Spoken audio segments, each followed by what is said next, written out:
Chapter 111. Learning the Tao family's shocking secret. Madame Wang could barely keep the expression on her face.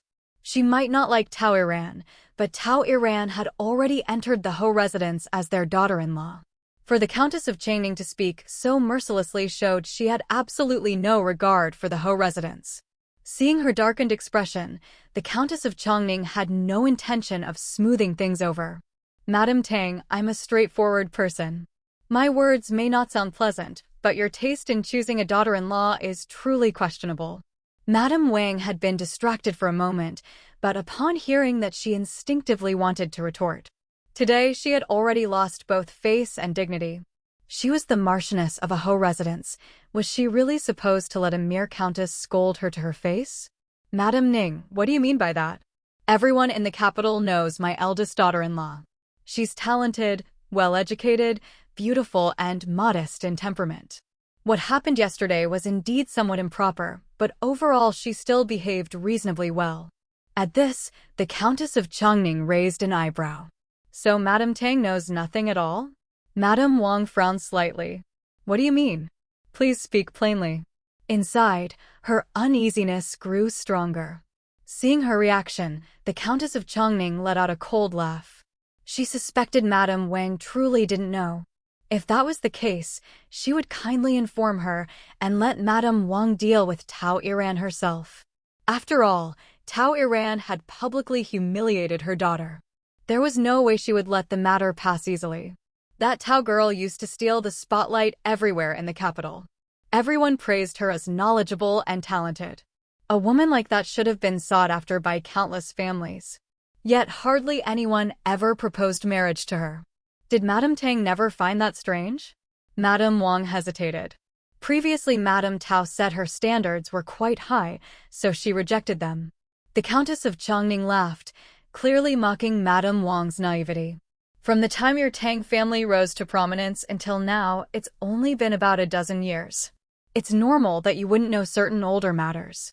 Madame Wang took a deep breath, suppressing her anger. Please enlighten me. The Countess leisurely took a sip of tea before speaking. I'm only telling you out of kindness, seeing how confused you are. That old madam of the Tao family was not old Master Tao's first wife. To put it bluntly, she was nothing more than his mistress when he was posted away from home. In fact, mistress is being generous. She was merely a bed-warming girl born to a lowly prostitute from a brothel. Madame Wang gasped and hurriedly covered her mouth. The shock was immense. She had truly never heard of this before. But wasn't it said that the old madame's family was a prominent clan from another region? Prominent clan? The Countess of Changning sneered. A prostitute who sold her body happened to get lucky and became pregnant with a wealthy merchant's child. She was taken into his household as a concubine. Later, that merchant wanted to curry favor with old Master Tao, so he sent the daughter born from that lowly concubine to warm his bed. She became pregnant. At that time, Madame Tao, old Master Tao's legitimate wife, had been married for years without producing any children, and her health had already declined. She was gradually wasting away. That bed-warming girl inherited her mother's talents well, quite skilled in manipulation. She changed her identity, gave birth to a son, and became the Tao family's second wife. Madame Wang was so shocked her head buzzed. So the Tao family's old madam is that bed-warming girl, and the son she bore is the current Lord Tao? Exactly. The Countess of Changning glanced at her meaningfully. A merchant's illegitimate daughter being turned into a legitimate one and married into the Tao family. That was permitted because the continuation of the family line was too important. But while it was easy enough to do, it wasn't something suitable to talk about. So naturally it was beautified and concealed. But there's no such thing as a secret that never leaks. Many noble families in the capital know the truth. Except the Weiyuan Marquis residence. Madame Wang's natal family had long been weak and insignificant, so of course she had never heard of it either. Before Madame Wang could even recover from the shock, the Countess of Changning continued. There's another matter Madame Tang clearly doesn't know. Madame Wang's heart began pounding violently. Wasn't this already shocking enough? The Tao family had more secrets? The countess paid no attention to her thoughts and continued calmly. That lowly concubine was reportedly raised in a brothel. No one even knows who her real father was. From childhood, she was taught nothing but how to seduce men. What kind of respectable young lady could someone like that possibly raise? After suddenly becoming an official's wife, she naturally couldn't allow anyone to mention her disgraceful origins. In order to control her daughter-in-law, she forcibly brought her granddaughter to live by her side and personally educated her. She emphasized those last 4 words with special meaning. Have you never noticed that none of the noble families ever invite that Tao old madam to their banquets?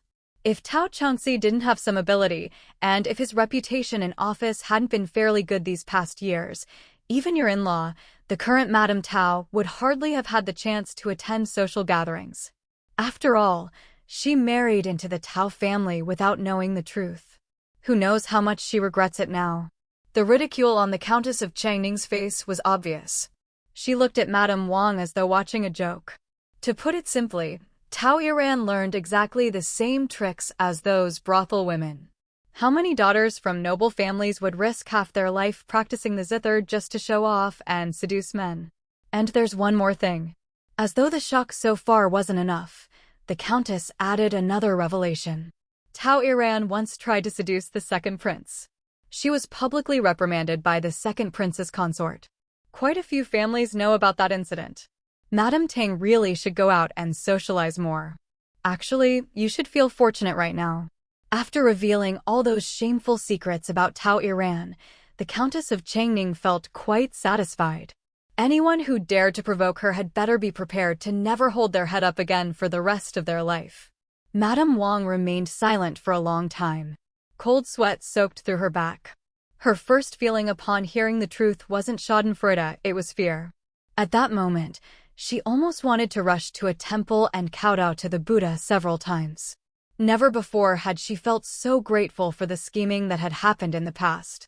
No wonder Tao Iran's behavior never quite resembled that of a legitimate daughter from an official household. Feigning illness, acting fragile like a delicate willow, bursting into tears, or fainting at the slightest provocation. So it really was family tradition. Madame Ning, are you certain all of this is true? Madame Wang asked. It's truly shocking. The Countess of Changning didn't answer directly.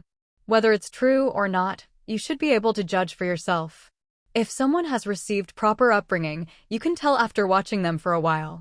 Those words struck Madame Wang like a heavy blow. She almost fainted.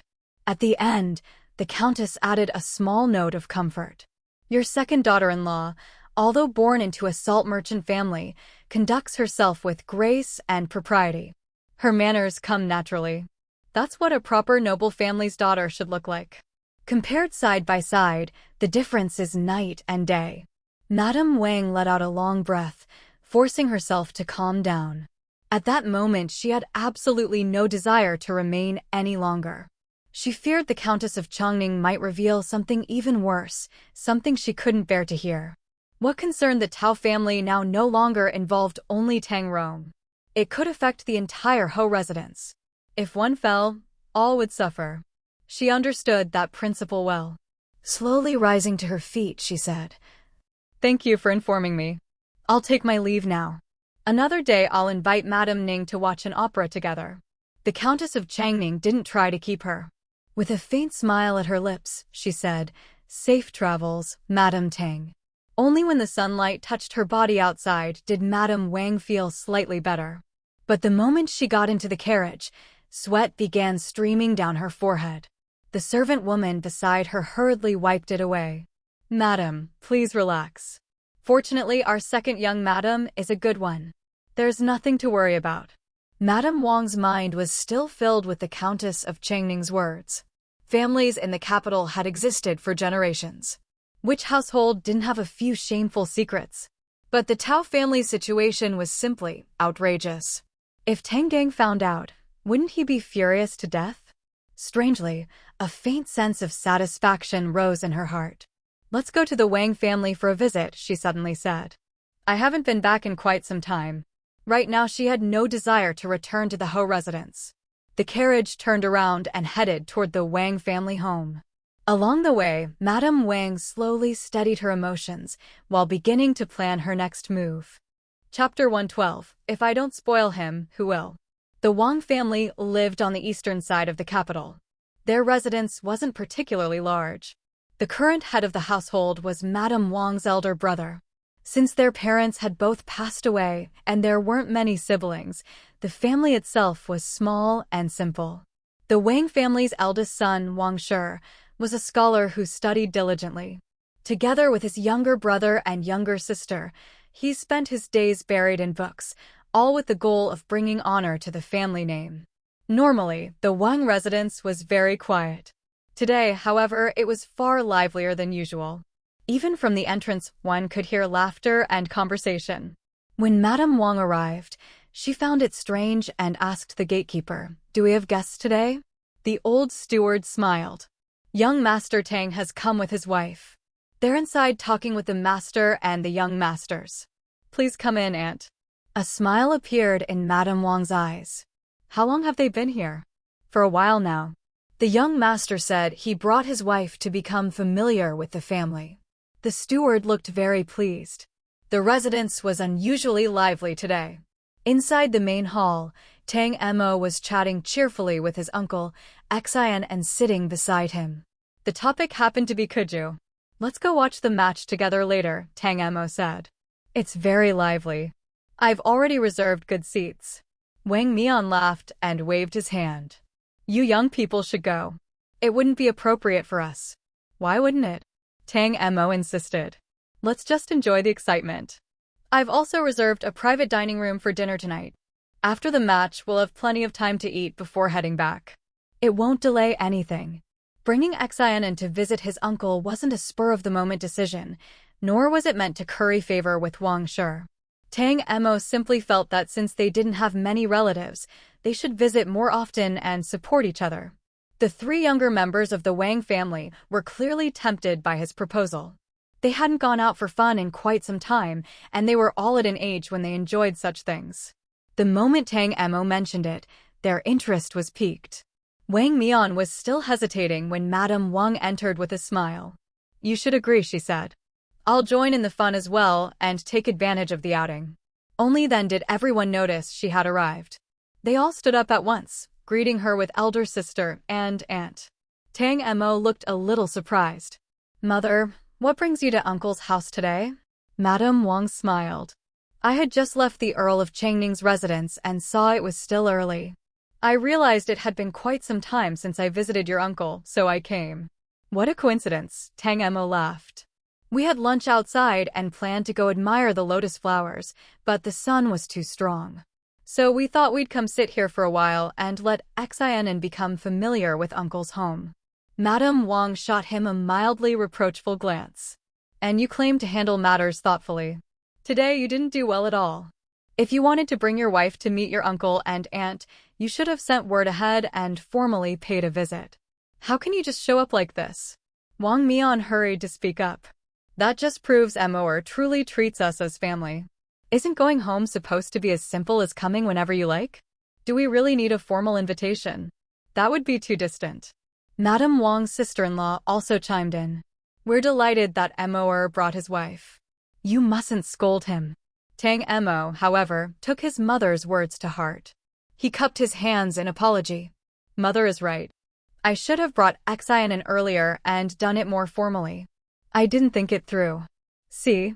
Wang Mian said helplessly to Madame Wang. "You're the one making things distant. This is your brother's house. They can come whenever they like. Why make it sound so formal?" Madame Wang sighed with a smile. "You really do spoil him." "I only have this one big nephew," Wang Mian replied. "If I don't spoil him, who will?" Madame Wang shot back immediately. "Then if your spoiled nephew invites you to watch Kuju and treat you to dinner, you won't refuse, right?" "Of course we'll go." "Who said we wouldn't?" Wang Mian laughed. As soon as he said that, everyone became happy. Wang Shi, who had not yet earned the title of imperial scholar, was usually very steady, but even his eyes showed excitement. His younger brother Wang Tu was only 12, a lively age. Normally, he spent every day studying and often seemed unusually serious for his age, but now he was visibly animated like any young boy. 10-year-old Wang Bauer stood quietly to the side. She was sweet and well-behaved, with a small dimple on her right cheek when she smiled. Since there was still time before the Kuju match began, everyone continued chatting in the hall. With such a pleasant atmosphere, no one brought up unpleasant matters, and the conversation flowed harmoniously. Xin An sat beside Tang Emo listening.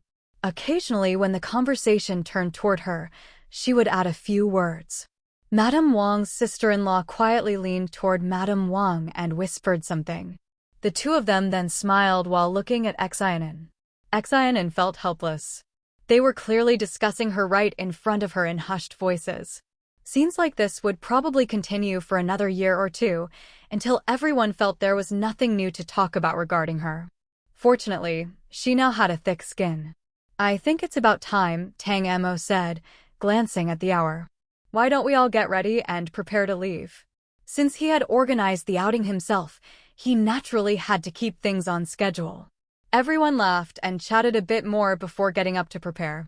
The Kuju arena they went to was the same one Tang Emo had brought Xin into previously. The difference was that more shaded pavilions had been added this time. If you could afford it, private boxes also provided ice basins, chilled drinks, and icy sweet desserts. When their group first arrived at the arena, nothing seemed especially unusual. But once they entered their private box, Tang Emo began arranging everything. By the time the ice basins were brought in, the match was about to start. The arena was already packed with spectators. People waved fans, carried water flasks, and chatted loudly. Their box had an excellent view. Sitting comfortably, they could clearly see the entire field. It also came with complimentary fruit and pamphlets introducing the competing teams. The service was extremely attentive. "My goodness, the last time I saw this many people," Madame Wang began to say, then shook her head. "Actually, I've never seen this many people before." Xin An laughed beside her. "Aunt will soon learn what true noise sounds like. The first time I came here, the cheering almost blew the top of my head off. My heart was pounding." Wang Bauer asked curiously, and then I joined in the cheering myself," Xin An said. Bauer laughed so hard her eyes nearly disappeared. Wang Shi commented that their academy had also held Kuju matches before, but never with such a huge crowd. "I've long heard that this arena is large and lively, but I've never had the chance to come." "Me neither," Wang Tu added. "All I ever do is study. I've hardly gone anywhere. I feel like I've missed out." Tang Emo set down the booklet he had been reading. "Coming here occasionally to relax is actually quite good," he said.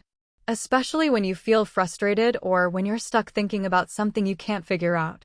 Once you start cheering and shouting along with the ball, I guarantee your mind will be clear the next day." Madame Wang looked curious. "If you make such a racket all day, wouldn't your mind become scattered?" "What's there to scatter?" Tang Emo laughed. "There are two words for it, venting. It's hard to explain. You'll understand after you experience it." Just then a waiter entered again, holding a booklet. He asked whether they would like to order some cold drinks. After flipping through the booklet, Tang Emo asked, "Did the owner of this Kuju arena change? They didn't have these things before." The waiter smiled. "You have a sharp eye, young master. The owner hasn't changed, but a new manager was appointed. He said the goal was to make watching the matches more comfortable for distinguished guests." "I see," Tang Emo said thoughtfully. Chapter 113, Madame Tao's Choice. The booklet listed several different cold drinks alone. Tang Emo said that since they rarely came here, everyone could order whatever they liked. Normally the places Wang Mian frequented were only tea houses and taverns. Today, everything felt fresh to him, so he ordered a cold drink and a portion of chilled fragrant fruit. Xin An chose colorful cloud pastry, which was said to be made from milk and to melt the moment it touched the tongue. She had never tried it before. Wang Bauer ordered the same thing. She liked this still somewhat unfamiliar cousin-in-law very much. The waiter went to prepare the orders. After a few more words of conversation, a loud uproar suddenly rose from downstairs. Looking over, they saw that the Kuju teams had entered the field. Xin An examined them carefully. "Is the blue team the Huntian Yuan team we saw last time?" Tang Emo said yes. Wang sure nodded. I've heard of them. Their strength is formidable. Among all the Kuju teams in the capital, they consistently rank in the top 3. Many of their players are retired soldiers. He was already beginning to look forward to the match. Wang Mian said he had heard of them as well. Then he noticed a crowd gathered in another area below. What are those people doing? Placing bets, Tang Emo replied. He asked whether they wanted to place a small wager just for fun. Unexpectedly, everyone reacted strongly against the idea. Tang Emo and Xin An exchanged a glance. The two of them actually wanted to bet, but with their elders present they had to maintain the image of obedient juniors. Before they could say anything, Madame Wang asked, "You haven't gambled here before, have you?" "No," Tang Emo answered firmly. "Do I look like that kind of person?" "I only watch the matches." "No betting." Only then did Madame Wang nod in satisfaction. Tang Emo smiled to himself, thinking that in the future he should come to places like this less often with elders. It was too easy to reveal his true nature. The gong sounded. The match began. Everyone's attention immediately shifted to the field. Before long, several of the young men, including Tang Emo, were already growing excited. Even Wang Mian couldn't help sighing loudly, cheering and applauding. Xiaonan naturally wanted to shout and vent her excitement as well, but with her mother-in-law and aunt-in-law present, she should behave like a quiet and refined woman. Still, the excitement in her eyes betrayed her. At that moment, the cold desserts they had ordered arrived. The plate holding the colorful cloud pastry was exquisitely made. Xiaonan tasted a bite of the pastry decorated with flower petals. Her eyes lit up immediately. This one's delicious. Looks like the new manager is quite capable. Eating something cold in this heat is really comfortable. Very good at making money and clearly well connected too. Not bad at all. Wang Bauer took a small bite and looked amazed. She even fed a spoonful to her mother. It's really good. Madame Wang's sister-in-law gently reminded her, just eat a little. Don't overdo the cold food. Down on the field, the Kuju players quickly soaked their clothes with sweat, yet they still seemed to have endless stamina. The competition was fierce. The stands were boiling with noise. Cheers, shouts, instructions, encouragement, and even a few curses blended together into a deafening roar that struck everyone's ears continuously. Those eating cold desserts finally understood what Xiaonan meant when she said it felt like the top of one's head might be blown off. The women remained relatively composed. But the men, led by Wang Mian, couldn't sit still any longer. They abandoned their seats and cold drinks, standing up to shout loudly, cheering one moment and lamenting the next. Even Madame Wang's sister-in-law clutched her handkerchief nervously. Tang Emo secretly felt a little regretful. They really should have placed a bet. Watching would have been even more exciting. Madame Wang's eyes were filled with smiles. Being with her natal family made her feel incredibly relaxed. But while she felt at ease, Madame Tao at that moment was so worried that her brows could nearly pinch a fly to death. After the Ho residence's message that morning, she had no choice but to come personally. When she learned that Madame Wang had gone to the Earl of Changning's residence, she immediately understood the meaning behind it, and her heart grew even more uneasy. When she faced Tao Iran, she suddenly didn't know what to say. Tao Iran had no excuse to continue lying in bed. She reclined half-propped on a couch, staring blankly out the window with a melancholic expression. After a long silence, Madame Tao finally spoke. "Your mother-in-law went to the Earl of Changning's residence today to apologize for your reckless behavior yesterday. I won't bring up the past again. But from now on, you should carefully consider how you will walk your future path. Those disgraceful tricks you learned from your grandmother, use them less. Because of you, the entire family is now implicated. Your younger siblings will have difficulty arranging marriages. Did you tell your husband about the matter I mentioned before? If it succeeds, it might temporarily placate your second uncle's family." She slowly stood up. "Your path in the Ho residence must be walked by yourself. How you walk it depends entirely on you. The family cannot help you." Originally, she had intended to persuade her daughter gently, but over the past month, she had already repeated her advice countless times. She was exhausted. Seeing Tao Iran's lifeless expression only made her angrier. I must go back and prepare a generous gift to send to the Earl of Chongning's residence. The Countess is difficult to deal with. In the future, if you encounter her outside, be careful. As she prepared to leave, Tao Iran turned her head toward her. Her eyes reddened, and a tear slid down her cheek. Mother, are you abandoning me? Madame Tao's anger flared. Put away those worthless tears. Instead of crying, you'd better think about what you should do. You truly are capable. You've only been married a short time and you've already caused so many problems. Have you become addicted to pretending to be ill? If you are going to pretend, then at least do it properly. Why go out and steal the spotlight?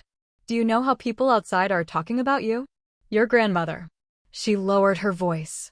Many people in the capital already know about your grandmother's past. They just don't say it aloud. Who knows how much they ridicule us in private. And yet you still behave like this. Do you intend to drag the entire Tao family down with you? Madame Tao did not have only one daughter. When this daughter could no longer bring benefits or honor to the family, she had to think about her other children and grandchildren. The Tao family was not built around Tao Iran alone. Let me tell you this. Paper can't wrap fire forever. The truth will eventually come out. The only thing you must do now is firmly hold on to Tang Rong. You must understand what a proper legitimate wife should be. Give birth to a legitimate son as soon as possible. That is the most important thing. Having said that, she turned and left.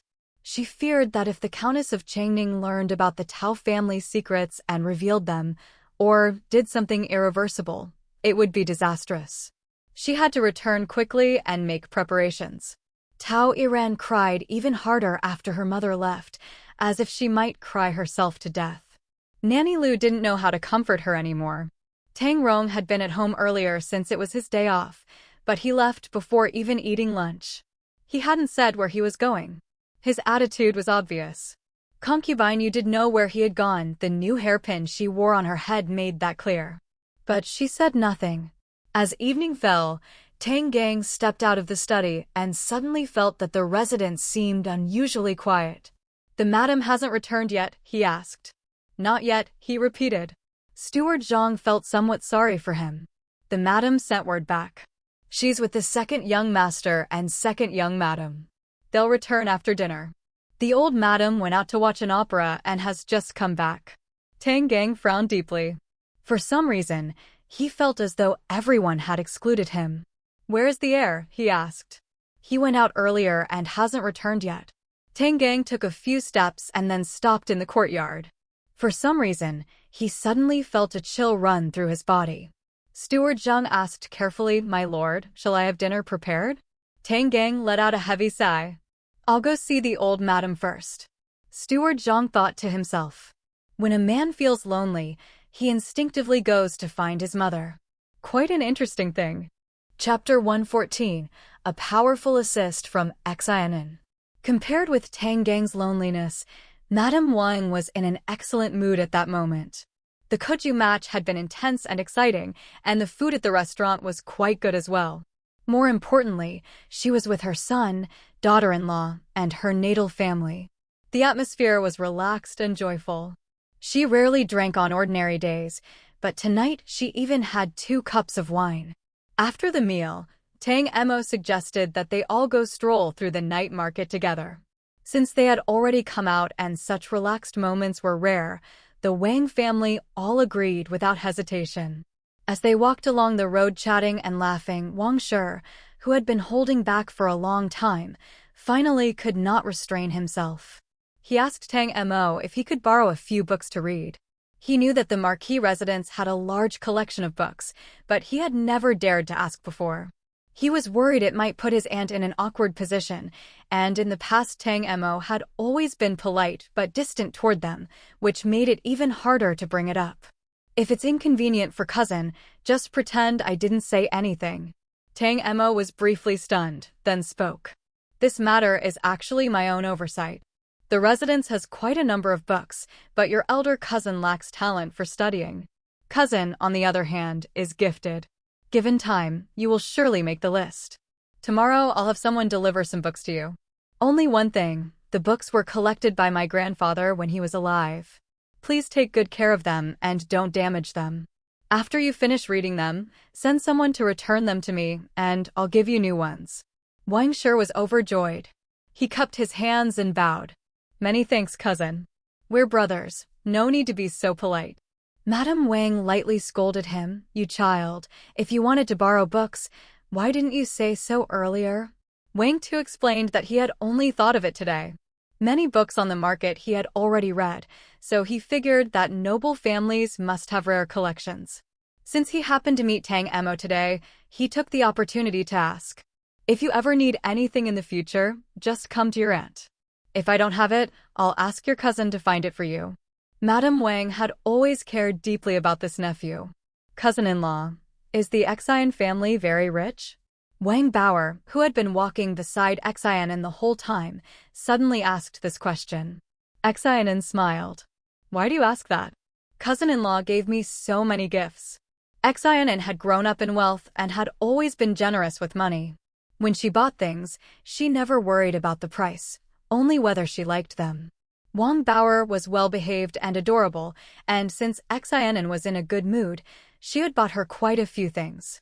In truth, those items were insignificant in Xin's eyes. "My family does business, so we're a little better off than ordinary households." Wang Bauer nodded with a bright smile. "Can I go visit cousin-in-law at the Marquis residence in the future?" "Of course you can." Xin held her hand. "You're always welcome to visit the Marquis residence." Madame Wang then turned to Madame Wang and said that once the weather cooled a bit, she would bring Wang Bauer to stay at the Marquis residence for a while. Although the girl was only 10 and not yet at the age for marriage discussions, preparations should begin early. Living at the Marquis residence for some time would also raise her status. Madame Wang, however, did not agree. "There's no rush right now. If the Wang family wants to prosper, it must depend on Bauer's two older brothers. Life for you at the Marquis residence isn't easy either. In the future, Bauer can simply visit you more often." The Wang family didn't know the truth behind the marriage exchange. They assumed Madame Wang and her son had been bullied. Wang Mian was angry but knew the Wang family's influence was too weak to support his sister. So he placed all his expectations on his two sons and repeatedly reminded them not to cause trouble for their aunt. Being a second wife was already difficult enough. If her natal family became a burden, her life would only grow harder. Madame Wang didn't insist, though she felt a trace of bitterness in her heart. After finishing their stroll through the night market, the two families parted ways. Wang Bauer was reluctant to leave, climbing into the carriage while clutching a pile of little trinkets. Wang Mian chatted cheerfully with Tang Mo for a few more moments before telling him to take Madame Wang home, worried that if they returned too late Tang Gang would be unhappy. When Madame Wang returned to the Marquis residence and learned that Tang Gang had been waiting for her the entire time, she told Tang Mo and Xin to go rest. Tonight she had plenty to say to Tang Gang. "You know, people are really strange." As soon as Tang Mo returned to his room, he sighed with emotion. Back when he had no official position, he always felt the days were hard to endure, with too much time and no idea how to spend it. Now it feels like time flies by. In the blink of an eye, the whole day is gone. Xin felt the same. That's why people still need something to do. "Come, let me tell you about yesterday's banquet." Since the Shuihua banquet ended yesterday, the two of them hadn't yet exchanged information. It was necessary to discuss things. After washing up, they sat cross-legged on the edge of the bed, each holding a fan and gently waving it as they quietly shared news and confirmed their next steps. "You really plan to send word to father-in-law?" Tang Mo wasn't surprised that the Su family wanted to buy sugar. What surprised him was that they had approached the Xin family. "I feel like there's a deeper reason behind this. It'll be more reassuring to write to my father and ask." Xin thought for a moment. "I think you should have an advisor. When things get too complicated, neither of us may be able to figure them out." "Me? An advisor?" Tang Mo found the idea novel. "Even if I try to hire one, I might not be able to." Xin grew serious. "What we're trying to accomplish isn't easy. I'm just a woman of the inner household. The education and experience I've had aren't enough to support long-term planning. And you're no better, do you have that kind of wisdom?" Tang Mo had no answer. Xin An said she had been pondering this matter for the past few days. There's nothing shameful about recognizing your own shortcomings. The one next door simply hasn't realized how much of a threat you are yet. If he truly makes up his mind to deal with you, you might not be his opponent. But you can hire help. Tang Mo raised his eyes. Since you've said this much, I assume you already have someone in mind? Of course. The person Xin An mentioned was a retainer who had served Tang Rong in her previous life, a scholar from a once prosperous family that had fallen into decline. After he moved into the Marquis residence, Xin An had been the one arranging all his daily needs, so she knew his background well. His name is Luo Chiwen. Right now he should be studying at Wangping Academy in the western part of the city. The Luo family's house is also there. His ancestors were once wealthy. He still has an elderly mother and a younger brother. Later something happened and they had to sell their ancestral home. This man is capable. The reason the one next door could smoothly inherit the title and later advance in court had a lot to do with him. Later, with the neighbor's recommendation, he obtained official rank. You can intercept him now. She blinked at Tang Mo. We may not have extraordinary wisdom, but we do have money. We can buy his wisdom. Tang Mo was delighted and gave her a thumbs up. I always said you're a lucky general. Xin An raised her brows proudly. If you can recruit him, things will be much easier for us in the future. Oh right, you've almost spent all the money you saved. I put some more in the drawer. As she spoke, she glanced at him with faint disdain. Honestly, you haven't saved much money, yet you've got a reputation for being competitive and fighting over things. Completely undeserved. Tang Mo laughed awkwardly. He indeed wasn't very wealthy. Well, I still have all those bottles, jars, antiques, and paintings. I'm not exactly poor. At that moment the moon was bright and the stars scattered across the sky. In Tang Gang and Madame Wang's room, the lamp was still lit. Madame Wang had no intention of keeping the news she learned to herself.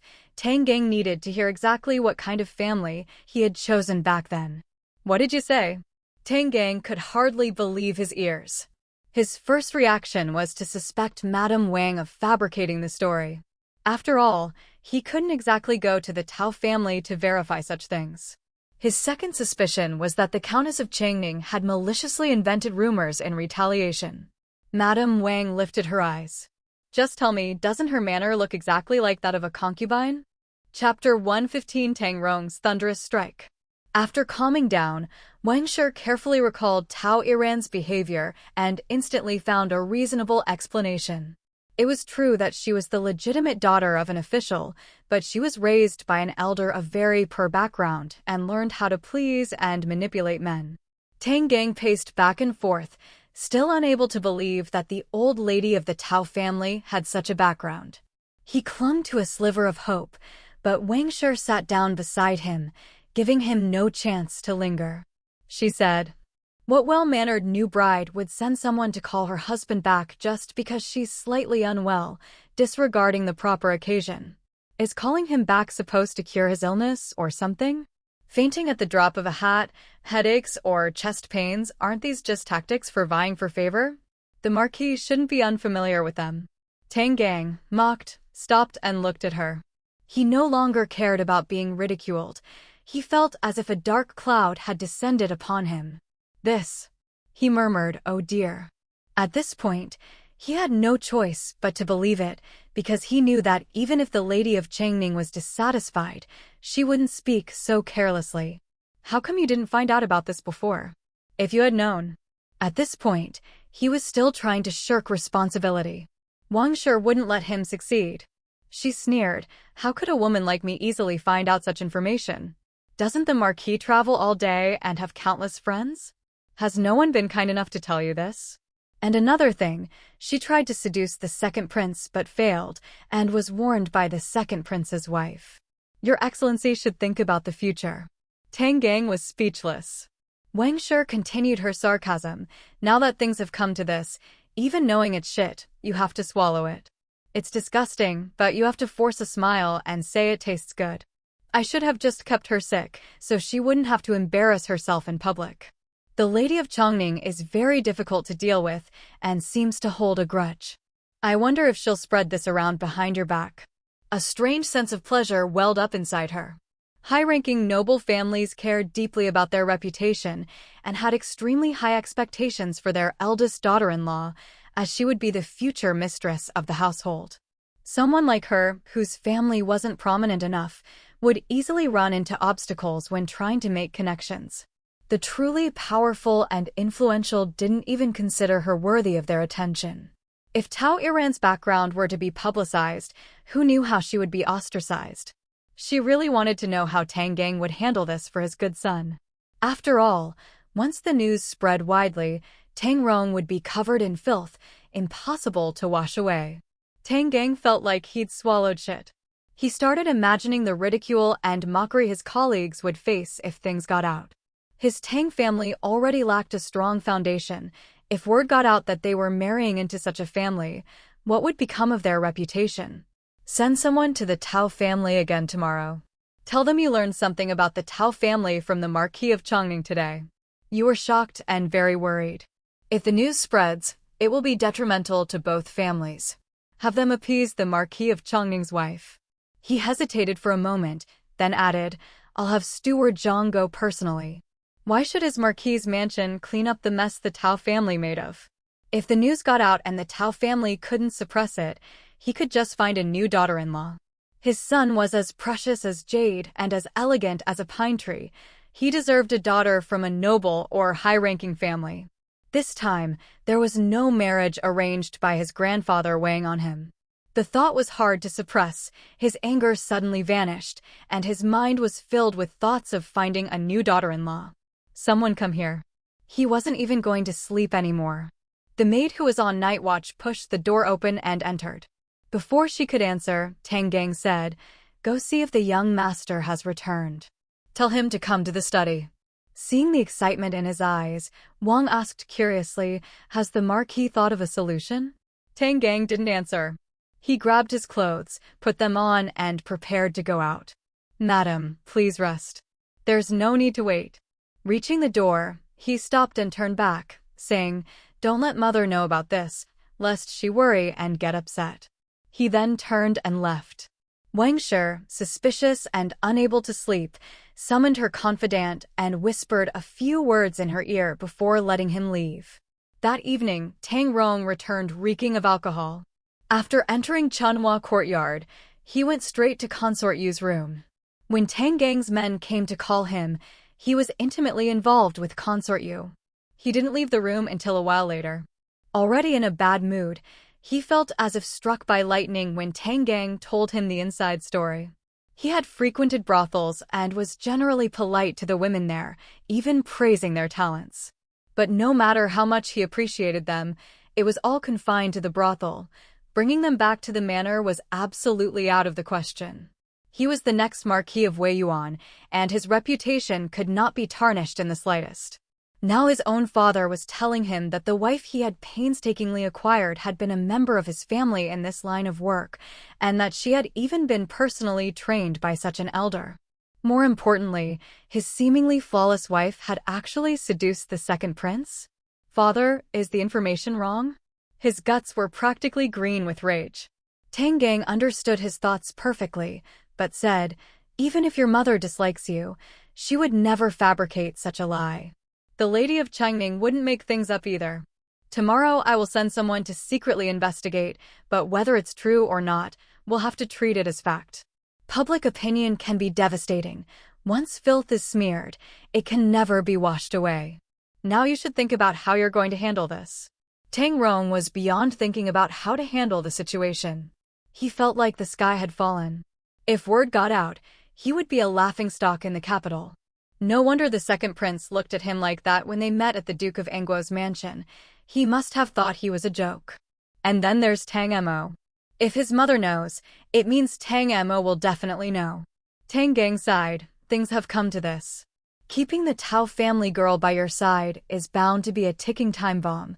She might explode at any moment. What a pity. He shouldn't have gone to the trouble of calling the imperial physician to examine her and letting the news reach the Tao family, directly confirming her frail health. It would have been so much better if she had just passed away quietly. Unfortunately, the opportunity has been lost and can never be regained. You are the heir of my marquis's mansion, inheriting its future prosperity. You should have a wife from a prominent family who can help you rise to prominence. The prestige of my marquis's mansion was earned by your grandfather through military merit. It cannot be damaged in the slightest. Think about this carefully. Tang Rong raised his eyes, calm and undisturbed, then lowered them, lost in thought. The study remained silent for a long time, the father and son sitting side by side without uttering a sound. Soon, Madame Wang learned the contents of their secret conversation.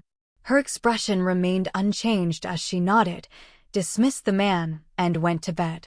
Having shared a bed with him for nearly 20 years, she had never known that the seemingly mediocre man was actually a ruthless one.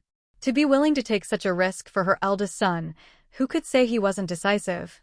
Truly, his love for his son ran deep.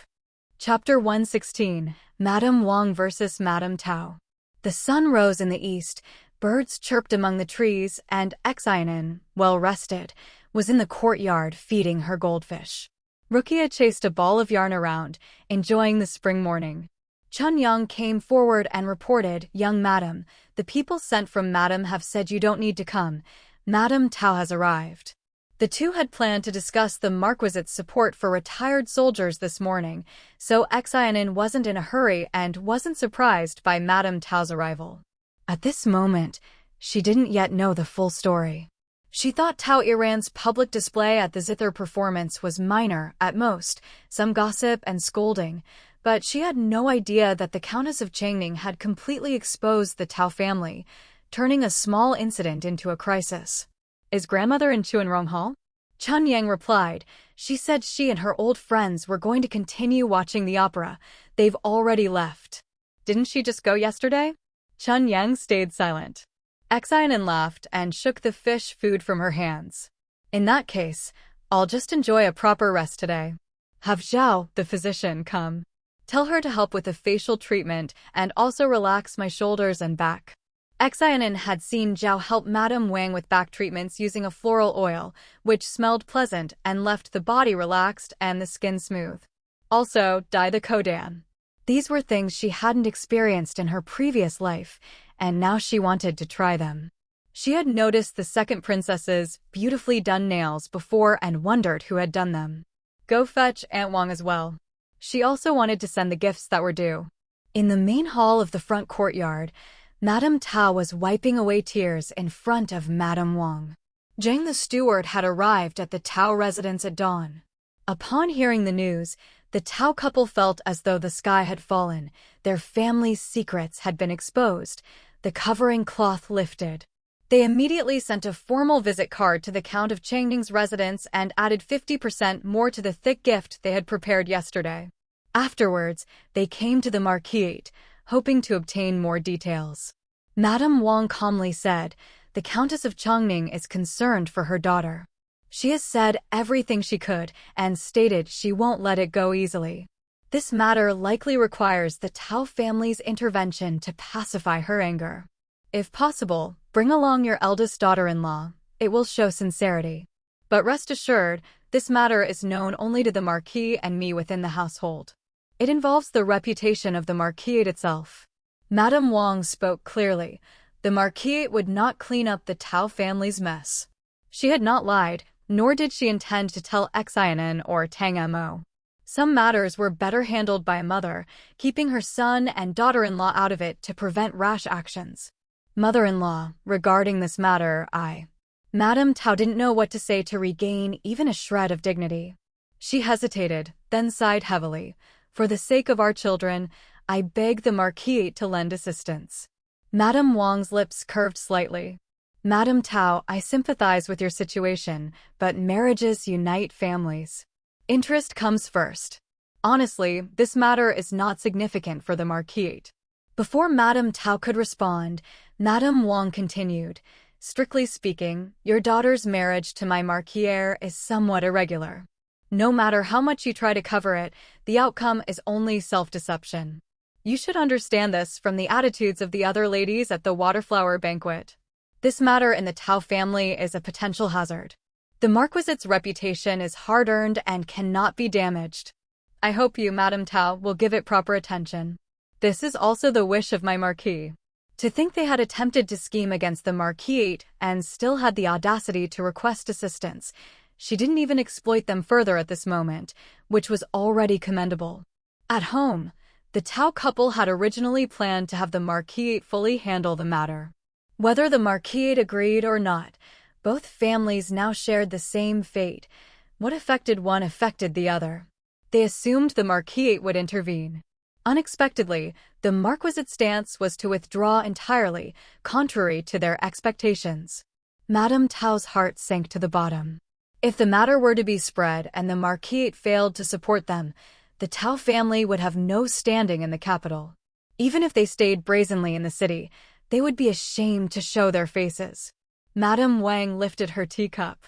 Madame Tao, you must consider a solution as soon as possible. Early is better than late.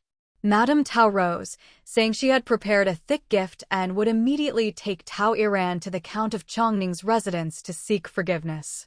Today, Tao Iran herself didn't take the initiative to pay respects to the elders in the household. Rising early, she found both Madame Wang and the old lady busy, so the task was avoided. In the courtyard, she didn't idle either. She began attending to household chores, personally wrote a visit card for friends, and even requested materials to make clothes for Tang Rong, a first since their wedding that she had been so diligent.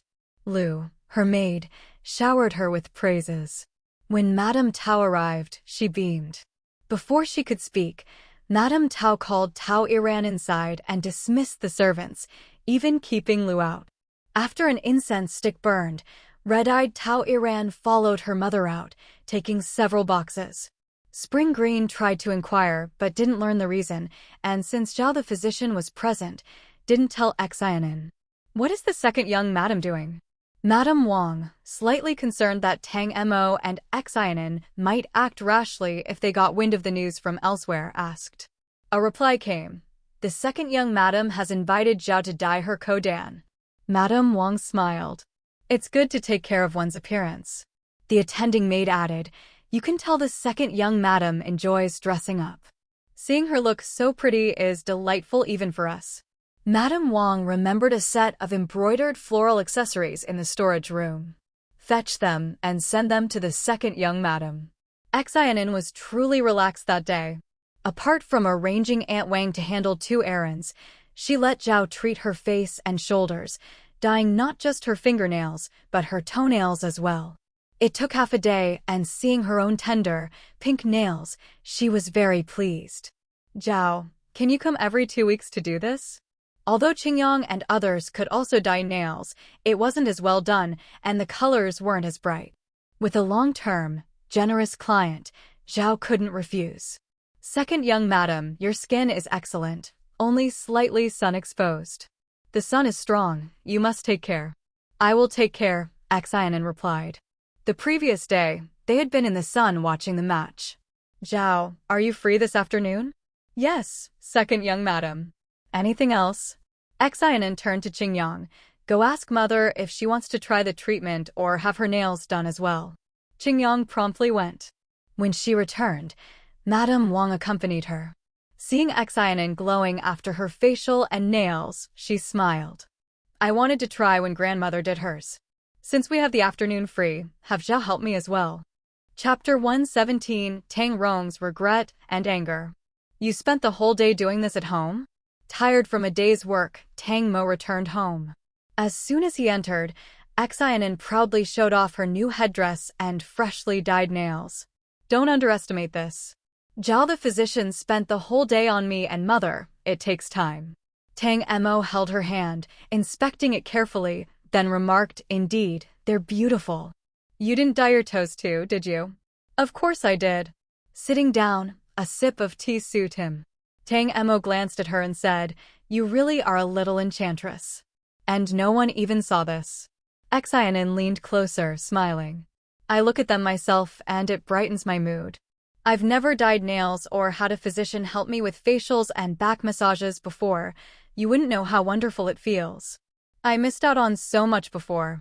Tang Emo exclaimed, I'm exhausted outside while you enjoy life at home. I'm so jealous. He crossed his legs and laughed. But coming back to see you all dressed up like a fairy instantly improves my mood. Xin An laughed joyfully. You have good taste. After a while of chatting and laughing, Tang Emo asked about the neighboring household, having seen Tao Iran returning with swollen, teary eyes. Do you know what happened? No idea, Xin An replied honestly. Mother knows, but she hasn't told me. Tang Emo speculated. Did she personally go to the Count of Changning's residence to apologize?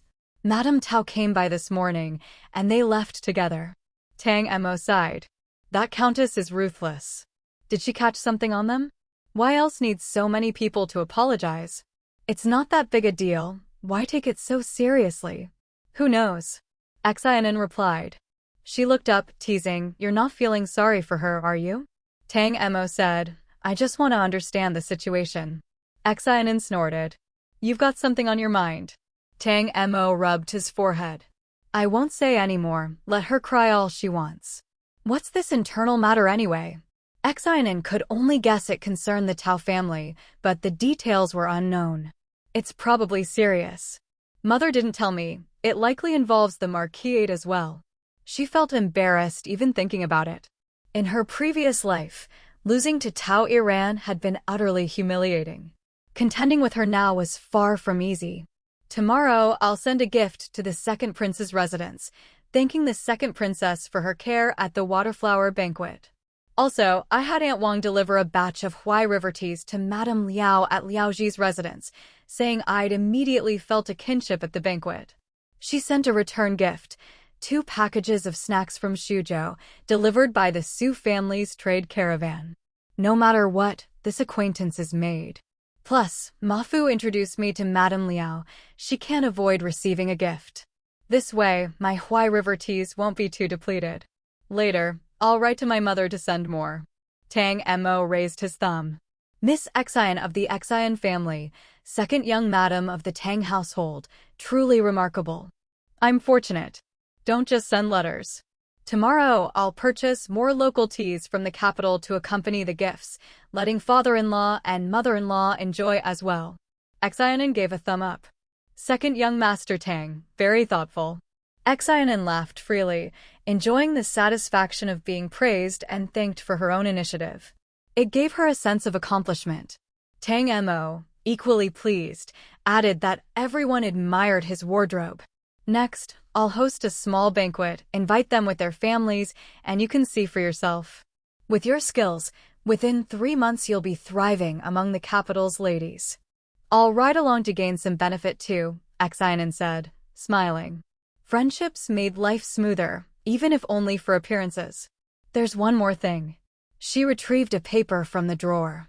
These are people Tang Rong once tried to recruit. I don't know much about outside affairs, only who is around him.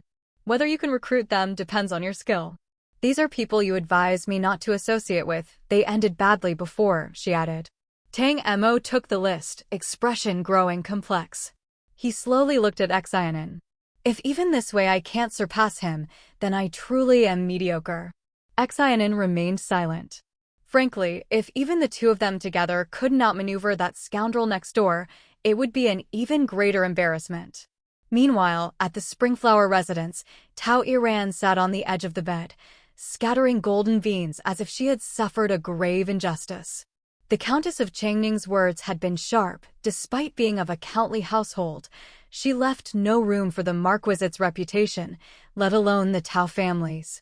They were humiliated as if brought to the dust, almost accused of being courtesans. Believing she had suffered greatly, Tao Iran had expected Tang Rong to comfort her as her husband. But Tang Rong, heir of the Marquis, sat with a face as cold as still water. Raised with high expectations by his father, he had indeed excelled. Since his scholarly days, he had been diligent, and though not claiming genius in all areas, he was among the best in the capital's youth. Life had been smooth, but in marriage he had regrets. A merchant girl simply did not suit him. He had noticed something amiss the moment he entered the bridal chamber on the wedding day. Recognizing the mismatch, he chose to proceed with minimal fuss, thinking to gain a satisfactory wife at low cost. Both Tao Iran and her family surpassed the Xin family and Xin in refinement and status. Now, Tang Rong felt regret, helplessness, frustration, and anger. The gaze he gave Tao Iran no longer held affection. Tao Iran, still weeping, pleaded, "I cannot choose where I am born. My grandmother's background was hardly known even at home, and she rarely went out. Why must my origins be held against me?" Seeing Tang Rong remain unmoved, Tao Iran panicked. She recalled her grandmother's teachings and her mother's admonitions, and a plan formed. She knelt at Tang Rong's legs, placing her hands gently on him, chin lifted to reveal her pale neck, tears streaming down. "Rong Lang, do you regret it? Did I make you lose face?" Tang Rong met her gaze. At that moment, Tao Iran had a fragile beauty, as if about to shatter. His heart tensed, softening slightly, but only briefly. The Tao family's shame enraged him. Her hand in his, still looking upward, tears filled her eyes. A faint smile touched her lips. "At the spring peach blossom banquet that year, I saw you and couldn't help but think, if I could marry a man standing like a pine, clear as spring water, warm and gentle, what a blessing that would be. I prayed day and night to the Buddhas, but upon learning you already had a fiancé, my heart fell. I thought it didn't matter whom I married then. Yet heaven smiled upon me, and when my veil was lifted, I saw you, overjoyed yet anxious, fearing it was all an illusion." Chapter 118, Tao Iran's Tender Blade. Leaning gently against Tang Rong's legs, Tao Iran spoke of the past, of her admiration and joy. Her voice was soft, her smile radiant. Her delicate hands caressed his cheek, eyes full of devotion.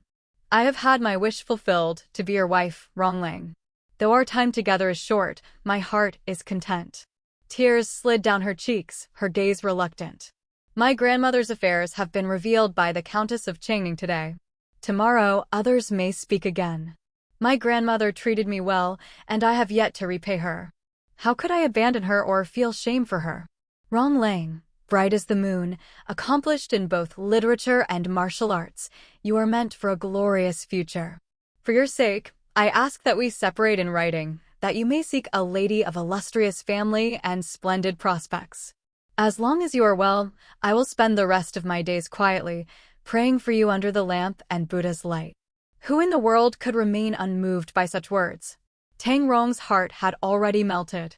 Tao Iran had her flaws, but her magnanimity and love for him were unquestionable. Another woman of noble birth might have assisted his rise, but Tang Rong, heir of the marquisate, was already outstanding in the capital. He needed no assistance. His pride remained intact. Tao Iran continued, low sobs punctuating her words, pressing closer to him. Tang Rong felt a surge of warmth rushing from his abdomen to his head. His hands instinctively slid along her back, then to her neck. Her hair brushed intentionally against forbidden spots, making his breath quicken. He pulled her up, guiding her toward the bed. That night, Tao Iran was exceptionally passionate, as if this were the last night they could share. Tang Rong, completely absorbed, forgot all of Tang Gang's warnings, losing himself until the third watch. Meanwhile, his devoted father barely slept, consumed with thoughts on how to remove Tao Iran, silence the Tao family, and which daughter from a noble household might be worthy of his prideful son. The next morning, Tang Rong and Tao Iran appeared before Tang Gang and Wang Shi, Tang Rong neatly dressed, Tao Iran with faint bruises under her eyes, but a satisfied expression. Wang Shi immediately understood and, pleased, invited them to sit for breakfast. Tang Gang, equally aware, burned with anger. He stormed out to attend court, but Tang Rong remained composed, confident that his father would understand and that he could persuade him. Meanwhile, Xin An had gone to Nandu Temple with Lin Yao and others, escorted by Tang Mo. Tang Rong and Tao Iran were unaware of her absence, assuming she had stayed behind. Tang Rong glanced back. "Shall we wait for my second brother and sister-in-law?" Wang Shi gestured. "They've gone out today. We can eat ourselves." Curious, Tang Rong did not press further. After breakfast, he respectfully spoke to Wang Shi. "Last night, I spoke at length with ear. She acknowledges her fault regarding the zither incident and regrets the consequences. The Tao family matter, however, is beyond her control. Mother, please guide her for my sake. If busy, she may help where she can. Tao Iran bowed respectfully, expressing her understanding and remorse. Wang Shi smiled faintly. Though the smile did not reach her eyes, it was for the blemish on the family's reputation. I thought you, a daughter of a prominent official, with the reputation of a talented lady in the capital, would already know the proper manners and etiquette. That's why I didn't remind you more before the banquet. The Countess of Changning's words were harsh. This matter could have been serious or trivial. Now, don't think of sharing my burden. How to silence the Countess is your father's responsibility. From now on, act with caution and propriety. Always remember, you are the wife of the heir of the Marquis. As the principal wife, you must embody grace, prudence, and propriety. For the time being, do not go out. The capital will quiet down eventually. Tao Iran's eyes reddened. She felt both shame and indignation, but knew she could not cry openly. She bowed and accepted her mother-in-law's instructions. Wang Shi nodded in approval. Tao Iran rose, nearly stumbled, but steadied herself just in time. Wang Shi pretended not to notice and dismissed them. The most trusted maid, Madame Pingqiu, served tea. Wang Shi smiled. Our heir's wife has a talent for handling men even greater than her skill with the zither. Madame Pingqiu lowered her voice, but every flower eventually wilts. Relying on beauty alone can't last. Frankly, the heir's affection for her benefits our second young master. Even the most capable man, once held by a woman, cannot go far. Wang Shi sipped her tea, acknowledging her words. A wife of noble birth was unnecessary, Tao Iran was sufficient, and she was pleased. After Tang Rong left for official duties, Tao Iran returned to Springflower residence. Unlike past moods of melancholy, she now focused on securing her place in the Marquis. She diligently worked on making garments for Tang Rong, showing her dedication. In contrast, Xin An offered prayers at Nandu Temple, solemn before the Buddha. She thanked the heavens for her fortunate circumstances, prayed for a safe life, and even petitioned for Tang Mo's well-being. Her heart felt peaceful, and her mood was excellent. Xian's sister, what did you pray for? Lin Yao asked. Han Wan'er teased, surely for long-lasting love with her husband. Xian held her handkerchief, smiling. In essence, living long meant enduring together. Miss Wei's insight is sharp, she likely wishes the same. I truly envy the second young madam, said the young lady of the Zhang family. Seeing the second young master personally escort you here today, truly enviable. The Zhang family, with its martial heritage, had most men stationed outside the capital. Every woman and child at home bore both pride and hardship. The household's glory was tempered by the many tears of its daughters. Chapter 119, Lin Yao offers a golden opportunity. After all, one cannot have both the fish and the bear's paw. My husband has neither title to inherit nor extraordinary talent. I may never receive an official commendation. The only thing I can cherish is his constant presence by my side, Xian said. She spoke politely to the Zhang family's young lady, not knowing her well. Though the young general is not at your side, he protects the country with all his might. That is worthy of respect. The Zhang young lady smiled. In that sense, he truly cannot compare. One of us envies the other. Indeed, one cannot have it all. Lin Yao interjected gently, being here at the temple brings a sense of calm. We, as fortunate women, already live comfortably. There's no need to dwell on more, it only brings unnecessary worry. The lotus pond here at Nandu Temple is also quite picturesque. I've had a spot reserved, let's go sit there, she added. The temple was tranquil, without attendants offering cold water, but the gentle breeze carried a hint of incense, making the place even more serene.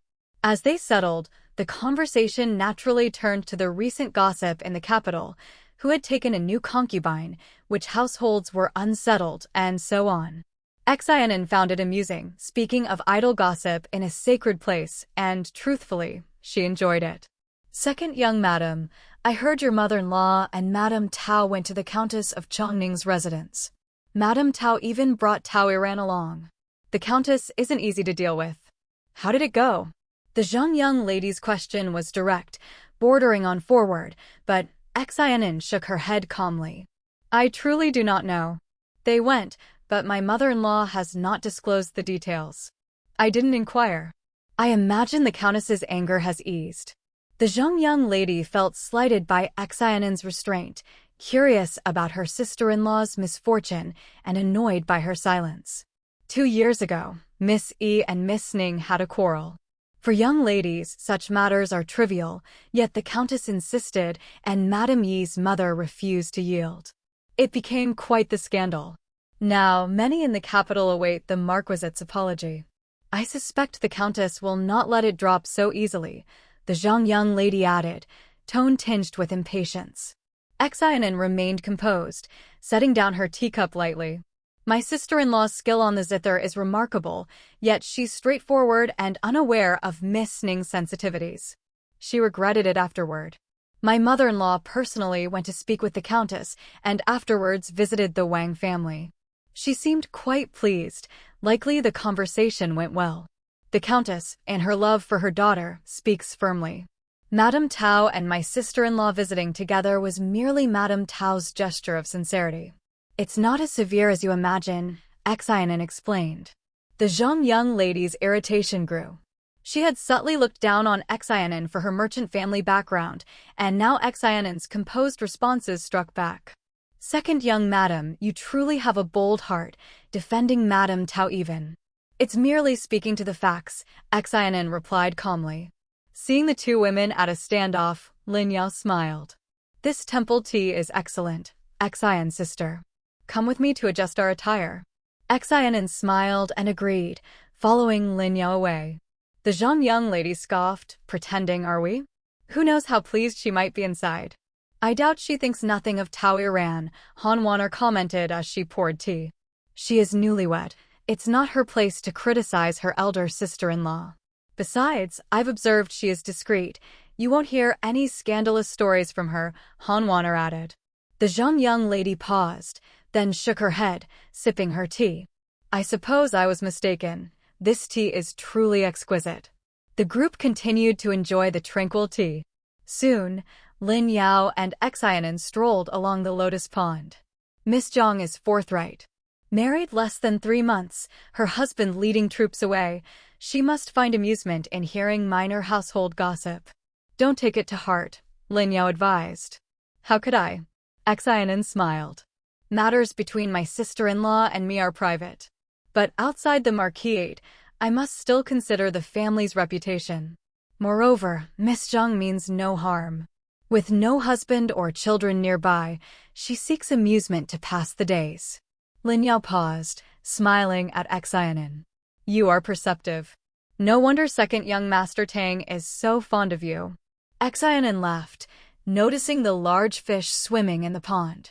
Lin Yao explained they were released by devotees each spring and later collected for release into the river, a way to accumulate virtue. Would you be interested in donating to aid the poor as well? Lin Yao asked. This was Lin Yao's true reason for inviting Xin An. We Xin family, as merchants, understand the principle of giving and receiving. In Huai River, we are never behind in charity. If there is a genuine need, Lin's sister, just tell me. I will help, Xin An replied, a bit nervous.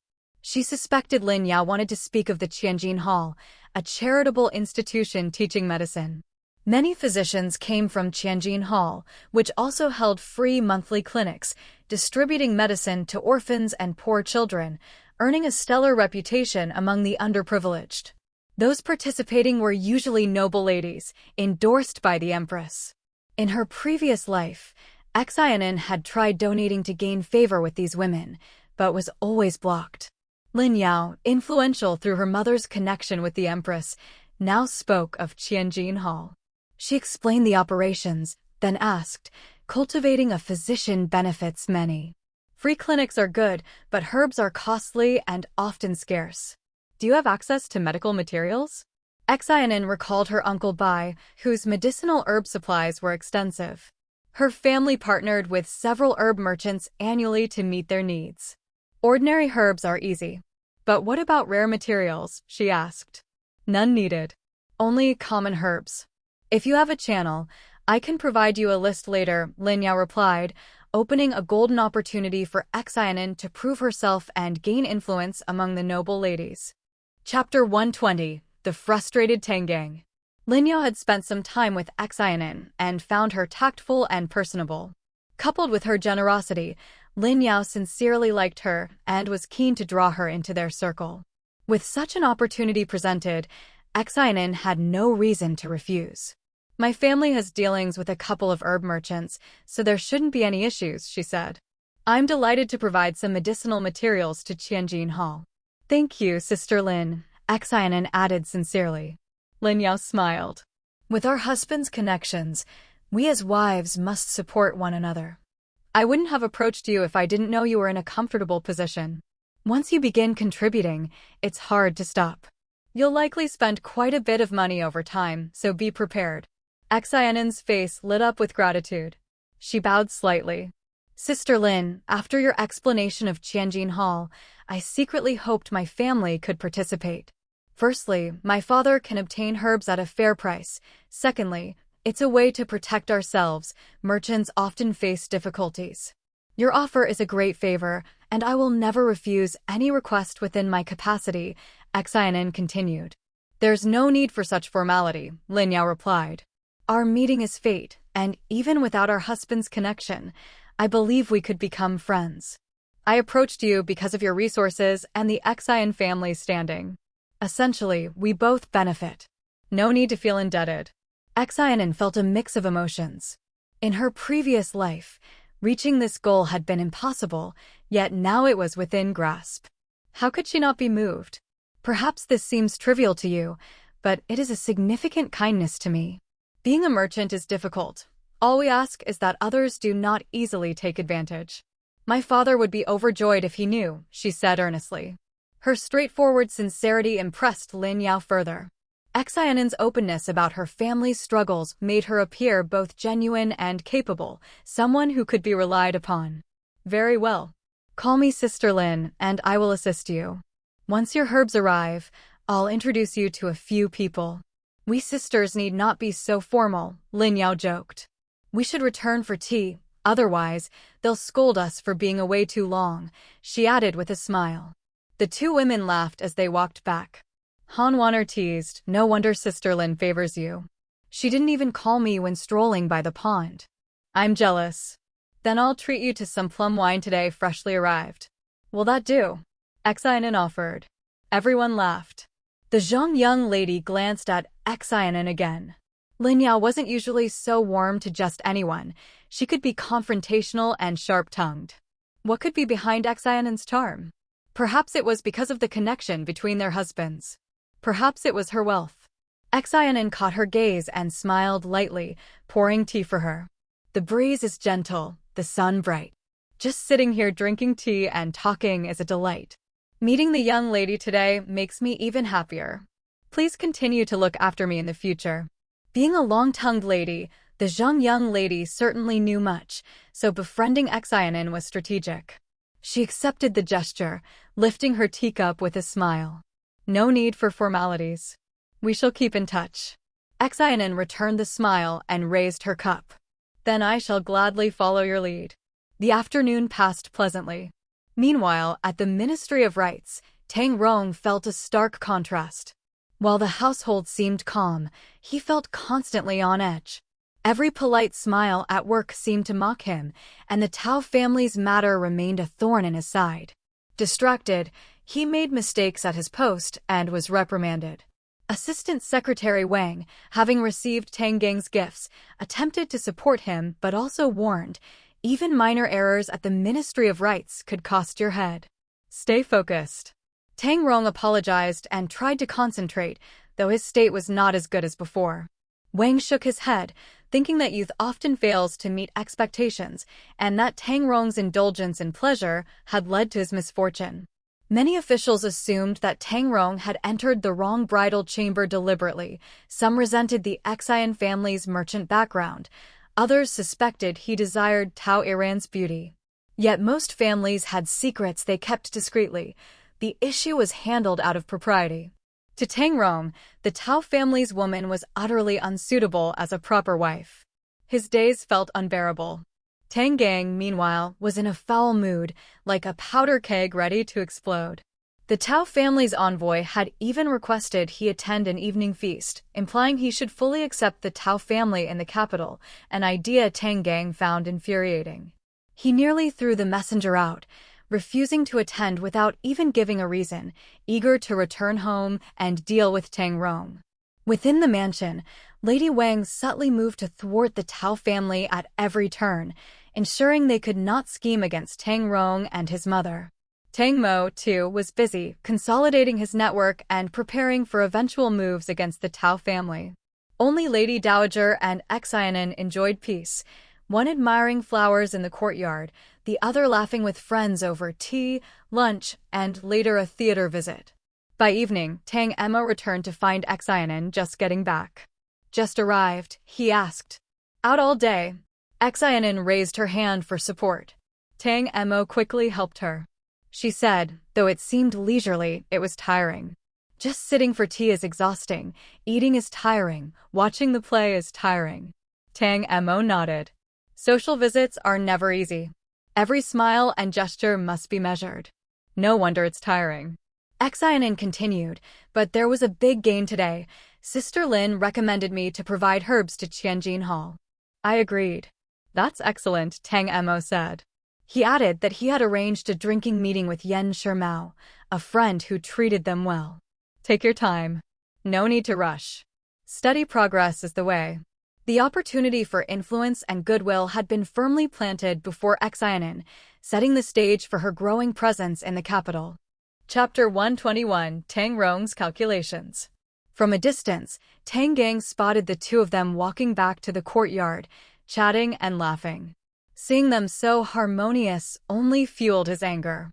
He already knew about Tang Mo showing off at the Shuiwa banquet. Knowing this only made him regret it, and he resented Tang Rong even more.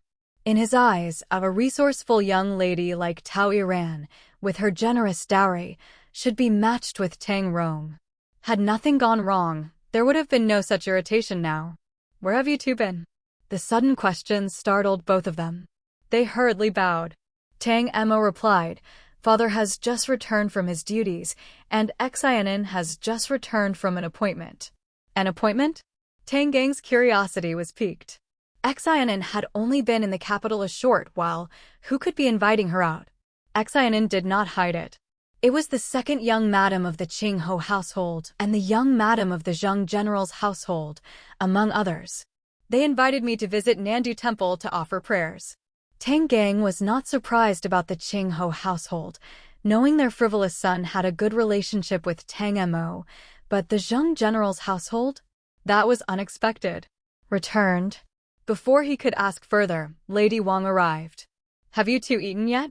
Xin An stepped forward with a respectful bow. Not yet. Then join us. Lady Wang glanced at Tang Gang. You too shall have a meal. Today, the eldest daughter-in-law personally cooked braised fish. Care to taste her handiwork? Tao Iran had truly set her sights on improvement, even cooking herself. Xin An was eager to try, giving Tang Mo a look. You haven't eaten, right? Tang Mo, I'm not fussed. Tang Gang, however, could not bear to see Tao Iran. The sight of her only fueled his anger. He didn't blame his son for being weak. He blamed Tao Iran's cunning, seducing his son to ignore his instructions. He felt both furious and stifled. Wasn't she supposed to be confined? Why is she making fish? Keep her in Spring Blossom Courtyard. She shouldn't be venturing out. The more he fumed, the happier Lady Wang seemed. She didn't go out. It was cooked in her little kitchen in the courtyard and delivered by Madame Lu. I see it looks decent. Shall you taste it too, father? Tang Gang grunted, but Lady Wang ignored him and turned to chat with Tang Mo and Xin An. Seeing them engrossed, Tang Gang stormed off. Tang Mo and Xin An exchanged glances. Something was clearly amiss. Surely it wasn't just about a musical mishap. Tang Mo immediately approached Lady Wang. Mother, why is father so angry? What happened? Mind your own duties and stop prying, she said. Just then, Tang Rong returned and overheard Tang Mo. He relaxed slightly, realizing Mother hadn't informed Tang Mo. He stepped forward, bowing respectfully. Second brother, second sister-in-law. They greeted him. Eldest brother is back. After greetings, Lady Wang spoke. Your father has been waiting. Go to him. There's likely an important matter. Tang Rong instinctively hesitated, already anticipating a scolding. Go, Lady Wang urged. Reluctantly, Tang Rong complied, knowing this hurdle was inevitable. Meanwhile, Tang Mo, curious, pressed Lady Wang again. Take your wife and rest. Don't pry too much, she said. Tang Mo sighed, returning with Xin An. On the way back, they murmured speculations about what was going on. In the study, Tang Gang's expression was calm. Tell me your thoughts. Tang Rong knew this composure was temporary. He spoke earnestly. Father, let's just settle this matter. Madame Chongning is difficult. She's keeping a close eye on us. If Iran makes a misstep, we'll be criticized. Better to accept it calmly. Seeing Tang Gang about to lose his temper, Tang Rong quickly continued. This is a minor matter. If rumors spread, we can act as if ignorant and pin everything on the Tao family. Father could then exert influence over your father-in-law, who's earned some political merit. Helping him now could advance his career considerably. Tao Iran's grandmother was of humble origins, but now the family is respectable. There's no real fault there. Many officials have concubines from humble beginnings. If anyone fusses, it's their own reputation at stake. With Iran married into our household, I will protect her. It will also show the outside world that I am fair and honorable, good for our reputation. The only restriction is she must remain indoors for the time being. Tang Rong had carefully calculated this. Many in the capital were waiting to see the family stumble. If he divorced and remarried, or if Tao Iran suddenly fell ill, gossip would be endless. Worse, it would offend the Tao family, damaging both reputation and career. Better to extract maximum benefit from the situation. Luckily, the grandmother was healthy. Having Iran care for her daily would even enhance her reputation. Tang Gang's anger dissipated halfway. Seeing his son tall, handsome, and clever filled him with pride. What a boon for the Ho residents. Pity about his wife. Tell me your next plan, Tang Gang urged. Tang Rong relaxed, knowing the first hurdle was cleared. He began outlining how he would use this incident to curry favor with the Tao family and maintain leverage over them. Father agrees to this approach? The father-son plan even surprised Lady Wang. She had expected them to prioritize the family's reputation and Tang Rong's future, perhaps sacrificing Tao Iran. Subsequent actions required Lady Wang's cooperation. Tang Gang, not hiding anything, explained Tang Rong's strategy, and Lady Wang finally understood. They planned to secure a good reputation for the Tao family while benefiting the Ho residents over the long term. Though internally disgusted by the scheming, Lady Wang maintained a composed exterior, smiling. This way, both families' faces are saved, and the Ho residents gains advantage. Tang Rong, our Ho residents' heir, is both brave and clever, she added. Calculating for his wife without mercy, Tang Rong's strategy ensured that Tao Iran would be completely under his influence. Indeed, never taking a loss, always scheming, Tang Rong proved himself a worthy heir. Tang Gang, satisfied, did not see any fault in his son's methods. In his eyes, this was what made a competent heir. He even complimented Tang Mo. Marriage changes a man. He's become more ambitious. After a few more years of experience in the Northern Bureau, we'll transfer him to a better post. Lady Wang nodded, asking about Tang Gang's attitude toward Tao Iran. Tang Gang replied that strict guidance was needed. Lady Wang smiled faintly but said nothing. She agreed with Xin An, keep Tao Iran confined to the household. One competent, presentable daughter-in-law in the Ho residence was enough for public affairs. Chapter 122. Visitors from Huai River. That night, Tang Mo tossed and turned, almost shaking the bedboards apart. How could he sleep without uncovering the little secrets in the residence?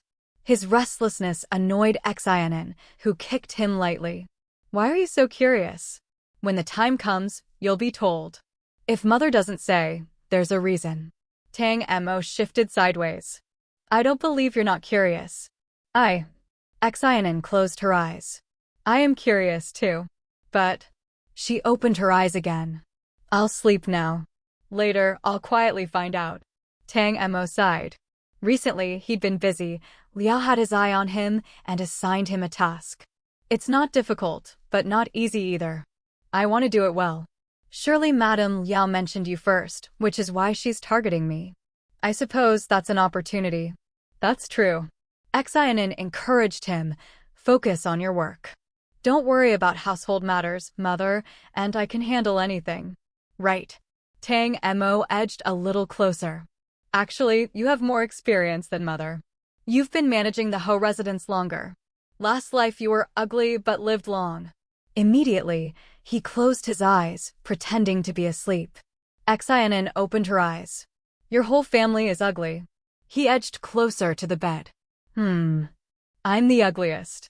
In the following days, Tang Mo hardly returned for dinner. Xin An knew why and didn't mind. Lady Wang, however, scolded him repeatedly in front of her. Xin An laughed. A man must handle social affairs. Nothing much is happening at home, let him be busy. I'm going to Wang's house tomorrow to offer congratulations. Mother, will you go with me? Wang Yu was marrying off his daughter-in-law, and the invitation arrived early. Xin An wanted to go a day ahead to deliver the gifts and check on the veteran soldiers of the Wang family.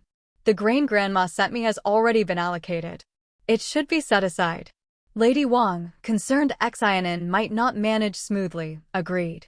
No rush, wait until Wang's household has finished their busy period. With Lady Wang supporting her, Xin An felt more at ease. They chatted casually. Lady Wang noticed Xin An didn't mention anything about the Tao family, confirming her discretion and steadiness. A maid hurried over. Reporting to the second young madam, several people from Huai River have arrived, saying they're here to seek second young madam. Xin An froze, then smiled brightly. It must be Uncle Bai and the others. I'll go greet them. Seeing her hurry, Lady Wang shook her head with amusement and instructed Ping Qiu to check who had arrived and make proper arrangements. Outside the Ho residence, carriages waited. Several covered carts trailed behind, carrying plenty of goods. A 50-year-old man stroked his beard and looked up at the mansion. Look at this Ho residence, so grand. You think our eldest daughter is living well? It was Xin Bai, the uncle Bai Xin An mentioned. A lean, wiry old man. If not for Fong De beside him, he could hardly manage the Ho residence gatekeepers. Fong De looked concerned.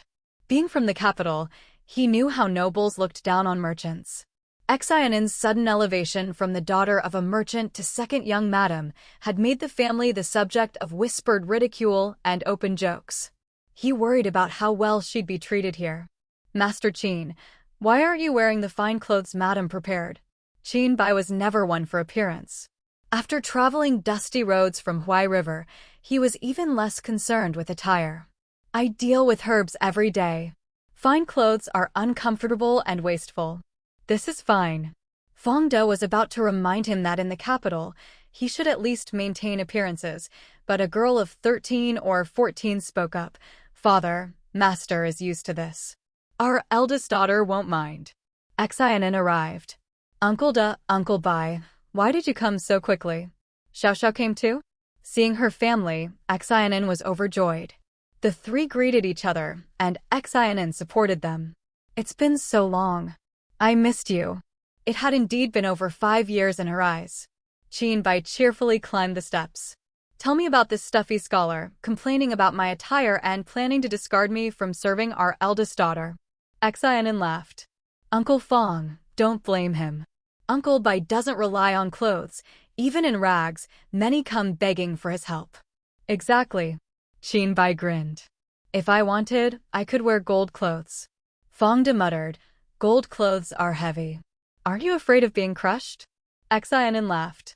Uncle Fong, come inside quickly. Lady Wang arrived to arrange the goods and the visitors, letting Fong De relax and enter. Inside, he scrutinized the staff. Seeing no disdain or arrogance in the household servants, he felt reassured. Just as he entered the courtyard, Manager Zhang's voice called out, "Second young madam, forgive us, unaware why river guests were coming, we've been remiss." I hadn't received prior notice either. Xin An introduced Fangda and Qin Bai. Manager Zhang was unfamiliar with Fangda, but had heard of Qin Bai. "I heard Huai River has a legendary physician, known as the Master of Life and Death. Could it be this gentleman?" The old man stood with hands behind his back, a look of amused challenge. Fangda added, "Before coming to the capital, Uncle Bai already became sworn brothers with Master Xin. He's no longer technically a guest of the Xin family."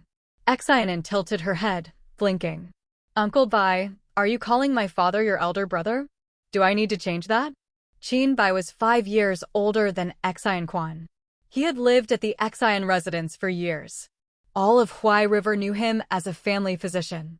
Despite his fame, no one tried to poach him because he was expensive to maintain and devoted loyalty to Xin Quan. "Did father request this?" Qin Bai gave a sidelong glance and smiled in a way Xin couldn't describe, as if he had gained some advantage. Manager Zhang quickly promised to arrange guest rooms. Xin stopped him. "No need. Uncle Da and Uncle Bai, or rather Master Qin, will be staying in the capital for a while. The Xin residence is almost ready. Later, I'll have them move there." Manager Zhang looked disappointed. Fangda was indifferent, but Master Qin wasn't. A skilled physician in the Ho residence would be extremely valuable. Fangda bowed. "Manager Zhang, is the Ho Lord in the residence?" He had brought the Xin family's annual funds for the Ho residence, which must be personally delivered to Tangang. Chapter 123, Preparing for Big Moves. "Ho Lord won't be back until evening. Manager Fang, you should rest first." Manager Zhang naturally guessed Fang Da's purpose and felt pleased. The Ho residence had been short on funds the past 2 months due to expenses for the heir, so this timing was perfect. Fang Da nodded. Xin led them to where Lady Wang managed the household's affairs and had a seat. Only after sitting did she realize the residence didn't have a proper space for receiving guests. Before tea was even served, Fangda asked about Xin's situation in the Ho residence. "How are you faring?" "The master and madam must worry." Xin smiled. "All is well, perhaps even better than my parents imagine." "Uncle Fang, Master Qin, why bring Xiao Xiao along? Where are the others?" Fang Xiaoxiao was Fang Da's eldest daughter. She had a talent for medicine and had apprenticed under Qin Bai. By Qin Bai's words, she had achieved some skill. "If you came just for me, I'd feel bad making you separate from your family. Married life makes one worry more." Qin Bai sipped tea, frowning slightly, perhaps dissatisfied with its flavor. "Shouldn't we survey the situation first?" Fangda explained, "We don't know the situation in the capital. The young master suggested we come first, and in spring next year, he'll arrive with our families. Xiao Xiao knows some medicine. Master was concerned for the young lady's safety in the Ho residence, so she comes first, to stay by the young lady's side." Xiao Xiao stepped forward. "Young lady, I've diligently studied medicine under Master. Let me stay by your side." Xin didn't refuse. "Very well, you'll stay with me. When aunt comes next spring, you may return." She welcomed someone skilled in medicine nearby, but wanted the Fang family members to remain free agents, not bound too tightly to her household. She looked at Fang Da. "What will my brother do next spring?" Fang Da's expression brightened. "The Yao family invited us to come to the capital with tribute in spring." The Xin family had connections with the Marquis of Wei Yuan's household. Though the groom had changed, the marriage was complete. Tang Mo was the legitimate son of the Ho residence. Even if there was hidden ridicule, courtesy remained. The Yao family's gesture was to show goodwill. Xin's mind was sharp. She planned to accelerate Tang Mo's progress in spring to increase his value. Merchants were shrewd and quick-eyed. They must feel that the Ho residence was a rock-solid backing. "Uncle Fang, I'd like to set up some enterprises in the capital. If things go well, the Xin family will establish a foothold here. Preparation is necessary. Master Qin, I plan to open a restaurant specializing in medicinal cuisine. Would you oversee it?" Fangda felt gratitude toward Xin for all past favors. He welcomed this chance to return to the capital and perhaps settle old scores. Xin Bai, having been supported by the Xian family for years, never faced unreasonable demands. At Xian's request, he agreed without hesitation. If I'm idle, why not? Medicinal cuisine, very well. Xian was delighted. Seeing her family gave her heart comfort. The Ho residence wasn't ideal for business discussions, so Xin Bai suggested, the Xian residence renovation is done, right? Let's first pay respects to Madam, then move in. Very well. Xian led them to Lady Wang. After polite greetings, she personally escorted them to the Xian family's residence, including all the goods brought from Huai River. The Xian residence, overseen by Wang Jin and Wang Fu, was nearly completed. The remaining flowers and plants would be planted later in cooler weather. Learning Xian had arrived, the father and son duo hurried forward to greet her. Seeing Fang De and Xin Bai behind her, they were even more delighted. Xin Bai remarked, "Our own place is always the most comfortable." Previously, he had felt uneasy at the Ho residence. The east courtyard has 2 small houses. Manager Fang and Master Qin will fit perfectly. Several new maidservants and boys have been trained for over a month. They can handle basic cleaning and tea service. Wang Jin led them around the courtyard. The freshly renovated yard was spacious and bright. Both Fang De and Qin Bai were satisfied. Fang De said, "To have such a courtyard in the capital is excellent. Thanks to Manager Wang for arranging it." Wang Jin and Wang Fu were delighted by their arrival. The Xian residence felt empty with just them. More people brought vitality. Fang De managed some of Xian family's trade. His presence would mean bigger ventures and potential gains for the Wang father and son duo. They moved to the main hall. Naturally, Xian sat at the head and explained her plans. Though these enterprises are mine, they are unrelated to the Ho residence, yet we must leverage the Ho household's influence. Fang De was puzzled. How could she leverage the Ho residence if they weren't benefiting from it? Xian clarified, "You know my situation. I won't hide it. I'm displeased about the marriage exchange. I don't want to spend on the Ho residence, especially not on the Ho heir." Her stance was clear. Fang De understood immediately. She continued, "The second young master of the Ho residence will help you with matters in the capital. Any issues, consult him. You don't need to mention any benefits. I'll discuss them with him." Fang De nodded. With the young master supporting them, Xian family business would surely thrive in the capital. The master worried that the young lady might be inexperienced in capital social dealings. "We brought many Huai River specialty items. Also, Master instructed me to bring this year's contribution to the Ho residence, same amount as before. But he specifically asked that 30% be given to the young master." Xian raised an eyebrow and smiled. Reasonable. If she and Tang Emma weren't yet fully backed, not a coin would go to Tang Gang or Tang Rome. In future, if the young master needs help, assist him as you can. Fang De agreed wholeheartedly. He would protect their young master. Why bother supporting that shameless Ho heir? If the Ho heir lost their lady, the young master would prosper instead. After discussing family matters, Xian shifted to medicinal cuisine. Tang Mo had already scouted a location on the busiest street in the south of the city. Rent was not cheap, but the clientele, wealthy and powerful, meant profit was almost guaranteed. The shop is prime 10-year lease. The previous tenant ran a restaurant. Most furniture remains. Today you can rest. Tomorrow we inspect it. Then we begin renovations. Use the best craftsmen and kitchen masters. This restaurant must not only profit, but help us establish connections with the elite. Don't worry about costs." Fang De nodded. Xian continued, "On Ingui Street, I plan to open a specialty Huai River goods store. It's promising." Fang De suggested, "Selling only Huai River goods is thin. Better source items from other regions. Partner with merchants there. It ensures completeness and profit." Xian smiled, "With Uncle Fang here, I feel confident. Before, I always felt constrained. The situation is favorable now. Soon, Uncle Fang will make a name for himself in the capital. I'll decide. In the future, 2/10 of all Xian family profits in the capital go to Uncle Fang."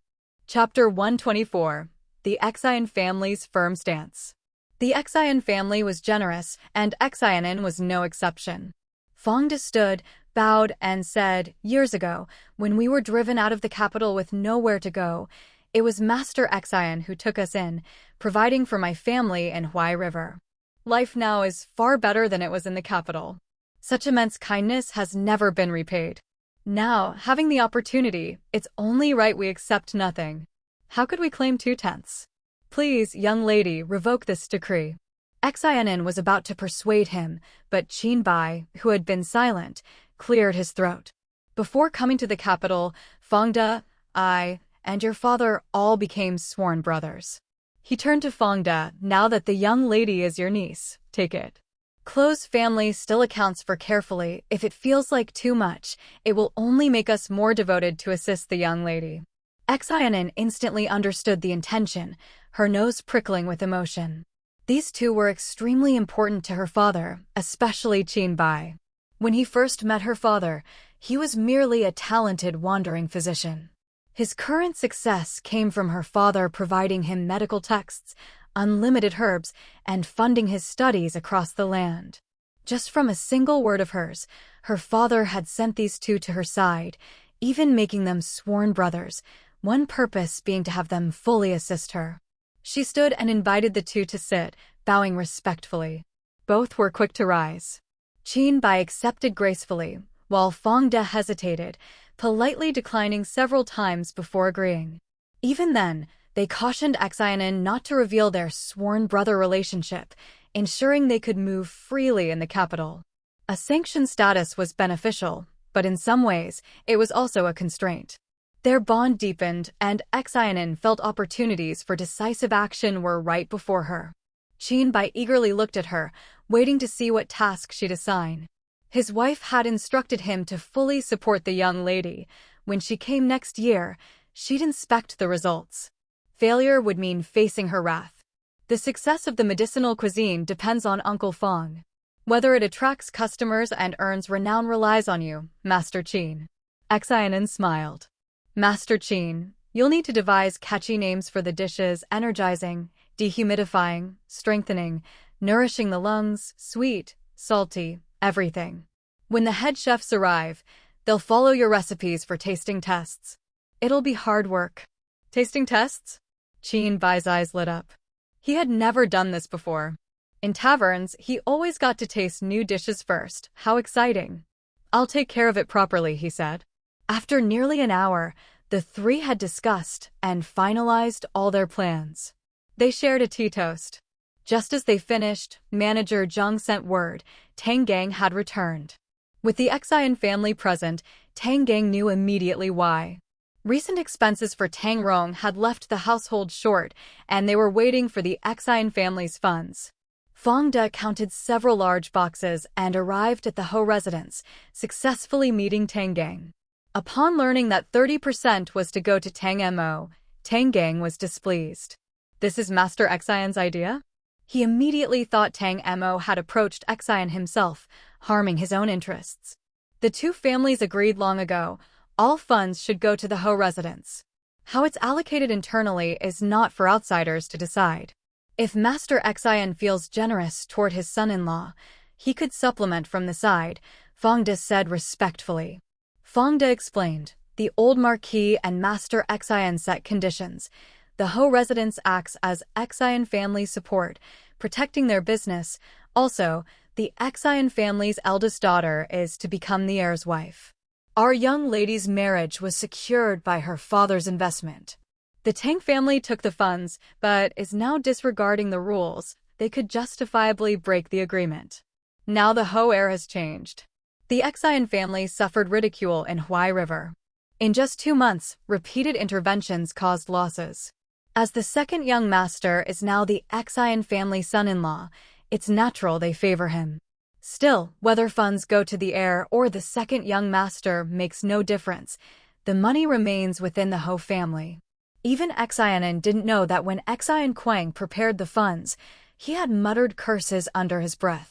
Thinking that the hard-earned Xian family silver would go to support shameless Tang Rong made him furious. But with Tang Mo weak in position, he could not go too far otherwise. not a single coin would reach Tang Rong. Fong De, representing Xin family's honor and stance, felt no need to show gratitude for the Ho residence's awkward handling. Tang Gang drew a deep breath.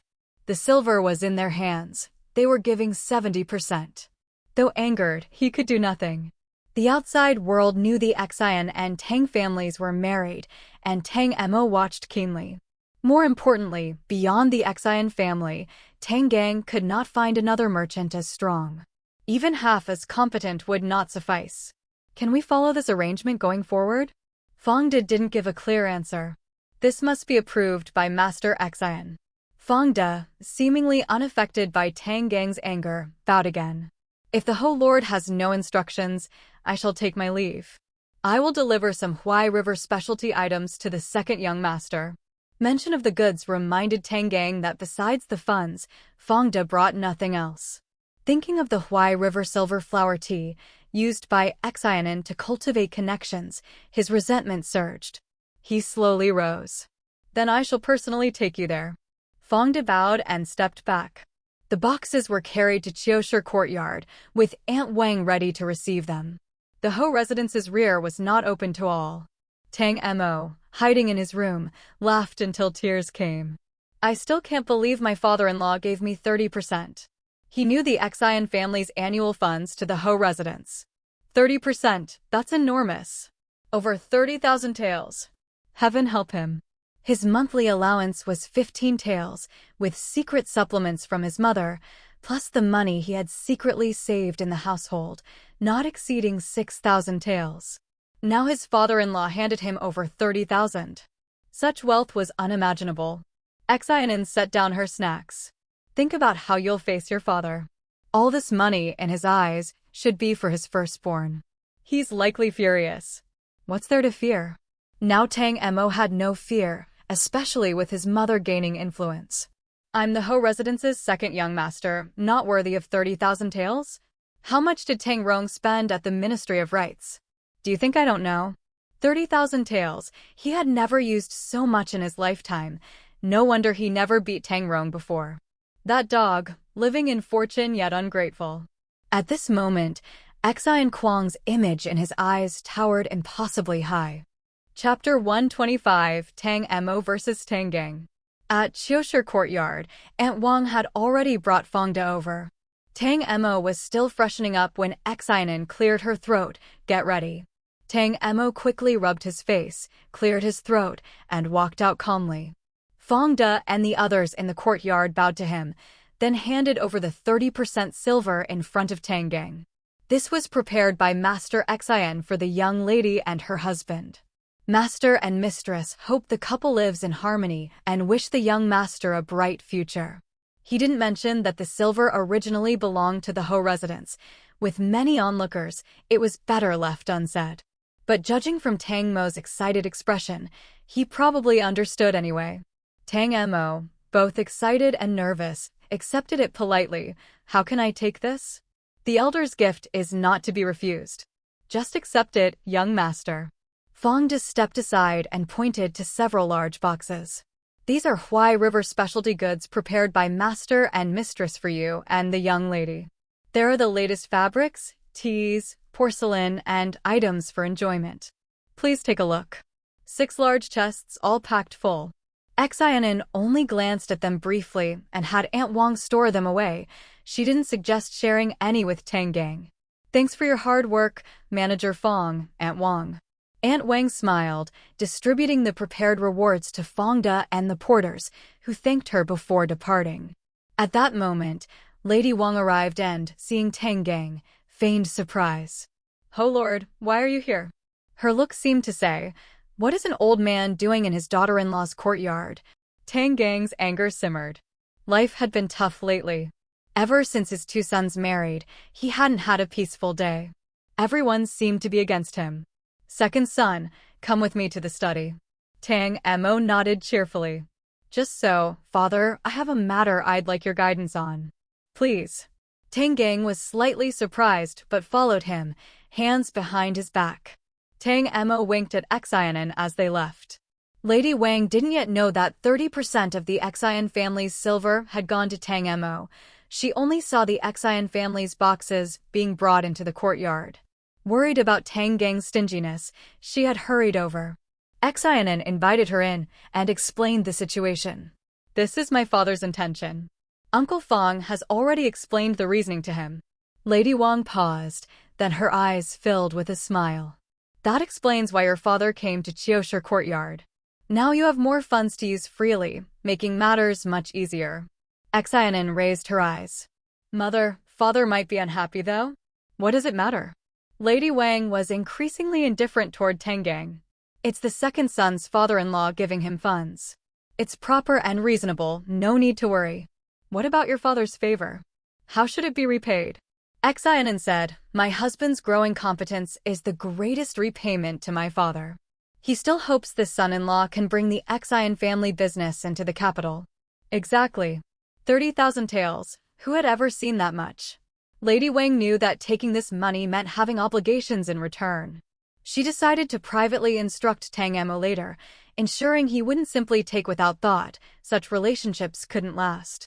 Xin An suggested giving a portion of the newly arrived specialty goods to her, but Lady Wang said, no need. You have tea left and fabrics not yet made into clothing. As a married couple, you're at the stage to exchange gifts, keep them for yourselves. Though, Lady Wang hesitated slightly. If convenient, pick 2 items for your uncle. He enjoys tea. Of course. There's also my cousin, he can drink his own. Gifts for classmates or teachers' work too, useful in every way. Your second uncle must have some as well, and a gift for your aunt. She sent me grapes before. Lady Wang silently felt gratitude and decided to return to offer prayers to the Buddha for continued blessings. In the study, Tang Mo chose to act preemptively. Bowing, he said, Father, lately Commander Liao assigned me a task. I need some guidance. Tang Gang replied, go on. The capital needed a new marketplace for daily trade. 38 households had to be relocated, one belonging to a senior official's ancestral property. He refused, so the Ministry of Works passed the matter to the northern garrison. Commander Liao then sent it to Tang Mo, who visited Magistrate Zheng. Upon hearing the reason, the magistrate had thrown him out. The day their property was to be demolished was a day he said we would perish together. In peaceful times, the northern garrison did menial work and took the brunt of complaints.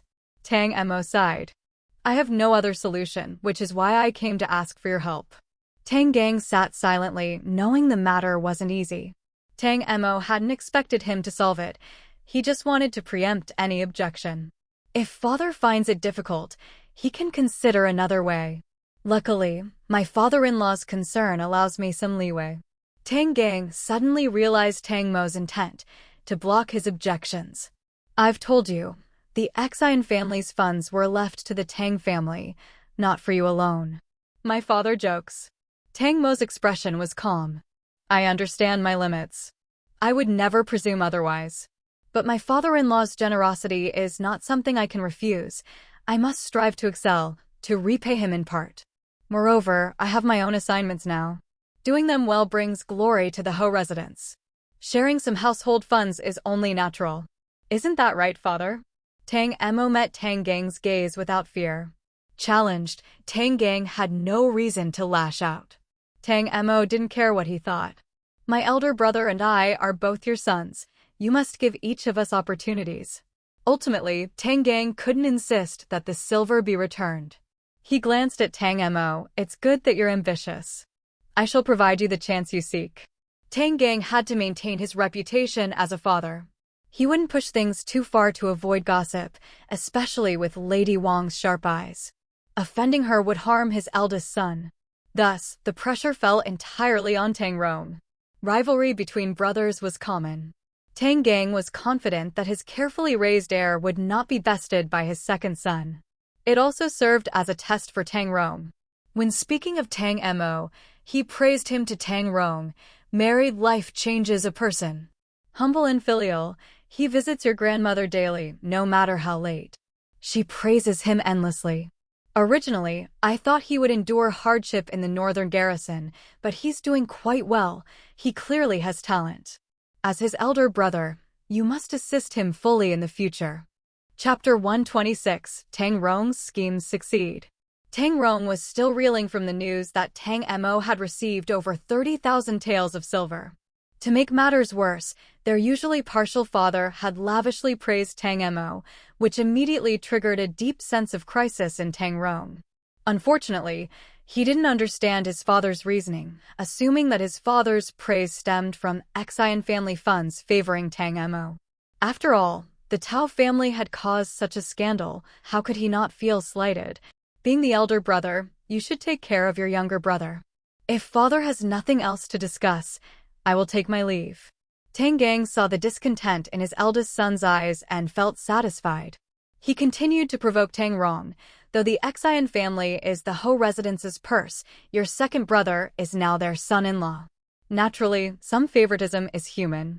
Even if it were more than 30%, we could only accept it. He opened a drawer and took out 2 silver notes. Here's 1,000 taels as the household supplement to you. Comparing 30,000 to 1,000, Tang Rong, who always prided himself on superiority, felt insulted. The notes burned in his hand, and anger rose in his chest. Passing by Chiosher courtyard, he heard laughter, which made him even more frustrated. In his eyes, Xin An not only had personal abilities, but the Xin family was also a powerful ally. Though lacking political influence, they had money. Cooperation with them meant combining power and wealth, achieving mutual benefit. Looking at the Tao family now, they hadn't provided him any support and still demanded official positions without prepayment. Did they think offices were easily obtained by simply asking? And then there was the overbearing old matriarch. Standing outside Chunhua courtyard, he couldn't help but feel displeased. Tao Iran greeted him warmly, her demeanor softer than before. Welcome back, Ronglang. Was today tiring? I made some sweet soup. I'll have a bowl before a short rest. I also made a pair of shoes, try if they fit. In the past, Tang Rong would have been delighted. She was the wife of his dreams, beautiful, kind, talented, and attentive. Yet now, her gestures felt a little hollow. Inside, after drinking the soup, which stuck in his throat, he had to drink tea again to feel better. Tao Iran handed him a list. Ronglang, I took some leisure time to review my dowry. I found many items I won't use. Leaving them idle in storage is wasteful. These are treasured items my father collected over the years. See if there's anything useful for you. Though under house arrest, she was aware of Xin family's recent gifts. Knowing her situation, she didn't wait passively. She offered her own dowry to please Tang Rong. Confident in her hold over him, she believed that if she bore the household's future heir, these items and more would eventually return to her hands. Sure enough, upon seeing the list, Tang Rong's mood lifted, though he maintained a calm expression. Since these are your dowry items, they should be carefully preserved. How can they be used freely by others? I am a man, I should not use my wife's dowry. How can you think this way? We are one flesh and blood as husband and wife. Besides, my natal family might need your assistance in the future. If you refuse, you'll show resentment and try to separate from the Tao family. Before her words even ended, tears came. Her mother had advised against such tactics, unaware they were extremely effective with men. Tao Iran didn't know Tang Rong wanted everything for himself. Even if he wished to use her dowry, he wouldn't ask outright. Instead, he had his own way of letting these items serve his purposes. After a few more gentle words, Tang Rong took her hand. I know your heart is with me. As I've said, regardless of outside judgment, my heart remains unchanged. You need not worry. Tao Iran was touched. Ronglang, your heart is sincere. I am grateful and so shall I. Tang Rong gently brushed her lips. I know. After some intimate moments, his eyes returned to the list as if seeing it for the first time. A multicolored glass plate? Yes. It is said to come from overseas, gleaming beautifully in the light. Tang Rong wanted to see it. Tao Iran immediately sent Lu Gugu to fetch it. Tang Rong handled it, remarking that Minister Chow of the Ministry of Rights loved glassware. Seeing such a fine piece would delight him. Tao Iran, savvy, suggested gifting it in her name to Madame Chow as thanks for her care of Tang Rong. Tang Rong, holding her hand, whispered sweetly again. Tao Iran's suggestion perfectly suited his intentions. What she thought would be difficult was unexpectedly easy. A wall away, Tang Mo admired the 30,000 taels several times before confidently handing them to Xin An. You keep it. I'll come to you when needed. If opportunities arise to invest in businesses, money must make more money. We can't just rely on father-in-law's generosity. Xin An didn't refuse. Naturally, funds from her father should be under her management. Since you're responsible, I'll give you 100 taels for now to use for entertaining guests. 100 taels? Tang Mo bowed and smiled. That's more than 6 months of my stipend. Thank you, Xin Beauty. You're welcome, Xin teased. Perform well, and I'll reward you more in the future. The two laughed together. Even at bedtime, they were still smiling. No wonder they'd suddenly come into such a large sum. That night, Lady Wang had prepared herself to argue with Tang Gang. She had her lines ready. Yet Tang Gang unexpectedly praised Tang Mo, leaving her momentarily speechless. She even wondered before sleep if Tang Gang had been flustered by anger. The next morning, Xin An took gifts meant for the Wang family to Lady Wang. Mother and daughter went to pay respects to the matriarch, then left while it was still cool. The Wang residence was more secluded than the Ho household. The estate had 2 main sections, evidently recently renovated. Just a simple coat of paint, new furniture, some flowers. Please forgive our simplicity, Madam and second Madam, Lady Wang said. Madam Wang was taller than most women, with a larger frame, her face marked by years of toil. She felt slightly awkward discussing household matters. Lady Wang commented, the residence is orderly. Clean and bright, very pleasant. Madam Wang runs the household well. Is that an osmanthus tree? Its trunk was thick, branches straight and dense. Even sunlight struggled to penetrate. It's growing very well. Chapter 127, Where there's smoke, there's fire. This osmanthus tree was planted the year I married in. Every September when it blooms, the fragrance fills the residence. It's one of our household's rare elegant pleasures. Lady Wang clearly cherished the tree. Her smile softened her entire demeanor. Madame Wang glanced sideways. Did Master Wang plant it himself? Yes, Lady Wang replied, her eyes full of joy, perhaps recalling the past. Madame Wang expressed admiration. The branches are lush and strong, just like all the young men of the Wang household, each outstanding in his own right. Though the Wang family wasn't extraordinarily wealthy, the elders were kind, and their 3 sons and 2 daughters had all turned out well. The household was harmonious. How could Madame Wang not feel a bit envious? I hear Master Wang is kind and attentive. Lady Wang is truly fortunate. Madame Wang blushed at the compliment. You flatter me. Madam, second Madam, please have tea in the main hall. Lady Wang led them into the main hall. The tea served was Xin An's silver-flowered tea from Huai River, brought by Tang Mo after it had circulated through the 4 Wang shops. Lady Wang demurred again, but Xin An smiled. Madam Wang, no need for such courtesy. My husband and Master Wang have been acquainted for years. This little tea is nothing to mention. Moreover, my husband often praises Master Wang's loyalty and righteousness. Your family also has kindness and principle. We only wish we had greater ability to help more. Madame Wang waved her hand, laughing. It's not as grand as Second Master says. We've only been able to assist a few people. We're grateful to Second Master. Without his occasional silver, we couldn't have managed at all. After some polite exchanges, Lady Wang got down to business. Today we visit mainly to congratulate your son on his marriage and second, to discuss a matter with Lady Wang. Hearing a matter, Madame Wang straightened. Please speak, Lady Wang. Lady Wang said, you may know some of the Ho residence's situation. Before passing, the old master worried about the old retainers. But there are too many. Even with the Ho family's goodwill, there are limits. Madame Wang understood well. She knew from experience that the Wang family often struggled, and the number of old soldiers they supported was small compared to the Ho household's obligations. Lady Wang continued, fortunately, Master Wang has quietly helped some over the years. That's why the Ho residence never truly strained. The old lady has always kept this in mind. Now, with the Ho family's 2 sons just married, the old lady has again raised this matter. Lady Wang aimed to place Tang Emo in the spotlight, invoking the matriarch's authority. After all, the old lady's influence exceeded Tang Mo's in this regard. Her wish is, the Ho master handles part, and the rest is entrusted to my second son. Madame Wang was delighted. She and Tang Emo had dealings for 2 to 3 years, already accustomed to him. He had no heirs, was easy to talk to, and though not wealthy, was trustworthy. In contrast, dealing with the other son, the aloof heir, would make her uneasy. Second master is upright and generous. These past 2 years, we owe him much. Madame Wang praised Tang Emo generously.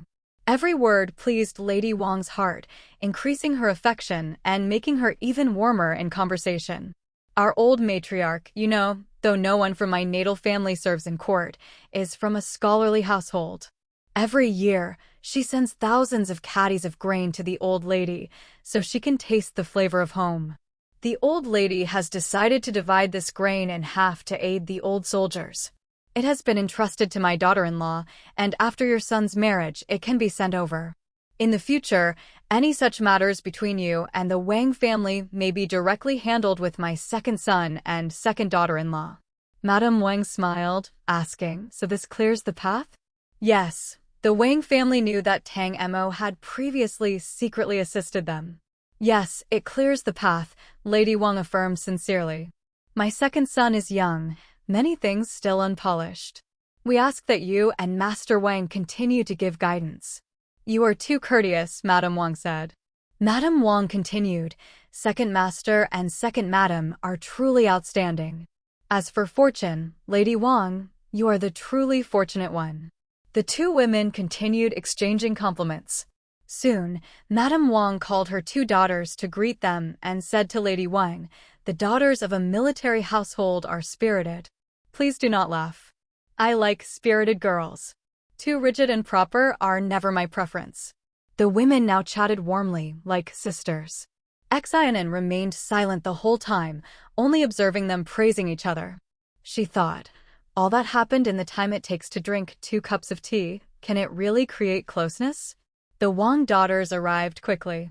The elder, Wang Xiaoyan, was 16, the younger, Wang Xiaoqin, 13. They did not inherit their mother's tall frame. Their faces were somewhat square, likely taking after their father.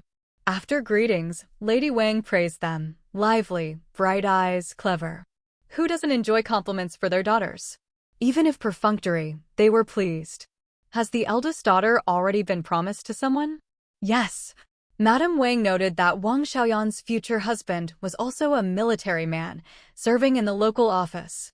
When her sister-in-law enters the home this year, next spring she too will marry. Lady Wang added congratulations, gifting the 2 sisters hairpins as tokens. Do visit the Ho residence often, and speak with your sister-in-law. Xin An also gave gifts, fabric and a few small trinkets. She said with a smile, I've just arrived in the capital and don't know many people. Both of you may come to see me often. Of course, this was just for appearances. One sister was preparing for ordination, the other too young to wander freely, but they accepted with smiles. After another cup of tea, with Madame Wang and her daughters seeing them off, they left the Wang residence. On the way, Lady Wang remarked, the Wang family is upright and trustworthy. We should interact more. Tang Gang would not value the Wang family. This was his loss. In the following days, Xin An was busy. Besides attending the Wang family wedding, she accompanied Lady Wang to 2 other banquets, meeting several more women of the capital. Energetic Feng De, after resting one day in the capital, began measuring the main streets on foot. When tired, he visited tea houses, conversing with customers to quickly learn the city. He delayed starting renovations on the medicinal restaurant, planning to consult Xin An at the Ho residence the next day. Yet Xin An felt uneasy. For 2 consecutive days, Steward Zhang sent items to Qiushi courtyard. The first delivery included decorative objects, the second, some antiques. Each delivery's words highlighted Tang Gang's favor toward Tang Emo. Normally, it wouldn't be a problem, but here, The doting father had given treasures not to his eldest, but to Tang Emo. Xin An sensed something strange. Something was definitely going on. Chapter 128, The Couple's Deduction. Xin An couldn't shake the uneasy feeling in her heart, puzzling over it for a long time without a conclusion. That evening, while enjoying the night breeze, she brought it up with Tang Emo. Tang Emo stood in the courtyard, hands behind his back, gazing at the moon. His brows furrowed slightly, though it seemed the moon didn't catch his attention. After a moment, he said, "Have you noticed the different attitudes toward me in the household?" He tilted his head. Not just inside the residence, but outside as well. Xin An was silent for a moment. "Now that you mention it, it is true. At yesterday's banquet, even father praised you. Has his conscience suddenly awakened?" Tang Emo shook his head. "From childhood to now, he has rarely praised me. Even when he does, it's usually insincere. But these past few days, he seems unusually keen to do so. I haven't achieved merit or built anything. It shouldn't be like this." If this were his previous life, he might have thought his father was having a change of heart, but now he wasn't so naive. "Nothing falls from the sky for no reason. I'm handling certain duties. He knows about them and is aware of the trouble I've faced. If he truly valued me, would he just step aside?" Tang Emo knew exactly how his father treated Tang Rong. Xin An raised an eyebrow. Empty words without action are meaningless. Any praise might have an ulterior motive. Tang Emo frowned, still uneasy. "Rest for now. I'll go see mother." Summer was nearing its end, yet the heat lingered. The night breeze brought slight relief. On his way, Tang Emo carefully reviewed the recent events, trying to spot any oversight. After pondering, he concluded it all started when his mother returned from the Changningbo residence. That night, Tang Gang was out drinking again, not yet home. Lady Wang was just preparing for bed when Tang Emo arrived. "Out so late? What brings you here?" Tang Emo hesitated. Since his mother had a daughter-in-law, he felt a little sidelined as a son. "It's important, a serious matter." Lady Wang stationed a servant at the door, and Tang Emo spoke of Tang Gang's unusual behavior. "When has he ever praised me, especially when I've done nothing remarkable? And he even sent some bottles and jars." Lady Wang chuckled. "Isn't it good that your father praised you? But didn't I want his praise most?" Tang Emo pouted. "I no longer crave it." "Mother, something's off. When you visited the Changningbo residence, what exactly did Lady Bo say?" It was strange that several people had gone back and forth with apologies over such a minor matter. Tang Rong, too, had been acting unusually bitter these past few days, rarely putting on his usual feigned smile. And Xin An had noticed Tao Iran's sudden attentiveness. Everything seemed odd. Lady Wang hesitated, worried about Tang Mo's impulsiveness, but he insisted, "Mother, you must tell me. You know my temperament. If I can't learn from you, I'll ask elsewhere, and it may cause trouble." At this, Lady Wang could no longer withhold the truth. She leaned in to whisper everything while reminding him, "Though I feel a touch of schadenfreude, we must consider the Ho household's reputation. Your father, after sulking for a few days, accepted the matter, planning to use it to fully control the Tao family. Though unscrupulous, it's the best option. You can't let the Ho household silently suffer a loss." Tang Emo remained silent for a long moment. Lady Wang sighed. "May the Bodhisattva protect us. Had things gone awry and the wrong room been entered, who knows what would have happened. Could it be that father is disappointed in Tang Rong, and that's why he's paying attention to me?" Lady Wang spoke with cautious optimism. Tang Emo wasn't sure. "Why don't you test him?" "How?" Tang Emo explained. "Words alone aren't enough. There must be something tangible. I recall once my elder brother attended a banquet and composed a poem that won praise from several seniors. He was then rewarded with men, Ho family retainers left by grandfather. The men left by Tang Gang's father were loyal and capable, far more important than mere jars and bottles. Tang Emo wanted to check if these men had fallen under Tang Rong's control. Besides this, mother can help me secure other advantages. No matter his motive, as long as we gain something tangible, we won't lose out." Lady Wang agreed and warned him not to spread news about the Tao family. Tang Emo promised and returned to Chiosher courtyard, recounting everything to Xin. She spent a moment processing it, quickly realizing a possible scenario. Favoritism is a form of stubbornness. It's unreasonable and nearly impossible to change. Tang Rong's situation might make father more protective and biased toward him. They had discussed this before and reached a consensus. Tang Emo soon understood. You mean father is using me to discipline Tang Rong? Father was openly displeased with Tao Iran and now knows of her family's actions.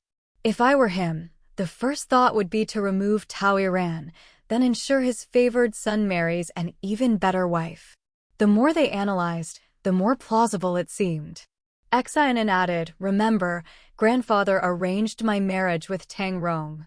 Father was displeased, or he wouldn't have so easily let it slide after learning of the switch. He clearly tried to suppress Tang Rong, keeping things under control. Tang Emo nodded. If Tao Iran disappears and no grandfathers will restrain him, father's exemplary son could still marry a princess. But Tang Rong won't agree, Xin said. She knew him well. He values his reputation. Besides, Lady Bo might still be watching for mistakes. He wouldn't take the risk, and instead, he'll use this situation to control Tao Iran completely. If our guess is correct, Tao Iran could soon suffer the same fate I once did, her dowry drained, used up, and then discarded like trash. Tang Rong won't reveal his true thoughts easily. Father must have some misunderstanding about him. Tang Emo added, everyone says Tang Rong is a hero who struggles with beautiful women. Father must have heard that too. He frowned. Xin looked at him. He's likely just using Tang Rong as a tool. The two analyzed the situation thoroughly. Tang Mo's face fell as he realized his position was negligible. Xin felt a pang of pity. Their circumstances differed. She still had a family that cared for her, her father's stance shaping the entire Xin household's treatment. She had never suffered in her family. Tang Emo, however, faced a father's neglect, a stepmother constrained by caution, and Tang Rong undermining his reputation. Plus, Tao Iran dragging him down in the previous life. He had truly been powerless. Chapter 129, Am I a ruthless person? Did you feel in your past life that everyone in the mansion was your enemy? Xin couldn't help asking, seeing the thought in his eyes. Tang Emo paused, slightly startled. You? What do you mean? It's just a pang of heartache. Recalling those past days, a wave of sorrow suddenly filled him. Xin realized she had touched a tender spot and hurriedly comforted him. Just think of it as me rambling. Though you don't need to be too pessimistic. Perhaps our guess is wrong. Maybe father is just disappointed in Tang Rong, and that's why he's paying attention to you, giving you an opportunity. But whatever his intentions, it doesn't change the fact that we can ride his coattails. With him, your social connections outside will go much more smoothly. Tang Emo agreed. Then let's just go with it. This time he's practically handing it over. I'll naturally climb the ladder. He was uneasy, and Tang Rong surely wasn't faring much better. Tang Emo didn't mind making him feel worse. That night, Tang Emo slept poorly. His dreams were full of past events, everyone laughing at him, pointing fingers, every gaze filled with disdain, even Xin's. Waking up drenched in sweat, he found it wasn't too late in the morning, so he rose to the courtyard to practice, venting his frustration. Xin hadn't expected a single comment to leave such a lingering effect. By the time Tang Emo had washed up and prepared breakfast, she noticed his mood was off. What's wrong? Tang Emo sat at the edge of the bed. I had a bad dream last night. He recounted the dream. Xin couldn't help but feel a little regretful. I didn't think it through. It's all in the past, why dwell on it now? Smiling, she patted his arm. Now, you're the rising second son of the Ho family. You have someone clever like me helping you, a mother who's let you take the reins, a wealthy father-in-law supporting you, and a grandmother who likes you. Nothing like your dream. There's no need to worry. Tang Emo raised an eyebrow, a playful curve on his lips. Sounds like things are pretty good for me now. They are. He laughed, noticing Xin's hair tangled around her neck. Get up, ghost woman. Xin shot him a glance. A pretty ghost, at least. Yeah. You're the prettiest in the world now, huh? It was a strange obsession. In her past life, she dressed plainly like a nun. Now, she reveled in her beauty. Before leaving, Tang Mo was curious how Xin An planned to deal with Tao Iran. Xin An looked up. After her illness was exposed, Tao's family shame was revealed. Now, she has no choice but to cling tightly to Tang Rong. Tang Mo said seriously, "You could easily destroy her now." Xin An smiled slightly. "Am I the kind of person who kicks someone when they're down?" Tang Mo said yes. "I thought you'd take advantage of her sickness to finish her off." "I'm not." She beckoned him closer. "I need your help with something." Tang Mo leaned in, learning she wanted him to secretly spread rumors about Tang Rong being hopelessly devoted to Tao Iran. He was puzzled. "You want to make him appear lovesick?" Xin An explained. "After sleeping on it, things are clearer. Father dislikes Tao Iran and would rather she be gone, clearing the way for his son's bright future. I'll protect Tao Iran instead, keeping her firmly in the position of the Ho heir's wife, so Tang Rong can't harm other women. I want to watch them use each other, hate each other, never be able to leave, yet always cling, each dragging the other down." Besides, Xin An laughed. "You said people think Tang Rong is obsessed with beautiful women? Let's make that rumor real. Tao's family is cultured, skilled in all 18 arts, driving Tang Rong crazy in love." Tang Mo leaned back, clicking his tongue. 18 arts. He instantly understood that this arts wasn't the literal kind. "You've got the most cunning heart, my dear. I admire it." Tang Mo admitted he already submitted to Xin An's schemes before they even affected him. He wondered how he ever opposed her in his past life. Xin An rolled her eyes. "I'm not a saint. Should I just be lenient with them?" Tang Mo nodded with a grin, his mood finally brightening. "Don't worry. I'll handle this quietly and properly." "Good." Xin An prepared to get up. "The money's in the drawer. Take it when needed." Tang Mo asked her to make a few more outfits for him. "I want to show off outside. Also, several people at the Shuiwa banquet asked to meet you to see your clothing style. I'll arrange it. You'll attend, of course." Understood. She had made many new acquaintances recently. It would take time to cultivate the relationships. Tang Mo leaned closer again. A new tavern opened by Biba Lake. "Good food, nice scenery, not hot yet. Let's try it." Seeing his hopeful gaze, Xin An nodded. "Come back early, then we can stroll the streets too." "All right." Tang Mo cheerfully prepared to head out. "It's too hot during the day. Some tasks can wait until it cools. I'll go now." Seeing him so full of energy, Xin An smiled and got out of bed, calling the servants in to attend to her. Today, Tang Gang took leave and didn't attend court. He had returned late last night and seemed fatigued. Lady Wang commented on Tang Mo. "He looks troubled. Won't the Home Master help him?" Tang Gang had no such intention. He had enough to worry about with his eldest son. As long as the second son didn't cause trouble, it was fine. This is his chance to be tested. He must rely on himself, Tang Gang said. Lady Wang smirked. "The Home Master sounds like he's helping a lot." Tang Gang tilted his head as she turned away. "Since the Home Master refuses, forget I said anything. This child relies on himself, and now he can count on his father-in-law. Whether he can rely on me is not important." This irritated Tang Gang. He couldn't accept a merchant outranking him. To assert himself, he decided to assist Tang Mo this time, subtly adding to Tang Rong's pressure. Chapter 130. The second princess consort invites again. The summer heat was intense, and Xin An followed Tang Mo's advice to stay indoors, enjoying the quiet comfort of Qiushi courtyard. "Young madam, the lady manager of Qianji Goldsmiths has brought some newly arrived jewelry," Nanfeng reported, returning from her errand. Xin An had asked the manager to come by. Previously, she had noticed that Qianji's jewelry was exquisite and left instructions to be notified whenever new stock arrived. As the second daughter-in-law of the Ho residence, Xin An couldn't be seen going out to select every trinket herself. Soon, the lady manager arrived with the jewelry. Qingyang had already prepared a table for display. After the proper greetings, the manager and two assistants laid out the items carefully, respectfully asking, "Second madam, These are our latest arrivals. Do any catch your eye? Hairpins, earrings, bracelets, each with 3 to 5 variants, were presented.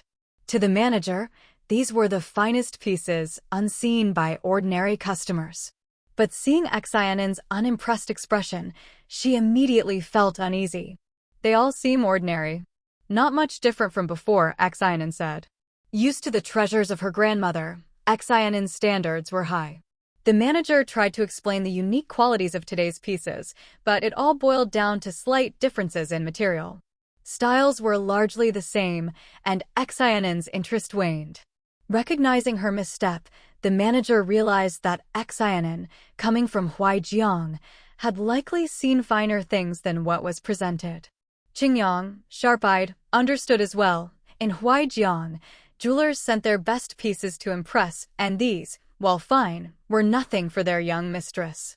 If you send the same ordinary pieces next time, Qianji need not come to the Ho residence again, Xin An warned. The manager apologized profusely, hastily packing up her items. Xin An thought to herself that a reputation like hers had to be carefully maintained. Even a simple jewelry merchant shouldn't underestimate her. It's too hot today, Xin An muttered. She considered going to have tea and watch opera with Lady Liao instead. Before she could decide, Aunt Wang arrived with a note. The second princess consort requested Xin An to come for tea the next morning. Aunt Wang looked nervous. This was true nobility. Young madam, shall we pick a couple of fine items from the storeroom to bring?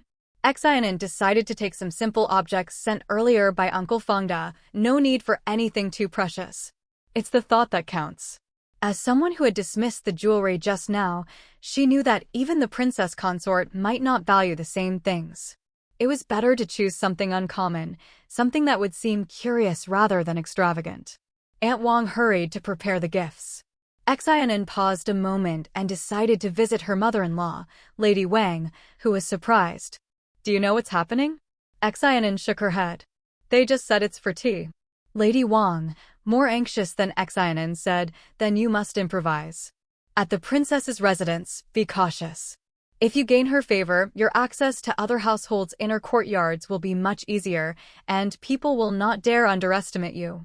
She didn't admit it, but Lady Wang felt her own social skills among women weren't as good as Xin An's. Her low birth wasn't the issue, her personal ability was. Otherwise, she wouldn't have failed to hear about the Tao family matters herself. Xin An nodded, then went to visit her grandmother. The heat kept the elderly lady indoors. Her skin seemed fairer than before, but her complexion wasn't great. Grandmother, you don't look well today, Xin An remarked. Bored, the grandmother replied, the heat, poor sleep, not enough ice. This ice is too little. The Ho residence received limited ice, all prioritized for the grandmother. On such hot days, blocks melted quickly. Without enclosing the room with ice like the Nguagong residence, it was useless. Wasn't yesterday's cold dishes all right? Ganlu added, the dishes were fine. Grandmother ate more yesterday, but her stomach is sensitive. She must eat less in the future. The grandmother sighed. Old age and indulgence meant stomach pains even from a few extra bites. Luckily, summer won't last much longer. We'll survive. Xin An suddenly thought of what Lady Wang had said. The veteran soldiers in the Wang household lived in crowded, damp conditions, which must be unbearable in this heat. She suggested buying extra mung beans and distributing them to cook into soups for cooling and detoxifying. They're uncomfortable even with servants attending to them. They will suffer more. You must arrange this now, Xin An instructed. Rising, she said, Grandmother, rest. I'll handle it. Her grandmother hummed assent. Xin An returned to Qiushi courtyard and instructed Aunt Wang to hire a manager, realizing the Ho residence had few of her own people. Aunt Wang took the silver and went to Lady Wang, explaining the matter. Lady Wang sent a house steward named Liu, who had managed half of the household's purchases since her marriage. Xin An could now delegate tasks to him. Until you find someone suitable, you may order him around, Lady Wang said. Indeed, every household needed trusted people. Whether Xin An could place her own aides depended on Lady Wang's willingness. It seemed she was willing. Steward Lu took the silver and departed, Nanfeng accompanying him to oversee delivery. She was to ensure the mung beans reached the Wang household and were properly distributed. When Tang Mo returned in the evening, he understood the plan. Xin An wanted him to personally visit the soldiers later, letting them know that their aid came from the Ho residence. Quietly giving benefits without recognition was not acceptable. Also, check on those who haven't received help before. We need our own people.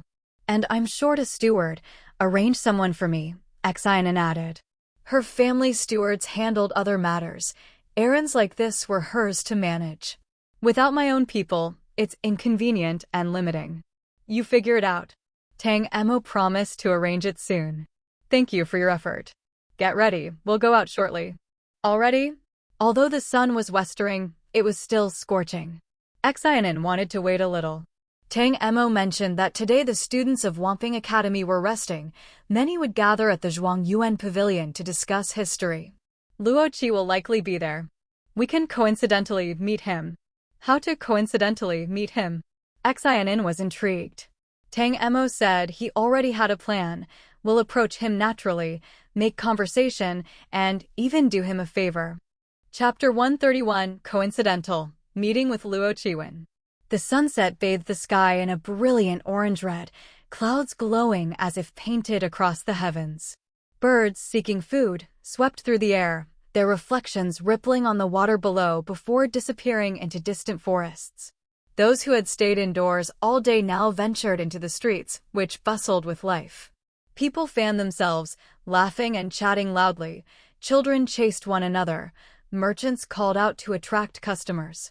Tang Mo led Xin An into the midst of this lively scene, both of them enjoying the warmth and bustle. The Zhuangyuan Pavilion was especially crowded that day. Decades ago, scholars had gathered here to discuss history and philosophy, and the event became a monthly tradition, where literati would compete in debate and wit. By the time Tang Mo and Xin An arrived, the participants were already deep in discussion, their words flying fast and fierce. Tang Mo guided Xin An inside for a brief listen, quickly spotting Luo Qiwen in slightly worn clothing. At that moment, Luo Qiwen was passionately debating whether the late court official Qiu Wantian's policies were just and whether his character could withstand scrutiny. One side argued Qiu had abused his high position for personal gain, deserving to be reviled. Luo Qiwen countered, a strategist must immerse himself in the game. At that time, the court was mired in corruption. Even if he had acted purely, his policies would inevitably collide with the interests of half the court. His decrees, however righteous, could never extend beyond the capital. Yet history shows, despite his corruption, his policies benefited the people. Without him, how could the previous dynasty have lasted those extra decades? Maintaining principle amid chaos is more admirable than idle office-holding. How can one not respect that? Tang Mo quietly explained the subject of their debate to Xin An. She nodded thoughtfully. Impressive man, isn't he? She asked. Tang Mo smiled. Indeed. Clever, adaptable, a worthy strategist. And how do you plan to coincidentally meet him? Tang Mo grinned. Just watch and see. As the sun slowly set, dispersing its last golden rays, the pavilion began to empty. Scholars left in small groups. Daily life called them back to meals and studies. Luo Qiwen, after a sip of water, also departed, brushing past Tang Mo, who didn't acknowledge him, leading Xin An along the street a little further. Then, a commotion ahead caught their attention. You have two choices, repay the debt, or give your ancestral house as collateral. Pick one, someone barked. Luo Qiwen's protests followed, pleading for a few days' grace. At the opportune moment, Tang Mo signaled for them to approach. Who dares harass a scholar in the street? Xin An immediately realized Tang Mo's plan. This wasn't a forced encounter, but a timely intervention he had orchestrated. Luo Qiwen had already been beaten, lightly, but enough to be humiliated. The creditors claimed he had pawned a jade pendant and borrowed money from a pawnshop to redeem it, failing to repay, thus putting up his ancestral house as collateral. What jade is worth more than a house? The collector scoffed. Not only had Luo Chiwen redeemed the jade for his mother's treatment, he had even bought medicinal pills at the imperial physician's office. Poor, but still enjoying luxuries, they said. No one can change today's outcome. Repayment is mandatory. Tang Mo glanced at Xin An. She didn't need to intervene. He sighed and addressed the creditors. Earlier, I heard him debate history at the pavilion, well-read and insightful. Perhaps he has great potential. Grant him a short extension. Consider it an act of goodwill.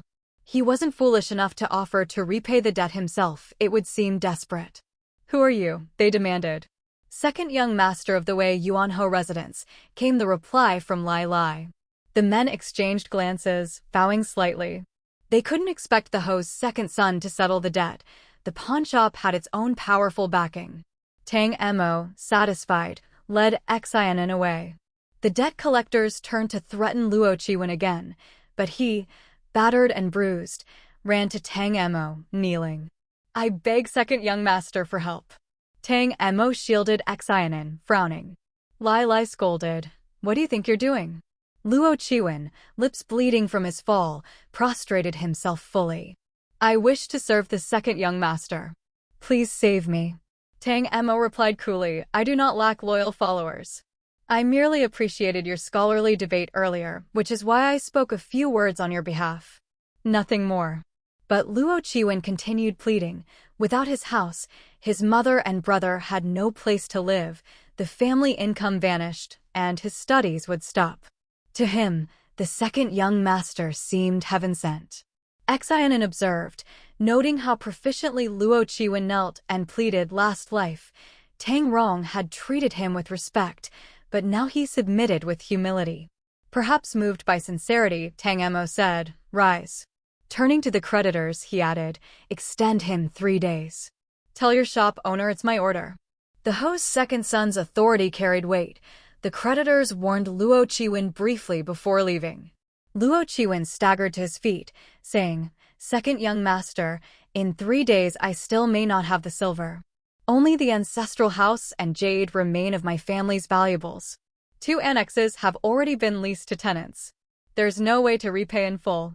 Tang Mo arched an eyebrow. Then why did you borrow in the first place? Luo Chiwen bowed. My mother was gravely ill. The jade pendant, a family heirloom, troubled me to see it pawned. I feared she would die with regret. So I redeemed it. Thanks to a skilled doctor, she survived. At that time, the house was no comparison to her life. Tang Mo smirked. If I hadn't met you today, you'd still have sold your house? Luo Chiwen said nothing, implicitly confirming. Tang Mo told him to consider what assistance he might need, and after thinking carefully, to come to the Northern Bureau's barracks. 3 days. Convince me, and I will hire you as a strategist. I can also lend you money to settle your debt. Grateful, Luo Chiwen bowed deeply. Tang Mo, satisfied, led Xin An away. Once out of earshot, Xin An raised a thumb. Was all this your plan? Tang Mo smiled, yes and no. Chapter 132, Your mother-in-law is so generous? Ever since Xin An had recommended Luo Chiwen, Tang Mo had quietly investigated the young man's background. Naturally, he knew today was the deadline for repayment. It was merely instructing the pawnshop's men to be a bit harsher today, nothing more, Tang Mo explained. As for why he hadn't stepped in himself under the pretense of valuing talent, that's because being the second son of the Wei Yuanhou residence didn't mean he could intervene for anyone indiscriminately. Things earned with difficulty are to be cherished. Xin An didn't care how Tang Mo obtained Luo Chiwen's compliance. As long as it worked, that was enough. Those who were eager to rise socially would take advantage of opportunities themselves. Soon, they boarded a carriage heading to the lakeside tavern Tang Mo had chosen. As he promised, the tavern was unique. Built on a raised platform over the lake, its tables offered a perfect view of the water. Flowered boats floated gently, illuminated by lanterns, and the faint strains of silk and bamboo music mingled with the evening air. The sun had already dipped below the horizon, leaving the moon hanging high, lanterns sparkling like stars on the water. This was a night of the Grand Xian era, radiant and splendid. Tang Emo had reserved a prime spot, and once seated, cold dishes were brought out. He ordered fruit wine. With such a view, one must have a drink, he said. Xin An, eager to enjoy this indulgence, agreed. It's my first time dining with such a view, of course I must drink a toast. Tang Emo, pleased, gave her a piece of rabbit meat. We should travel, eat, and enjoy everything in this world, make up for lost time. Xin An nodded, delighted. Tang Emo personally poured the wine, and they toasted to the day's pleasures. Meanwhile, back at the residence, Tang Gang was fuming. Determined to prove himself a capable father, he had inquired about Tang Mo's errands and found a solution to the young man's predicament, only to learn Tang Emo had gone out to dine with his wife. Married and already forgetting themselves? It's outrageous. Tang Gang grumbled. In his eyes, indulgence in marital pleasures was idleness. Tang Rong had disappointed him. Now Tang Emo did as well. Wang Shi, ever calm, interjected, "They are newlyweds. A meal out together is nothing improper, and it didn't interfere with his duties." Tang Gang seethed silently. The boys had grown distant, disregarding his authority. Even Wang Shi seemed to side with them. The next morning, Xin An carried gifts to the second prince's residence. She was greeted promptly and led inside. The palace, while not as vast as she imagined, was luxuriously decorated. "Please wait, second young mistress," a maid said, leading her to a side hall and serving tea.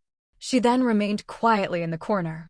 After half a cup, the second princess arrived. Her face was flushed with a thin sheen of sweat. Her attire was simple, breathable linen, far less extravagant than at the Shuihua banquet. "Have you been kept waiting?" "I arrived early, perhaps disturbing your rest," second princess, Xin An, replied with calm courtesy. "No need for formality. I invited you because we didn't finish our previous conversation. Sit." After exchanging pleasantries and a second round of tea, the attendants withdrew. "I'm curious, your marriage swap. The groom didn't seem to mind," the princess asked. "Perhaps even pleased?" Xin An smiled wryly. She didn't understand why the second princess was so interested in this question. "I won't hide it, yes, I was a bit pleased." "Do tell," the princess urged. Xin An offered a reasonable explanation. "I'm from a salt merchant family. Though I had some education, becoming the heir's wife, or future marquise, was daunting. Being paired with the second young master eased that worry. Life became simpler. When you spend a lifetime, comfort matters most." The second princess seemed skeptical. "Is that all?" Xin An chuckled softly. "Events have already occurred. I had no choice, and now that I'm in the Ho residence, I must make the best of it." "Exactly," the second princess said approvingly. "You're perceptive, able to secure benefits even in adversity." Xin An was momentarily at a loss for words. "And what of Tao Iran?" the princess pressed. "She fainted after the Shuihua banquet and has been recuperating indoors since," Xin An replied. The princess arched an eyebrow, unconvinced. She knew the Tao family's situation and that Wang Shi had visited Chongningbo's residence. Clearly, the Ho household was aware as well. "You don't know the full story?" Xin An shook her head. "Only that my sister-in-law personally went to apologize at the Changningbo residence. After that, she hasn't left her quarters." "Restricted to her room?" Xin An nodded. The second princess' lips curved in a cold smile. "Just restricted?" Xin An froze slightly. The princess continued, her tone tinged with irony. "Your mother-in-law is remarkably generous?" Xin An. Chapter 133, The Amusing Second Princess. Xin An, accustomed to speaking in circles and leaving half her words unsaid, found the second princess' directness a bit startling. But as someone of high status, the princess wouldn't adjust to her. Xin An could only adapt, speaking clearly and concisely to avoid seeming dull to this future empress. "You know, my mother-in-law is a second wife. When dealing with my eldest sister-in-law, she is somewhat cautious, not as straightforward as talking to me. What she should say, she does. What she must scold, she scolds," Xin An explained. The second princess snorted. "A second wife is still a legitimate wife. She raised Tang Rong and should enjoy the same rights as his birth mother. Your mother-in-law is far too restrained." She clearly hoped Tao Iran would be disciplined in the Ho residence, but never thought to let her live comfortably. After all, Tao Iran had once tried to curry favor with the second prince, weaving subtle complaints about the princess, painting her as a harsh woman. Xin An nearly wanted to throttle her for the hypocrisy. Xin An smiled lightly. If my mother-in-law had the boldness of the second princess, there wouldn't have been that initial mess. The princess raised an eyebrow. You're really not angry? Xin An replied honestly, if it's mere formalities, of course I'm not. But truthfully, I still want to slap her twice, though I have no particular interest in her man. I don't want to hold a grudge partly because I consider my family, merchant life is not easy, and the Ho residence is the highest station I could reach. Also, I don't want to embarrass my husband. Though it was an accident, Tang Mo and I share similar tastes and temperaments. We get along well, and he treats me kindly. Naturally, I should reciprocate a little. Hearing this sincerity, the second princess' mood lightened. This was a proper, reasonable thought. Even if the man was taken, one's own dignity still mattered. After seeing you twice, you've praised Tang Mo twice. He really that good? Xin An's eyes sparkled with amusement. He is indeed quite good. The princess smiled. After the Shuiwa banquet, the second prince mentioned him as well. He is a man of true character. This scorching summer will finally pass. Next month, our household holds the moon invitation banquet. You and your husband should join to make it livelier. Xin An rose to thank her, smiling. Though I've only recently arrived in the capital, I've heard of your moon invitation banquet. Talented people and even illusionists attend. I've long admired it, never imagining I would be invited. I am delighted. She smiled, asking, can we simply watch and enjoy? We have no remarkable skills to show. The second princess blinked, then chuckled. You think I invited you to display skills? Don't worry, you won't need to perform. Even the second prince had nothing to show last year. You heard about that. Last year, at the moon invitation banquet, the elderly chief minister, drunk after 2 cups of wine, insisted on performing a plucking the moon feat, climbing the wall and calling for the moon itself to descend. Only the high-ranking official managed to coax him down, carrying him back to bed, where he lay for a week with a strained back. Xin An lowered her head, laughing quietly. A pity it was last year. No one will see it again. The second princess mentioning this reminds me of our Rong family in Huijiang. Rong Leoi, a business genius, fancied himself an exorcist and ghost hunter. To prove himself, he wandered graveyards with a white lantern at night, set up arrays at home, and concocted pills for friends to enjoy. Really? The princess asked, intrigued. Did he study under a master or teach himself? How were the pills? Xin An explained, on a business trip, he met a master and returned to study. Nobody dared take the pills. Later, his son devised a method, and Rong Leoi no longer dared perform rituals at home or visit graveyards. What method? Simply fulfilled his wishes. We gave him a sedative, and while he slept, we placed him atop an empty grave with a note saying the spirits summoned by his rituals invited him to a banquet. He nearly died of fright and never went again, Xin An said with a laugh. The second princess found this delightful. Observing her reaction, Xin An shared 2 more amusing stories. Seeing the princess' interest undiminished, she realized the woman enjoyed such tales. Not being from the capital and having led troops in battle, the princess' tastes differed from ordinary noble ladies. Having lived many decades and heard countless strange tales, Xin An spoke smoothly. Initially, the princess had only wanted to inquire about Tao Iran, but now she was more interested in Xin An herself. You certainly know many interesting things, told vividly, quite fitting for a salt merchant's daughter, the second princess remarked. Her words weren't condescending, only honest. I heard before your marriage you also helped manage the family business? Out of interest, and because my father indulged me, Xin An replied. The princess smiled. We have that in common. She, too, enjoyed martial arts and was indulged by her father, which explained her commanding troops. Your parents treat you well? Xin An nodded, smiling. I am the eldest daughter. My parents loved me from birth, and when my brother was born, my love didn't lessen. He had to listen to me in everything. Just 2 months ago, I even received local gifts from Huijiang, so I wouldn't dislike the capital's delicacies. The second princess nodded approvingly. She disliked families with squabbling siblings who sought favors in every conversation. We seem to understand each other. Last time you sent me tea, I liked it greatly, yet haven't returned the favor. Anything you wish for? Xin An shook her head. Entering the second prince's residence today already granted me much. I should be the one thanking you. How so? People know I am from a merchant family, and that my groom was swapped from the heir of the Ho residence to the second young master. Many looked down on me, waiting for me to make a fool of myself. Being allowed into your residence subtly earns me respect and caution from others. The second princess laughed. In that case, I must give you more, lend you more light. Xin An stood to take her leave. The princess didn't detain her, only requesting she occasionally send greetings, promising to see her when available. Xin An understood perfectly. These occasions would coincide with any unfavorable news regarding Tao Iran. It was clear that Tao Iran's attempt to seduce the second prince had deeply offended the princess. Chapter 134, A Rarely Seen Good Mother-in-Law. Ever since Xin An left for the second prince's residence, Lady Wang had been worried. She feared that any slip in words might offend the princess, so the moment she learned Xin An had returned home, she hurried to send for her.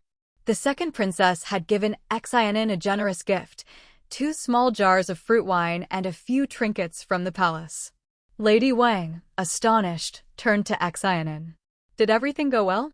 Xin An sipped her tea, exhaling in relief. All went well except... The second princess seems rather interested in my eldest sister-in-law. She deliberately phrased it that way. Lady Wang's joy quickly faded. She dismissed the servants. What happened?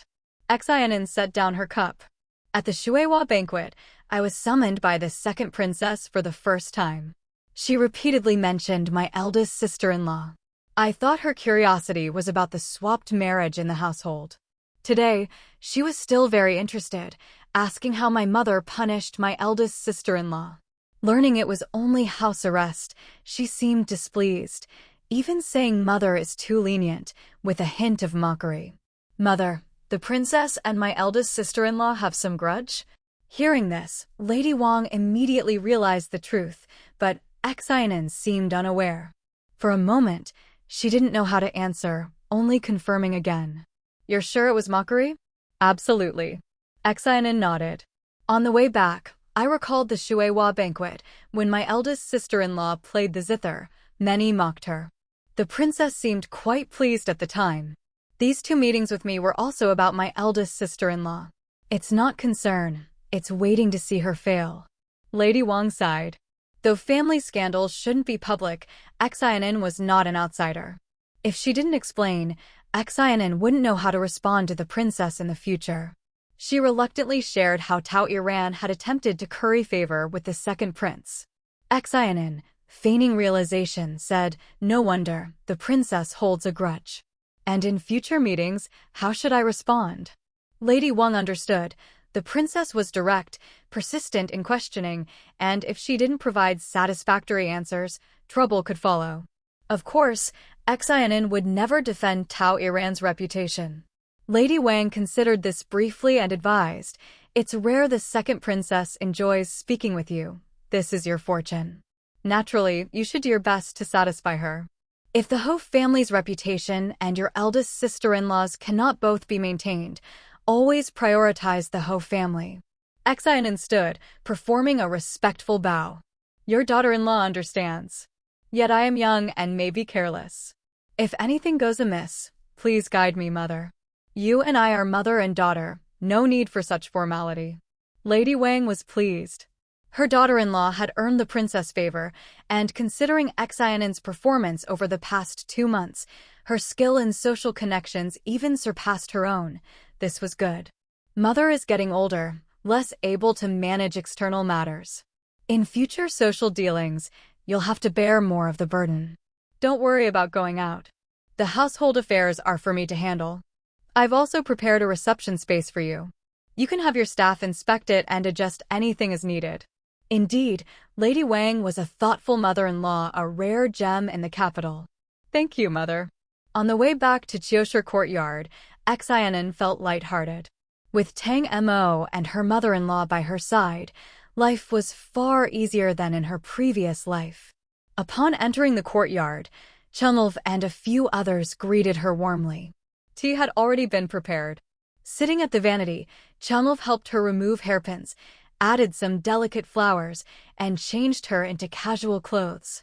She reclined comfortably on the beauty couch, while Feng Xiaoxiao massaged her legs, skilled from her medical training, pressing acupoints perfectly. Life could not have been more enjoyable. Are you used to it, Xiaoxiao? Feng Xiaoxiao nodded, smiling. Seeing Lady Wang, I felt at ease. Most here are familiar faces, just like back in Huijiang. Xin An looked at her. If you're accustomed to it, then rest easy here. Don't worry about outside matters. Patience is key, rushing accomplishes nothing, understand. Though the Feng family in the capital wasn't considered top-tier by the Ho residents, they had substantial assets in the eyes of common people. Feng Da's family had been expelled long ago. Now, returning, they aimed to help and perhaps seek some retribution. Revenge, of course, should be planned. Xin An hoped father and daughter would proceed carefully, not hastily. Feng Xiaoxiao paused in her massage, then nodded. Xin An closed her eyes to rest. The house was quiet. That evening, Tang Mo's attendant Han returned limping. Summer helped him, thinking he'd been beaten, but Tang Mo laughed. This boy came with me to the martial arts hall. He mimicked a few moves, and I thought he did well. I'll let him continue training. Han was past the age for basic training. His bones ached from the minor guidance, but he was spirited, giving Xin An a clumsy salute. Young madam, second young master wants me to start training tomorrow. I will learn well and protect both second young master and you. Martial arts training cost more than schooling.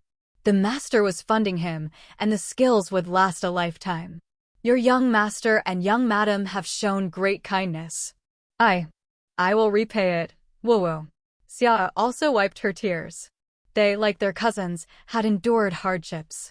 In the Ho residence, they lived well and comfortably. The elder girls taught them literacy, and now their cousin had such an opportunity. Both children cried with joy. Xin An laughed, stepping forward. Stop crying. Martial arts is tough. At your age, the hardships are greater. Save your tears for later. Han, embarrassed, said, Young madam, I'm not afraid of hardship. Xin An helped him up.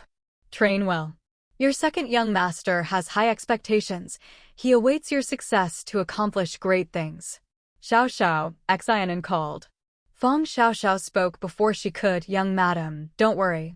I'll prepare Urshan's recovery medicine. Everything will be arranged properly. Han, confused, asked, medicine too? Xiaoxiao laughed. Of course. Martial arts always comes with injuries.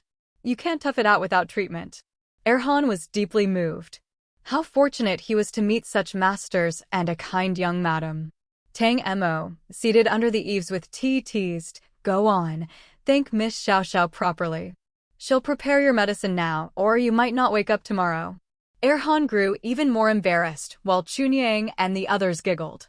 Feng Xiaoxiao laughed the loudest. Everyone laughed, except Lai, who nearly cried. With Tang Mo's ambition growing, more responsibilities were falling on Han.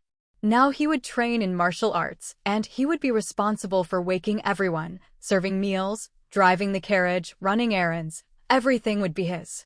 The scene was heartwarming, laughter, effort, and the beginnings of a disciplined life under the guidance of Tang Mo and Xin An.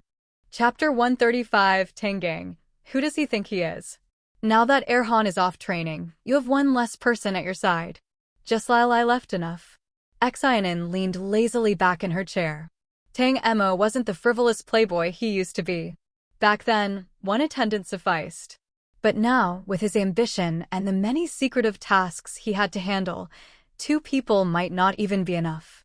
Tang Mo admitted as much. It really isn't enough. But a personal attendant isn't something you can just hire or pick up anywhere. Han hasn't graduated from training yet. Lilai handles almost everything. I feel he's reaching his limit. Even as the master, he didn't want to overwork Lilai. Xin An thought for a moment. Then get a couple more helpers. They don't have to be attendants.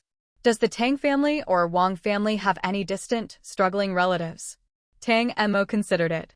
Those with some distance, struggling to make ends meet. Let's see if there's a clever lad or two. Relatives. Tang Mo rarely concerned himself with extended family. I'll check. He glanced at Xin An. Why do we always seem short-handed? You should ask yourself, Xin An replied, yawning. What have you been doing until now? I do have a few girls in mind. Want me to bring them?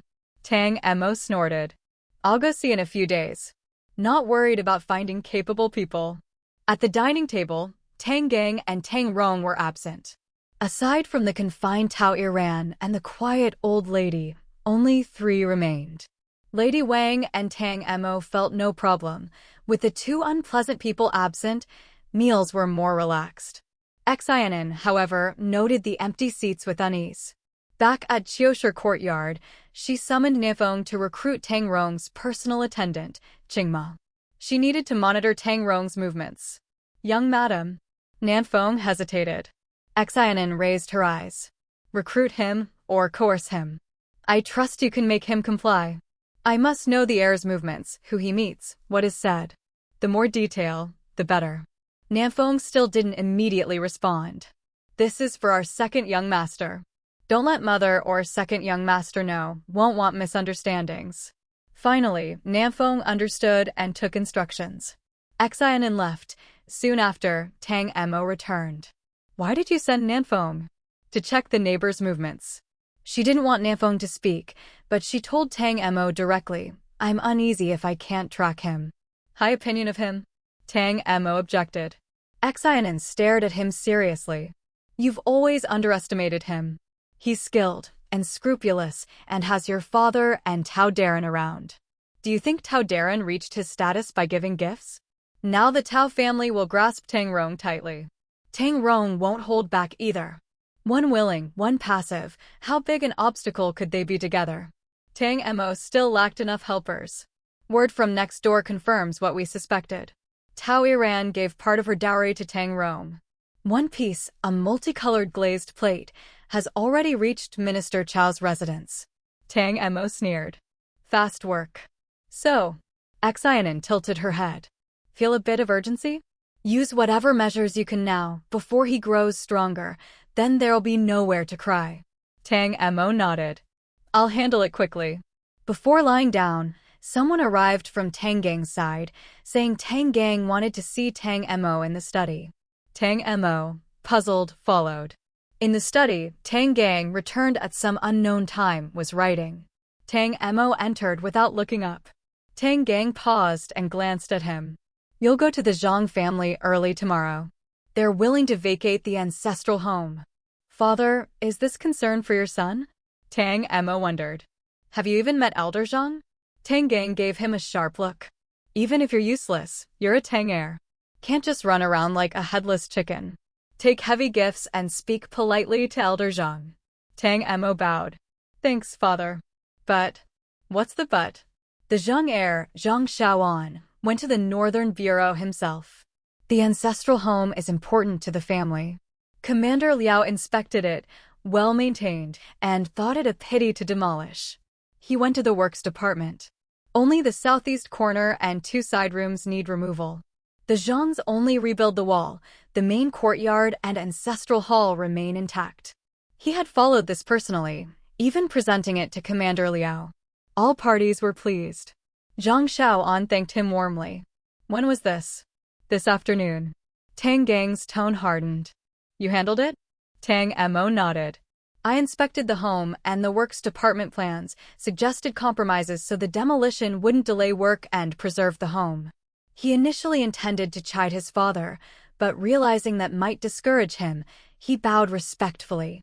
I didn't know father had already arranged this. Truly grateful, thank you. Tang Gang smirked. He had arranged it first. Negotiations weren't pleasant, even a bit threatening. Elder Zhang left in a huff. Tang Mo returned and resolved it perfectly. So, Who does he think he is? Father. Tang Emo prompted when Tang Gang remained silent. What about the silver your father-in-law gave you? Tang Gang asked. All entrusted to your daughter-in-law. Tang Gang drew a deep breath. All? Yes. Tang Emo nodded honestly. Father-in-law gave the silver for Xin An's sake. I can't claim credit. Best she manages it. When I need it, I'll ask her. Tang Gang felt his mind buzzing. Such a sum entrusted to a daughter-in-law. The Northern Bureau, your elder brother's appointment cost much. Do you know your eldest sister-in-law contributed part of her dowry to pave the way for your brother? Tang Mo's lips curved faintly. He guessed what his father wanted to say. Without the Northern Bureau position, how could the household spend so much? Even generous Tao Iran aside, his wife handled so much dowry and received over 30,000 taels of silver appropriate? What kind of character is that? Chapter 136, Tang Emo turns into a ruthless scoundrel. Tang Emo pretended not to understand, though in his heart, now his father, already far from imposing, was now completely stripped of prestige.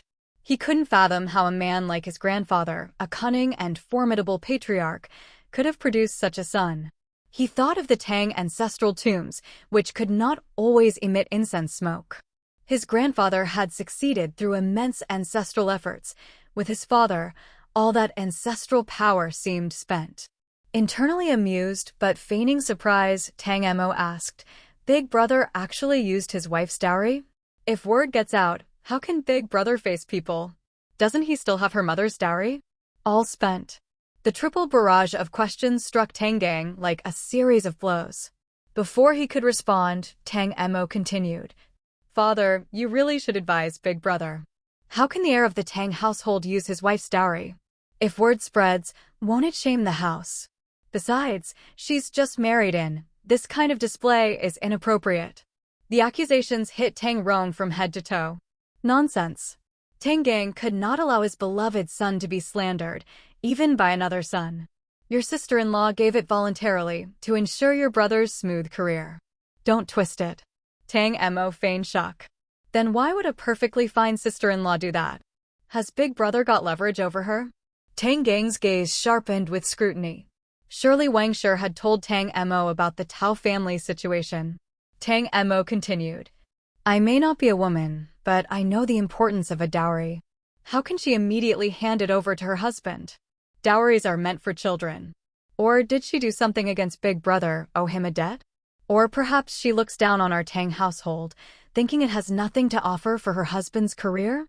Tang Mo's words were a flood of mud, thrown indiscriminately. Smack. Tang Gang slammed his palm on the desk. Nonsense. Spouting nonsense. You just don't want Big Brother to succeed. Tang Emo replied cheekily, Father, I even let him have the bride. What else should I want for him? Tang Gang thought the marriage swap was entirely Tang Rong's scheme. If it had succeeded, it would have been a calculated win. But now it failed. It became Tang Rong's humiliation. He did not want it revisited. No matter what, that's Big Brother and sister-in-law's matter. Speak less. Tang Emo rolled his eyes. And yet you told me all this. I can't do what Big Brother did. If I tried touching Xianan's dowry, she'd break my spine and slap me, call me a useless fool. Tang Gang inhaled deeply, restraining his urge to scold. Xianan controlled nearly double the wealth of Tao Iran, more than enough to last her lifetime. If she didn't put it to use for the household, who else would benefit? Before he could react further, Tang Emo held out his palm. What? Money. Money? Tang Gang thought he misheard. What money? Tang Emo said plainly, Father has been giving Big Brother allowances all year. I haven't received a single copper. Times are tight, give me some. Tang Gang's chest tightened. Didn't your mother supplement you? How much could she? Tang Emo explained, Mother's dowry was small. Raising me cost a lot. Father, think, how much has the household spent on me versus Big Brother? I haven't even reached 20% of his. And half of that came from Mother's private funds.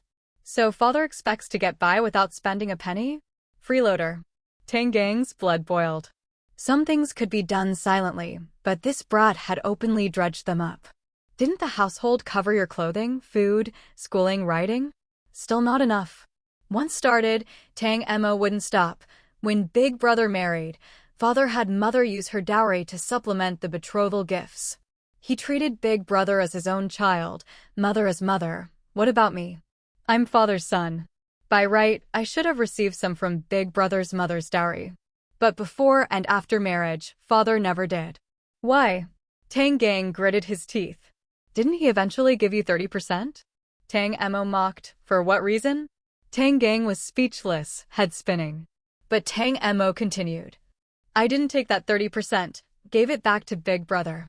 Don't want him thinking I covet his late mother's dowry. Father and son locked eyes, tension thick. Anger on one side, provocation on the other. Tang Emo wasn't done. I spent my own money taking Xin An out shopping. Can't use a woman's dowry for that, can't embarrass her. This month's allowance is spent. Now I have to ask you. Tang Gang wanted to slap him, but restrained, fearing Tang Emo might speak outside. Didn't you just get 30,000 taels? Tang Emo looked at him as if he were old. I said, I gave it to Xin An. If I need a few hundred or 1,000, fine, but ask her for pocket change? She'd think too little of the Tang house. How can I stand tall before her? Then he shifted to a worried expression. Father doesn't know I dare not tell her mother's dowry is all gone.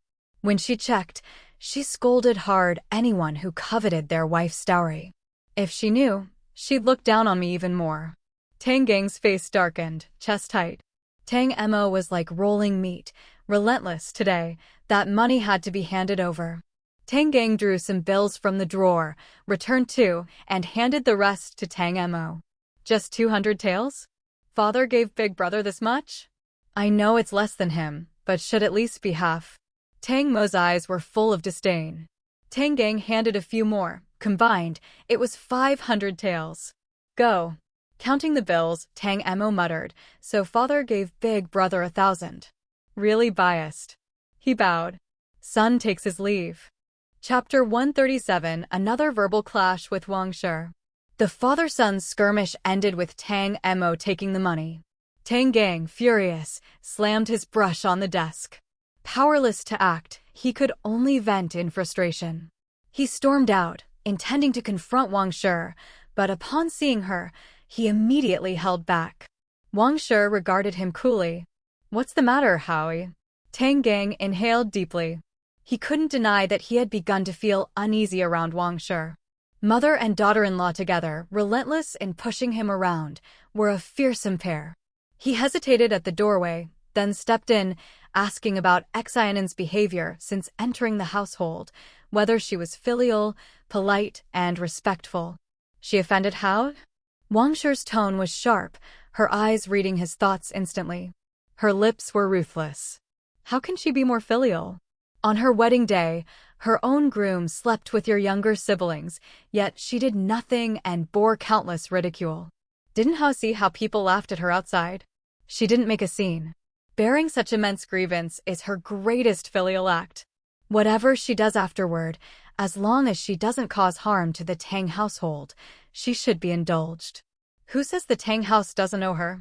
Didn't you notice your eldest daughter-in-law avoids appearing before her? That's guilt. Tang Gang had intended for Wang Shi to scold Xin An, but the matter of the swapped bride resurfaced. His anger flared uncontrollably. Ever since the 2 children married, you've been biased far too much. Wang Shi's eyes sparkled with combative fire. Hao says I'm biased? Do you even have the nerve to say I'm biased? If that's how you think, let's argue it out and see who's truly biased. Tang Gang forgot. Wang Shi was no longer the gentle woman he once knew. She had long since revealed her true self. Within this household, apart from the matriarch, she owed no one face. Tang Gang was her primary target, and she seized every chance to verbally crush him. Once adept at bullying within the household, Tang Gang found himself repeatedly losing ground. Frustrated, he retreated from the bedroom. You shrew. I can't make myself clear to you. I'll sleep in the study tonight. Wang Shi rolled her eyes. She summoned her confidants with a few instructions, and soon the news of him sleeping in the study reached her. She snorted. Serves him right. That evening, a rain shower passed, leaving the morning cool and the streets lively. In the afternoon, Tang Emo returned from the northern military office with colleagues. Luo Qiu asked him to step out from behind a tree. Tang Emo smiled slightly, tossing a small silver coin, telling him to get a good seat in the tea house. By dusk, Tang Emo met Liao Ji, whose impression of him had improved over recent days, partly thanks to his wife occasionally speaking highly of him in passing. Commander Liao. Liao Ji, slightly older and taller than Tang Emo, stood tall, hands behind his back. Heading home. Meeting someone at the tea house. Liao Ji nodded. Next time, bring your wife to the residence for a meal. Tang Emo had no time to reply as Liao Ji walked ahead. A horse was ready for him, and soon he was riding off. Zhuang Shi approached. Commander wants to invite you for a meal? Tang Emo sighed. Don't know if it's good or bad. Definitely good. Zhuang Shi clapped him on the shoulder. Who'd invite you if it were bad? Your wife is a rare, capable woman. How lucky you are. Now everyone at the Northern Military Office knew Tang Emo had a good wife, once intended for his brother, but now his. Fate, indeed. Tang Emo smiled. Heaven's arrangement. Zhuang Shi suggested, I'll arrange it. Invite your wife too. Bring the family. Make it proper. Tang Emo accepted. After parting, he headed to the tea house. Streets were crowded, people bustling. Luo Qiu was waiting, standing early to greet him. Once seated in a reserved upstairs room, with the least chance of eavesdropping, Tang Emo finally asked, Have you thought this through? Luo Qiu, tense, gripped his pants under the table. Student is ready to serve the second young master to the utmost of his abilities. Tang Emo leaned back. I lack nothing. What kind of service? Luo Qiu had secured a private room on the second floor, with a clear view of the street. It was perfect for confidential discussion. He took a deep breath. Second young master, I've gathered information. You may appear idle, but your position in the household is far from comfortable. If you truly sought leisure, your young wife wouldn't often leave the estate. Student dares say, if the heir inherits the title, your life will only be harder. Tang Emo chuckled lightly. Even if what you say is true, what can you do? Luo Qiu leaned slightly forward. If second young master doesn't despise my simplicity, I wish to be your pawn, do my utmost to secure your rights and solve your troubles. Tang Emo scoffed. Your life's already in such disorder. Why should I trust you? Had it not been for Xin An's recommendation, it would have been difficult for him to see any great talent in this student. Chapter 138, The Cunning and Ruthless Luo Qiwen. Faced with Tang Mo's scrutiny, Luo Qiwen felt no shame. He had expected it. Student's family has indeed declined, that cannot be denied. But the Luo family has many relatives, all coveting the ancestral home. I've fought to protect it for years. I may not be brilliant, but I am capable of serving your highness loyally. At this moment, if Luo Qiwen could devise a way to help Tang Emo achieve something, he would prove his worth. Yet as a mere scholar, his knowledge of the Tang household came mostly from tavern gossip, truth and falsehood tangled together. All he could do was speak from personal experience. Tang Emo, intending to recruit him anyway, was not hard on him. There is a matter at hand. If you can relieve me of it, why shouldn't I give you a chance? The task against the Tao family had been underway for days. Tang Mo's men had begun their moves, but simply ruining one member wouldn't suffice. Madame Tao was determined to hit him, Xin An, and her mother together. Retaliating against just one would be far too simple. Night gradually fell. Lamps flickered across the city. Taverns and restaurants were busiest now, and the shadowy quarters of brothels and gambling houses buzzed with life. At the end of a narrow alley sat a modest gambling den. The entrance barely fit one person, but inside it expanded surprisingly. Excited gamblers shouted, cheered, lamented losses, and quickly resumed betting. Tang Tao Jiawei appeared, intrigued yet unpracticed. This was his first visit, and the gambling scene didn't seem very engaging. A round-faced man beside him chuckled, Young master, perhaps you haven't felt the thrill. Since you're here, why not try your hand? Tao Jiawei shook his head. As a noble son, observation sufficed, he didn't need to play himself. The man persisted, teasing, a little bet is fun, a big bet is harmful. Try a coin, see what happens. 3 companions were present. 2 bet immediately. Within a short incense length, their stakes tripled. Seeing the potential, Tao Jiawei felt tempted. The round-faced man continued to egg him on. Tao Jiawei chuckled and risked a little silver. Eyes exchanged, bets made, and the game continued. Your approach only scratches the surface, Luo Qiwen thought. Recalling Tang Mo's instructions and adding his own analysis, he deduced the cause and effect. The Tao family is your tool to achieve your goal. The eldest Tao heir is their linchpin. Second young master has found the weak point. But your strike is too light. Tang Mo smiled. You truly believe I have ambitions for the title? Luo Qiwen wasn't worried about that. He advised against heavy-handed action. The saying goes, small bets entertain, large bets ruin. Gamblers deceive themselves. A small win encourages confidence, a loss spurs them to gamble more. Soon, obsession sets in. If your highness continues to supply silver, the Tao heir will drag down his family, achieving your initial aim. The wealth of the Tao family will flow into your hands. Once the dam is breached, collapse is inevitable. Tang Mo regarded Luo Qiwen with newfound respect. The man was clever and ruthless. Luo Qiwen himself was anxious. He risked much giving this advice, with little trust established between them. Yet survival and family welfare left him no choice. His mother's health was declining, his brother needed a quiet place to study, and half the house was rented out, chaotic for study and rest. After some thought, Tang Mo sipped his tea lightly. I'll ensure your affairs are managed, but your debts are yours. The money to repay comes from the Tao family. Luo Qiwen stepped back, bowed, and promised, henceforth, I will serve your highness loyally, with no divided intentions. Tang Mo smiled. If you do well, you will not be unrewarded. A silver note was presented. Use this to live comfortably. Hire a good doctor for your mother. Following me, you must have no worries. One thing, keep your lips sealed. Luo Qiwen accepted the note, relief flooding him. As they departed, Tang Mo exhaled deeply. Returning to Autumn Harvest Court, he recounted the incident to Xin An. He believes I have intentions. Where did he hear that? Xin An's gaze was sharp, unsettling Tang Mo. He rubbed his face and looked at his hands. What's on my face? You're being foolish, she snapped. The shopkeepers hope their boss prospers and opens branches, seeing a chance to become proprietors themselves. A scholar who toils for years doesn't dream of petty gain following a playboy. Tang Mo realized, even if I have no thought for it, he will make me think it.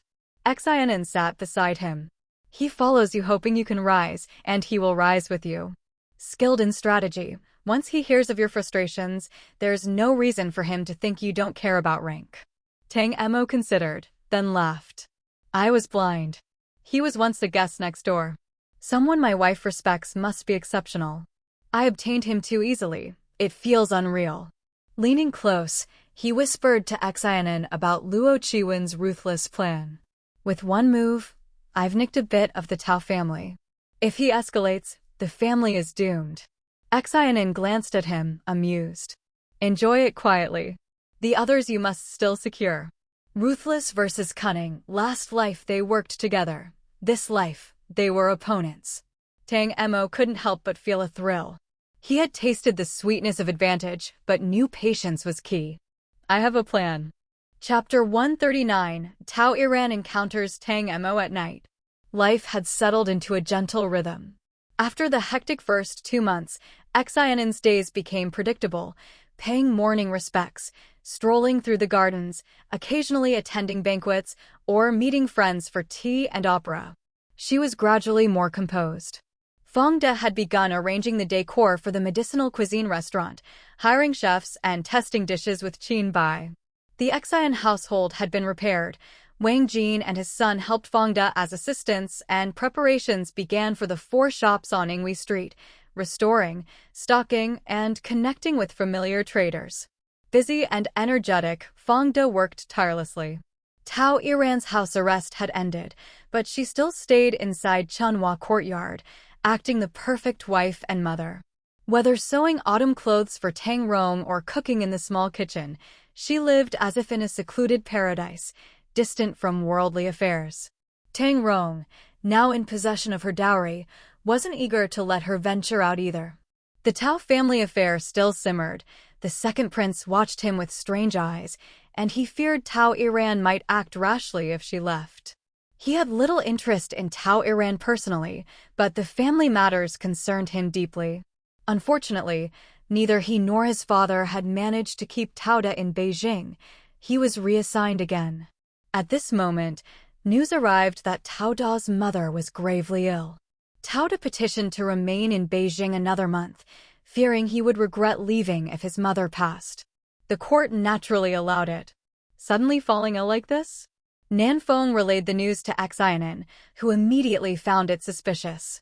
According to Xin An, lately the Tang heir and Tao Da often met secretly. When they spoke, even I couldn't approach. Yesterday, the heir went to the crown prince's residence. Qing Mo couldn't enter. Nan Feng had used coercion to ensure Qing Mo passed along Tang Rong's whereabouts, but beyond that, Qing Mo refused to act further. Xianan's mind raced. This could explain why Tang Gang and Tang Rong had grown close to Tao Da. They might be trying to curry favor with the crown prince. Absolutely reckless. Xianan muttered. A sudden illness in Tao family matriarch was clearly suspicious. Who suggested it? The crown prince could not lack allies. Even if the second prince was aiming for the throne, the crown prince's position was firm. According to Tang Gang and Tang Rong's methods, they could throw countless silver coins at the problem, but would the Tang household have that much? Likely, they'd need to tap into his father's resources. Unfortunately, no reply had yet come from her father, and Xianan's relationship with the second princess wasn't developed. After thinking for a moment, she settled on a plan. Tang Rong was busy enough. He needed rest. Summer waned, and night fell earlier. Tang Mo, returning from training, entered Autumn Harvest Court and suddenly met Tao Iran. For some unknown reason, the woman who stayed indoors by day preferred night strolls. Dressed in pale clothing in the small garden, she startled Tang Mo. "Second brother, you're back?"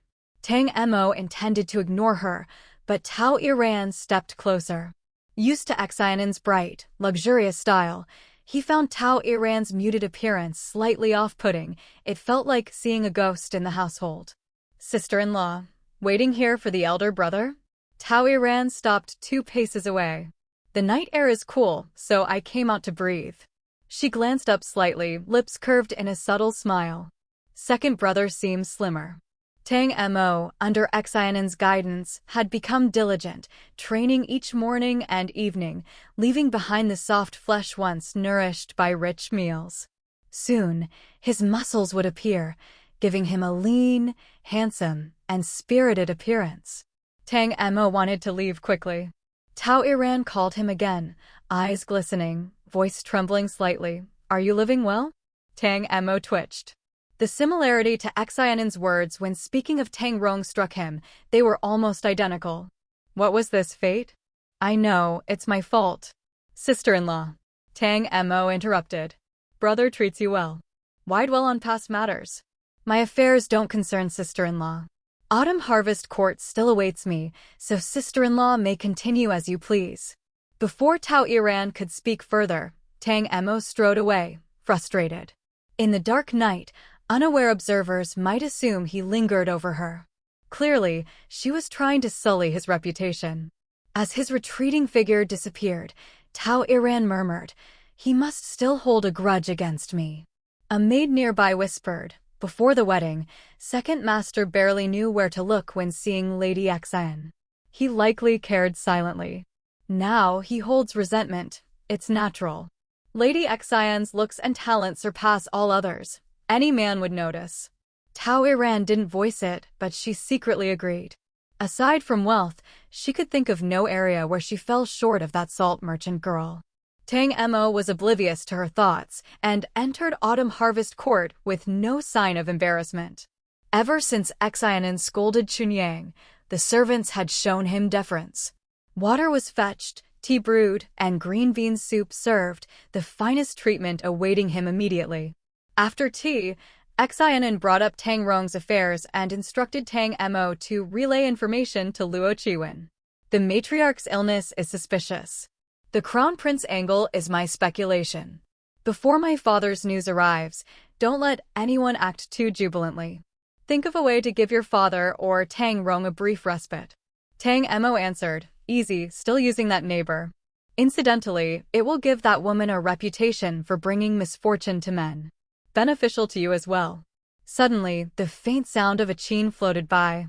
Xianan tilted her head, immediately recognizing the performer. She ignored it and continued speaking. Tang Mo, annoyed, finally muttered, do you think that couple is insane? Truly two in one bed yet so different. Both must think themselves irresistible, Xianan remarked, a hint of disgust. Tang Mo nodded. And this chin is for you? Xianan sipped tea, suppressing her irritation. She often played like this before, sneaking into the night to lure Tang Rong. Tang Mo's face darkened. She better hope she doesn't end up in my hands. Loves the chin too much? Then let her play all she wants. Chapter 140, Tang Rong bitten by dogs again. To an outsider, Tao Iran's chin playing might be beautiful, but to Xianan and Tang Mo, it was unbearably grating. Before they could figure out how to stop the noise, the little dog rushed into the courtyard, barking incessantly. Woof! Woof! Woof! The dog, perhaps realizing its barks were ineffective, ran straight from Autumn Harvest Court into Chunhua Courtyard. Tang Mo's interest was piqued. This dog didn't eat for nothing. Immediately, the chin playing stopped. Shouts and scolding followed as Chunyang and Chuanlu rushed in, snatching the dog just before anyone could harm it. A maid from the other courtyard yelled, frustrated. How can you let a dog run wild? You scared our young mistress. Are you ready to pay for it? Chunyang handed the dog to Chuanlu, hands on his hips. The dog was sleeping. Who knew you'd play music at night to disturb it? It barked in the yard. It's not our fault. Now stop blaming us. The opposing maid shot back. Who has a dog that sleeps before dark? This lazy thing should have been punished long ago. Chunyang stepped forward. And who plays music at night? Someone unfamiliar might think the Grim Reaper has arrived. Our dog is lucky to sleep early. If you don't like it, keep watch yourself. The two groups of maids had long disliked each other, seizing the opportunity to argue. Just then, Tang Rong returned. As the heir of the home mansion, his voice alone quelled the dispute, but the complaints continued. Chunhua Courtyard accused Autumn Harvest Court of letting the dog disturb the young mistress. Autumn Harvest Court accused Chunhua Courtyard of playing music that scared the dog. Xianan, amused and having watched enough, calmly stepped out. Chunyang, Chunlu, stand at the Chunhua Courtyard gate and apologize to the young mistress. With your dog covered in fur, don't charge into her. If your speech is sloppy, can you even say anything to the young mistress? 1 month's salary penalty each. Apologize to the heir too. Boldness without respect for the heir is growing. The two maids obeyed her instructions, returning to Autumn Harvest Court. Tang Mo, wet from helping with the dog, stepped forward. I was washing up and didn't stop the dog. It bumped into the young mistress. Please excuse it, elder brother. Tang Rong forced a smile, maintaining his dignified composure. A small matter, nothing to worry about. Tang Mo bowed. Elder brother is gracious. I'll find a leash for the dog so it won't run off again. Tang Rong nodded slightly, eyes sweeping to Xianan, then to Chunhua Courtyard's maids. A small matter caused so much chaos. Apologize to the second young mistress. The maids, unsure why they should apologize, obeyed when their mistress commanded. Xianan simply acknowledged it and returned indoors. Tang Mo followed. Before entering the bedroom, Tang Mo instructed. Tomorrow, give a chicken drumstick to the dog. Almost got punished for running at night, poor thing. Madame Wang smiled. The dog was clever but reckless, a little training would fix it. The salary punishment for Chunyang and Chuanlu went unmentioned. Under the night sky, the dog, calmed after some play, rolled on its back for Tang Mo to rub its belly, barking joyfully. Tang Mo laughed, asking Xianan, how's being bitten by a dog? What? Tang Mo glanced toward the neighboring courtyard with a sly expression. Oh, I see. Very good. I'll prepare another surprise for the Qin player. The two exchanged mischievous smiles. Meanwhile, Tao Iran, in her courtyard, could not smile. Facing Tang Rong, she felt uneasy and explained softly that she had played the Qin out of a momentary whim. Tang Rong, quietly fuming, thought, "Who plays the Qin at night as a proper wife? She's not a courtesan on a pleasure boat." Recalling how he had previously praised Tao Iran's skill, he now refused to acknowledge it. Unsurprisingly, Tang Rong again slept in the room of Consort Yu, leaving Tao Iran to shed tears in private. Tang Gang, on hearing the news, could only take deep breaths to calm himself. With major affairs depending on the Tao family's assistance, he had no choice but to tolerate Tao Iran's behavior. 2 days later, as the weather turned cooler, autumn quietly approached. The streets were busier, peddlers no longer feared the harsh sun, selling trinkets and goods along the lanes. That day, Tang Rong once again visited the Crown Prince's residence. He returned with a composed, slightly smug expression, perhaps dreaming of future success. 2 large wolves suddenly darted from the alley unnoticed. After being attacked previously, Tang Rong had started taking guards with him. But after a period of calm, he relaxed and his guards were less alert. When the 2 wolves lunged, one knocked Tang Rong to the ground. Its jaws snapped, biting him. Tang Rong covered his face with his hands, feeling piercing pain, followed by shouts, screams, and the sounds of the dogs in distress. "Second brother, there's trouble ahead, come see." Zhuang Shi and Tang Mo, patrolling the streets, rushed over, dispersing onlookers. A frantic voice shouted, "Second master, save the heir." Tang Mo exclaimed, "Elder brother, what happened?" The guards were terrified. If the heir was harmed, would they survive? They explained the incident in a flurry. Tang Mo suppressed laughter, feigning worry. "2 wolves attacked my brother in the alley?" Looking around, he asked, "Where are the wolves?" "They ran off." Tang Mo hurriedly helped Tang Rong, revealing his injuries to the onlookers, confirming his identity, and then had the guards take him to the doctor. Once Tang Rong was gone, the crowd murmured, "Is that the Ho Mansion's heir? The heir bitten in public, so rare." "I've seen him. He's the Wei Yuan Ho's heir. Didn't he also get attacked at night before? How unlucky is this guy? One time is one thing, but again? No, not before." A market woman holding a basket said, "Only after marriage. You think his wife brings him bad luck?" Chapter 141, Another Month of Bedrest. Rumors about wife beating or husband cursing were always the fastest way to catch the attention of the public. When it involved a noble family, the gossip spread even faster. Soon, a few market women huddled together, whispering and gesturing animatedly, interpreting every detail as if they knew the family's secrets firsthand. Meanwhile, the Ho Mansion's physician was dumbfounded. How could the heir be so unlucky? His bruises from the previous attack had barely healed, and now he had been bitten by dogs? Neither incident was something a noble heir should ever encounter. The 2 large wolves had bitten ruthlessly. Tang Rong's arm was torn, the skin peeled back, and he even had a shallow bite on his chest. Fortunately, his face was unscathed. Even so, Tang Gang was furious upon returning, and spotting Tang Mo nearby, he immediately demanded, "What happened? What are the northern guards even doing? How can there be wild dogs in the streets?" Before Tang Mo could respond, Zhuang Shi, who had helped bring Tang Rong back, bristled at being questioned instead of thanked. Tang Mo's temper flared. "What law says there can't be dogs in the street? You insolent brat." Tang Gang, red-faced, pointed at Tang Mo. "The beast ignores everyone else and attacks your elder brother. Tell me, was this your doing?" Tang Mo inwardly gave his father a mental thumbs up. He was clever, going straight for the bait, but calmly said, "Father, do you mean to imply that I released the dogs? Even if you're biased, be reasonable. Why would I do such a thing?" Zhuang Shi couldn't stand it any longer. Though everyone knew Wei Yuanho favored his younger son, seeing it firsthand was astonishing. Yet Tang Mo still praised him as a good father. "Lord Ho, the incident with the heir being bitten has nothing to do with Second Master Tang. I, Zhuang Shi, can explain." Tang Mo had been on normal patrol duty in the Northern Guards and only learned of the accident through the cries of the townspeople. He was the first to bring Tang Rong back. How could Second Master Tang possibly control two large wolves? Moreover, Second Master Tang respects the heir immensely. In conversations, he often praises how the heir has helped the Ho mansion prosper.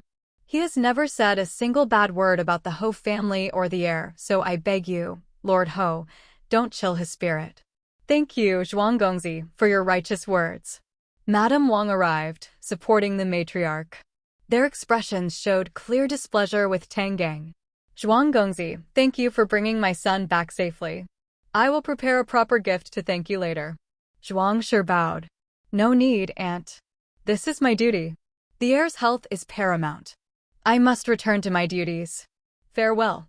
He entrusted Tang Mo to monitor the mansion and even offered to handle Tang Mo's patrols. Tang Mo thanked him and personally saw him out. At the door, Zhuang Shi patted Tang Mo on the shoulder. Don't take it to heart. Tang Mo smiled wryly. I'm used to it. Zhuang brother, you've seen enough to laugh at me. After months of effort in the Northern Guards, he was finally seeing results. Before Tang Mo could turn, Zhang, the steward, rushed out with a summons from Tang Gang, wanting to call the imperial physician. Tang Mo was unconcerned. No matter how skilled, one night couldn't fully heal Tang Rong. The mansion's physician, previously neglected, also waited calmly. When the imperial physician arrived, he found the injuries severe but not life-threatening, confirming the same. Tang Rong needed at least a month of bed rest. Tang Gang could hardly accept this. Zhang suddenly remembered Qin Bai, saying, I've heard Dr. Qin has the reputation of rivaling King Yama himself. His skill must be extraordinary. Tang Gang finally recalled this name. One look was enough to send Tang Mo on the errand, but Tang Mo refused. I'm too wicked-hearted to do something so honorable. Moreover, elder brother's injuries are external. Whether mansion physician or Wu imperial physician, it's trivial. Even Dr. Qin cannot make him fully recover by tomorrow. Zhang, usually diplomatic, realized he had misstepped mentioning Dr. Qin before Wu imperial physician. Tang Mo, noticing Tang Rong still receiving treatment, said, Since Wu imperial physician says the heir's life isn't in danger, I'll return to my duties. There's plenty to do today. I can't leave Zhuang brother alone. Ignoring Tang Gang's gaze, Tang Mo left. It was obvious he was displeased. Wu imperial physician, also affronted, had a servant pack his medical kit. The mansion physician can handle the heir's external wounds. I have palace duties. I'll leave first. Zhang quickly apologized to Tang Gang. Tang Gang, focused on Tang Rong, allowed Wu imperial physician to leave after doubling his fee. Ultimately, the mansion physician treated Tang Rong. Wrapped tightly in bandages, he resembled a human dumpling. Tao Iran wept bitterly, personally overseeing every step, leaving no opportunity for Yu An to intervene. Xin An did not appear at all. The matriarch stayed nearby, worried for her grandson. Grandmother. Tang Rong's voice was weak, still recalling the bite. Dog, dog. In panic, he instinctively covered his head. The matriarch's tears flowed. Good child, it's all right. You're at home. The intense pain hit his mind. Tang Rong realized he was wrapped completely in cloth. Tao Iran silently wiped her tears, while the matriarch, exasperated, scolded. It's just a minor wound. Why are you crying so much? Being unlucky seemed to follow him daily. Tao Iran fell silent. The matriarch, seeing her grandson safe, said, Blessed by the ancestors, it's not serious. Rest in bed for a month. Don't worry about outside matters, your father is here. Tang Rong nearly fainted at this. Another month in bed? He had just married, already 2 months in recovery. He stared at Tao Iran, silently cursing her. Tang Gang, frustrated and full of legal cases to handle, could only breathe deeply, offering a few comforting words before leaving. The weight of responsibilities left him feeling powerless. Meanwhile, in Chengdu, the heat persisted, and reports of Typhoon Capricorn warned of its massive power and potential destruction. Heartened wishes went out for safety in Hainan and Guangdong. Chapter 142 Tang and Tao, A Few Matters of the Spring Boudoir. Soon, the news of Tang Rong being bitten by the dog spread like an autumn wind, reaching every backyard in the city. People sighed and commented, "What a fine young man, and yet such bad luck." Indeed, ever since his marriage he hasn't had a moment of peace. Still foolish. As for Tao Iran, many whispered that she was no comparison to Xin An, the salt merchant's daughter. Her family was noble, yes, but in every other way, she fell short. Xin An, in contrast, had spent the past few weeks skillfully cultivating her image. She listened attentively to everyone, replied politely, and occasionally sent gifts. Among the circles of noble ladies, her reputation was steadily rising. Some who disliked Tao Iran openly said she lacked the fortune to bring prosperity to her husband. Some even mocked. Well, now, she can spend every day at her bed playing the zither for fun. Such whispers at the pillow side of noble ladies inevitably reached the court. Officials began to think that Tang Rong shouldn't be so infatuated, that he was making foolish choices. Lord Tang started from humble beginnings, but he has courage and wisdom. Otherwise, how could he amass such wealth in just a few decades? Truly a pity. Indeed. The home mansion's heir is talented and handsome, upright and noble, a perfect match to continue the prosperity of the family. Yet so foolish. Even heroes fall for beautiful women. Those familiar with the inner workings smiled meaningfully. That Tao family girl is quite impressive. She's said to have been raised by grandmother Tao since childhood. The rest went unsaid, leaving those present to savor the implication. They shook their heads with amusement, quickly changing the topic once Tang Gang appeared, though their glances lingered with curiosity. The court gossiped this way, and outside the city, the rumors grew even wilder. A destitute scholar even used the tale as material, writing a story overnight to sell to storytellers for a quick profit. In the Northern Guards, thanks to Zhuangshi's testimony, Tang Gang's favoritism became widely known. People sympathized with Tang Mo and disparaged Tang Rong. Tang Mo, kind and generous, further earned their respect, leaving Tang Rong in a poor light. Tang Gang remained unaware of these developments, fretting over his own affairs. The real reason behind all this was political. Tao's father had gained favor with the Crown Prince Party years ago, but Tao's grandmother was formidable. The home mansion had to shield him, clearing obstacles in exchange for favors. Tang Rong's placement near the Crown Prince seemed secure until these misfortunes struck. The Crown Prince's aides, already cautious about luck, now hesitated to involve Tang Rong. The opportunity to advance his career was slipping away. Investigate this. I don't believe these two beasts appeared without cause. If anyone is found to be plotting against my son, I'll ensure they meet a terrible fate. The prior attack on Tang Rong had gone unresolved. This time Tang Gang intended to uncover the truth. Also, handle those two guards according to regulations. They couldn't even manage a beast. Tang Gang's movements didn't escape Tang Mo's notice. With funds at hand, Tang Mo quickly stationed loyal people throughout the mansion. Madame Wang, in charge of the inner household, wouldn't interfere, so he was free to act as he pleased. Doesn't this leave hidden risks? Xin An asked, a hint of worry in her voice. Tang Mo, having carefully reviewed the events, reassured her. Everything is secure. The dogs were hunting dogs from the mountains, intelligent and quick.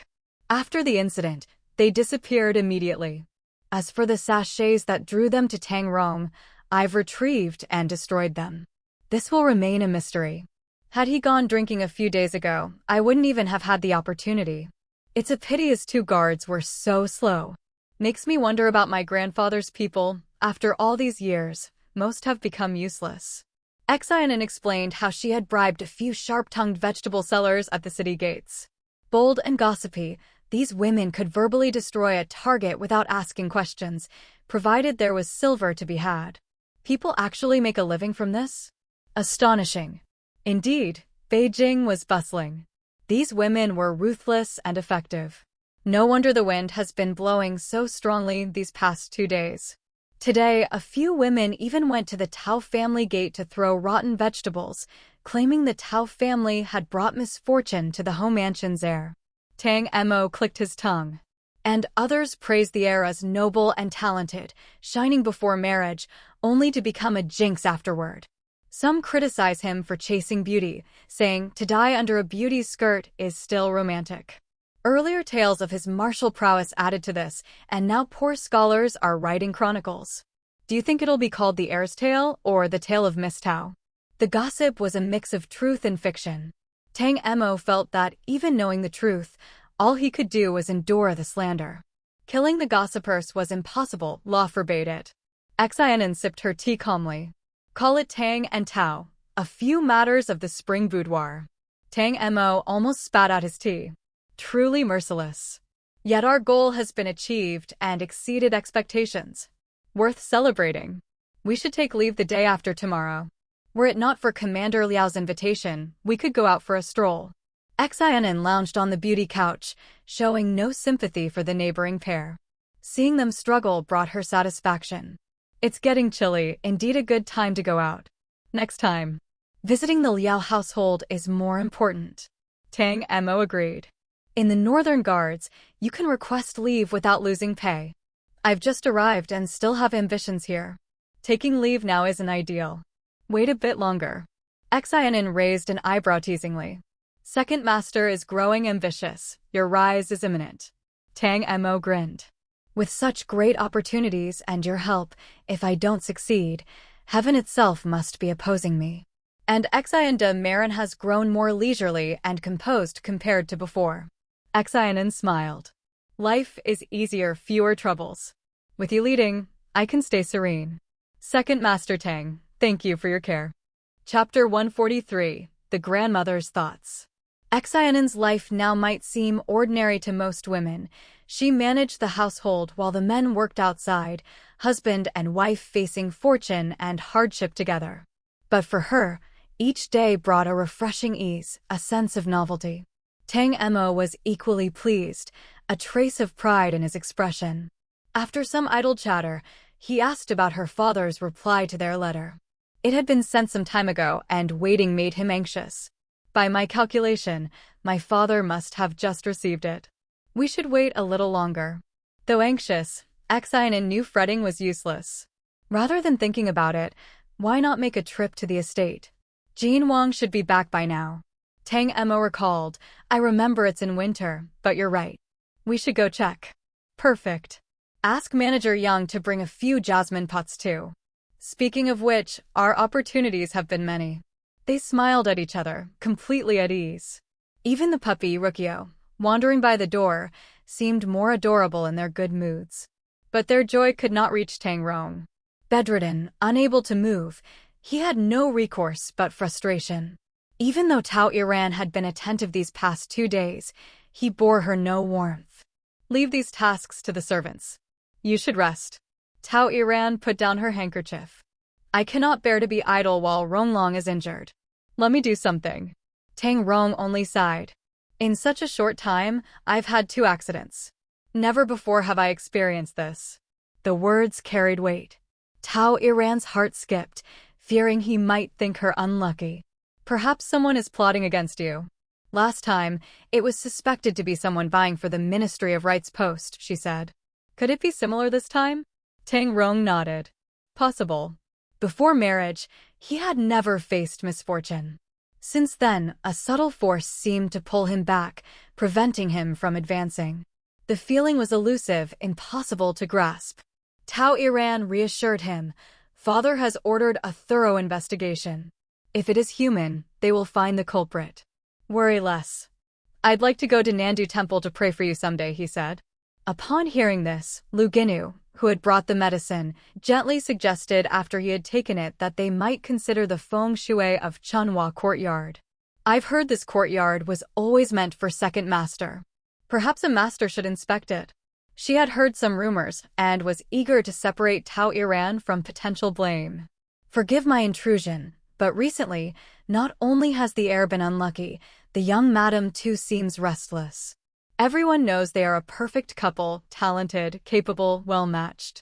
Even if their birth charts weren't paired before marriage, they are a match made in heaven. Superstition cannot be fully trusted, but neither dismissed entirely. Tao Iran agreed. Tang Rong raised his hand. Do not speak of these things again. The mansion was granted by the emperor. When built, the Ministry of Works and the Astronomical Bureau jointly selected its site and drafted plans. There can be no flaw. And if there were a flaw, the mansion had stood for decades without issue. Could one more, Tao Iran or Xin An, really disrupt the feng shui? Why had nothing happened to Tang Mo in the neighboring courtyard? In short, Tang Rong's prejudice against Tao Iran had grown. Lu Ginu retreated awkwardly, and Tao Iran quietly resented her. If not for Lu Ginu's words, the matter of incense offering could have been avoided. Meanwhile, the grandmother discussed the situation with Madame Wang. In her mind, she had concluded that Tao Iran was unlucky for her husband. She intended to bring both Tao Iran and Xin An to Nandu Temple to pray, partly to ease her own anxiety. Madame Wang suggested only taking Tao Iran. The second daughter-in-law too? The grandmother knew Wang's reluctance, but if only the eldest daughter-in-law goes, the outside gossip will worsen. The second daughter-in-law must come too. Wang feigned agreement, though displeased internally. Mother's concern is reasonable. Then so be it. There are some household matters. You, daughter-in-law, attend to them first. The grandmother nodded, sighing deeply after Tao Iran left. Ganlu stepped forward to comfort her. Do not worry too much. Your health matters most. Since Madame Wang took over household management, the grandmother rarely felt such worry. She had witnessed Tang Gang's favoritism firsthand and understood Wang's frustration. Yet, I saw the child, flesh-torn and lying there. My heart ached. Such a remarkable child, excelling in everything, surpassing even his father. Yet foolish, alas. Her first grandson had suffered. Seeing him in pain, she focused only on his past excellence. Such an outstanding child, faced with repeated misfortune, how could he not feel uneasy? The rumors outside, even without hearing them, I know they cannot be true. Though he is naive in matters of romance, he deserves no blame. She feared the misfortune might be tied to the second child. Though Tang Mo had remained cheerful since marriage, the humiliation he experienced on that wedding day left a trace. If he had acted out, it would have been understandable. Yet he said nothing. How could the grandmother not worry?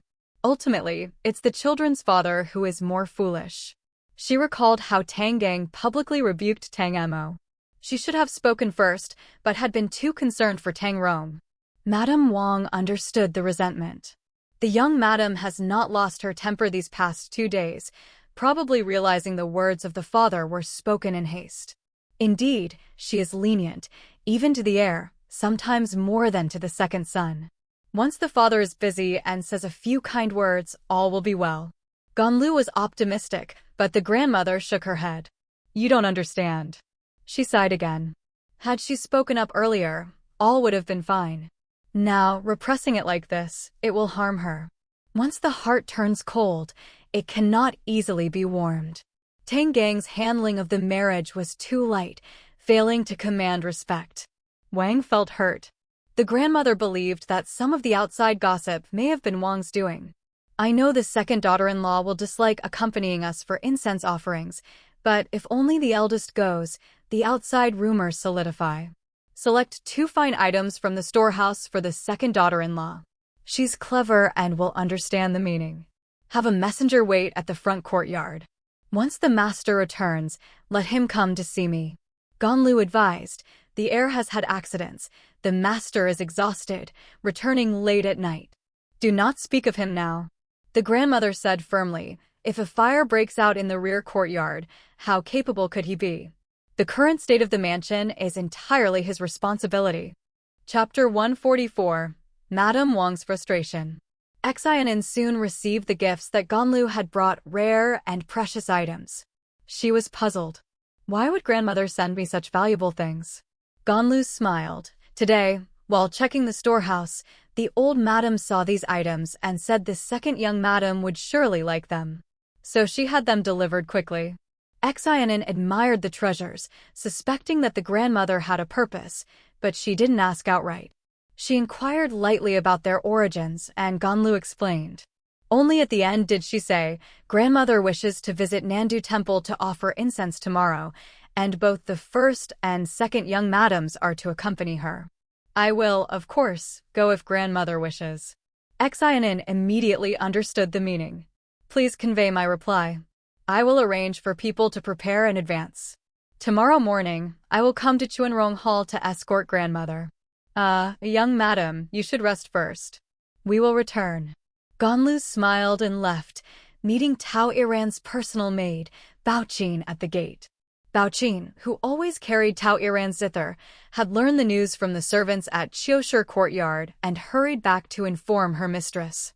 Tao Iran, preparing for tomorrow's incense offering, paused upon hearing this. Baoqin protested, "The old madam is too partial. She only accompanies the first young madam for incense, gives several rare items to the second young madam, and you, young madam, get nothing." Tao Iran looked up at Lu Ginu. "Gugu, does grandmother hold a grudge against me?" "Do not think too much, young madam," Lu Ginu said.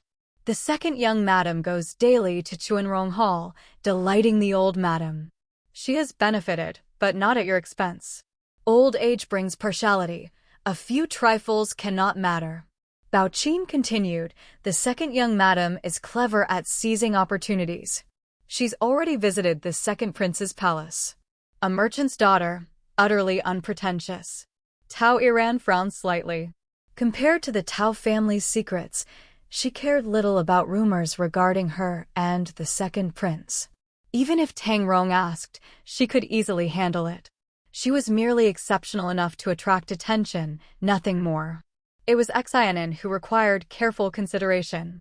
Baoqin kept complaining about the grandmother's favoritism, but Tao Iran simply instructed her not to let Tang Rong know, worried he would deem her useless. Meanwhile, Lu Ginu, after a moment of thought about something Tao Iran might have missed, shook her head and busied herself preparing the items for tomorrow's offering. Unspoken matters could still reach Tang Rong's ears. Qingma felt uneasy. Nanfeng repeatedly asked him about the heir's whereabouts. He suspected the incident might involve the second young master.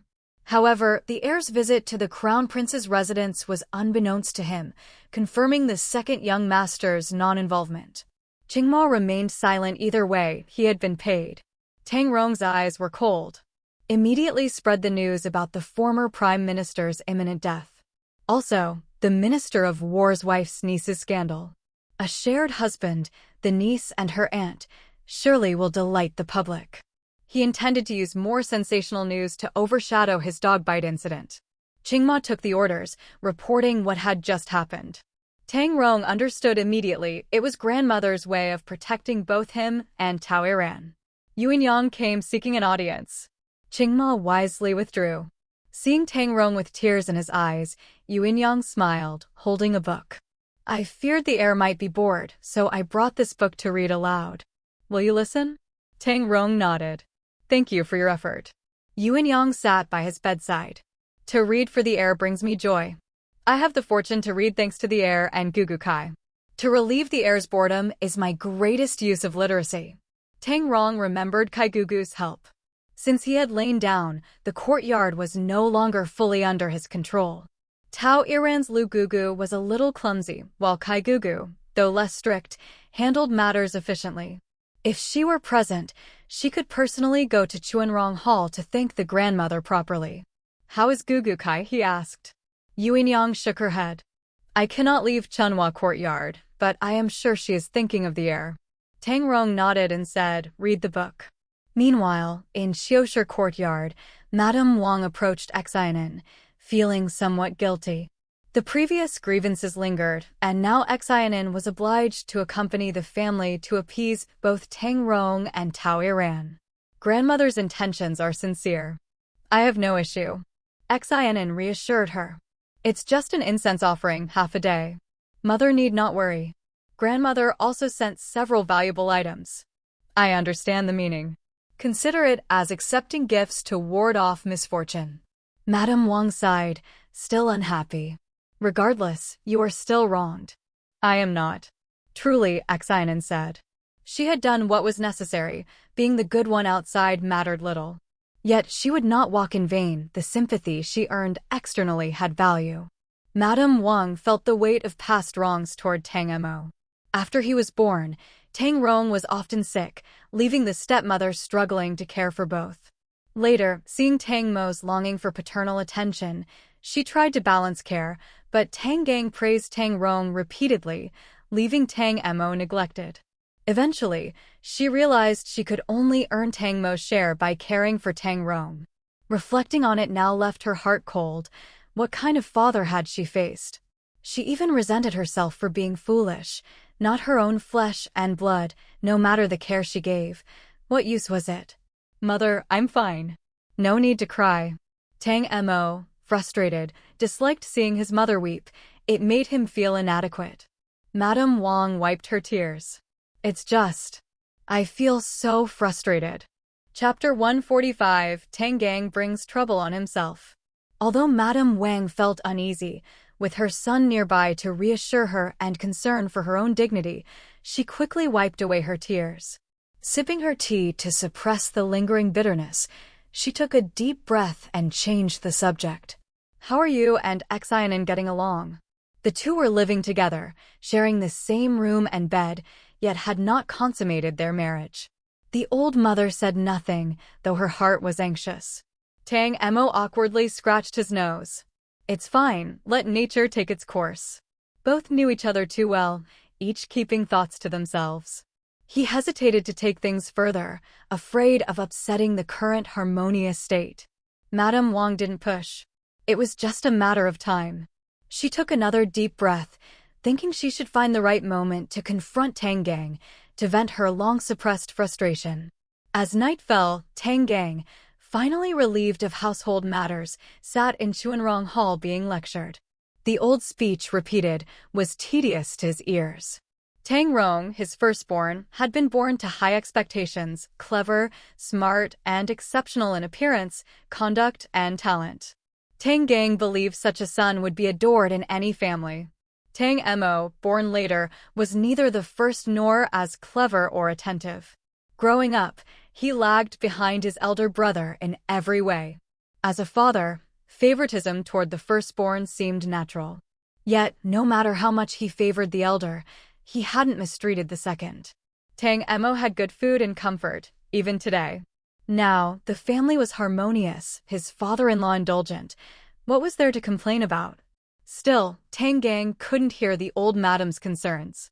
Rising with a bow, he said, Mother, I've been busy with affairs at court, overwhelmed. I cannot manage household matters. Please handle them for me.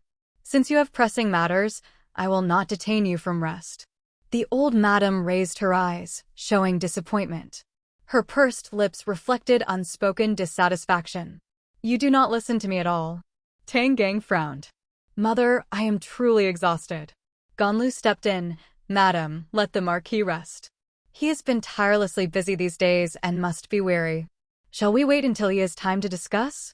The old madam closed her eyes. Tang Gang bowed again and left briskly.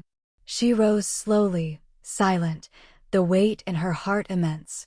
The direction of the household had shifted. Tang Gang, self-assured as head of the family, remained entirely unaware. He didn't yet know the trouble coming his way. Unable to understand the old madam's intent, Tang Gang felt dizzy, frustration burning inside, without an outlet. At this moment, he encountered Tang Mo, who had just soothed Madame Wang and stepped outside. Tang Gang's cold eyes fixed on him. Assuming Tang Mo had gone to complain to the old madam, or that it was Wang Shi or Xin An, both untouchable, he vented his anger at Tang Mo. Your grandmother is old. Do not trouble her with trivial matters. Tang Mo was speechless. What had he done? Father, I came here after returning to the residence. What happened with grandmother? Did you go and say nonsense to your grandmother? Tang Mo, already feeling heat rise, refused to endure silently. Do you think I am merely a schemer going behind your back? Father treats the eldest as a celestial being, but do not presume your second son is worthless filth. I am not as despicable as you think. Impudent. Tang Gang, furious, snapped. Is this how you speak to your father? Tang Mo was unyielding. You immediately assume I did something behind your back and deny me the right to explain. Only 2 days ago, you praised me everywhere. Let the world believe I am valued, so now am I no longer capable. He said nothing else. The fire in his chest burned, thinking his father should recognize his efforts. How ironic. Tang Gang's face turned blue and white in turns. Seeing Wang Shi at the doorway, staring coldly, he realized he could not win. Tang Mo, not wanting his mother to argue for him, stepped forward. Father, it is understandable to worry for your eldest who is injured, but that does not justify falsely accusing me. One time, twice, what have I done to incur your displeasure? Father, things should not exceed 3. If you continue wronging me, I will be forced to prove the accusation true. Do not blame me for ignoring brotherly ties. Tang Gang clenched his fists. Though Tang Mo was his son, how dare this rebellious child speak this way? Father, you've been tired these days. Rest early. Tang Mo left. Wang Shi descended the steps, facing Tang Gang with icy eyes. I know you've had a hard time these past days. That is why you wrongly accused the second son. I did not argue then, but you should not have wrongly blamed him again without knowing the facts. Did you come from your mother?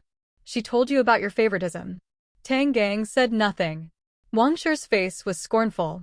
Mother heard the gossip outside and believes the eldest daughter-in-law is inauspicious. She wishes to bring her to Nandu Temple tomorrow to pray for her husband's safety. To avoid confirming the rumors, she will take the second daughter-in-law as well.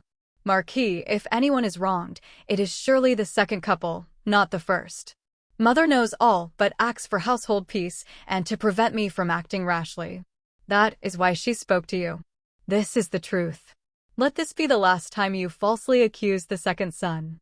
Wang Shi left without regard for Tang Gang's frustration or fatigue. She knew exactly his predicament. The once proud son nearly ruined, plans all disrupted, chaos at home. Anyone would feel miserable. But it was his own doing. Under the moon and sparse stars, a frustrated Tang Mo walked toward the small garden, pausing at the stone table. He sat, intending to calm himself before returning. Lai Lai, nearby, silently sighed. Having served the young master since childhood, he knew how desperately Tang Mo sought his father's approval. Yet no matter his effort, it never came. The only sounds were the evening cicadas and occasional insects. Footsteps approached from behind. Lai Lai turned swiftly. Greetings, first young madam. Chapter 146. The more Tang Iran fights, the braver she becomes. It seemed almost coincidental that Tao Iran appeared again. Tang Mo, hearing her footsteps, grew more irritable and was about to leave when she called out, "So late, second brother, why sit here idly?" Tang Mo restrained his impatience. "The moonlight is nice, so I'm just sitting." Tao Iran tilted her head slightly, her gaze catching the elegant angle of his side profile. She smiled faintly. "I didn't know you enjoyed the moonlight as well." "Not really, it's just bright." Tang Mo rolled his eyes inwardly. Last life, she always looked at him as if bestowing a favor.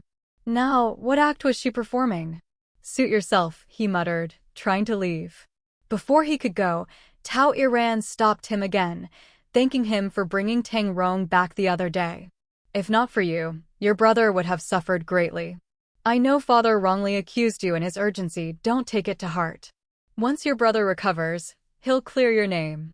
Tang Mo only turned slightly. It was just business. Tao Iran continued, undeterred. "It was late, dark and windy, and your brother was injured. It wasn't proper to leave him alone at night for a stroll. A lady should stay by her husband's side. Please avoid doing things that would make him sad." With that, she left. Tang Mo felt the path back to Chiosher Courtyard was suddenly unsafe. Who knew what schemes she had in mind? On the way, he instructed Lai Lai to relay the night's events to Tang Rong and his father. Back at Chiosher Courtyard, he didn't tell Xin An. He didn't want her disgusted again. Last time it had triggered chaos for Tang Rong. These days were sensitive. He'd wait. Why was second young master so angry? Xin An asked, placing a bowl of bird's nest in front of him. Tang Mo frowned. "Obvious, isn't it?" Xin An nodded knowingly. "Your expression almost screams, I am furious." "All retreat." Tang Mo drank the bird's nest in one gulp. "I need more cultivation. My stamina is lacking." He then recounted being wrongly accused. Yes, it was his doing, but he hesitated. Being falsely accused repeatedly is unfair. Am I supposed to have a face that invites misdeeds? Xin An snorted. I thought it was a big deal. For someone handling major affairs, a strong heart is needed. Others being upset, what of it? Just endure. Maybe tally it for later, principal and interest. Count it? From whom? From the neighboring couple, of course. The father? Impossible. Tang Mo's mood lifted immediately.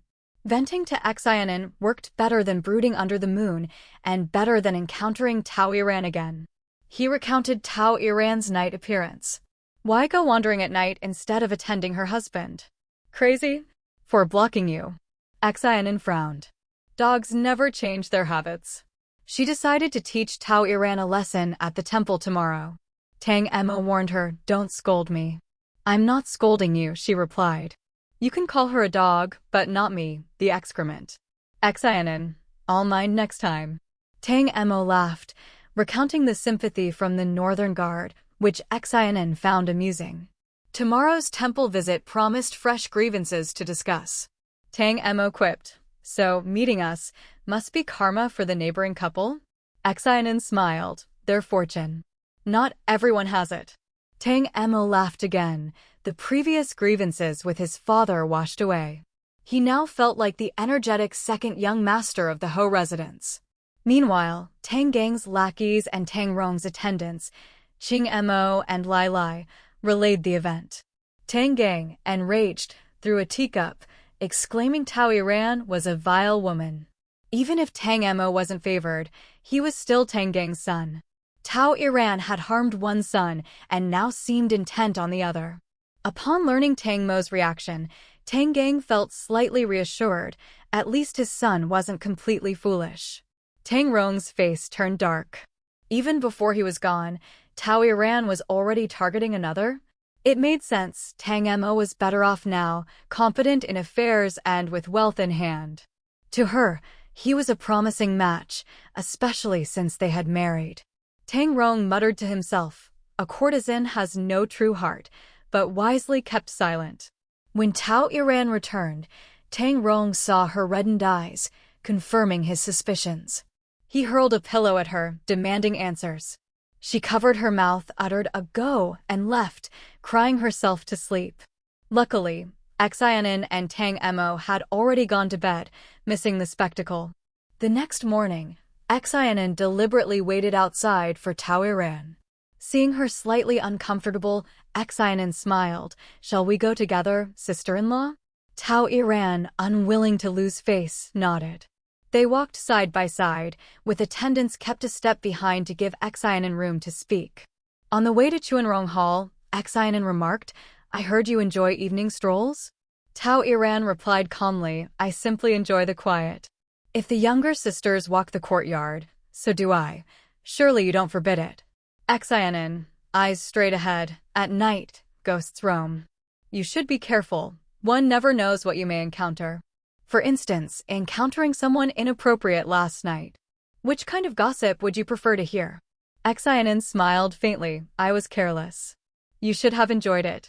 We are family. I just happened to meet second brother alone under the moon and comforted him. She added, before I arrived in the capital, I already knew the second young master. Such connections. One must occasionally be delightfully careless. Chapter 147, Xin An advises Lady Wang. Tao Iran's resilience was remarkable. After being treated harshly by Tang Rong last night, she faced Xin An today without a trace of weakness and even sparred verbally with her. Xin An stopped walking and turned to her. Sister-in-law, you truly have the bearing of an elder sister. But last night, I fear you didn't comfort him correctly. That someone kept muttering about bad luck, saying he saw ghosts and disgusting things, and then expected me to soothe him. I don't even know what that disgusting thing looked like, but it was nauseating enough. If I encounter it again, I might need to call someone to perform a ritual to drive away evil spirits, Tao Iran said. That disgusting thing is indeed powerful. One has already fallen at Chunhua Courtyard, and now at Qiushi Courtyard it seems unwilling to let go.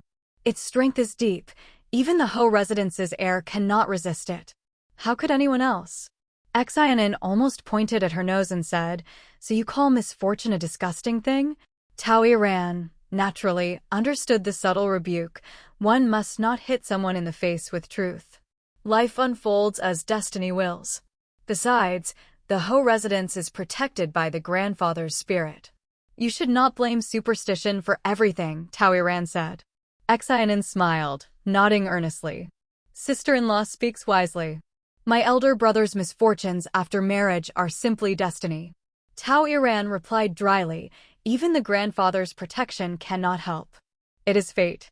See, sister-in-law reads deeply. You caught the point immediately. Tao Iran flushed.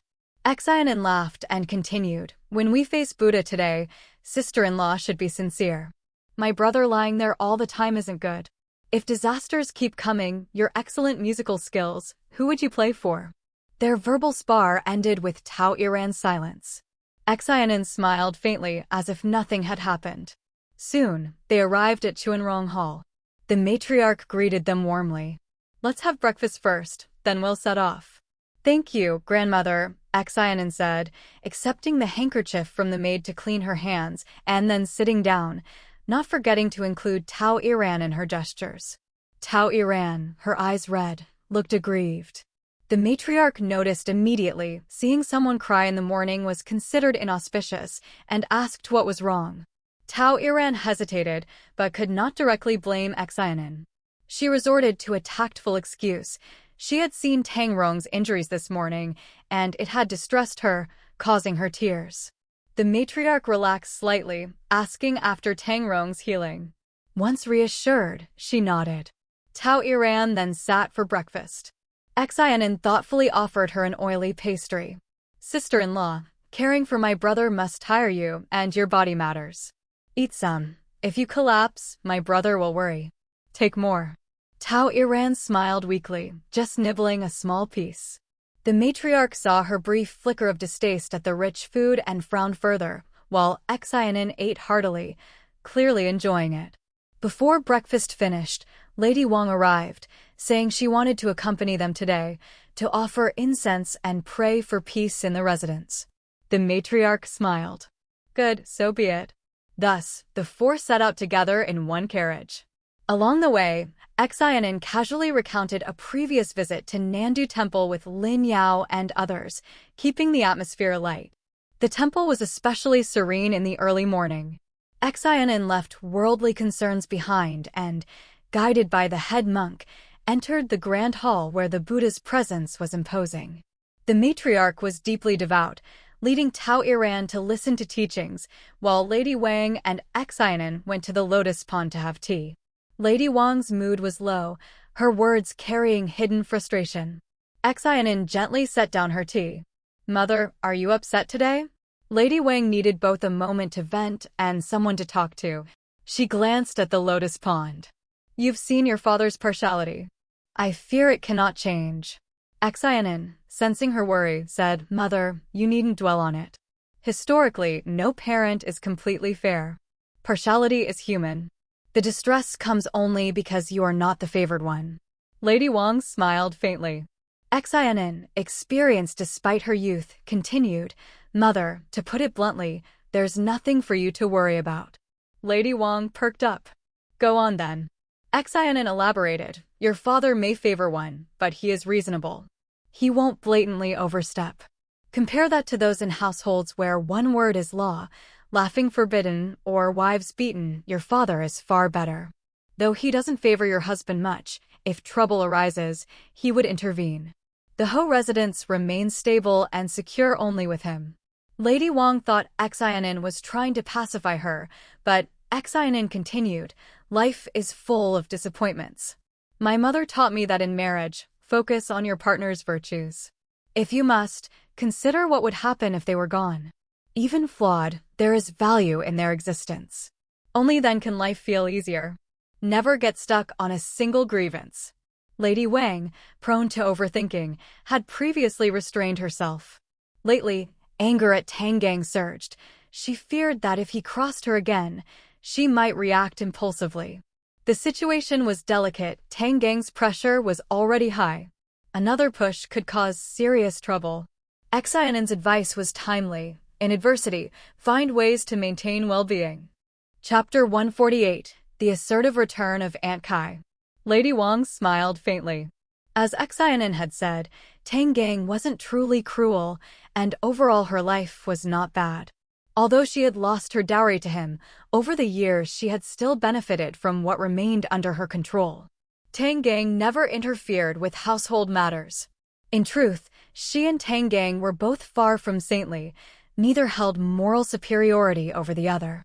If it were only herself, she could muddle along. But Tang Gang's harshness toward her son, she could not ignore. Fish and bear's paw cannot be had together, Xianan reminded her. We must let things go. Your husband is ambitious, thinking constantly of achieving merit and honor for you. If he knew you were so distressed over him, how could he be at ease? As a mother, what mattered most was her son's well-being. Xianan exhaled softly. Last night your husband returned to his room still fretting, sleepless, thinking himself useless and worrying you. Mother, without your care, neither my husband nor I could manage. If anything happened to you, how could our lives continue? Tang Gang could no longer push outward. The more Lady Wang and Tang Mo contradicted him, the more he favored Tang Rong, making Tang Mo's path even harder. The wind tousled Lady Wang's hair, but she paid no mind, staring directly at Xianan as if trying to see through her. Mother, why are you looking at me like that? Xianan felt slightly uneasy. Speaking so openly to a mother-in-law bordered on audacity. Would she be upset? Just a little surprised, Lady Wang replied. Most women at her age worried about clothing, jewelry, or their husband's affection. But her daughter-in-law worried about these matters, real concerns for the household. Happy women rarely understood such reasoning. Xianan remained composed. Mother knows. My family were merchants, harmony brings wealth, and one must maximize benefits. Lady Wang's expression relaxed. That made sense. Her heart cleared, anger was useless, Tang Gang and Tang Rong could not be harmed, so it was best to make the most of what one could. The Ho residents relied on Tang Gang. Mother won't blame me for speaking too much, right? Xianan asked quietly. These lessons were learned through Xianan's previous life experiences. Had she understood earlier, her outcomes would have been different. You spoke with me, and I am grateful. How could I blame you? Lady Wang replied. Both women smiled at each other, speaking leisurely about the lotus pond. Meanwhile, Tao Iran's mood had soured. From the moment she left, Xianan's teasing had pressed her. After the head monk finished the teachings, the matriarch had even requested a reading of her face. It suggested she had suffered misfortune lately, and Tao Iran understood clearly. The matriarch believed she had a harmful effect on Tang Rong. She also understood the purpose behind being brought to offer incense. Fortunately, the head monk had not spoken anything directly against her, but anger still simmered. Before marrying into the Ho residence, her life had been smooth, her talent and reputation unmatched in the city. Now, without doing anything, her reputation suffered. Could she not claim that Tang Rong had overshadowed her? She also reminded herself that marrying into the Ho residence had already required compromise, and changing husbands had improved her situation. Yet, still, she faced this. Anger kept her from assisting the matriarch, but the matriarch didn't speak to her either. Lady Wang and Xianan rose when they saw her, and it was near noon.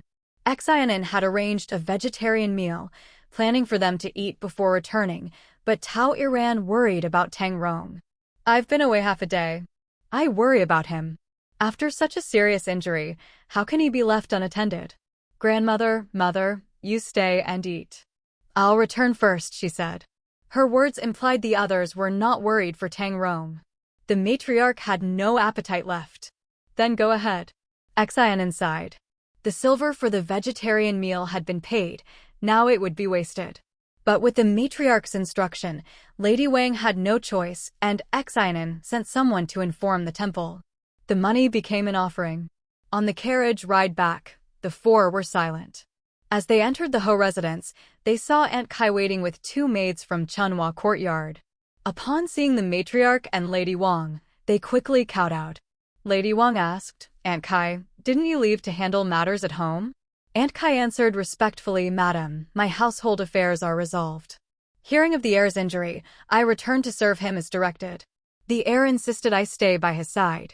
The matriarch nodded with satisfaction.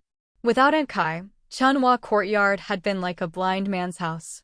Tao Iran's management lacked order, but Aunt Kai, as a senior and trusted servant, would maintain control. Now that you've returned, serve the heir well and help him recover. Ensure he has no worries regarding the household while on duty. Aunt Kai bowed deeply. The heir is grateful that the matriarch offered prayers today. He instructed me to ensure your safe return and will personally thank you once recovered. Lady Wang relaxed.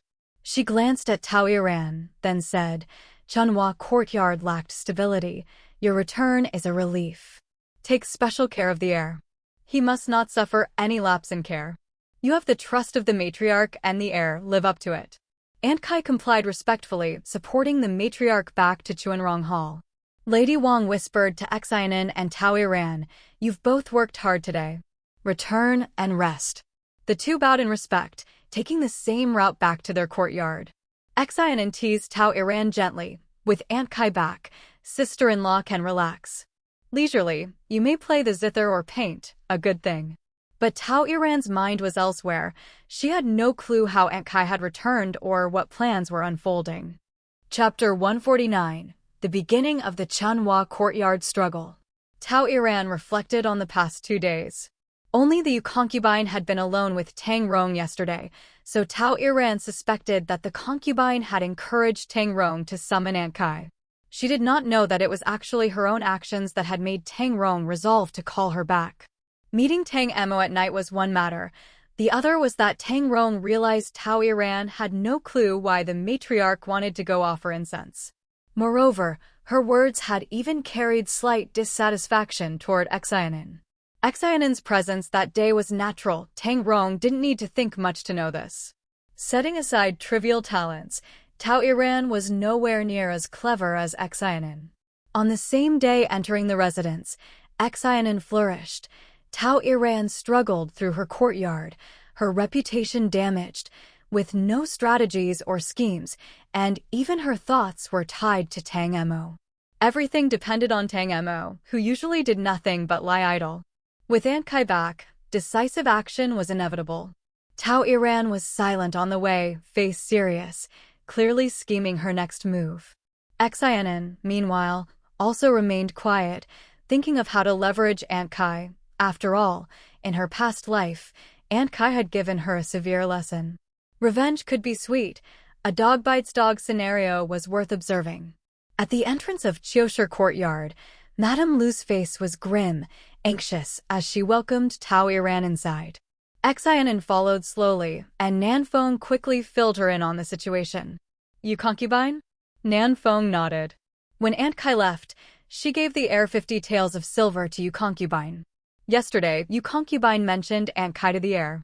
With Aunt Kai back, the elders in Chunhua Courtyard were delighted. Those from Tao's family felt stifled and privately complained. However, Aunt Kai immediately summoned the entire courtyard and gave them a stern lecture. Chunyang and Chuanlu, attending nearby, commented, looks like the other side is about to get lively. Nan Feng's lips curved slightly. Aunt Kai has returned with full force. Madame Lu isn't weak either. Excitement is guaranteed. Xin observed. Nan Feng was becoming more mature, not only handling affairs competently but also showing sharper thinking. With some further cultivation, she could become a most capable assistant, a bonus gained effortlessly. Keep these words inside the room. Aunt Kai is an elder in the residence. She knows too much. Nan Feng, be cautious from now on. Madam, I'll remind the courtyard. Outside the gates, mouths stay shut. Madame Wang nodded, adding, Chiosher Courtyard won't provoke trouble, but if the other side is careless, not even Aunt Kai herself could save them. Xin raised an eyebrow, surprised at Madame Wang's commanding tone. Madame Wang cleared her throat, brushing off imaginary dust, casually adding, I may not be as fierce as Aunt Kai, but anyone bullying the young madam is out of luck. The assembled servants laughed. Chunyang and Chuanlu even proclaimed Madame Wang their second backbone, following her guidance precisely. The laughter spilled outside, attracting the envy of several courtyard servants. A generous master was fortunate indeed, but being chosen to serve directly was even luckier. Compared to Chioshir Courtyard's bustle, Chunhua Courtyard felt tense. Tao Iran's people were dissatisfied and anxious, while the elders in the other courtyard were cheerful. Eyebrows clashed across the divide. Tao Iran, having thought things through, did not cry in front of Tangrong this time. Instead, she gave ground, letting Madame Lu hand over household affairs to Aunt Kai, saying, "Aunt Kai is experienced. You must learn from her diligently." Madame Lu responded respectfully, showing no sign of resentment. Tangrong nodded, satisfied that Tao Iran understood the situation. "Was the incense offering smooth?" he asked. Grandmother had arranged things in advance, so all went smoothly. The previous night's scolding was unmentioned. Tao Iran acted as if nothing had happened. "Originally, we would have eaten the vegetarian meal at the temple before returning, but I worried about you, Ronglong, and returned early. Do you feel better?" Tang Rong nodded. "Much better." The wound, initially raw and painful, now itched with new flesh. The combination of pain and itch, with strict restraint required, made it extremely uncomfortable. Tao Iran could not fully empathize, offering a few perfunctory reassurances before attending to Tang Rong's meal. Shortly after, Aunt Kai returned. Seeing Tao Iran's attentiveness, she was pleased and instructed, "Young madam, you've worked hard. Go eat across the courtyard. Don't tire yourself." Tao Iran hesitated. She knew what Aunt Kai might say to Tang Rong, but with Tang Rong requesting her to eat, she could not remain. She considered sending someone to eavesdrop, but Madame Lu cautioned that the courtyard was now divided into two factions, monitoring each other. Difficult to act. Tao Iran frowned. "We still need a plan to make her leave." "Not easy," Madame Lu admitted, momentarily at a loss. Tao Iran sat down to think, then whispered instructions. After the exchange, Madame Lu's eyes lit up. "Young madam, rest assured. This afternoon, I will find an opportunity to return to the Tao household. To strike at Aunt Kai's family influence, Tao Iran needed the cooperation of her own family." "Set the meal," she said. "Yes, madam." With a plan in place, both mistress and servant felt relieved. Madame Lu calmly instructed the servants to serve, as if Aunt Kai's return had no effect. In the bedchamber, Aunt Kai recounted today's arrangements to Tang Rong. The morning news from the heir was relayed yesterday by second young madam. She arranged in advance at Nandu Temple, including the vegetarian meal. The matriarch had intended for everyone to eat at the temple, but second young madam, concerned about the heir's wound, returned early, prompting the matriarch to return together. The vegetarian meal arranged by second young madam can be considered part of the offering. Tao Iran had returned cautiously, her attitude no longer arrogant. Her purpose was clear: regain position as Tang Rong's most capable attendant, then gradually deal with Tao Iran. The enmity had begun when Tao Iran had attempted to expel her from the residence. Tang Rong frowned slightly. He refrained from criticizing Tao Iran in front of Aunt Kai, asking instead, "What do you think?" Aunt Kai bowed. Second young madam worried for the heir. The matriarch is considerate, fearing that the other young madam might feel displeased. After all, she put effort into organizing everything. Tang Rong took a deep breath. Second young madam made minor mistakes. From now on, you must guide her. Yes, sir. Tang Rong looked at her. Immediately after your return, you are put to work. Thank you. Go rest. Serving the heir is my fortune. Even hardship is pleasure. Tang Rong smiled faintly. Aunt Kai reminded him of a few matters before leaving. He closed his eyes, his fingers unconsciously wanting to touch the wound, yet he restrained himself. Chapter 150. Second young madam, enjoying the moon together? Aunt Kai went straight to Yu Concubine's room upon leaving. Yu Concubine was overjoyed at her return and eagerly recounted everything that had happened in the residence during her absence, of course emphasizing Tao Iran's faults. Aunt Kai now had a clear understanding, and the 50 taels of silver hadn't been wasted.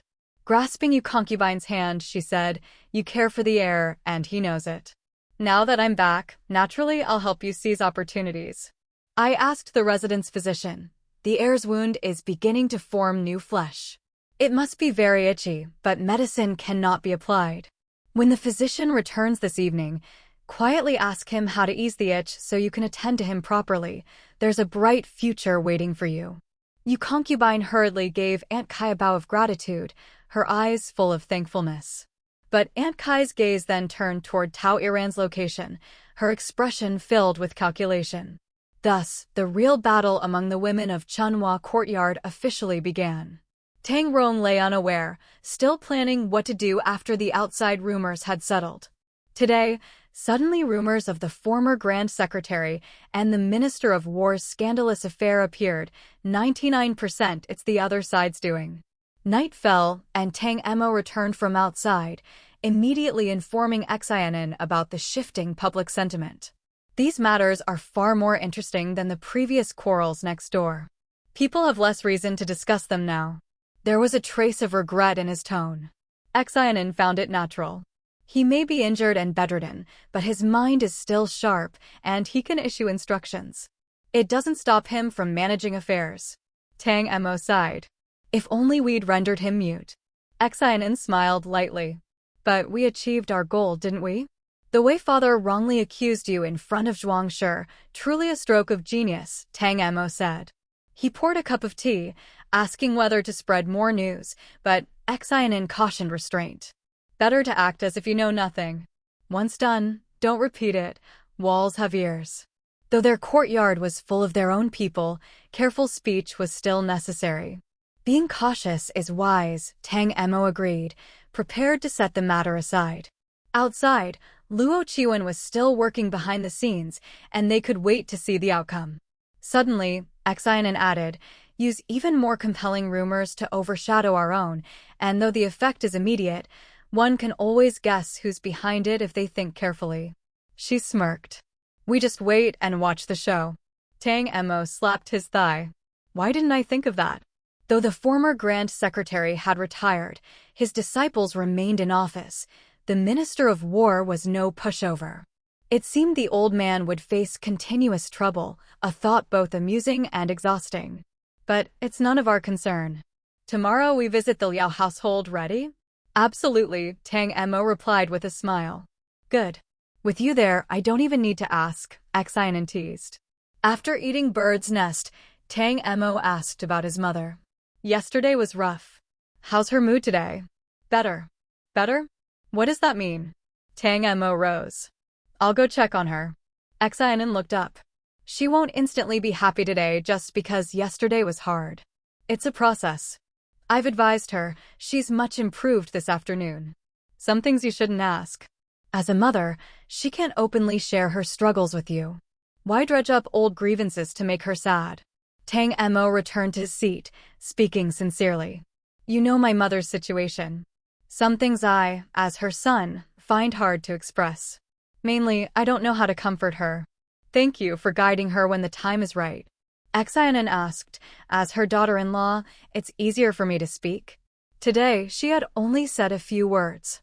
She's strong-willed, unwilling to let her family know her struggles. Her elder relatives don't know, so it's difficult to advise. Many things have been bottled up too long, she shared only because she couldn't hold it in. Xin An could relate. She had lived it in her previous life. Being a stepmother and seeing her own family not prominent, she underestimated herself, she reflected. You still need to think positively. Look at me now, a merchant's daughter, so what? No power, but I have wealth. I could outspend several nobles without blinking. Tang Emo laughed. All that said, one must first shed pride. Xin An, good heavens. He had just killed the mood. Later, Wang Shi's servant, Pingqiu, came to relay instructions for dinner that night. Madame Wang quickly prepared arrangements. Tang Emo had someone fetch fragrant roast chicken and orange-scented smoked goose, along with a pot of white wine and fruit wine. Set them in the garden pavilion. Hang a couple more lanterns. Turning to Xin An, he said, the weather's mild, the moon beautiful, don't eat indoors. Xin An smiled. Your elder brother is still recovering. Aren't you worried about what people might say? Recovering doesn't mean dying. What is there to fear? In good spirits, Tang Emo extended his hand, eyes full of warmth. Second young madam, enjoy the moon with me? Xin An laughed softly, glancing at his hand, bending slightly to inspect it, then raised her eyes with a teasing curiosity. I see your hands are quite nice. Have you developed calluses? Tang Emo smiled, taking her hand as they walked toward the door. Calluses mean hard work. Not a single day wasted recently, huh? The first 2 days of resumed training had been grueling. After long inactivity, every arm movement quickened his heartbeat, sweat formed, and limbs ached. Every punch made him want to give up. But recalling past events and not wanting Xin An to underestimate him, he persevered. Now, after enduring that initial struggle, his body felt lighter, steps steadier, and arms stronger, a clear improvement. Hand in hand, they walked under the full moon. Xin An inhaled deeply, then exhaled, silently observing Tang Emo. She felt his nervousness and couldn't help smiling. Her fondness for him had grown considerably. Handsome, capable, clever, how could she have thought him a specter with vile deeds in her past life? Why are you smiling? Tang Emo felt teased, though she hadn't spoken. Xin An replied, tilting her head, I just realized our second young master is quite elegant and handsome. Second young master?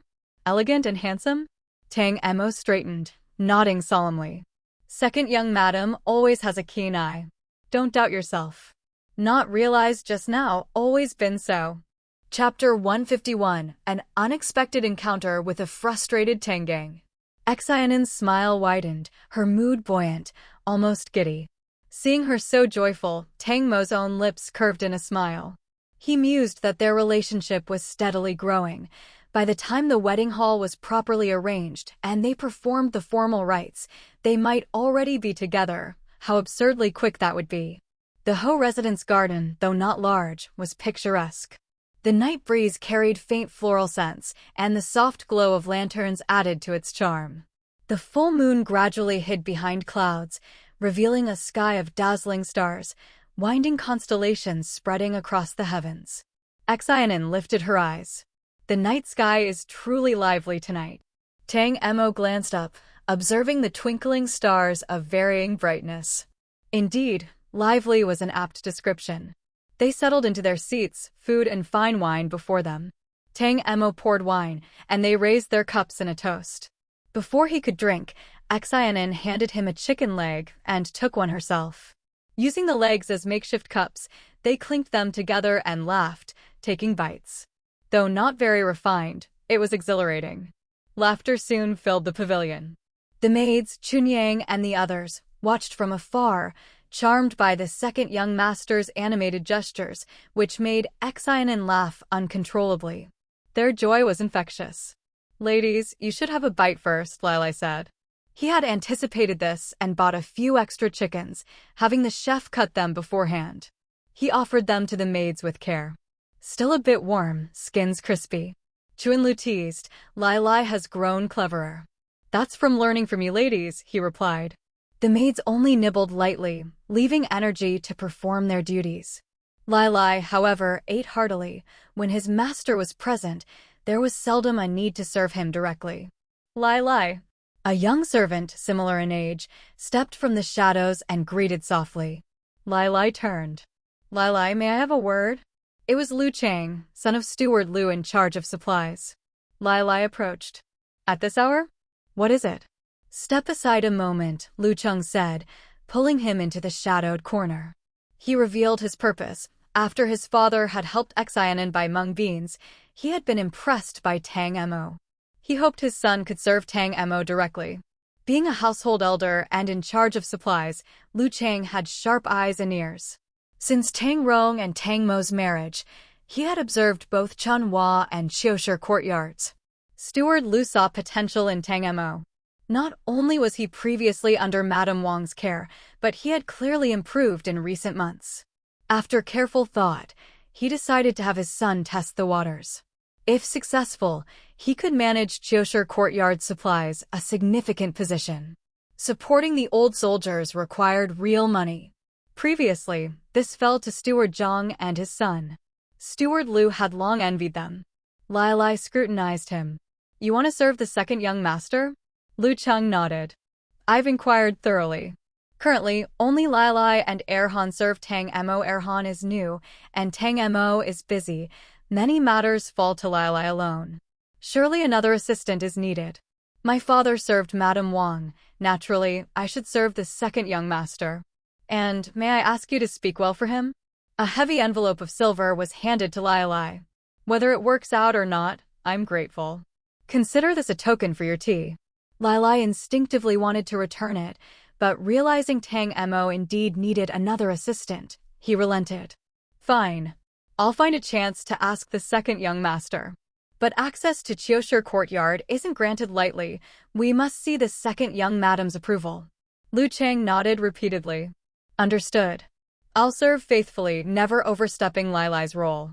Pocketing the silver, Lai told him, wait for news.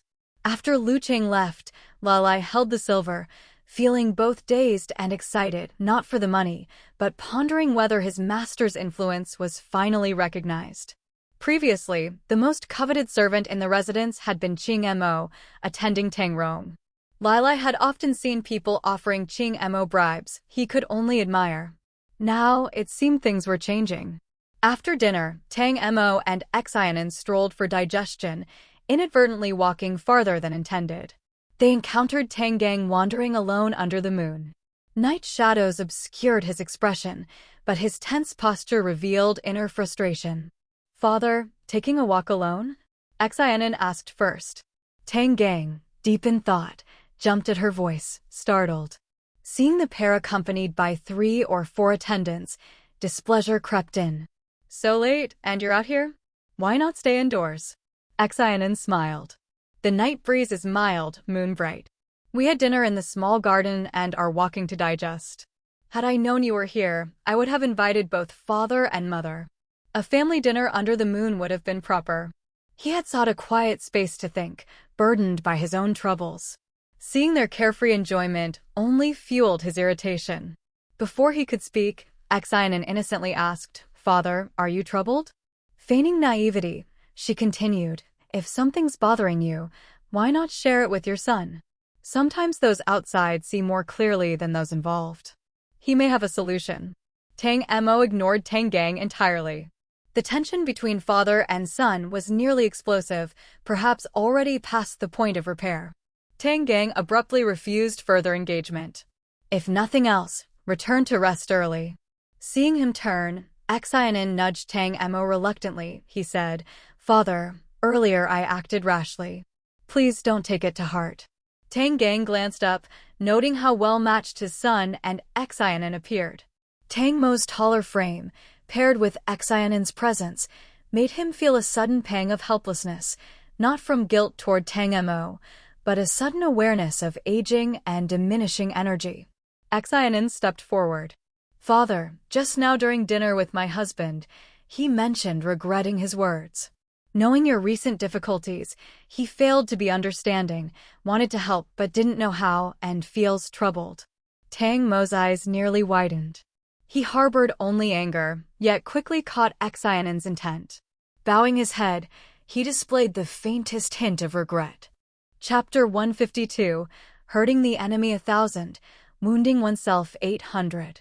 Tang Gang stood with his hands behind his back, eyes naturally falling on Tang Mo. It was clear he didn't really believe that this rascal could feel any remorse. Tang Mo stayed silent, and the atmosphere grew a bit awkward. Xin An gently spoke up, Father, have you eaten yet? We bought roast chicken and smoked goose, and there's still half left. Why don't you make do with some of it? Have your husband sit with you for a couple of drinks. If he does anything wrong, scold him. You can't keep everything bottled up in your heart, otherwise, who knows how regretful he might become. Even though he always argues with you, what he cares about most is you.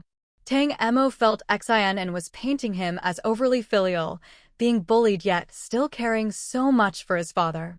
The stories of the 24 filial exemplars surely had a place for him.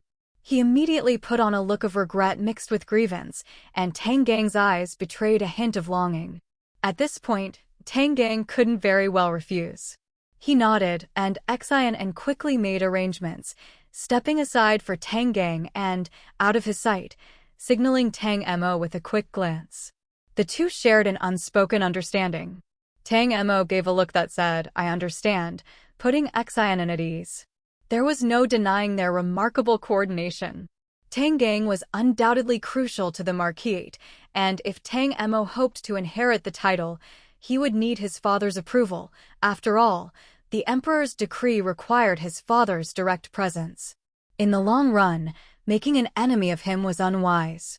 With his father's approval, Tang Mo could also access more of the household's resources. They were both legitimate sons. Why should all resources go to Tang Rong? In the courtyard, the same pavilion faced each other. The two sitting across were Tang Gang and Tang Mo. Tang Mo still held the wine pot, speaking, "Son has never had a drink with father like this before." Tang Gang raised his eyes, studying him. For a moment, he felt disoriented. He couldn't even remember the last time he really looked at Tang Mo. Seeing him now, he realized how much he had grown. His features resembled Tang Gang somewhat, but even more like his mother. Tang Mo raised his cup. "Father, I said some harsh words in anger before. I hope you won't take them to heart." Wasn't he just acting filial? He didn't even need to act. Was he not filial enough in his previous life? Tang Gang lifted his cup and said, "You are married now. You should learn to be more steady in the future." Father is still willing to lecture his son. That makes me happy. Father, please. After a drink, the stiff atmosphere slowly eased. Tang Mo transformed into the most dutiful son, pouring wine for his father, serving him dishes, and chatting nonstop, picking at childhood memories. "Do you remember when I was 5, sick and fussy, wanting father to carry me? You carried me through the garden. Back then, I wished I could stay sick forever, so father would come see me every day and carry me." Being carried was actually arranged by his mother, but he hadn't realized that at the time. He just thought his father liked him. His words unlocked long-buried memories for Tang Gang. Tang Mo smiled as he served him, "And when I was 7, the tutor punished me to copy texts. I refused and cried until father came. Father scolded me strictly, and when I finished, he praised my handwriting. I thought I should get punished more often, so father would scold and then praise me. Even one compliment from father could make me happy for 3 days."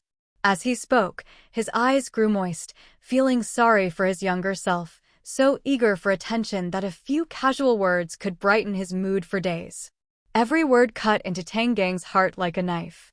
In this moment, he couldn't help but feel a sense of guilt toward his son. After swallowing his wine, he said, "You were indeed mischievous as a child, especially compared to your elder brother." He smiled slightly, chewing the meat in his mouth. Tang Mo continued, "Father always told me that my elder brother would carry the weight of the Marquis. I naively thought that with father and brother so capable, I would be unnecessary and just did as I pleased. These years, I've witnessed the difficulties you and brother have faced. I only wish for your happiness and success." Tang Gang seemed to meet this son for the first time and was surprised. "You're also a legitimate son of the Marquis.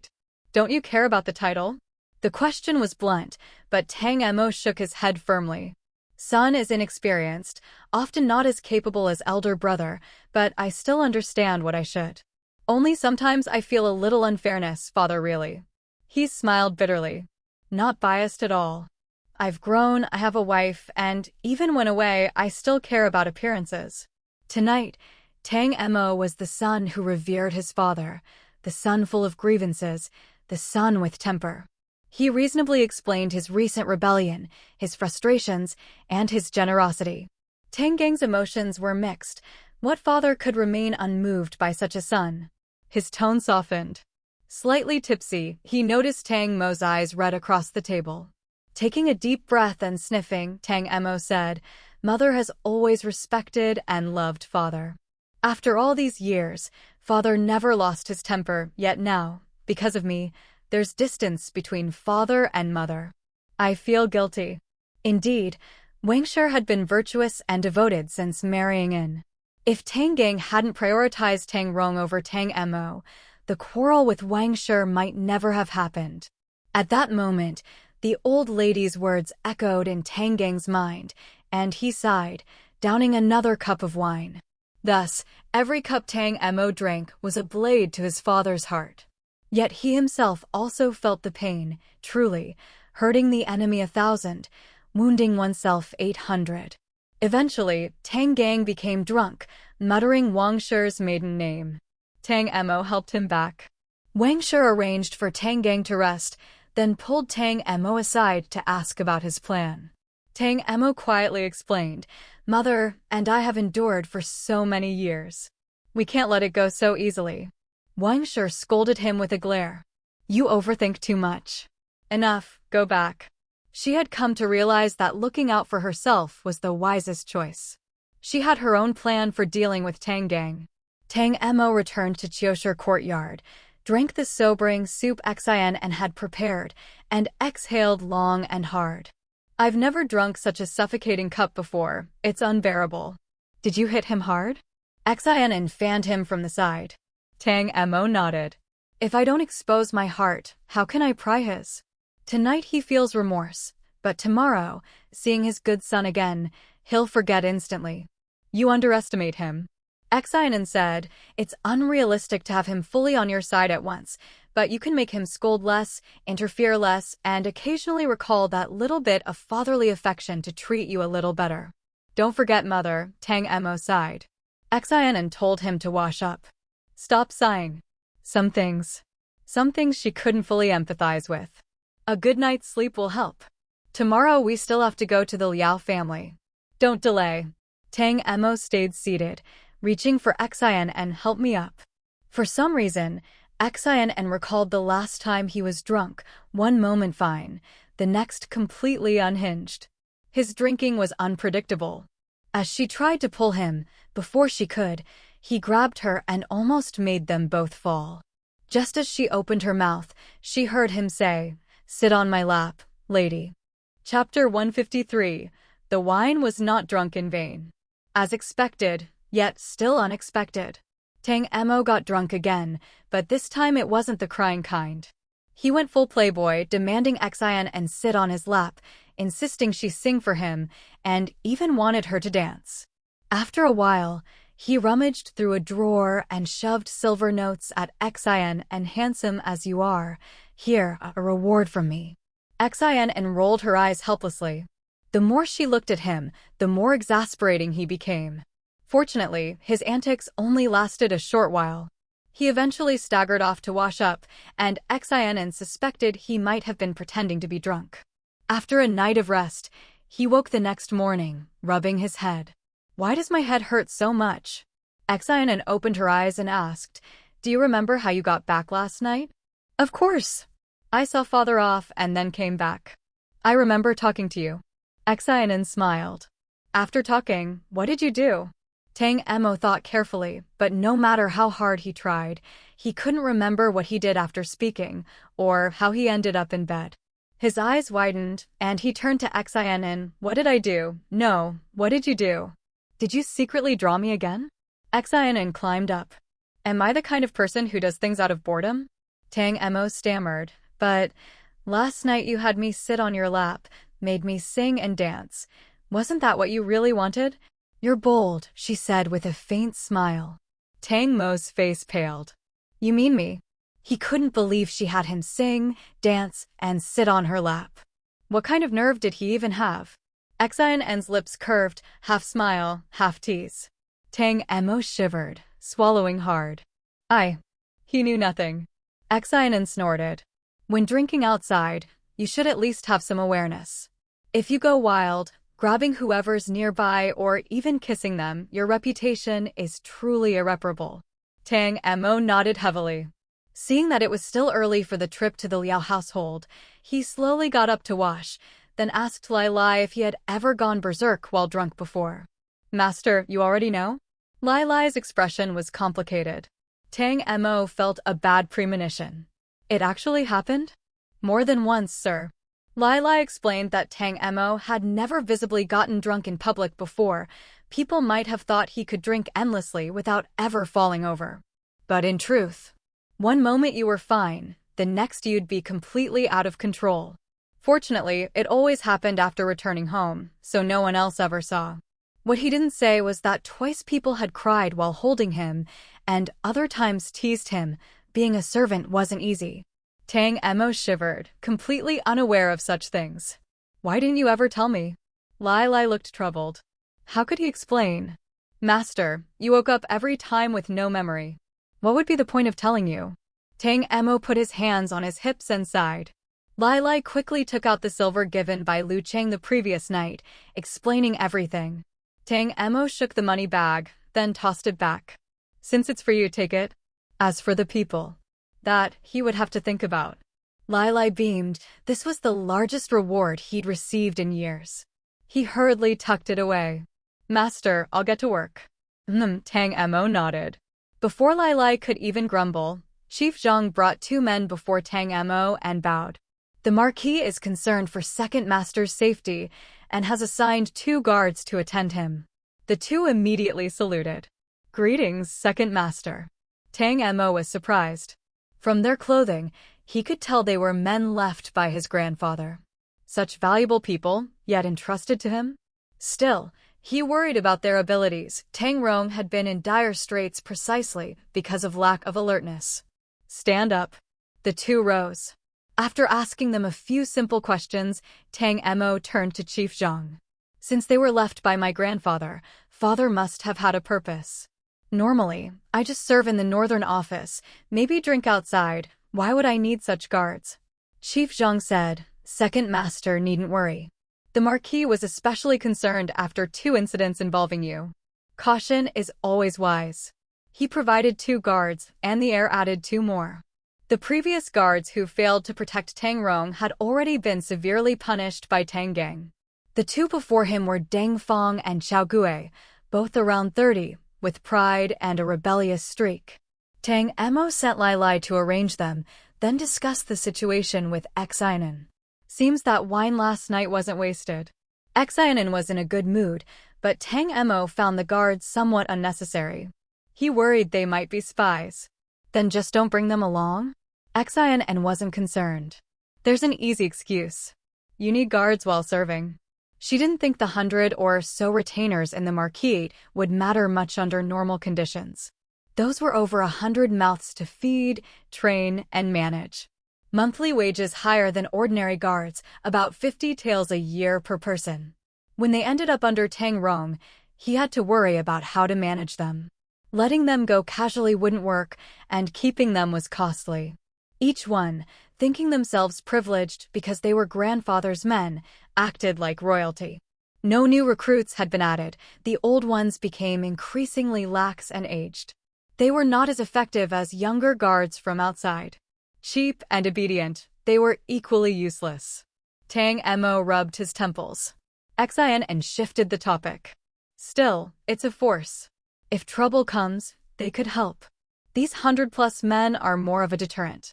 If these 2 are competent, invest some effort. If they act like tyrants, find a reason to send them back. Tang Emo raised an eyebrow and smiled. Then we'll see.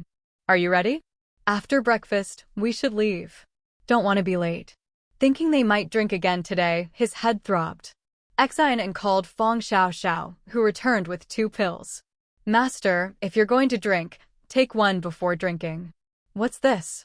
Fong Xiao Xiao answered seriously. Kidney-protecting pills. Tang Emo chuckled. His kidneys were still new and strong. Fong Xiao Xiao smiled and left. Xin An giggled quietly, finally explaining, they also help with liver protection. Tang Emo relaxed, taking the pills with a smile. He had breakfast, paid respects to the old lady, greeted Wang Shi, thanked Tang Gang, and finally left the estate. They were heading to the Liao household. Chapter 154. The Liao family is tricked. Xin An lends silver. At the gate of the Marquis, Deng Fong and Xiao Gui, newly under Tang Mo's command, stood stiffly. Upon seeing Tang Mo, they saluted. Second Master, arrangements for today's outing have been completed. You 2 are. Tang Mo indicated that he hadn't intended for them to accompany him. Deng Fong said, from today onwards, the 2 of us are Second Master's guards. It is our duty to protect Second Master's safety. This confirmed Tang Mo's suspicion. They had come to monitor him. But since they were here, he could use them, and it would be a game of who was more skilled. Then let's go. The weather today was pleasant. A light rain had fallen last night, dampening the dust, and the air felt fresher than usual. Yet the wind carried a subtle sharpness. With two imposing guards at his side, Tang Mo looked even more impressive as he stepped out. The carriage soon approached the street where the Liao residence stood. Shortly after, Lai Lai's voice came from outside the curtain. There were quite a few soldiers in the alley. Tang Mo lifted the curtain and saw numerous soldiers, standing and sitting, all facing the Liao residence. Xin An also noticed. Are they here to cause trouble? Tang Mo shook his head. The carriage quickly reached the Liao gate, only to find it firmly shut. Several armored soldiers stood at attention, long spears in hand. Lai Lai stepped forward to explain, and soon someone returned from the side gate. Please wait a moment, second master. Peeking through the curtain, Tang Mo could see the scene at the Liao gate. The family was large, their residence substantial. Generations of management had made the front gate wide and imposing. Beneath the grand steps sat numerous soldiers, and nearby were several large brick stoves, blackened from cooking. The soldiers looked rough, middle-aged, worn clothing with patches. It was clear they were poorly maintained. What's going on? Tang Mo asked. A squatting man stepped forward, but a spear-wielding soldier stopped him. The guard explained, they were once under the late master's command. They came in conflict with second master. We beg your pardon. One line revealed much. The late master of the Liao family had died suddenly. His subordinates, now leaderless, were causing trouble. Liaoji became the head of the household, likely without formally receiving these men, leaving them no choice but to demand an explanation. Tang Mo glanced at Deng Fong and Chao Gui. Their expressions were tense. They had served the late Marquis and had been given an exit plan. The current Marquis treated them reasonably well, but it was clear their patience was thinning. With no war or urgent events, they were redundant, yet bound by duty, they couldn't leave and were stuck here. Soon, someone emerged from the side gate, a steward, running to the carriage with a bow. Second master, greetings from the second madam. The head of the household awaits you inside. Tang Mo stepped down and helped Xin An alight. Lead the way.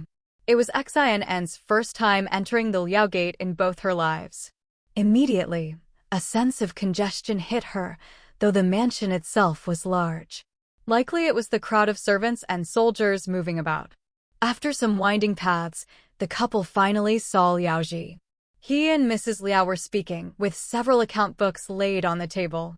Maids held additional ledgers. Xin An exchanged a glance with Tang Mo. Today didn't seem like an ideal time. It appeared that the Liao family was dealing with an unexpected problem.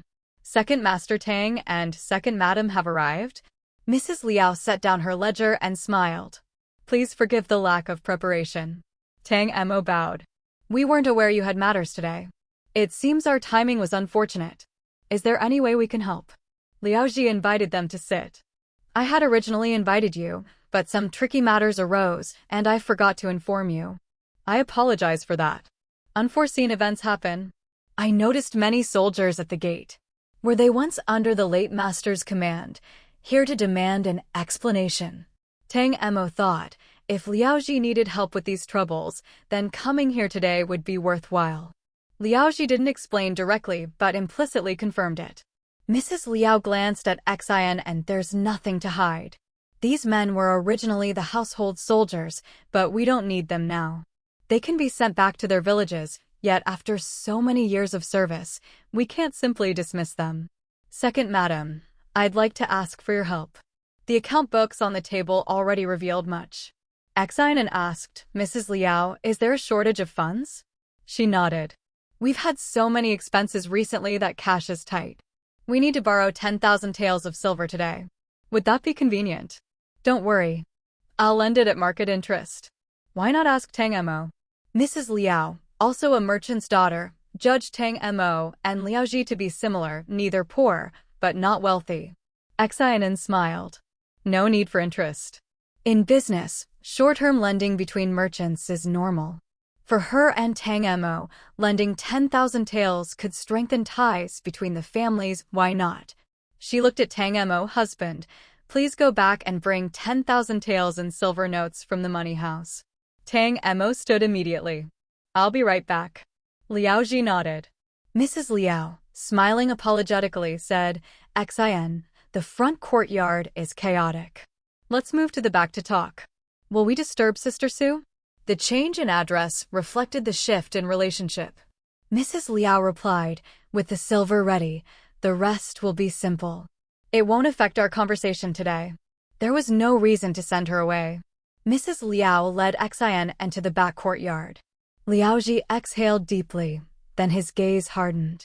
No doubt, someone else in the Liao family would soon get into trouble. The back courtyard was quiet and spacious, as outsiders couldn't enter freely. A stone table held fruit, snacks, and tea. Please sit, Xin. Mrs. Liao smiled. Thanks to your help today, Xin, we would have had headaches for some time. I'll have someone deliver it to your residence promptly. Although they weren't close, she spoke up out of necessity. She could do this because 10,000 taels was trivial for Xin. Sitting down, Xin lifted her tea and smiled. Only 10,000 taels. When Sister Sue is available, have someone deliver it. Given the wealth of the Sue family in Linzhou, a small sum of silver wasn't an issue. But that the Liao family had to ask to borrow it today suggested they were likely a bottomless pit. Chapter 155, Strengthening Bonds, Whispering About Others. Today, the Liao household had been thrown into chaos. Mrs. Liao lifted her teacup and took a small sip, trying to calm her frazzled nerves. You had to witness such a spectacle, Xin. Why would I say that, Sister Sue? The marquisate also started from military merit. Even though it has moved into civil affairs, there are still many old soldiers left behind who need to be supported, Xin replied. Having served as a steward for years in her previous life, Xin understood the burdens of a household. But compared to the Liao estate, the marquisate was simple. Though I'm not a steward here, I can still understand you, Sister Sue. Mrs. Liao's face showed fatigue.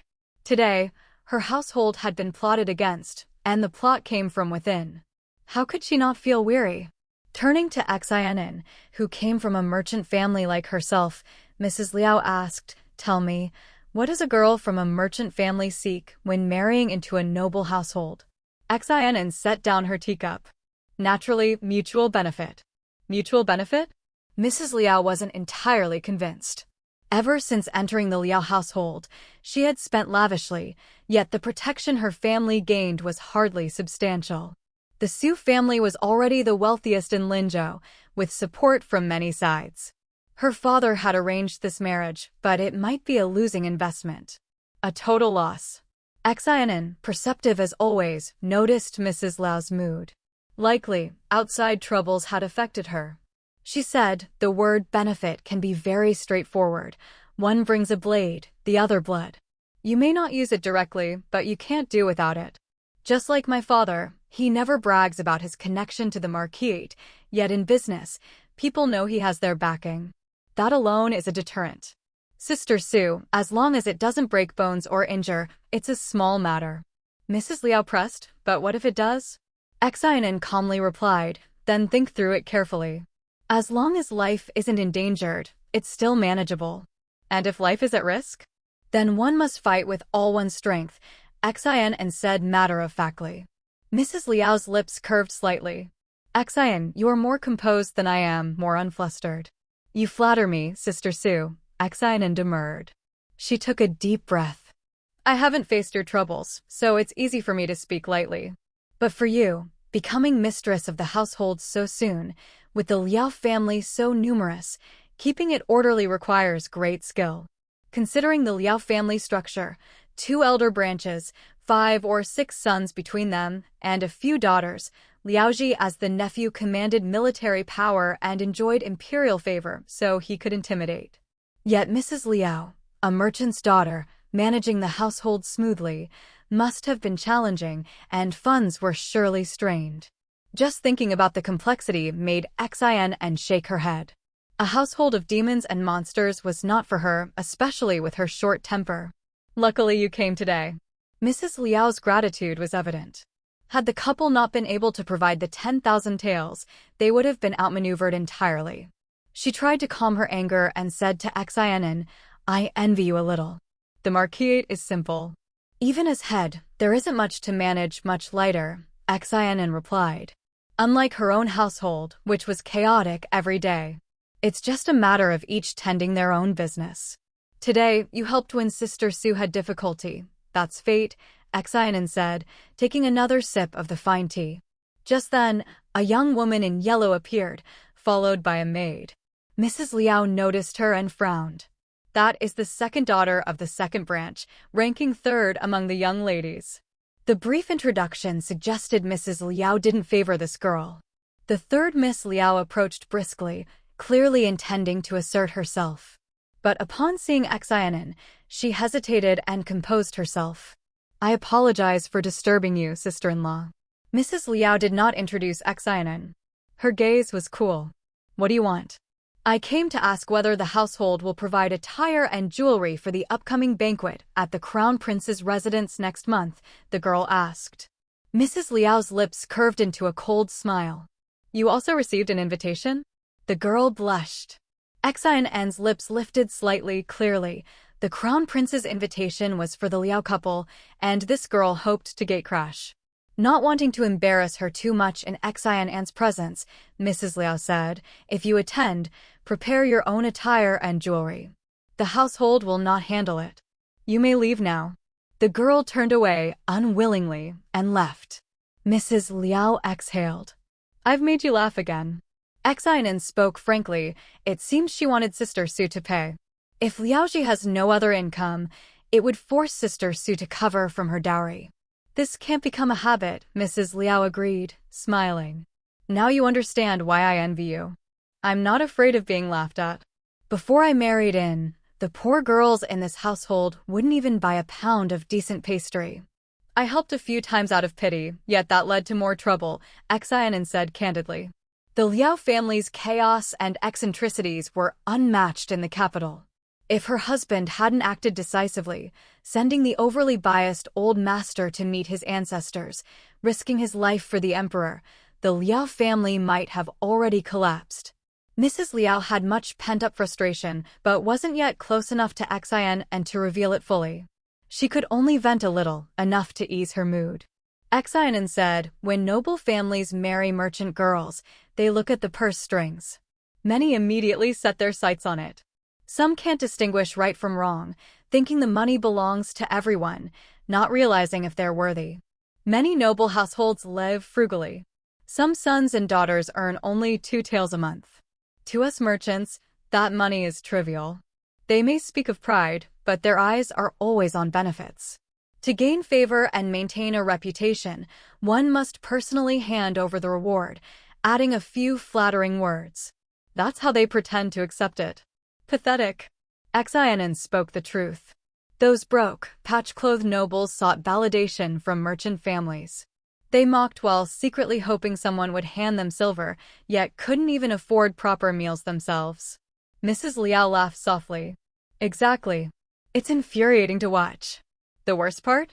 They think it's owed to them, simply because of birth. It's maddening, Xin An added. The two women, of similar backgrounds, found common ground. Soon, they chatted openly, even laughing heartily. After all, when making friends, shared interests come first, even if it's quietly gossiping about the nobles behind their backs. Chapter 156, Happiness is Relative. An hour later, Tang Emo arrived again at the Liao household, having spent some time at the money exchange converting the silver notes into cash. 10,000 taels in cash. Please check. The boxes were laid out together. Even having seen plenty before, he couldn't help but inhale sharply at the sight when the lids were lifted. 10,000 taels, though it sounds light, converted from silver notes is just a few thin pieces of paper. It doesn't feel like much until it's all physically in front of you. Now he finally realized just how much 10,000 taels of silver truly is. For ordinary living, he might never spend that much in his lifetime. Altogether, 612 jin. Over 600 Jin, far too heavy to lift even with all his strength. Liaoji looked at the silver with complicated emotions, guilt mixed with more anger. Mrs. Liao had the steward count everything on the spot and then notify the people outside to collect their pay. After today, the Liao household would settle with those former soldiers once and for all. At that moment, another 10 or so people arrived, men and women, claiming to be from Liao's other branches. Each one stared intently at the silver. Some looked shocked, as if they couldn't believe Liaoji could actually produce so much cash. A few even cast dissatisfied glances at Tang Mo and Xin An. Their eyes met. Tang Mo bowed slightly to Liaoji. "We won't keep you any longer." Mrs. Liao tried to invite them to stay, but Xin An smiled. "I enjoyed talking with Sister Liao today. There's always more to discuss, but we must be mindful of others. When you're free, we can meet again anytime." "That would be fine," Mrs. Liao replied.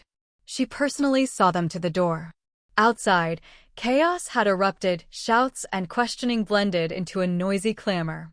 At the gate, Xin An stopped Mrs. Liao from accompanying them further, and Tang Mo told her to stay. He draped his arm over Xin An's shoulders to guide her out. Outside, Lai Lai had the carriage waiting at the door. With the hulking guards Deng Feng and Chao Gui present, no one dared cause trouble. They descended the steps, climbed into the carriage, and quickly left the alley, turning onto the main street toward a tavern. Could they simply return home now that they were out? People who could spend half a day playing Kuju under the blazing sun surely wouldn't stop just because they'd come out early. Today's fine weather practically begged for them to enjoy the day until night. Inside the private room, after Tang Mo and Xin An were settled, Lai Lai and the 3 attendants of Nanfeng Chunyang invited Deng Feng and Chao Gui downstairs for a meal. The 2 guards had assumed they'd have to wait for their masters to finish eating before they could grab a bite, but upon hearing they could eat now, they hesitated, standing stiffly. Lai Lai said, "Our second master and second mistress are disciplined. No one will cause trouble in broad daylight, especially with us in the main hall keeping watch. Follow the rules." "This is second master's order," Lai Lai added. Earlier on the way to Qiushi Courtyard, Deng Feng and Chao Gui had felt overqualified for protecting the second master.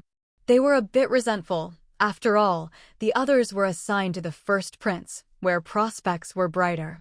Following the second master seemed like a dead-end safe, but mundane, and they might have to take the blame if anything went wrong. When several dishes, both fish and meat, were brought to the table, exceeding typical servant standards, they frowned. "Isn't this too much?" Lai Lai looked regretful. Deng Feng assumed it really was too much. He worried he'd have to pay out of pocket. By the time he reached the second master, he hadn't earned a single coin. "It's based on the preferences of the 3 of us," Lai Lai explained. "I forgot to ask what you wanted. My apologies. If it's too much, we can order just a chicken instead." Chao Gui asked, "All paid by the second master?" "Who else?" Lai Lai explained the rules. "When following the master, we sit in the main hall. Eat what's simple, no alcohol, nothing too extravagant. If the master visits a small eatery, we sit in the corner or go to a nearby shop. There's no reason for you to spend your money." She patted her pouch. "I handle the money, order whatever you like." The guards brightened, finally at ease. They ordered 1 chicken. Lai Lai chuckled and urged everyone to eat quickly. "Don't linger until the master has finished, wouldn't be proper." "Of course," they replied. They started eating, reflecting on what the household staff said, that the second master was generous and kind. At first, they didn't believe it, but experiencing it firsthand, they realized following him wasn't so bad after all. In the private room, Tang Mo and Xin An ate quietly until their hunger eased. Once satisfied, they began discussing the Liao household. Tang Mo moved closer to Xin An and lowered his voice. "Liaoji has been set up. Whoever did this must be from the 2nd or 3rd branches of the family. This family's internal scheming is truly relentless," Xin An said. "I always thought I was unfortunate," she continued. "But after today's outings, I realize I'm not that unlucky. The capital is full of monsters and vipers," Tang Mo muttered. "Pretenders, sycophants, and those seeking fame, they outnumber the decent ones," Xin An added. Shall we go boating on the lake later? Conversation shifted quickly. Xin An smiled and nodded. Last time the lakeside inn was nice. Let's watch the show, take a boat ride, have dinner, and then head home. Everything planned perfectly, Tang Mo said. Both were in high spirits. Happiness, after all, is relative. Even without consciously comparing, seeing others in misery makes one appreciate one's own situation. Meanwhile, back at Chunhua Courtyard, Tang Rong was seething, trapped and frustrated. His father was drinking with Tang Mo under the moon in the garden? His father even got drunk? Earlier that morning, 2 people had been sent to Tang Mo. Clearly, he was being treated differently. Weren't father and Tang Mo supposed to clash repeatedly, disliking each other? Ching Mo didn't know what to say. Aunt Kai spoke. They are father and son. With mistress mediating, how could they truly fall out? Too bad mistress left early, and the first prince has no capable people around him. This mistress is not the same as the previous one. Tang Rong's eyes darkened. Aunt, what should I do now? Aunt Kai, as always, sought his advantage, but her ideas were short-sighted, essentially, for him to trade charm or his body. I remember the steward Zhang's daughter is 16, she suggested. Zhang held a crucial position with Tang Gang. With his full support, Tang Rong could be fearless. This is a last resort, Tang Rong thought. He couldn't easily act on Zhang's line, or he'd risk backfiring. His gaze flickered. Clearly, Tang Mo needed to be given some task to occupy him, instead of constantly worrying about rivalry. Before he could act, Aunt Kai brought more bad news. A letter came for the household today. It's from the second prince's consort, addressed to the second mistress. An invitation to the moon viewing banquet? Tang Rong's heart sank. Previously, Tang Mo had no chance to attend such events. Xin An, from a merchant family, excelled at navigating society. This was his oversight. Chapter 157, Resentment toward Tang Gang's cold reality. Invitation to the moon viewing banquet? As Tang Gang's informant, Steward Zhang immediately brought the news to him. Tang Gang's curiosity was piqued. The second prince's consort and the second mistress are very close? Steward Zhang had no idea of the complexities behind it. Tang Gang's heart was a tangle of emotions. Last night's drinking session with Tang Mo had stirred a rare sense of paternal affection. It really is a blessing in disguise, he thought. Zhang said, the second mistress is exceptionally clever, often going out. She receives many invitations, proof of her excellent social skills. If Zhang hadn't said it, Tang Gang might have remained irritated, thinking Tang Rong lacked discernment and was only after beauty. Indeed, as a father, he had assumed Tang Rong's obsession with beauty led him to secretly arrange the marriage swap, which now put Tang Gang in an awkward position.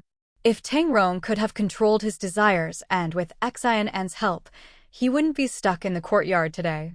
How's the heir's injury? The household physician said it's improving, scabs forming. Naturally, new flesh will feel uncomfortable for a few days, Zhang replied. He continued, I've asked the physician.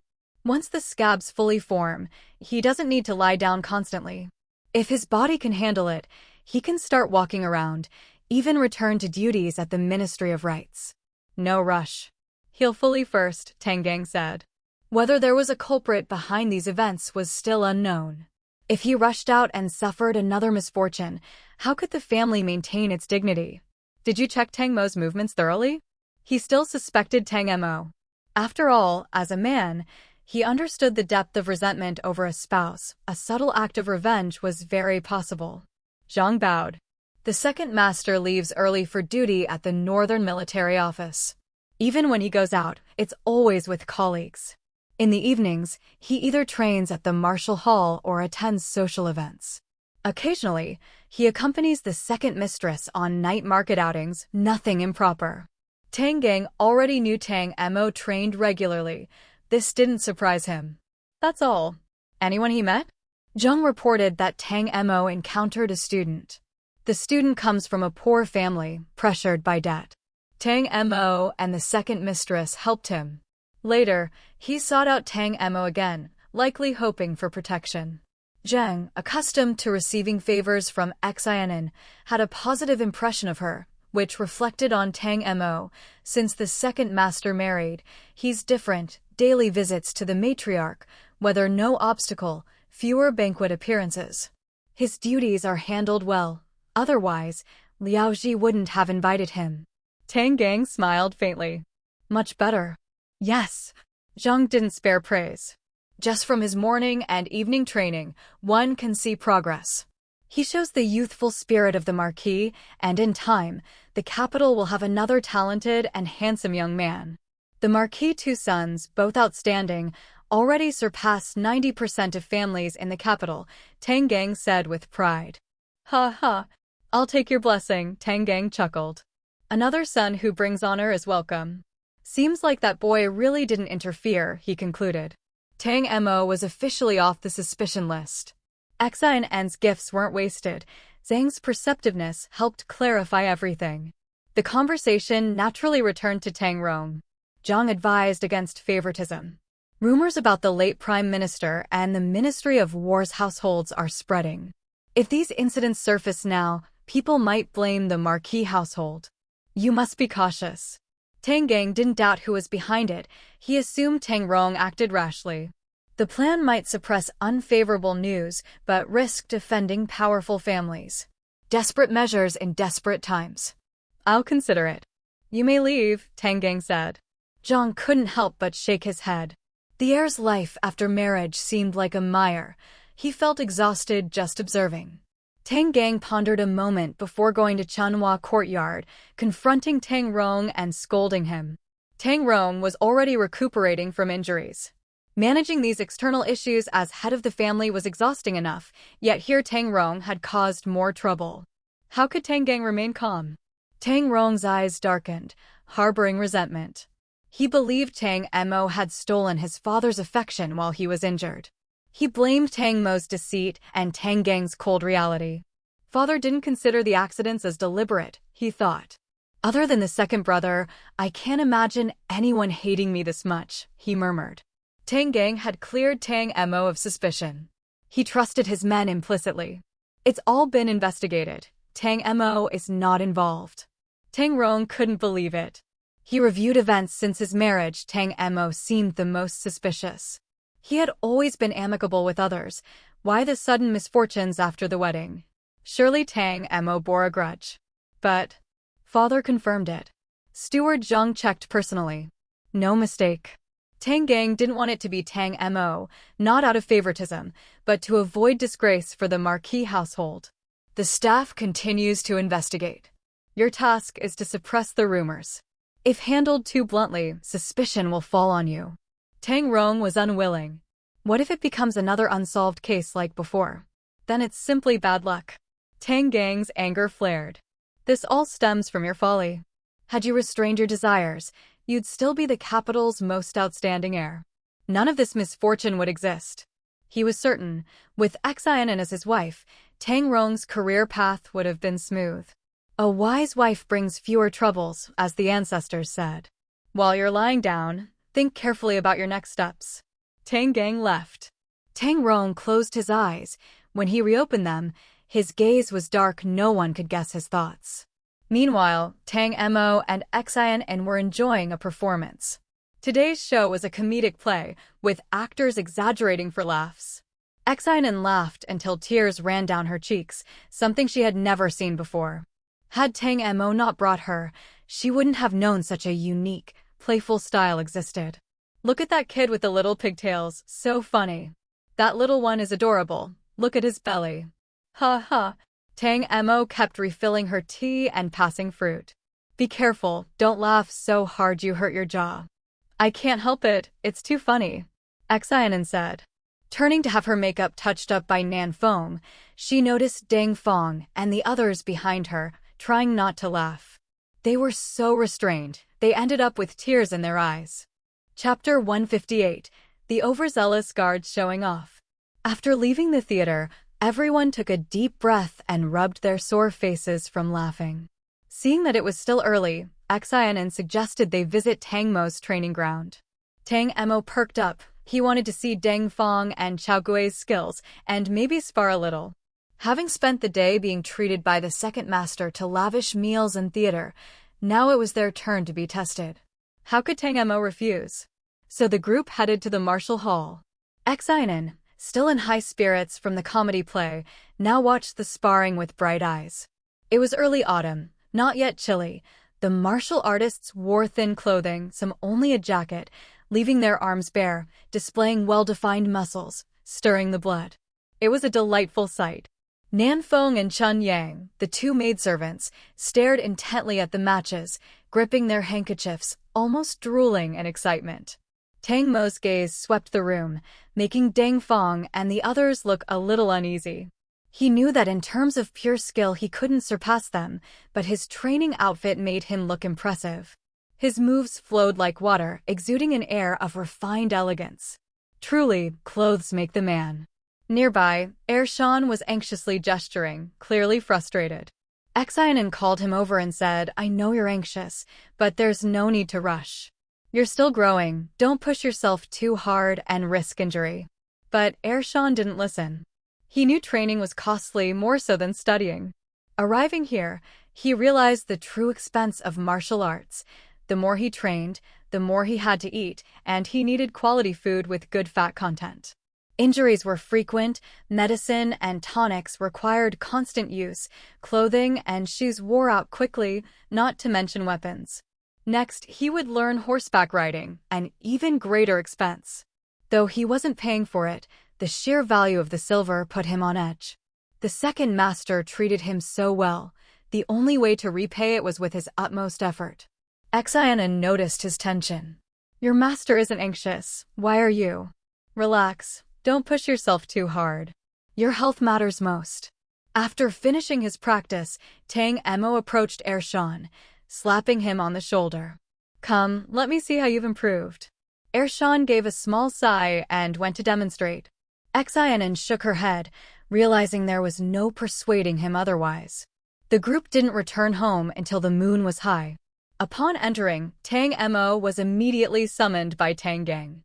Xin An wasn't worried. Given Tang Mo's temper, the likelihood of being bullied was minimal. Stopping at the inner courtyard entrance, she told Deng Feng and Chao Gui, "You've worked hard today. Go rest early." The two bowed. "We'll escort the mistress." Xin An nodded and entered the courtyard. Once her figure disappeared, the two turned to leave. Back at their quarters, they found the guards assigned to Tang Rong sitting cross-legged on the bed, barefoot, asking about the day's outings. Was the second master difficult to serve? Deng Feng and Chao Gui exchanged glances. Their interrogators looked pleased, eager for a story. Deng Feng hesitated before replying, "It's unconventional." "Unconventional?" Chao Gui explained. "How can we, downstairs, just eat while our master dines upstairs?" Deng Feng agreed, "Exactly. Our master sat and watched the play. We couldn't just stand there." I even laughed wrongly, I know. Later, the master went on the pleasure boat on the lake. We went along, sitting and eating. "Not proper," Chao Gui added. The two spoke in unison, "Not proper." Their listeners, initially skeptical, now began imagining what life would be like following the second master once Tang Rong recovered, visiting such beautiful places, experiencing the world. Meanwhile, Tang Mo spoke with his father. First, he asked about the new guards, then about the day's events. "I heard you brought 10,000 taels to Liao's house?" Tang Mo didn't hide anything, briefly explaining the situation. "I didn't pry for details. Once the silver was delivered, we left." Tang Gang thought he'd been lucky, handing over the silver improved relations with Liao Ji. It was truly a timely boon. "Since you were out so early, why not return sooner?" "Out for leisure," Tang Mo admitted freely. "After days of work, one must relax. Your father suggests you shouldn't stay cooped up at home. On free days, take your mother out to explore the capital's scenery. It's elegant, and perhaps you'll encounter unexpected joys." Tang Gang considered the idea. The emperor and empress valued harmony in the families of their ministers. Leading Wangshi on an outing would please them. "Next rest day, choose a location. I and your mother will accompany you and go see the sights." Chapter 159. You women are crazy. Tang Gang actually suggested going out to play together, what a rare thing. Tang Mo raised an eyebrow. Although he was unwilling in his heart, considering the situation, he had no reason to refuse. Your son will make the arrangements promptly. Tang Gang was in a good mood and felt Tang Mo had become even more pleasing to the eye. You may leave now. Your son takes his leave. After leaving the study, he turned and went to Wang Shi's courtyard. Mother and son talked for a while before Tang Mo returned to Qiushi courtyard.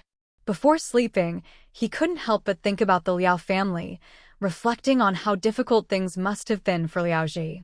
However, the two of them didn't know the Liao family very well, only guessing that Liao Ji certainly wasn't someone to sit and wait to die. Tang Mo yawned. Going to rest. Why is the day of leave only one day? The court is too stingy. What difference would one more day make? 10 days, 10 days of service and 1 day of rest. No ox is worked this hard. Xin An smiled. You're complaining again. Those burdened with government affairs can't even bathe properly on regular days. On a rest day, either bathing or washing hair takes up the whole morning and busy work continues till afternoon. At least you have plenty of free time, and today you even got to go out and have fun. That's true. Tang Mo smiled. The old man spent half the day bathing at home today. Just as he lay down, he suddenly remembered Xin An's gaze when she looked at those martial artists today. Just so appealing, all those tendons and muscles? What? Tang Mo said. I mean, when you were looking at those martial artists, your eyes almost popped out. Are they really that good looking? They are. Her gaze swept over him, and she smiled. Take your clothes off. Let me see. I have an old lady living in my heart. You don't understand how striking those bulging muscles are to me. It's like suddenly sitting up in a dying illness, almost wanting to shout, the old lady is still fine. You, woman, are crazy. Tang Mo was already imagining the scene. Aren't you afraid of taking in too much? I haven't taken anything yet. Quick, let me see. Tang Mo gripped his clothes tightly. You're not getting your way. Forget it. This woman simply couldn't suppress her desires. Did she want to make a move on him? Just one glance. No. Xin An sighed softly, her expression forlorn. I knew it. Even if I started over, I wouldn't be liked by anyone. This is fate. She pulled the blanket over her face, her shoulders trembling. For some reason, Tang Mo felt he had gone too far. After all, they were husband and wife. Asking for just one glance wasn't unreasonable. A man shouldn't be so unaccommodating. Shall I let you have one glance? Xin An shook her head, continuing to tremble, faintly sobbing. Tang Mo realized he really had gone too far. Then 2 glances? Xin An still ignored him. Tang Mo's mind hardened. Look, however long you want to look, that's fine, just no backing out. Before he finished speaking, Xin An's smiling face came into view. Tang Mo immediately realized it wasn't crying, she was laughing. You. Hurry, show me. After a while, sounds emanated from the room that made one's mind wander. Enough looking? Aya, don't move. Look all you want, just don't touch. I'll just touch a little, feels really nice. Tang Mo wanted to cry. He shouldn't have been soft-hearted. Don't touch randomly, really.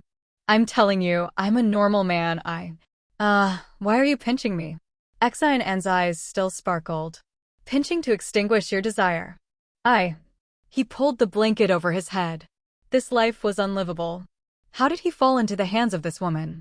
Xin An sat cross-legged beside him, laughing merrily. She liked this lively Tang Mo and thought that spending her life with him like this wouldn't be bad. Clothes, put them on.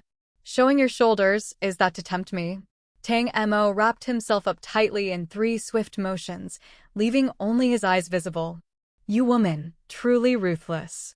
After speaking, he pulled the blanket over himself again.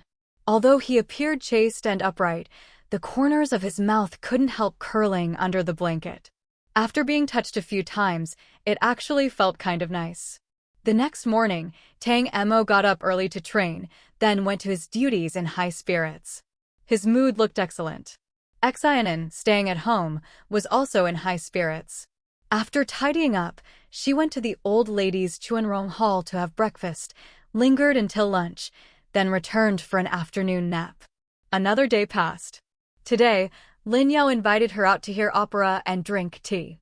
While having tea, news of the Liao family reached Xin An. The second branch of the Liao family has entirely left the capital to the border town. I heard they went to Min Town, a harsh place with rampant sand and strong winds.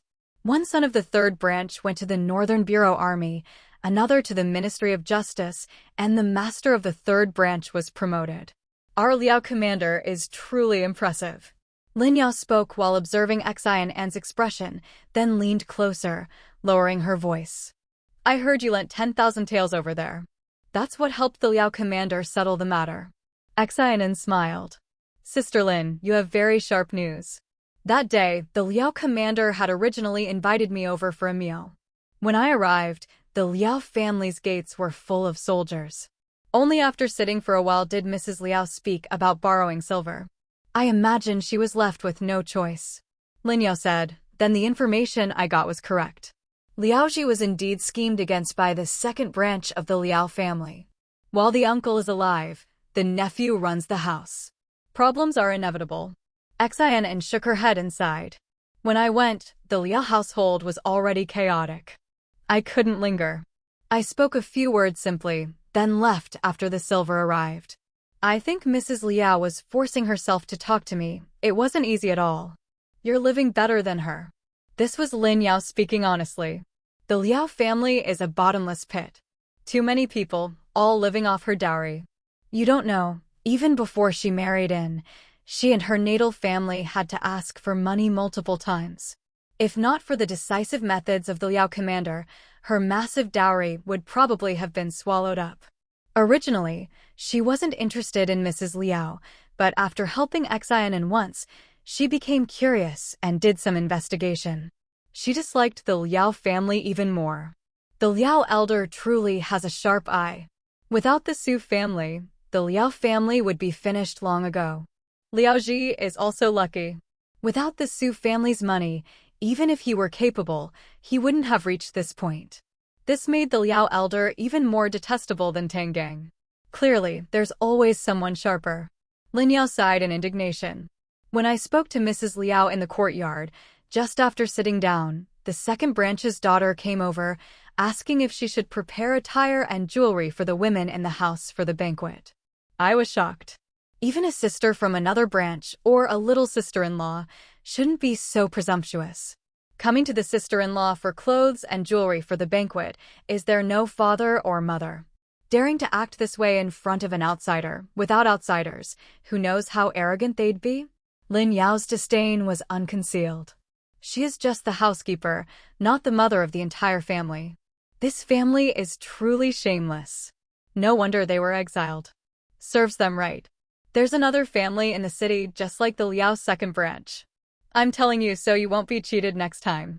Chapter 160, Lin Yao has a warm heart. Lin Yao was absolutely warm-hearted around people she was familiar with. She whispered and gossiped all the details about the backyards of several families. Xin An's eyes lit up as she listened, and she grabbed Lin Yao's hand, saying, Sister Lin, tonight I'll treat you. Let's have dinner and then head back. Sure. I heard there's a nice little restaurant by the lake. I haven't been there yet. Xin An smiled. Isn't that perfect? I've been there, twice already. Did Tang Erdi take you there? Lin Yao winked at her. Truly enviable. After teasing each other, the two began talking about various amusing tidbits. Nan Feng was sent to inform Tang Mo, who thought Xin An was quite a handful. Coupled with the playful and daring Lin Yao, in time, it seemed the whole capital wouldn't be able to contain them. Besides, it wasn't very safe for two women to be out at night. Tell the young madam that I've arranged for someone to reserve the lakeside restaurant. I and Brother Shermao will also go tonight. After saying this, he sent someone to find Yan Shermao to finalize the location, then went to Tang Yong's residence. Tang Mo had grown close to Tang Yong and was willing to discuss matters with him. He needed a young servant. This matter had already been discussed with his mother, with Wang Shi helping to arrange it. Lu Chang's background was still being checked, so he couldn't be used immediately. But what he wanted wasn't just a servant, he also needed a few people in other areas. Wang Shi's people didn't meet his requirements. Tang Yong, besides having connections with officials, also ran a business, so naturally he knew many people. You're asking me to keep an eye out for this? Is it urgent? Not especially urgent, but it can't wait too long. Uncle knows, the things I handle are increasing. I need someone to help share the burden. When the nephew spoke, Tang Yong would naturally do his best to help. 7 days. I can help you find what you want within 7 days. Thank you, second uncle. No need for thanks between us, uncle and nephew. Tang Yong liked this nephew more and more. He paid attention to him daily and knew of the favoritism against him. Has your brother's injury improved? They said it's starting to scab over. Tang Yong sighed. He also has unfortunate luck. But I see that you seem to have some turning luck. You must seize it. Don't let other matters affect your mindset. Some things are meant to happen, some aren't. Don't force them. You have your mother, a considerate wife, and duties. You must cherish these. He worried that Tang Mo, being young and impetuous, might act irreversibly in a moment of temper, wasting his future. Tang Mo nodded. Second uncle is right. I must cherish what I have. Tang Yong cheerfully got up. Wait for me a moment. He hurried out and returned just as quickly, handing a small box to Tang Mo. Take this. I happened to get it a few days ago. I only had it for playing with, otherwise, it's useless. You might make something of it.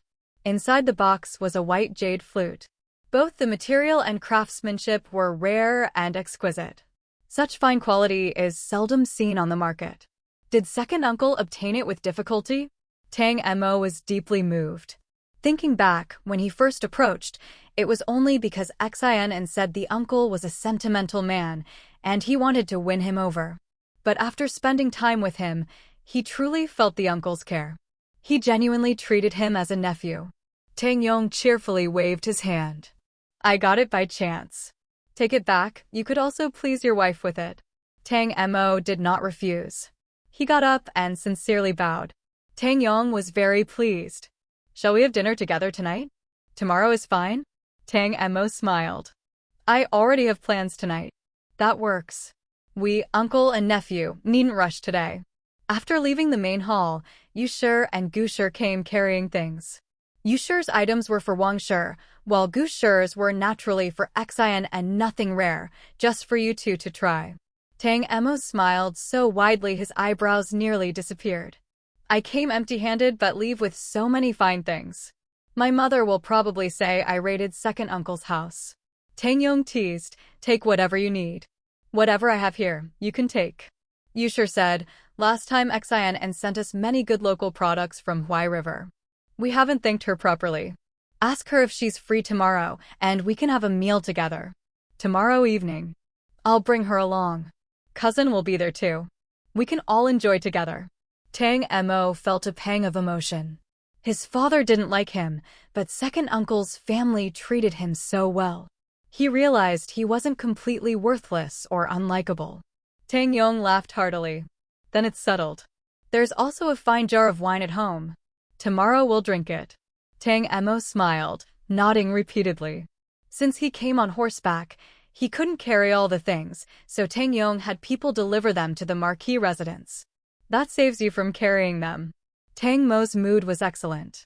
He lightly leapt onto his horse, galloping off in style. Tang Yong admired him and said to Yushi, I noticed this boy has slimmed down a lot. He moves like a swallow now. Yushi smiled. He looks even more handsome than before. Marrying a wife really changes a man. Setting up a family, our ancestors were right. Yes, indeed. The two laughed and turned back home.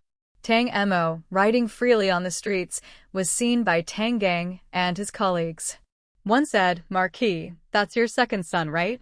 Truly handsome and spirited. Another chimed in, I saw him at the Shueihua banquet last time. He looks a bit different now. Different. He wasn't as lively before. I hear he's performed excellently at the Northern Bureau Army and gained Liao Ji's favor. Tang Gang smiled at their comments, but humbly said, this boy was always unpredictable. After marriage, he shows some promise. I just don't know how long he can maintain it. Marquis is lucky indeed. Flatterers never missed a chance. The heir is exceptional, a rare young talent in the capital. The second son is also starting to show his abilities. Many must be envious. Indeed. One talented son is a blessing from the ancestors. Two talented sons, what great fortune. The flatterers kept talking, almost confusing Tang Gang. His admiration for Tang Mo increased greatly, giving him a sense of pride. While the flattery continued, Tang Mo had already met Xin An. He first stepped forward and greeted Lin Yao with a smile. Lin Yao said, "You really can't be apart for a moment. You heard the news and came straight away, didn't you? I just arrived a step late. You already started envying Tang Erdi." Yan Shimao arrived only a step behind Tang Mo, smiling, "It's been many days. Second brother and sister-in-law look more radiant than ever." "I'm just following Sister Lin's example." The group laughed and sat down. Lin Yao immediately mentioned the lakeside restaurant. "I've said it several times but haven't gone. Tang Erdi and sister-in-law have been twice already. When it comes to living life well, these two know how to do it." Yan Shimao glanced Tang Mo up and down with a face of disdain. "If anyone had told me before your marriage that you'd turn out like this, I wouldn't have believed it." Now, Chapter 161, Tang Gang knows how to crush someone's heart. Before and after marriage, Tang Mo had changed greatly in the eyes of Yan Shimao and the others. Everyone guessed it was because he had been emotionally stirred on the day of the wedding. Of course, Xin An had also played an important role. Delicious food and fun things, and you don't even bring your brothers along. Oh my, who can compete with a sister-in-law who is both beautiful and virtuous? I'm no match. Everyone laughed again. Tang Mo didn't reply, just grinned foolishly. Lin Yao laughed the loudest. Xin An was unwilling to be outdone, and said, "If anyone can make Sister Lin laugh, it's second brother Yan. Look at that smile, it's truly more radiant than flowers." "Well, you're bold now, teasing me like that. Let's see if I don't teach you a lesson." Lin Yao's tickling technique came into play. Xin An repeatedly begged for mercy, laughing merrily. Tang Mo and Yan Shimao watched the two of them laughing, and had a cup of tea together in place of wine. By the time the four arrived at the lakeside restaurant, the setting sun was spreading across the sky. Its reflection danced on the water, shimmering gold and captivating the eyes. Even the birds flying over the lake were gilded in golden light. Yan Shimao stood on the terrace, fanning himself, marveling that such scenery existed in the capital. Today's view is indeed beautiful. Worth coming for. Tang Mo smiled and sat down, saying that after dinner they would take a boat ride, accompanied by the sounds of silk and bamboo instruments, truly a delight. Yan Shimao leaned slightly and teased, speaking so plainly, "Aren't you afraid sister-in-law will shoot you a dagger look?" Tang Mo laughed. "Her? She enjoys life even more than I do." Over the past 2 months, Tang Mo had observed Xin An's enjoyment. He not only didn't mind, but actually felt envious. Otherwise, he wouldn't have invited her to go out whenever they had free time, sharing in her enjoyment. He glanced at Xin An. She was chatting and laughing with Lin Yao. Even without hearing her words, he could feel her joy. The butterfly wings on her hairpin fluttered lightly with her laughter, almost seeming to take flight.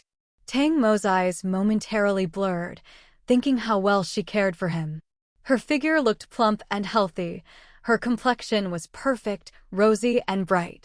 Her skin was so soft and supple, one could squeeze water from it. Clearly, she was living a life of comfort and prosperity. Yan Shimao bent forward. "Beautiful, isn't she?" Tang Mo instinctively nodded. "Beautiful." He only realized what he said afterward, blushing deeply, and Yan Shimao teased him again. After laughing, Yan Shimao asked about Tang Rong. Tang Mo had nothing to hide and bitterly explained the situation. Yan Shimao frowned in indignation. "Your old man is clearly unfair and biased."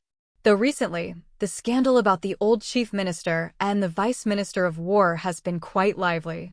"Was that your father's doing or Tang Rong's?" "I guess it was Tang Rong."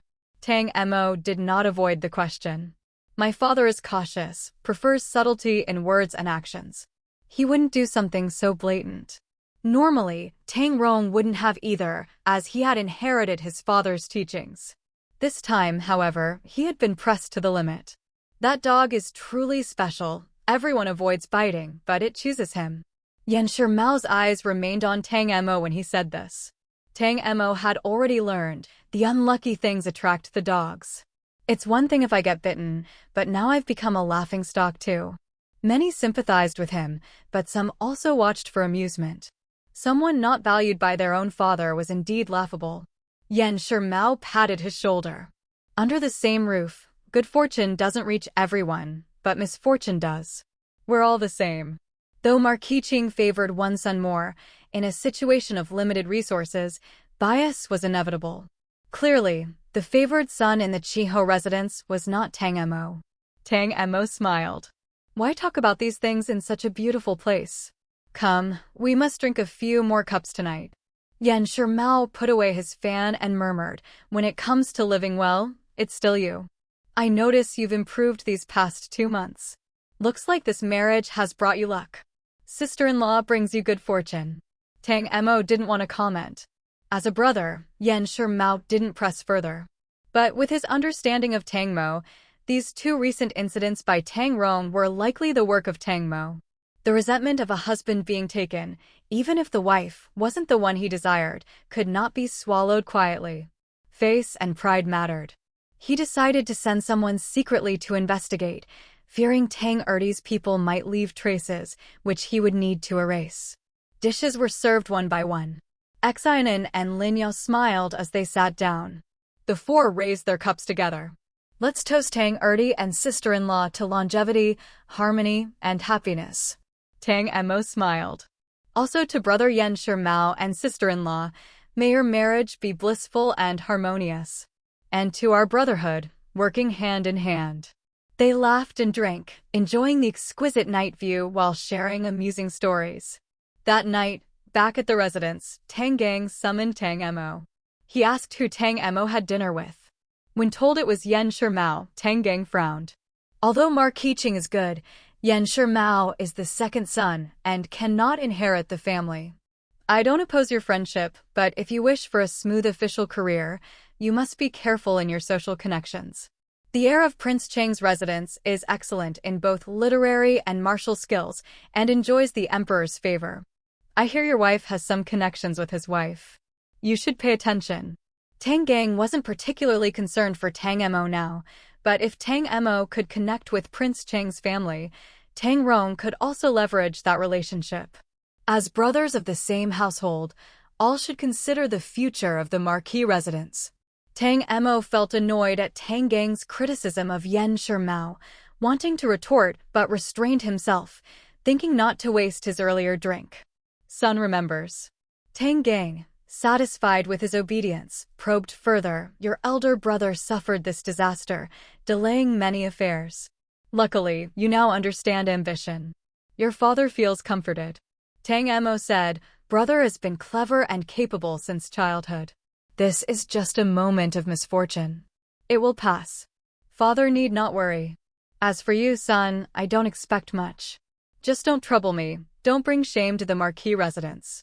Tang Gang carefully studied him, trying to discern something in his expressions, but Tang Mo gave no opportunity. If father has no matters, son takes his leave. Xin An twisted her ankle and son worries. I want to return early to check on her. Tang Gang's good mood vanished instantly, thinking Tang Mo overly sentimental and unreliable for serious matters. Go. Tang Mo saluted and turned to leave, increasingly unwilling to stay alone with his father. His father, always scheming, had long since lost the majestic and grand image Tang Mo held as a child. What's wrong? Xin An, already lying down, asked, did he scold you again? Tang Mo, more honest in front of Xin An, put his hands on his hips and sighed, recounting everything Tang Gang had said. Perhaps because of the 2 cups of wine, Xin An's mind was especially sharp. Tang Rong can't make connections with Prince Cheng's family. He's aiming at you, hoping that through you, he can leverage a relationship with Tang Rong. Also testing whether you care about the Marquis residence and its title. In his previous life, Tang Mo had run around serving Li Yuyan, doing countless tasks for her. Thinking back, it was truly laughable. Li Yuyan only cared about benefits. Would she lack someone to serve tea and carry things? Tang Mo didn't know what to say. His father truly knew how to make a person lose all hope. Chapter 162, taking the relationship with the Liao family a step further. Forget it. Anyway, I don't have much expectation for him now. It's all just using him. Tang Mo's feelings toward his father were undoubtedly complicated. From the early years of yearning to now seeing through him, it wasn't easy to not feel sadness. After all, that man was his father, the person he had admired since childhood. Xin An didn't try to persuade him. A father should be the support and guide for his children, the one most revered by them. Yet Tang Gang's favoritism truly hurt, leaving no room for any respect in one's heart. Fortunately, Tang Mo now valued his life. He took a deep breath, slowly adjusted his mood, and after a good sleep, went to his duties feeling refreshed and vigorous. Tang Rong, however, couldn't sleep due to Tang Gang's shift in attitude and woke up in the morning with 2 dark circles under his eyes, only able to hide his discomfort with his injury. By evening, Tang Mo took his mother and Xin An to Tang Yong's residence. As for Tang Gang, no one even considered bringing him along, so as not to spoil the atmosphere, and besides, he probably wouldn't want to come. A round table, a sumptuous feast, cups passed around, laughter never stopping. To an uninformed outsider, it would certainly appear to be a truly harmonious family, cheerful and united. Time passed, and the day of the second prince's moon invitation banquet arrived. The banquet, as the name suggests, was related to moon viewing and took place at night, with guests arriving in the afternoon. This banquet had a special difference. Only the young heirs of each family were invited, elders were not included. It could be called an exclusive gathering for the youth. Receiving an invitation indicated that the host considered that person the most outstanding in their household. In previous years, the marquis residence's invitee had always been Tang Rong. As a result, everyone at Qiushi Courtyard strutted around like proud roosters, holding their heads high and stomachs in, giving a smug glance to anyone from Chunhua Courtyard before leaving in pride. The people of Chunhua Courtyard were so irritated they closed their gates, adopting an out-of-sight, out-of-mind approach. Second young madam, Manager Fong is here to pay respects. He's waiting in the front courtyard. A young maid came to inform them. Xin An smiled and rose. Please serve tea to Manager Fong first. I will be there shortly. By now, the marquis residence had a dedicated reception area for her, much more comfortable than before. It must be said that Wang Shi, the matriarch, was generous and considerate. Fong De, once ushered into the side hall, saw the spacious and elegant area dedicated to the eldest young lady of the house. Full of joy, he decided to send a letter back to Huai Jiang that evening, to reassure the elder. Xin An arrived shortly after. Fong De quickly stood, cupped his hands, and greeted her. Second young madam. Xin An sat down calmly. Uncle Fong, are you here regarding the shop? Fong De nodded and got straight to the point. The shops on Inghui Street are already arranged neatly. The shelves are set up and the merchants supplying us are all contacted. Once the goods are placed, the shop can open for business. There's only one matter I request the young madam to mediate. What matter? Fong De had dealt with many merchants trading goods in the capital and knew that transporting goods to the city, whether by land or water, inevitably involved people under Liao Ji. Commander Liao has spent the past 2 years clearing out many bandits and bullies along the trade routes into the capital. He even placed his own people at the checkpoints. If he's willing to lend a hand, our costs will be lower. Xin An raised her eyes and quickly understood Fong De's intention. He wanted to involve Liao Ji in the venture. She immediately instructed Nan Fong to go to the Liao residence. Ask Madame Liao if she has time to see me today. Nan Fong took the order. Fong De smiled. Although we have to share part of the profit, it saves us a lot of trouble. We've gained a strong backing. Xin An nodded. Uncle Fong has thought of everything. The Liao family was chaotic, but what did it matter to her?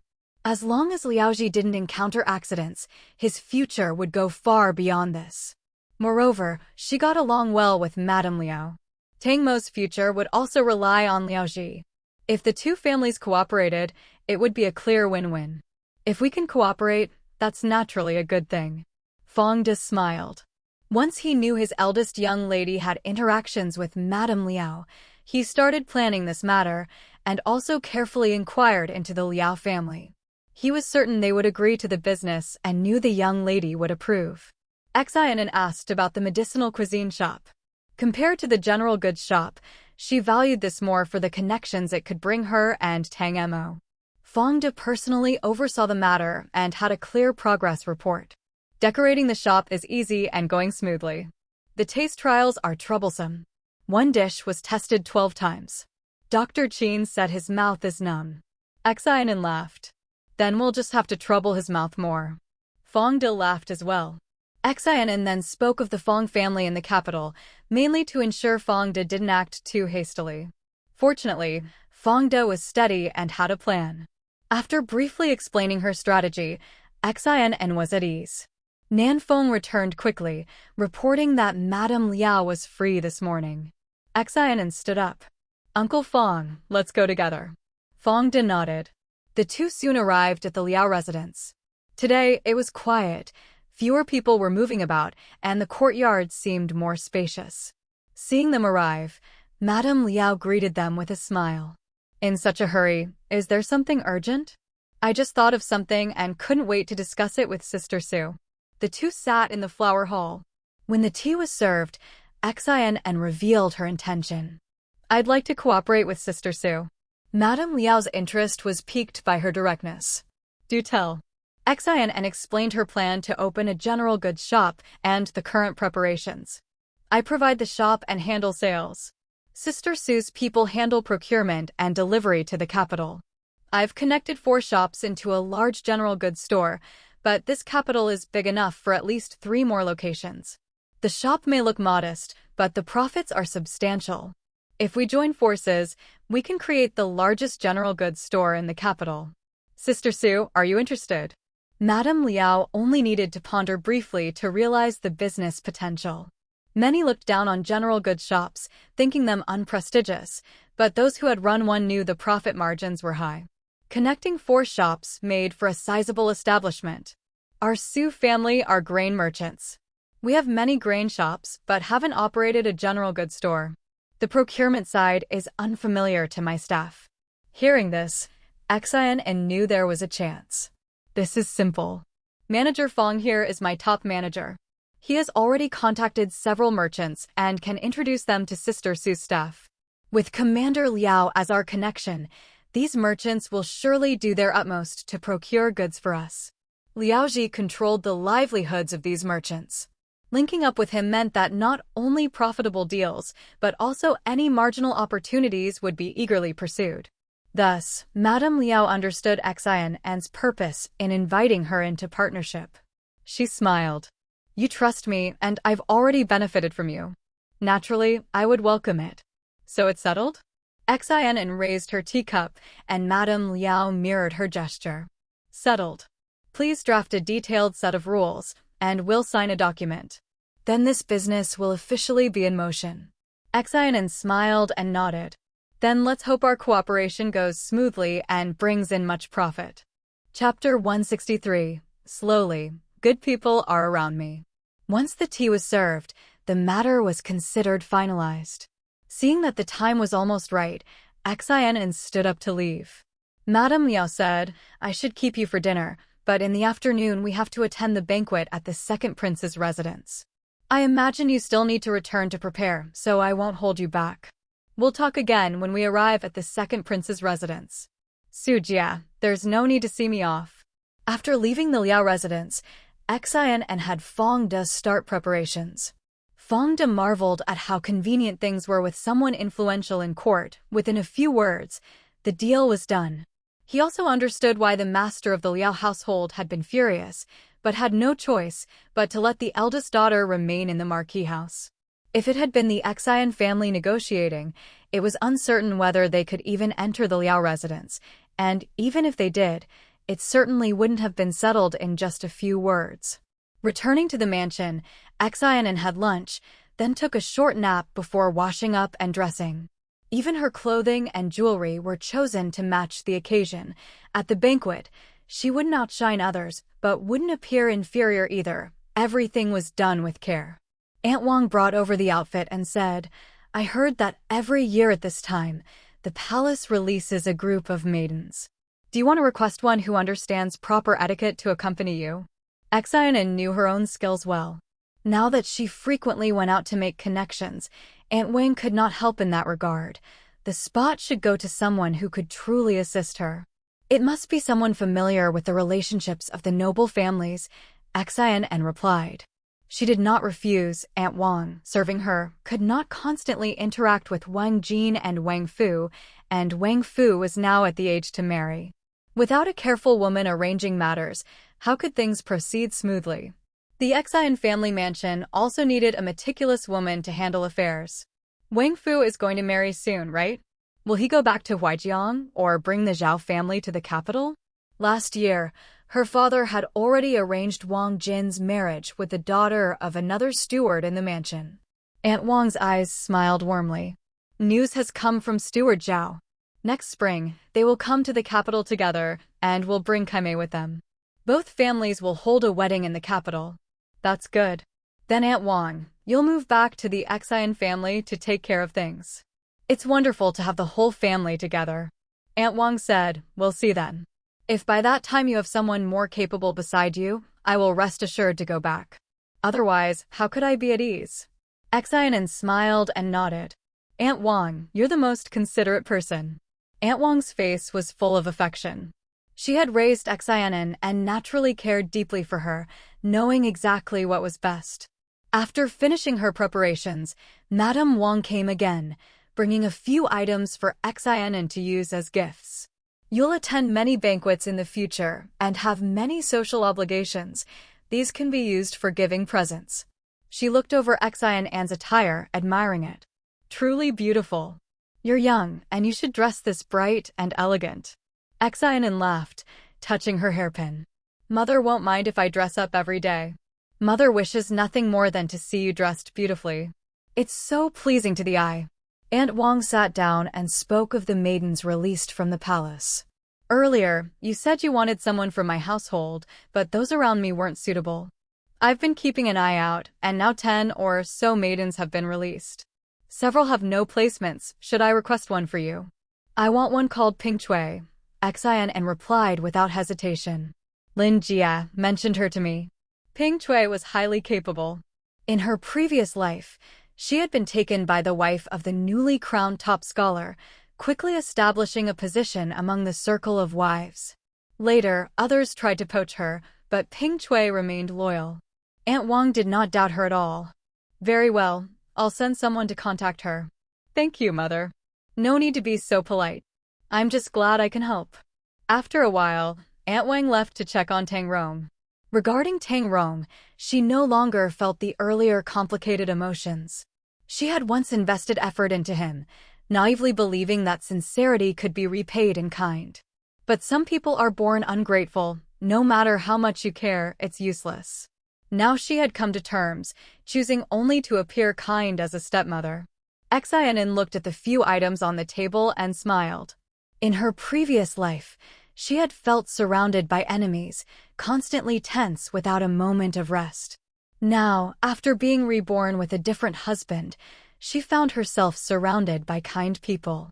The old lady, her stepmother, her second uncle, and Tang Mo all were good to her. Tang Mo had returned early that day, smiling as he entered. Should I wear the new clothes today? On the way back, I was imagining how handsome you'd look in the new outfit, Xin An said. Spring Yang and the others laughed, and Xin An added, everything's ready for you, not just new clothes, but new boots. The jade pendants and scented pouches at your waist have all been replaced with new ones. Tang Mo smiled and bowed. Thank you. Men could dress much faster than women. Within the time it took for an incense stick to burn, Tang Mo appeared before Xin An refreshed. He wore a jade crown on his head, a deep blue brocade robe with subtle cloud patterns, and a jade pendant with a finely crafted scented pouch at his waist, faintly giving off a minty scent. Standing with hands behind his back, he looked every bit the youthful talent. Clothes really do make the man. You look quite pleasing to the eye, Xin An said. The fabric is excellent too. Tang Emo said happily, feeling comfortable in the outfit. Spinning in front of the mirror, he added, "This color suits me perfectly." Seeing him admire himself in the mirror, Xin An couldn't help but laugh. "You called me vain, and look at yourself now. You should put a flower in your hair." Tang Emo tilted his head. "I just think I look handsome." The serving maids quickly bowed their heads to hide their smiles. Xin An slowly stood. "All set. Let's go." The two left together and encountered Tang Gang, who had just returned. Seeing their elaborate attire, he realized they were going to a banquet and couldn't help feeling a little regretful. His eldest son was still bedridden, suffering from the itchy new flesh, looking exhausted. Tang Gang's gaze naturally fell on Tang Emo. It was as if he suddenly noticed that this son had a decent appearance, and a look of satisfaction appeared in his eyes. "You look spirited and well." There was a hint of the charm he had when young. Tang Emo didn't say much, only telling him they were attending a banquet. "We might be late returning, father needn't worry." Mind your manners at the banquet." Tang Emo led Xin An away. Manager Zhang smiled and commented, "The second young master is growing more handsome." Standing next to the second young mistress, they're a perfect match. Who could say this isn't destiny? Tang Gang liked hearing that. His mood improved. One son was in trouble, while the other, previously unruly, was suddenly diligent and showing progress.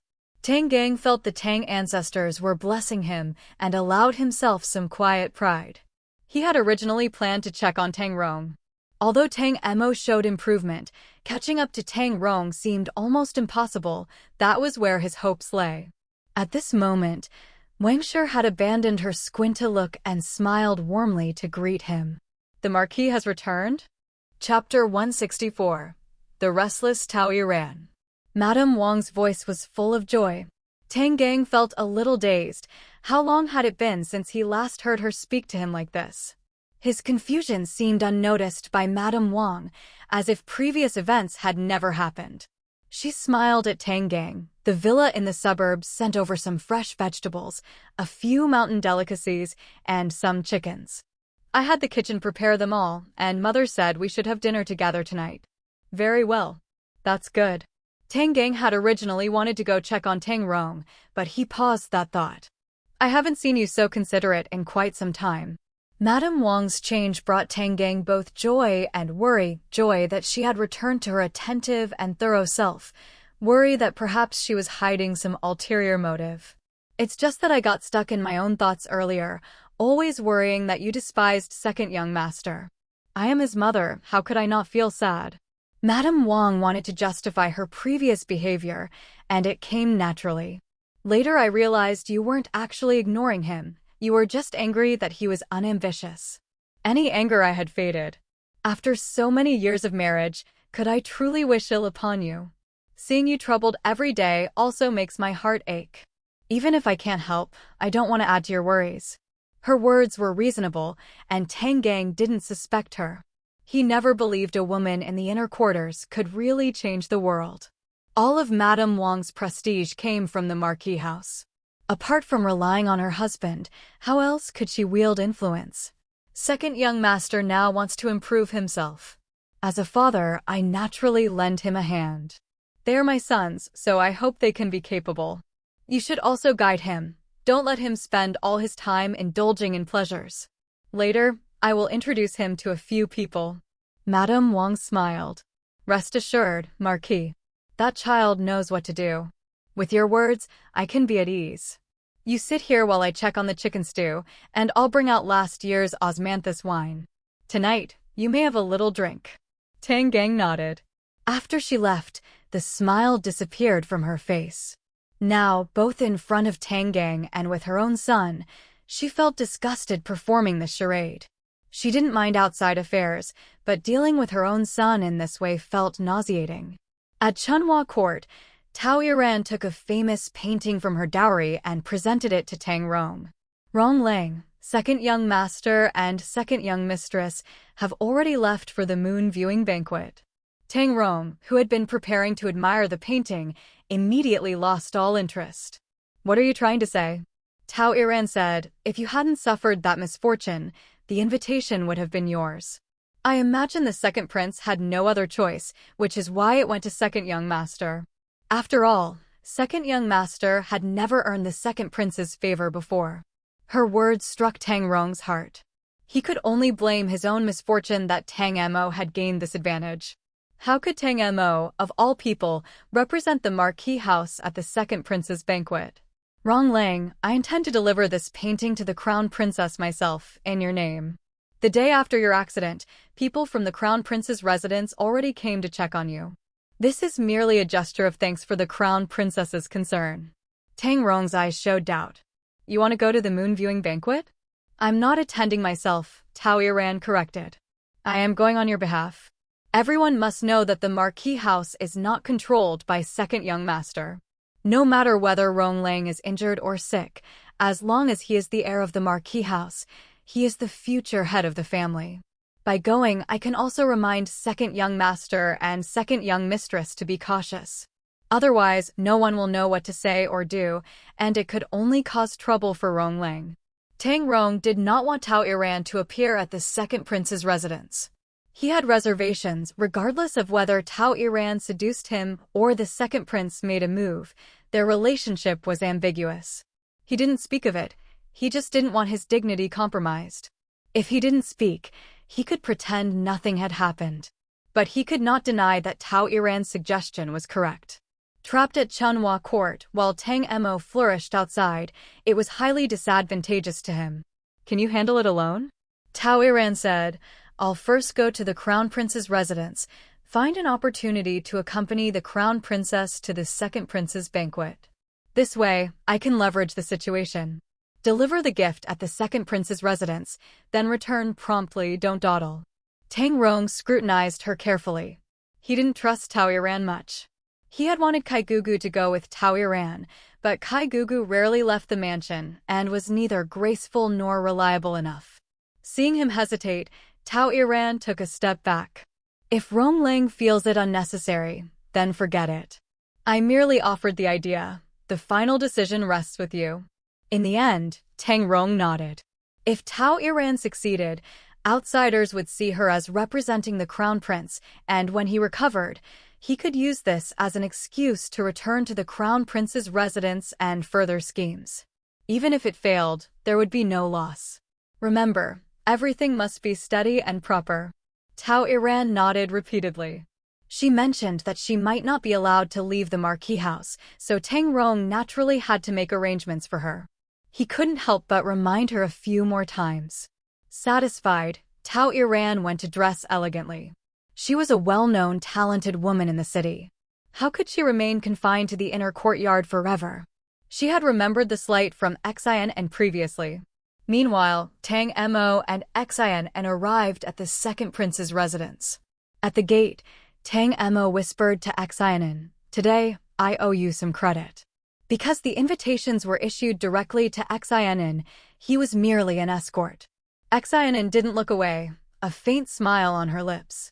Second young master, I'm not used to your courtesy. Tang Mo laughed. When am I ever not courteous?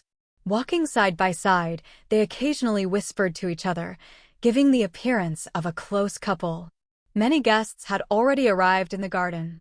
The second prince and princess had not yet arrived, so the guests mingled freely.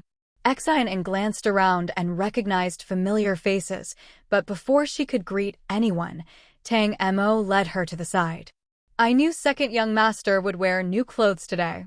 This outfit surpasses even the one from the Shui Huahua banquet. Second young master is becoming more and more handsome. Truly, it's thanks to your skill, second young mistress. Indeed. Haven't you noticed? After marrying, second young master's days have been smoother than ever. The guests wondered why Tang Mo was attending the banquet. In previous years, the heir Tang Rong always went. But if he was here, there must be a reason. No matter what anyone thought privately, they put on a friendly appearance. Tang Mo smiled and greeted everyone, formally introducing Xin An. Many saw her for the first time. In the past, they had known that Tang Mo had married a merchant's daughter and suffered a great loss, but now seeing Xin An's appearance, they realized Tang Mo had not done badly. Xin An had dressed carefully. Everyone knew she was a merchant's daughter, so she never hid her wealth. Sometimes flaunting it was necessary to gain leverage. Her jewelry was meticulously selected, her dress bright and luxurious, and the fabric was clearly not something available in the market. The outfit was elegant yet playful, highlighting her figure while giving her a light, lively aura. Visually, she matched Tang Mo perfectly, and she radiated wealth.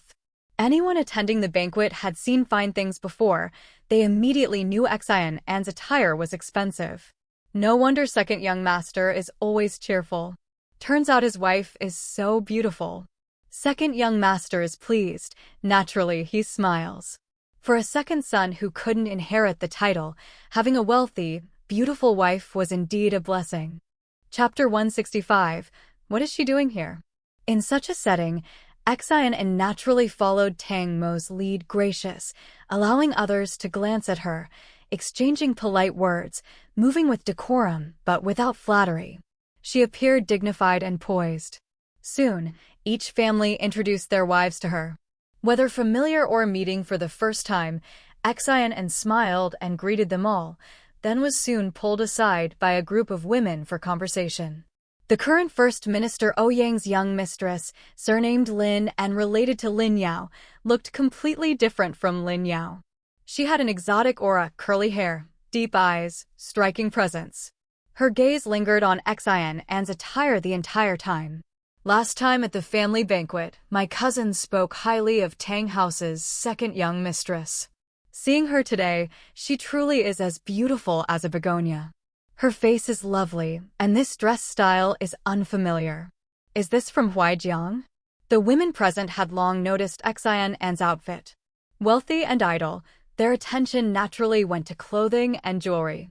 Xin An smiled. Just a pastime design I tried. If you like it, Ouyang young mistress, I can have a copy sent to your residence. That would be wonderful. The Ouyang young mistress did not object. Every household had at least 2 embroiderers. They would adjust the design according to their mistress's figure, so the chance of 2 ladies wearing identical dresses was minimal. The young mistress of the Minister of War's residence stepped forward with a smile. Rarely do we meet Tang House's second young mistress. Today, you must give us a few trendy dress designs. You don't know, at the Shui Huahua banquet, the outfit Tang's second young master wore left many young gentlemen lingering in thought. We still don't know how to respond. Tang Mo had intended to introduce Xin An to those women through a dress-gathering event, but other matters had delayed it. Now, the opportunity presented itself. Xin An smiled and offered, if the ladies don't mind, I can have a few designs sent to your households. That must be plenty then. With that, the conversation opened. Xin An soon sat with the other young mistresses and talked. Tang Mo also had people he needed to meet. The couple truly moved forward together, their smiles never fading. The women's initial curiosity about Xin An dissipated. Their conversations were typical, who had new jewelry, which textile shop had new materials, or playful teasing. The scene was warm and lively. When Madame Liao arrived, she saw Xin An surrounded by a group of young mistresses, holding a handkerchief and smiling brightly. She felt some envy. Upon returning to the Liao residence, she was always busy with trivial matters. When had she ever had such carefree laughter? Sue's sister, come quickly. Xin An stood and waved at her with a smile. We've been waiting for you. Lin Yao chuckled inwardly. Xin An moved quickly last time at the Shui Huahua banquet. She needed someone to introduce Madame Liao. Now, barely any time had passed, and she was already Sue's sister. Liaoji not only commanded the northern garrison, but also had 3,000 Liao family troops under him, earning imperial trust. At his age, such achievement was unmatched in the capital. Recently, the Liao family's second branch had been exiled to the frontier, leaving only one authoritative voice in the family. It's been many days. Madame Liao, you look even more radiant. Someone flattered her. Even with makeup, Madame Liao's expression still carried fatigue. Ladies, you flatter me. Please ignore my tired appearance, she said with a smile and took her seat. The others only lightly asked about the Liao family and then let the matter rest. Commander Liao is young and talented, rising quickly. Madame Liao is blessed. These days can only get better. Indeed. Among the young and accomplished, if Commander Liao is second, who dares claim first? He is not only skilled, but exceptionally handsome. Madame Liao is enviable for her fortune. The ladies laughed together, exchanging playful banter. As night slowly fell, decorative lanterns in the garden were lit one by one, wind-powered revolving lanterns, beautiful lady lanterns swaying gently, crab-shaped lanterns, and various rabbit lanterns. The most striking was the life-size lady reaching for the moon lantern, its exquisite painting and craftsmanship unmatched. "It's truly breathtaking," said Li Yuyan, Crown Prince's daughter-in-law, eyes full of admiration. "I heard the craftsmen arrived half a month ago. They are the most renowned artisans in the capital. Their skill is remarkable." Lin Yao nodded. "Look at that crab lantern. From afar, it looks real. Its claws even move." Xin An, standing beside her, could not hide her delight. "I've seen many lanterns, but nothing so exquisite. Coming to this moon viewing banquet was worth it." Madame Liao nodded in agreement. Indeed, these lanterns were nothing like those available on the market. At that moment, the second prince and his consort arrived. Guests turned to greet them. The second prince was not extraordinarily handsome, but carried the aura of noble blood and impressive demeanor, which made his appearance less noticeable. "Everyone, no need for formalities," the second prince said in good spirits. "Tonight's banquet is merely for gathering. No need to be constrained." The second princess smiled. "Please, take your seats." "Am I late?" A sudden voice made many rise quickly. The crown prince had arrived. "Welcome, your highness, welcome, crown princess." Xin An stepped back, standing with Madame Liao. Neither wished to draw attention, preferring to quietly watch the lantern performance. Madame Liao lowered her voice to whisper to Xin An, indicating her to look up. "Your elder sister-in-law has arrived." Xin An frowned. Behind the crown princess walked Tao Iran, dressed in delicate, flowing attire, her expression haughty. "What is she doing here?" Xin An muttered, glancing quickly toward Tang Mo. Their eyes met. Tang Mo shook his head slightly. The second prince and his consort seemed oblivious to Tao Iran, stepping forward for formal greetings. The second prince smiled. "Brother, you kept little brother waiting. If I were later, my wine monster might crawl right out of my stomach." "Ha, busy with affairs, making second brother wait," Tang Mo replied amiably. They appeared to act like dutiful brothers, while the crown princess glanced at Tao Iran and spoke to the second princess. "I heard the usual festive performances were cancelled for the moon viewing banquet. Fortuitously, here is the Marquis House's heir's wife. She is skilled at the qin. If she could perform a piece tonight, it would add some color. Second sister-in-law, I hope you don't mind." For the crown princess, Tao Iran had come of her own accord. Her words suggested she was delivering a gift to the crown prince on behalf of Tang Rong, making her attendance purposeful. The second prince's influence was growing, and the crown prince had long been wary. As husband and wife coordinated, the crown princess deliberately brought Tao Iran along to unsettle the second princess without exposing her intentions. Chapter 166. What kind of shameless person are you? Tao Iran's sudden appearance made the second princess furious, and now she was expected to perform on the qin.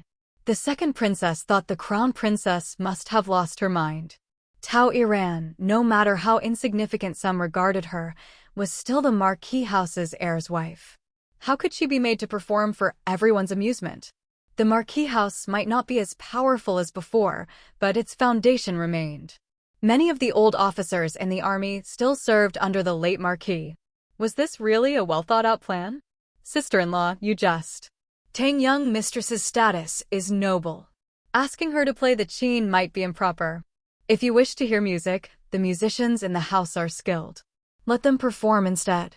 After saying this, she immediately regretted it.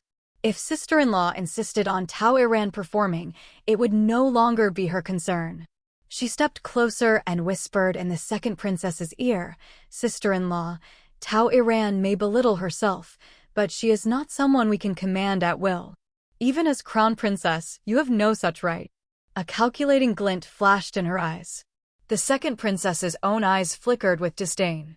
Born into the Xia family, raised as a privileged noble, and now married to the crown prince, she was likely to be the future empress. Everything had always gone smoothly for her, and she did not believe she couldn't command a fallen marquis house's young mistress. So, what if the marquis house declined? Wasn't Tang Rong groveling before the crown prince anyway? This matter need not trouble my little sister-in-law. Tang young mistress is willing, she said, slightly turning her head to glance at Tao Iran. Is that right, Tang young mistress? Tao Iran clutched her handkerchief tightly. After the Shui Huahua banquet, she had learned her lesson. She knew performing here was improper, yet the crown princess's gaze left her no courage to refuse. She forced a smile. If the crown princess and the second princess do not mind, I shall play a piece on the qin to add color to the moon viewing banquet. The second princess laughed. We originally thought Tang young master needed rest due to his injury, so we did not invite Tang young mistress. But since she has come and is willing to play, it is most welcome. Sister-in-law, please take your seat. The crown princess smiled and stepped forward, pausing midway to nod toward Tao Iran. Tang young mistress, you may sit with the second young mistress of the household. You are sisters-in-law, naturally close. Xin An nearly turned pale. This fool, standing at the center of attention, had no sense of restraint, and now she had come here to act as a pawn. The crown princess and crown prince were disgusting. They deserved to be brought down. A pair of fall dogs. Silently cursing them, Xin An smiled at Tao Iran. Sister-in-law, sit here. She was delighted that this fool would make a fool of herself, but at the same time, she realized Tao Iran could disgrace the marquis house. If the house's reputation was tarnished, what reason did she and Tang Mo have to compete? Tao Iran seated herself beside Xin An. The crown prince and second prince, after a polite exchange, raised their cups and the moon viewing banquet officially began. There were no accompanying singers or dancers, but a group of white doves suddenly appeared. They circled the air and then vanished without a trace. The disappearing doves drew everyone's attention. While the guests looked around in wonder, a curly-haired, blue-eyed illusionist appeared with the doves, followed by dazzling illusions. The doves would appear and vanish, transform into snowflakes, earning thunderous applause. Tao Iran seemed distracted. Xin An, keeping her eyes on the performance, subtly leaned closer. Sister-in-law, you're the marquis house's heir's wife. With such status, do you still want to play the qin like a street entertainer, for others' amusement, further tarnishing your already bad reputation? Tao Iran turned to her. What do you mean? Xin An's lips still curved in a smile, eyes following the performance. I mean you shall not play the qin tonight. Don't be shameless. The marquis house still has a reputation to uphold. Are you some kind of shameless person? They asked you to play and you come, yet you take pride in it. Her voice was not loud, but loud enough for Madame Liao to hear. Madame Liao raised an eyebrow, a small smile forming. That phrase, are you some kind of shameless person? She thought, could perfectly describe the women of the Liao family. Perfectly fitting. Tao Iran's expression soured. She was somewhat concerned, but as long as any mishap could be blamed on the crown princess, she had no hesitation. What she loved most was the attention she received while performing, the admiration, the affection, even jealousy. It all delighted her. Unfortunately, Xin An had no idea. Had she known, she would have recommended Tao Iran to perform in a theater troupe, then she could have had everything she desired. The crown princess herself requested it. You cannot refuse. If you do not wish to perform, she may retract her words. Tao Iran had made up her mind. Xin An could not stop her. The first illusionist's performance ended. Guests applauded, the second prince immediately sent reward silver, and the second illusionist appeared. Xin An no longer spoke to Tao Iran. At this point, if she wanted to make a fool of herself, let her, it was her choice. Madame Liao found Xin An suppressing Tao Iran even more entertaining than the illusions. Her eyes watched the performance, but her ears were attuned to Xin An illusions were mere tricks, but Xin An's true skill was undeniable, a merchant daughter outshining a noble daughter from the senior branch. Fascinating. When the last illusionist left, everyone clapped. Illusions were fun at first, but after 3 or so, they became tedious. Beautiful as they are, the most interesting remains last year's old Master Ouyang plucking the moon trick. Young Mistress Zhang tugged at Xin An's sleeve. Second young mistress, do you know last year's amusing story? Xin An quickly glanced at Ouyang young mistress, shaking her head with a smile. I just arrived in the capital this year. I had no idea about last year. Today's illusions alone are marvelous. If I didn't know it was trickery, I'd think it real. Truly miraculous. Speaking of another's household embarrassment so openly, young Mistress Zhang was clearly bored out of her mind. Ouyang young mistress turned and smiled at Xin An, then glanced at young Mistress Zhang, before slowly returning her gaze. Zhang pouted, unimpressed. The second prince called for the guests to drink and added, since it's a moon viewing banquet, anyone with fitting poetry may recite it aloud. The crown princess's eyes flicked to Tao Iran, a faint smile on her lips. With wine and poetry, paired with the Qin's melodies, wouldn't it be perfect? Perhaps someone can create a masterpiece tonight. What does my little sister-in-law think? The second princess smiled warmly. Sister-in-law's suggestion complements tonight's moonlight splendidly. The crown princess did not issue the invitation, yet Tao Iran had come. She did not approach on her own. This was the crown princess's doing. If she intended to embarrass herself, Xin An saw no reason to hold back. Tao Iran could hardly contain her excitement. The crown princess did not disappoint. She looked directly at Tao Iran. The Marquis House's heir's wife is unparalleled on the Qin. If she plays tonight, it would surely enhance the banquet. Tang young mistress, are you willing? Chapter 167. Xin An strikes openly. All eyes turned toward Tao Iran. A few of the men even looked at her with a hint of flirtation, while others furrowed their brows, thinking that the crown princess's suggestion was not very appropriate. Tao Iran, who was about to rise, suddenly felt a flutter of panic. Xin An tilted her head to look at her, and Tao Iran clearly understood the warning in her eyes. Young Madam Tang, you don't wish to? When Tao Iran didn't respond immediately, the crown princess's voice carried a hint of displeasure. Tao Iran's heart skipped a beat. If Xin An delayed her any longer, it could ruin her big opportunity. As soon as she tried to move, Xin An struck quickly in a spot the others couldn't see, followed by a delicate cry of pain. Sister-in-law, what's wrong? Xin An swiftly got up to support her. Hidden beneath her sleeve, she grabbed the soft flesh under Tao Iran's arm and twisted hard. Sister-in-law, where does it hurt? Everyone could only see Tao Iran exclaiming in sudden pain, and Xin An looking concerned. No one had any idea what had actually happened. Tao Iran tried to push her away, but before she could speak, Xin An whispered in her ear, "Dare not cooperate, and I'll strip your clothes."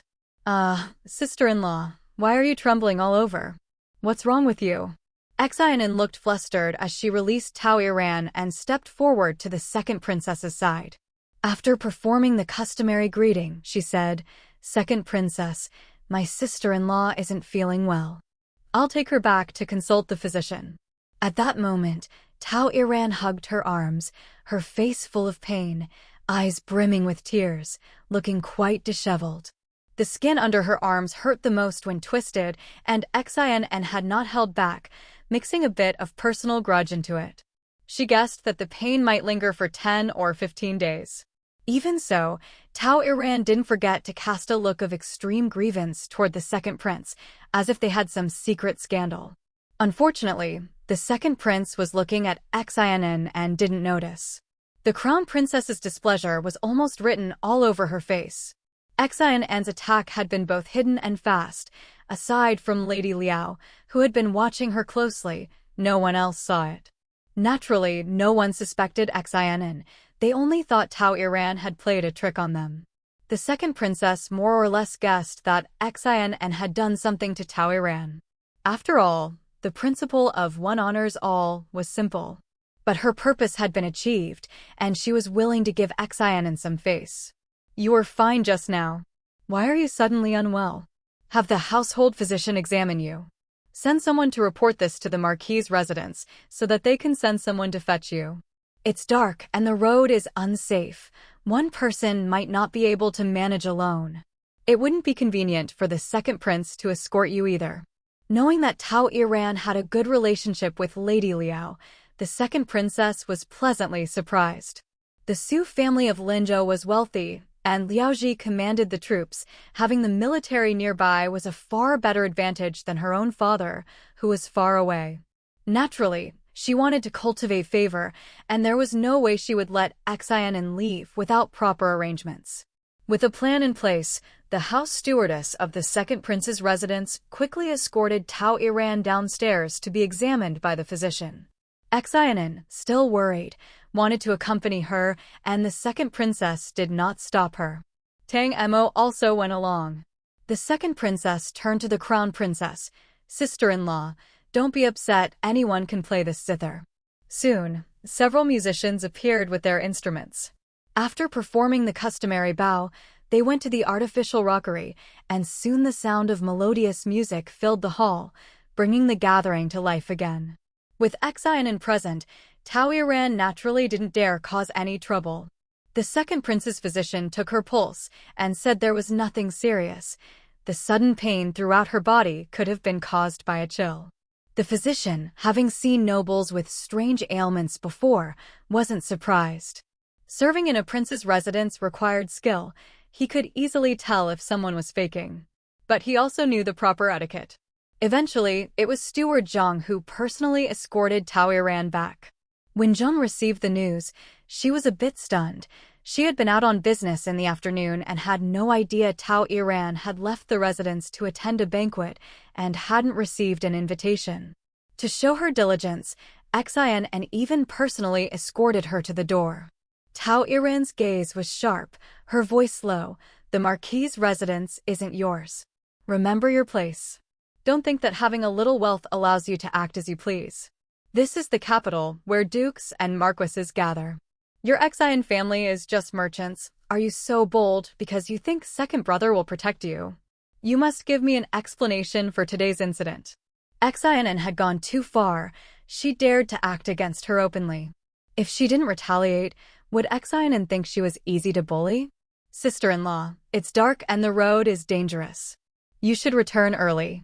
Xin ignored her anger entirely. She dared to act, and naturally, she had the ability to protect herself. After watching Tao Iran get into the carriage, Xin and Tang Emo returned to the moon invitation banquet. As soon as they sat, Lady Liao immediately took a seat beside Xin, her eyes shining. She had witnessed Xin's action firsthand, and the thought still made her wince. The music was already playing. Looking toward the rockery, several musicians were seated, not only graceful but also producing beautiful music. As the crown princess had said, it added even more charm to the moon invitation banquet. The crown princess looked at Xin and slightly nodded, thinking, "This brat dares to give me a dissatisfied look. Does she think she can get away with it?" If she were the second prince, she would have disciplined this brat thoroughly. Tao Iran was the eldest daughter-in-law of the Marquis's residence, the wife of the heir, and though the old Marquis had passed only a few years ago, the military achievements were still recognized. His descendants should not be bullied like this. With proper maneuvering, even the crown prince and crown princess would get involved. More importantly, Tang Gang and his son would lose any chance of currying favor with the crown prince. At the end of the banquet sat the second prince's strategist, already planning several schemes to discredit the crown prince, eager to put them into action. Those who fancied themselves literarily talented stepped forward to demonstrate their skills, some taking notes. Regardless of quality, they received rounds of praise.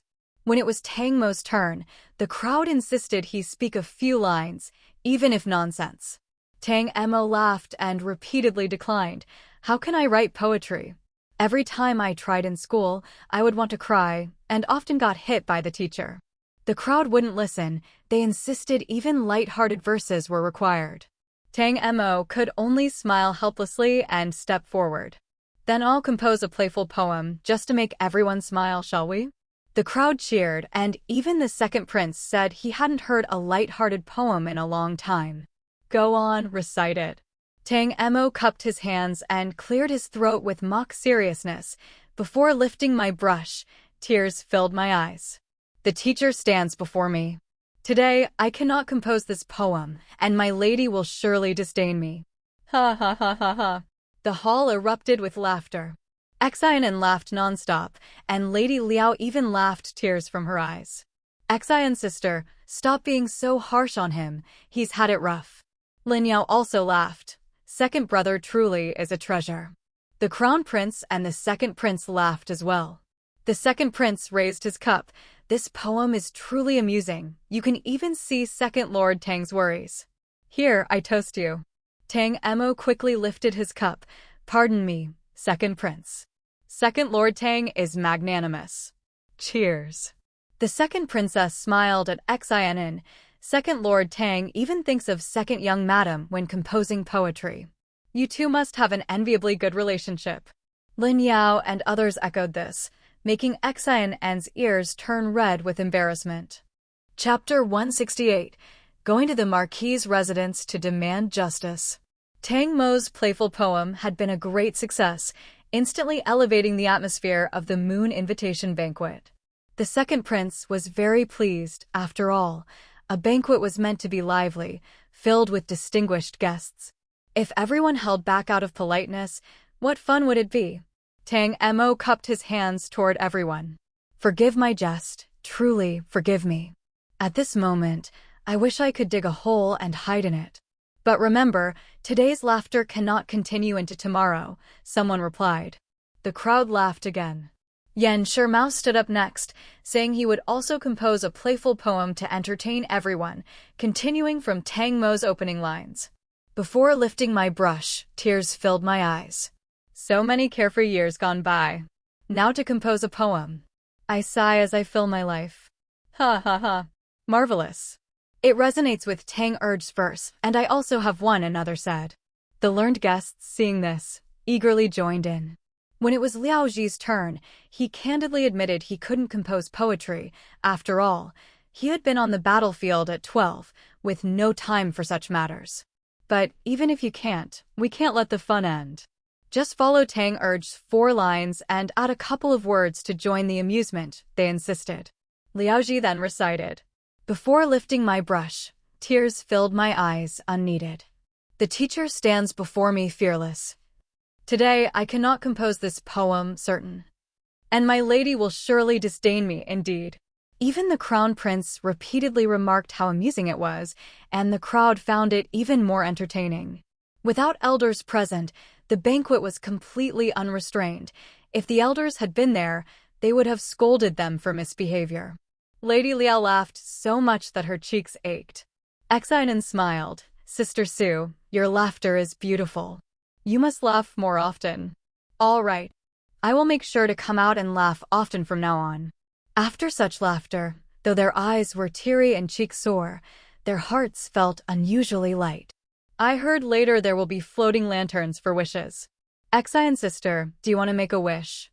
Xin An shook her head, joking. It said that one day in the heavens equals a year on earth. I made a wish to the Weaver Star last year. To make another this year, wouldn't it seem like I'm wishing constantly? Lady Liao laughed again. You're right, Xin, sister. That means the Cow Star meets the Weaver Star every year. From the Weaver Star's perspective, isn't it like they meet daily? It must be a nuisance to her weaving. They laughed together, then drank a cup of tea. The second princess announced that many lanterns had been prepared for everyone to write wishes on and release. Lady Liao, Xin An, and Lin Yao didn't participate. Their reason was simple. We usually get whatever we want immediately. There's nothing left to wish for. Indeed, their support network was formidable. Xion's sister isn't going?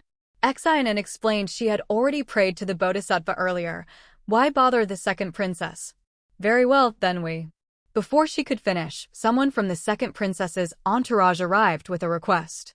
At this time, the second princess had just finished exchanging words with the crown princess, and her expression suggested a decisive victory.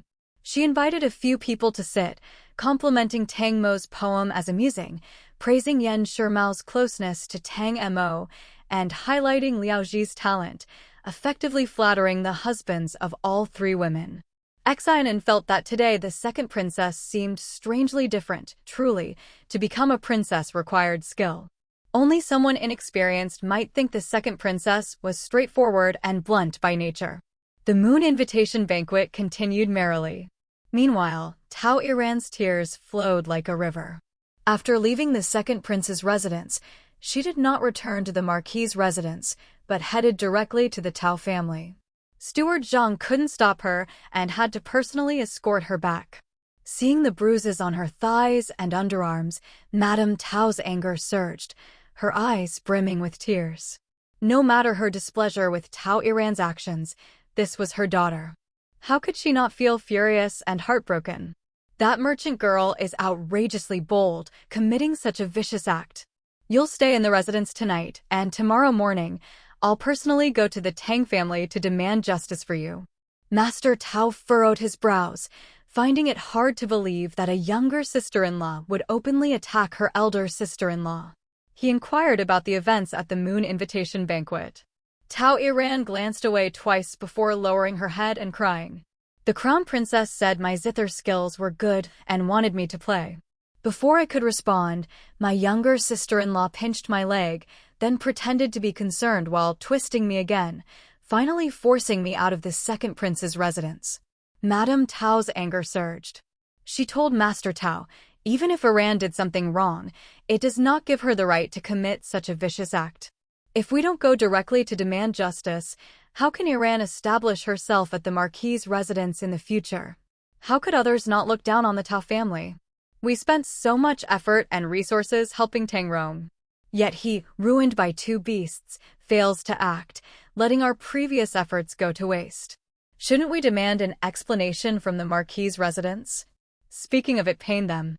When the old marquis's affairs were exposed, the marquis's residence used it as leverage. They had spent so much to keep it secret and to send Tang Rong to the crown prince. How many gifts had been sent to the crown prince's officials? The marquis's residence hadn't contributed a single coin. And they claim it's the old marquis's guards. Go ask around the capital whose guards would let their master be bitten by a dog. He's had bad luck, and now the Tao family's reputation is harmed. We've been mocked, had rotten vegetables thrown at us by vulgar women. That a mere merchant's daughter could bully my daughter like this is outrageous. Master Tao's anger grew. He resolved that if the old lady's secret couldn't be kept hidden, then let it out. Many in the capital already knew the truth. Better to expose it than be manipulated. He slapped his thigh in frustration. When Lady Chengning used this to ridicule the Tao family, he should have gone to the palace to plead, turning the ridicule into a reputation for filial devotion, beneficial to his career. Unfortunately, he had been too confused at the time. Tao Iran went to rest, wiping her tears. Meanwhile, Tao Jiawei returned from outside, reeking of alcohol, which displeased Master Tao. Tao Jiawei, showing no irritation, explained, the sons of a few influential households insisted on drinking, couldn't refuse. Mother, give me some silver. My funds are tight, I can barely host guests when going out, he added. Madame Tao, always accommodating to her precious son, fetched a silver note and said to Master Tao, our son is already married. It's unreasonable for him to have so little money. One must spend when making connections. Master Tao, still thinking of tomorrow's visit to the marquis's residence, didn't focus on Tao Jiawei and simply gave a brief instruction before letting him go. Tao Jiawei, clutching the silver, thought about his terrible luck today. He had lost everything. Tomorrow, he would try again. Since childhood, he was not usually unlucky. Chapter 169. Acting according to circumstances, but a little heavy-handed. The moon invitation banquet didn't end until midnight. By the time Tang Mo and Xin An returned home, it was already very late, but Madame Wang was still awake, waiting for them. Has sister-in-law not returned? Xin An immediately understood. She had gone to lodge a complaint. Tang Gang sat nearby, prompting Tang Mo to recount the banquet events. Tang Mo, still feeling the effects of alcohol, wasn't very alert, but Madame Wang mentioned that Tao Iran had returned in tears. Steward Zhang said that as soon as she got in the carriage, she started crying. She insisted on going back to the Tao family. What exactly happened? Tang Emo was slightly tipsy and slow to react, but Xin An understood clearly, feeling a twinge of regret. If Tao Iran had complained first and called the Tao family the next day to back her up, Xin An would have had to step in and set the record straight, verbally drowning the Tao mother and daughter with a barrage of sharp words. As it stood, recounting it plainly was so dull. I pinched sister-in-law and twisted her a little. Acting according to the situation, I was a bit heavy-handed, Xin An admitted. Tang Gang and Madame Wang exchanged looks. Why? Madame Wang panicked. Taking direct action like this would be hard to explain. Xin An briefly summarized the incident. I asked Steward Zhang. He said there was no message from the Crown Princess's residence today. Sister-in-law must have gone of her own accord. When the Crown Princess arrived at the Moon Invitation Banquet, she said sister-in-law was there to play the zither for everyone's enjoyment. I don't particularly like sister-in-law, but she is the heir's wife of the Marquis's residence. Considering her status, if the guests had been elders from various Duke and Marquis families, playing the zither to make them smile would be proper. No one would say anything. But today's attendees were all peers of similar age. Compared to them, most were from families not as prominent as the Marquis. Big brother is resting in bed with an injury, while sister-in-law is performing at the banquet to entertain everyone. What is that? Where is the respect for Big Brother, the honor of the Marquis's residence? Madame Wang exhaled in relief, so it was Tao Iran's provocation first. That made the issue far less serious. Tang Gang's anger surged. The Crown Princess asked her to play, and she just obeyed? Xin An recounted the events calmly, as she knew any investigation the next day would confirm the details. When we first arrived, sister-in-law sat next to me. I had already mentioned to her that this was inappropriate, but she didn't respond. After the illusion performance, the Crown Princess again mentioned playing the zither and called her name. All eyes turned to sister-in-law, some leering, which was very uncomfortable. When sister-in-law tried to rise, I blocked her with my sleeve and pinched her. She cried out, so I used her supposed discomfort as an excuse to escort her away from the banquet. The second prince's physician examined her, and Steward Zhang took her away. She added, I still don't know the Crown Princess's intention, whether to elevate sister-in-law or humiliate the Marquis's residence. Tang Gang's fury flared. Madame Wang, seeing that the explanation was sufficient, let the two retire to rest. She then turned to Tang Gang. The eldest daughter-in-law is truly shameless. She doesn't properly serve her husband at home and goes out showing off. Remember the Shuiwa banquet? She clearly hasn't learned her lesson. This woman joining the residence is truly a misfortune for our family, Tang Gang muttered, feeling his resentment toward Tao Iran deepen. If the Tao family weren't useful to him, he would have let Tao Iran fall long ago. He wouldn't allow her to act so recklessly. Madame Wang casually mentioned. Steward Zhang questioned the servants. They said she left at the eldest son's order. Whether it's true, who knows? Tang Gang's expression darkened further. Madame Wang inwardly smirked. The antics from the Springhua courtyard were endless, all heading toward trouble. Truly, heaven has opened its eyes. Tomorrow, the Tao family will surely come demanding an explanation. Will you see them, Lord Marquis? Of course. How could I not? Tang Gang suppressed his fury, thinking the Tao family were nothing but harbingers of misfortune. Ever since the marriage alliance, the Marquis's residence had never been smooth. Moreover, the Tao family was cunning. They had subtly hinted before about the huge expense of placing Tang Rong in front of the Crown Prince, as if it were some great achievement, without realizing he was the Marquis of Weiyuan. For the heir of a Marquis's residence to gain favor with the Crown Prince, it was no simple task. Truly, the upper beam is crooked, and the lower beam follows. Tao's matriarch was lowly, and her offspring were equally unworthy. Madame Wang added, Lord Marquis should also visit the Springhua courtyard to clarify how Tao Iran got to the Crown Prince's residence today and be prepared for tomorrow. Previously, the father and son had close ties with the Tao family. Madame Wang could hardly wait to see Tang Gang and the Tao family clash. "I'll go," Tang Gang said firmly. At this moment, he was extremely displeased with Tang Rong, even disappointed. A woman, and he had to deal with her carelessly. He knew this woman was flirtatious and dissatisfied with boredom, yet she dared to go out alone. Absolutely outrageous. Tang Mo and Xin An entered the room, and Tang Gang immediately headed to the Springhua courtyard.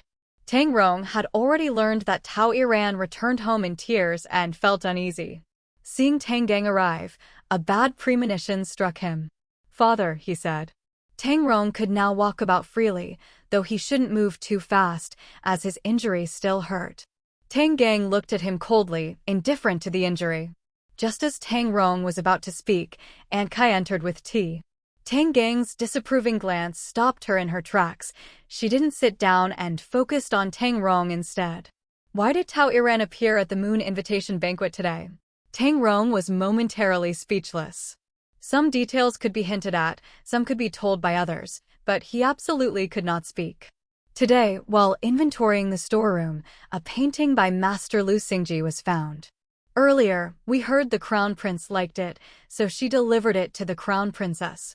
"Since your son had an accident, the Crown Prince asked about his injuries.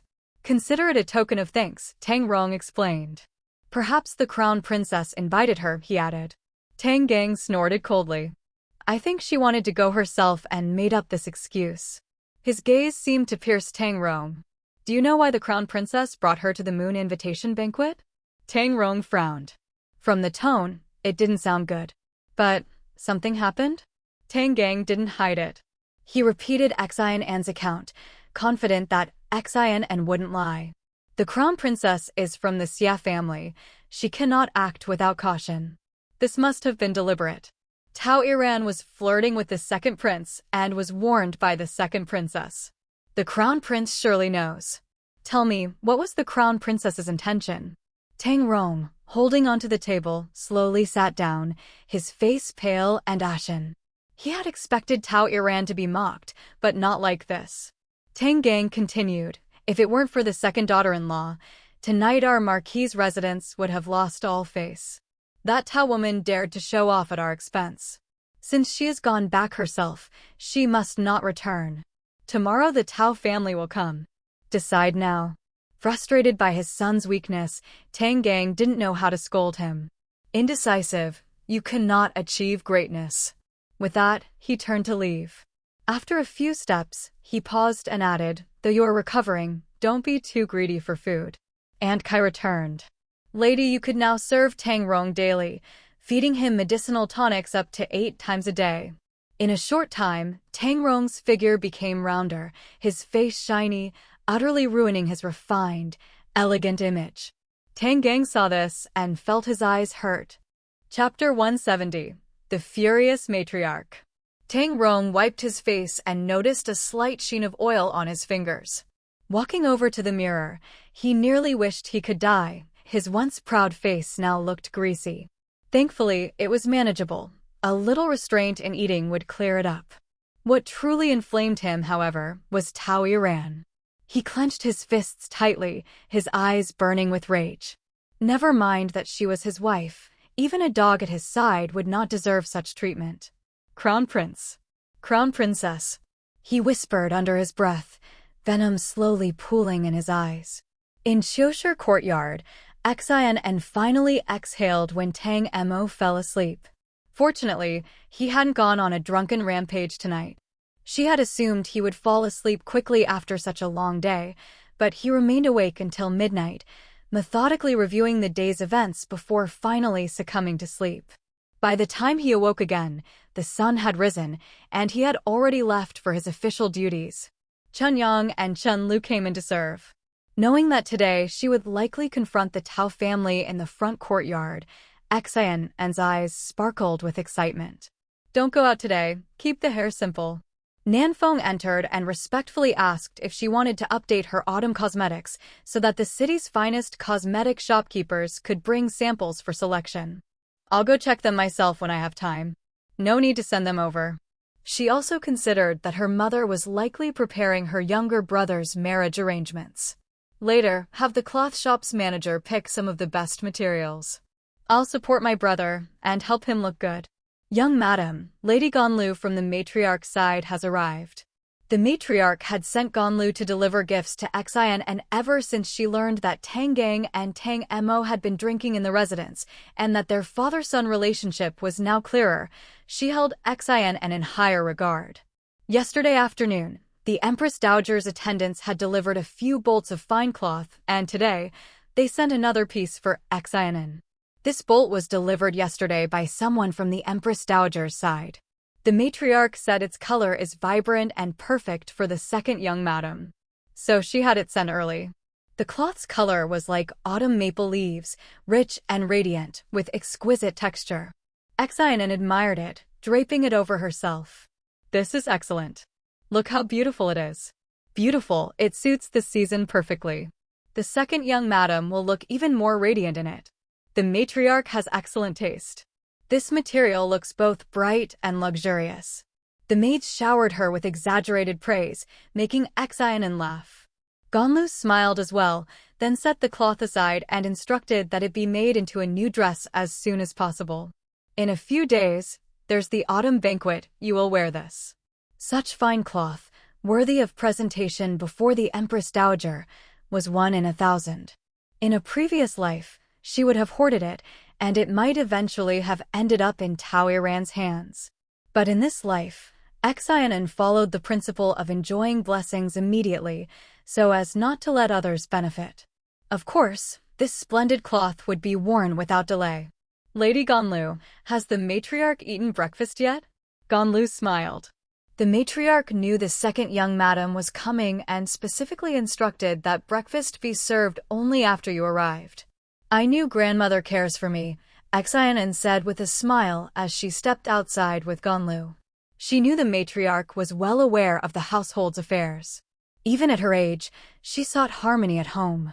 She had been aware of the grievances suffered by her mother-in-law and Tang Mo, but had kept a superficial peace as long as no one caused a scene. Now that people were openly agitating, she had started to make amends. What she wanted was still a harmonious household. One couldn't say the matriarch was at fault. After all, even Xin couldn't guarantee that she could do better in the matriarch's position. At the breakfast table, the matriarch was still gentle and amiable.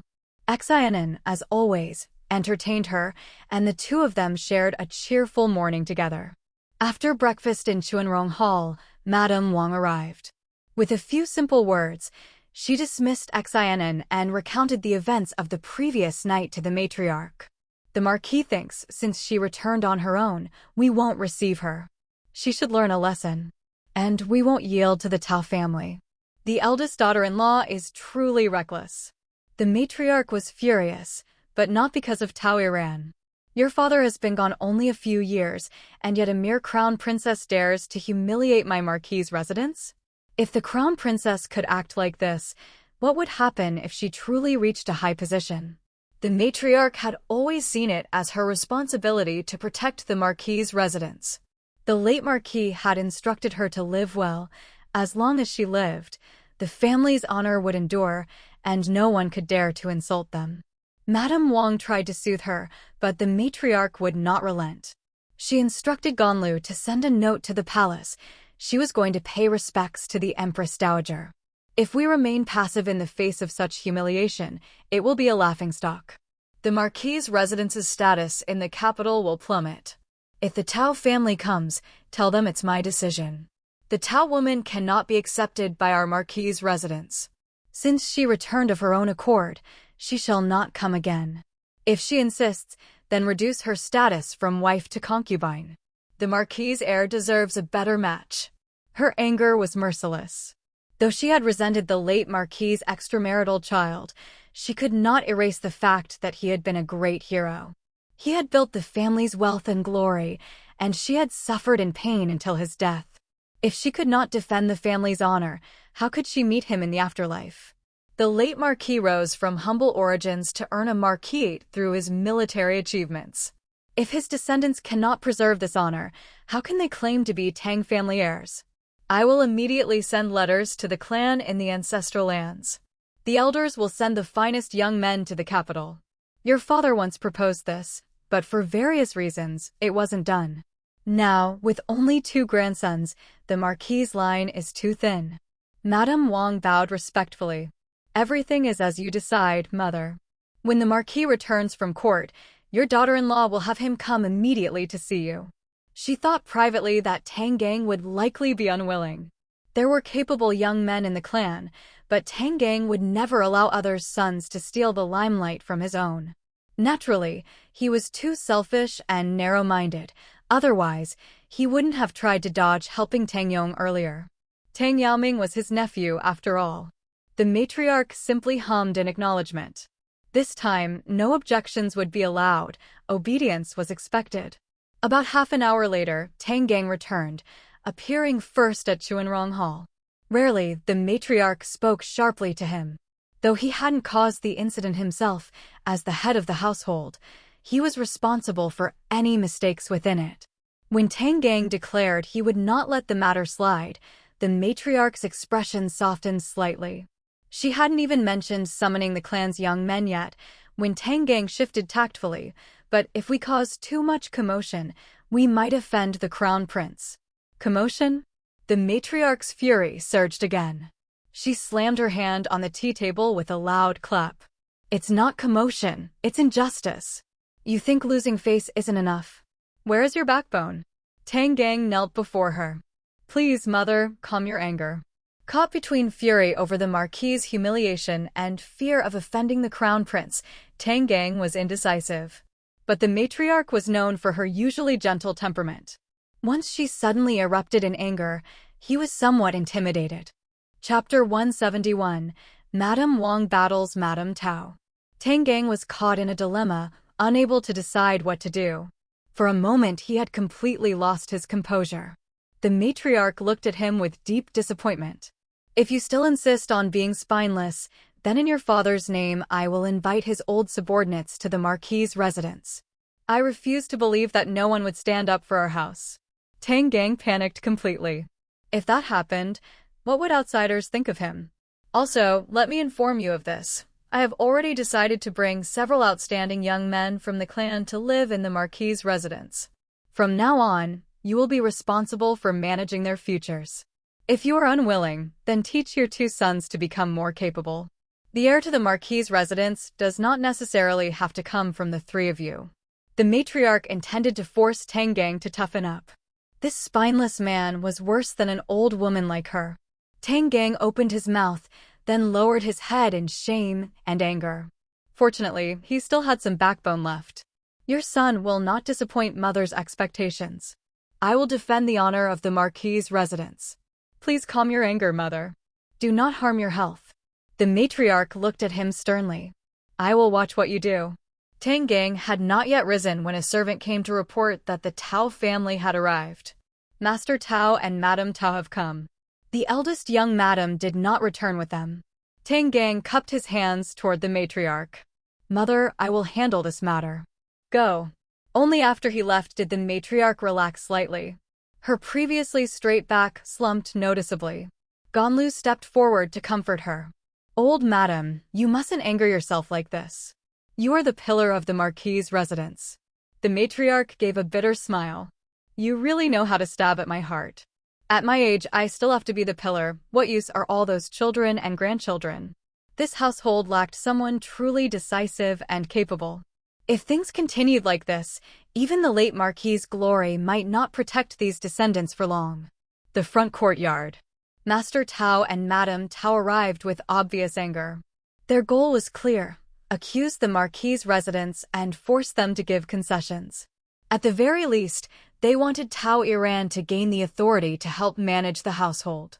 If Tao Iran controlled household affairs, it would benefit the Tao family. And if they did not act tough today, no one would respect the Tao family in the future. Tang Gang and Madame Wang deliberately kept them waiting before arriving together, preparing for the confrontation ahead. The moment they met, Madame Tao struck first. Madame Wang, after attending the banquet at the second prince's residence last night, Iran never returned to the Marquis' residence. Are you aware of this? Madame Wang curved her lips slightly. Of course I know. Leaving one's husband's home without permission and returning to her natal family, such excellent upbringing from the Tao family. Just a single exchange already filled the room with tension.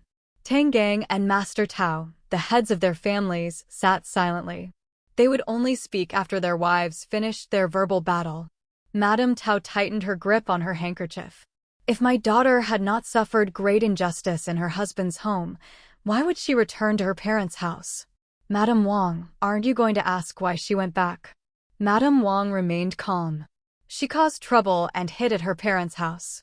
I assume the two of you know the reason already. The only question is how you intend to clean up the mess. Madame Tao let out a mocking laugh. Clean up the mess? Madame Wang must have misunderstood something. Master Tao already had a strategy regarding the scandal of the Tao matriarch's background. If the Marquis's residents dared use that as a threat again today, they would simply expose the truth themselves and gain a reputation for filial piety. Because of this, Madame Tao stood unusually straight back today. In fact, she almost hoped the Marquis's residents would mention the matter again. If this reached the Emperor, they could reveal everything and show the court the Marquis residence's true face. The second young madam of your residence certainly has excellent manners. At the slightest disagreement, she resorts to underhanded tricks and vicious attacks against her elder sister-in-law. My daughter now has 2 large bruises on her body. Under such circumstances, do you expect my Iran to admit she was wrong? What crime is it to beat one's elder sister-in-law? Madame Wang slowly sipped her tea, completely unhurried. Every matter has its cause. Do you know what started this incident? Madame Tao repeated Tao Iran's version of events, and then stated firmly. Even if Iran made some mistake, it does not justify the second young madam attacking her. Madame Wang asked calmly. As a mother, you should know your daughter best. Do you truly believe everything she told you? Madame Tao naturally wanted to believe her, but Madame Wang's composed attitude made her feel slightly uneasy. After all, Tao Iran had a history of questionable behavior. Madame Wang didn't wait for her answer. She recounted the events of the previous day in full detail. This matter can easily be confirmed with a few inquiries. Tao Iran did not receive an invitation. Instead of staying home to care for her injured husband, she schemed to attend the banquet. She even wanted to play the zither at the banquet to entertain others. What exactly does she think she is? Do you believe the Marquis's residence is some lowly family? Facing the rapid questions, both Master Tao and Madame Tao were stunned. Tang Gang's anger also deepened. Madame Wang sneered. Since the two of you have personally come here, please give the Marquis's residence a satisfactory explanation. Otherwise, leaving this residence may be easy, but returning will not be. Madame Tao felt dizzy. She had already worried last night that Tao Iran might not be telling the truth. Before leaving home this morning, she had asked again, and Tao Iran had insisted that the crown princess invited her and that Xin An attacked her out of jealousy. But now the conversation had gone too far to retreat. She could only shift the blame onto the crown princess. The crown princess invited her, and it was the crown princess who asked her to play the zither. As the wife of a court official, how could she refuse? So now it is the crown princess's fault? Madame Wang replied instantly. Did the crown princess hold a knife to her throat? Even if the crown princess invited her, she should have behaved properly and with dignity, not seek attention and show off. The crown princess comes from a noble family and understands etiquette perfectly. If Tao Iran had not revealed her own desire to perform, would the crown princess have suggested it? Her husband is injured, her grandmother in her natal family is supposedly gravely ill, and even her father delayed his official appointment to show filial piety. Yet under such circumstances, she still sneaks out to attend banquets and degrade herself. If others treat her like entertainment, what else should they treat her as? Our Marquis's residence rose through military merit. The old Marquis earned glorious achievements. Who in the capital does not respect him? Do you really think the heir's wife of the Weiyuan Marquis's residence should play the zither to please the sons of officials? What a joke. Madame Wang didn't give Madame Tao a chance to argue further. This already happened once at the Shuiwa banquet. The effort needed to clean up that mess was enormous, you both know it. I can tell you clearly, even if she returns to the Marquis's residence, she will never again appear at any family banquet. Although Tang Gang and the matriarch spoke harshly, Madame Wang knew Tao Iran would eventually return. But the key point was this: she did not want Tang Rong to gain a more powerful wife. So she intended to keep Tao Iran trapped inside the residence forever, cutting off one of Tang Rong's greatest advantages. There was no need for Xin An to appear. Madame Wang alone could fight the Tao family. Madame Tao refused to yield and argued back. Everyone present was familiar with one another. Even if she played the zither, it would only add a little liveliness to the banquet. Familiar? Madame Wang laughed. Her eyes were full of mockery. Most of the guests were men. Where did all these familiar ladies come from? She shook her head slightly. What careless words. The Tao family has truly opened my eyes. Chapter 172. Old Madame Tao is optimistic. Wang's words completely defeated Madame Tao, and her words were also humiliating. Madame Tao's chest heaved. Why must my mother-in-law be so harsh? If I were truly harsh, I would have written a letter of divorce for Madame Tao to take back today. Wang's lips curled slightly. Since Tao Iran entered the household, what has she done right? After the marriage, she stayed indoors all day, suffering from dizziness, chest pains, or general weakness. She rarely paid her respects to her parents-in-law in the morning and evening, less than 10 times in total. She only went out to banquets twice, causing trouble both times. In any other household, a daughter-in-law like this would have been sent back to her parents' home long ago. I think she has suffered some injustice in the marriage exchange, and I have been tolerant of her in every way, even waiving her formalities. Everything the second daughter-in-law has, she must have too. Madame Tao, you are also a mother-in-law. Ask yourself, if your daughter-in-law were like this, how would you feel? Looking across the capital, no newlywed bride would dare to act like this. Madame Tao wanted to refute her forcefully, but couldn't find a way to do so. She knew that Wang Shi dared to speak so bluntly, which meant she must have harbored resentment for a long time and wasn't just making things up. Did Tao Iran really deceive them? Wang Shi took a sip of tea and continued, marriage is a union between two families, and we try our best to be tolerant. Regarding the Shuihua banquet incident, we only confined her to her quarters. This confinement is to protect her, to prevent her from being overwhelmed by gossip. Our leniency doesn't mean she can push her luck, disregard the dignity of the Marquis's mansion, or trample on it at will. Having won a resounding victory, Wang Shi announced the Marquis's decision on behalf of the mansion. There are no outsiders present today, so let's speak frankly. You two know better than we do the details of the relationship between Tao Iran and the second prince. Instead of avoiding suspicion, she insists on getting involved.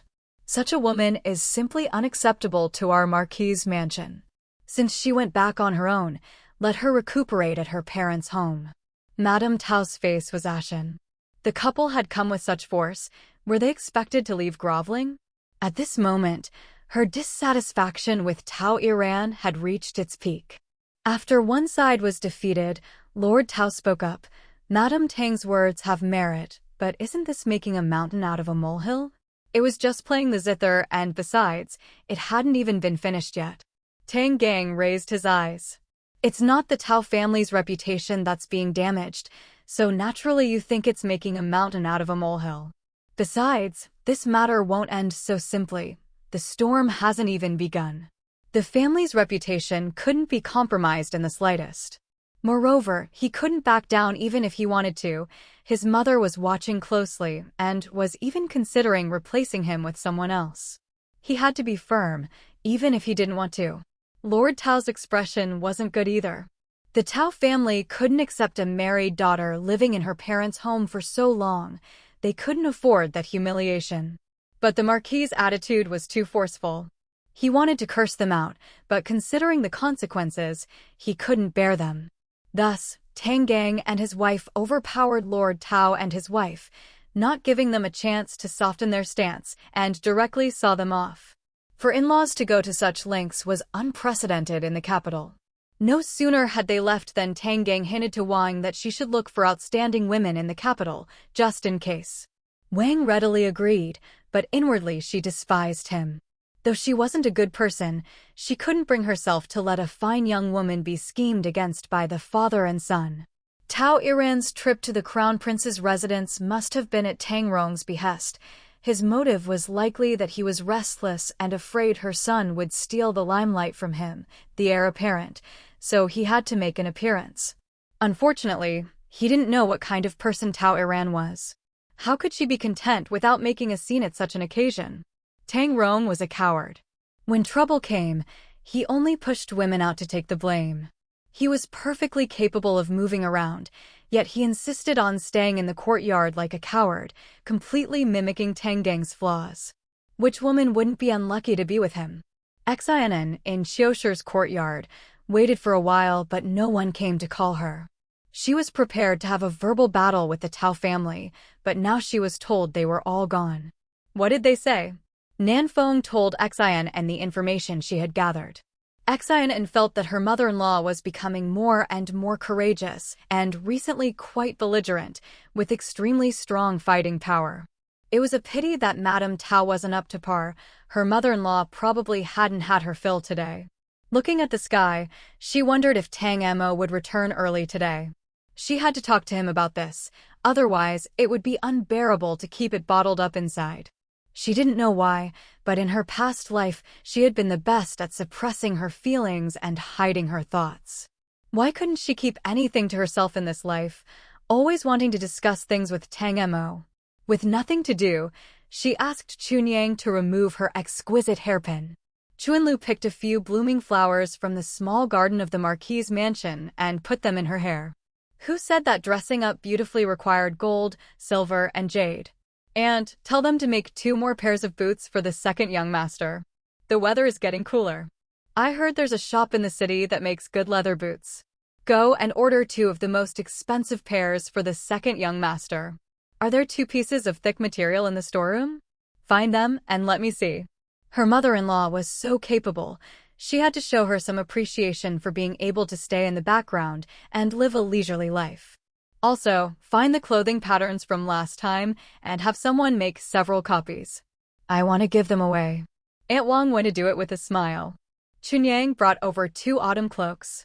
The weather is getting colder, and these cloaks will come in handy.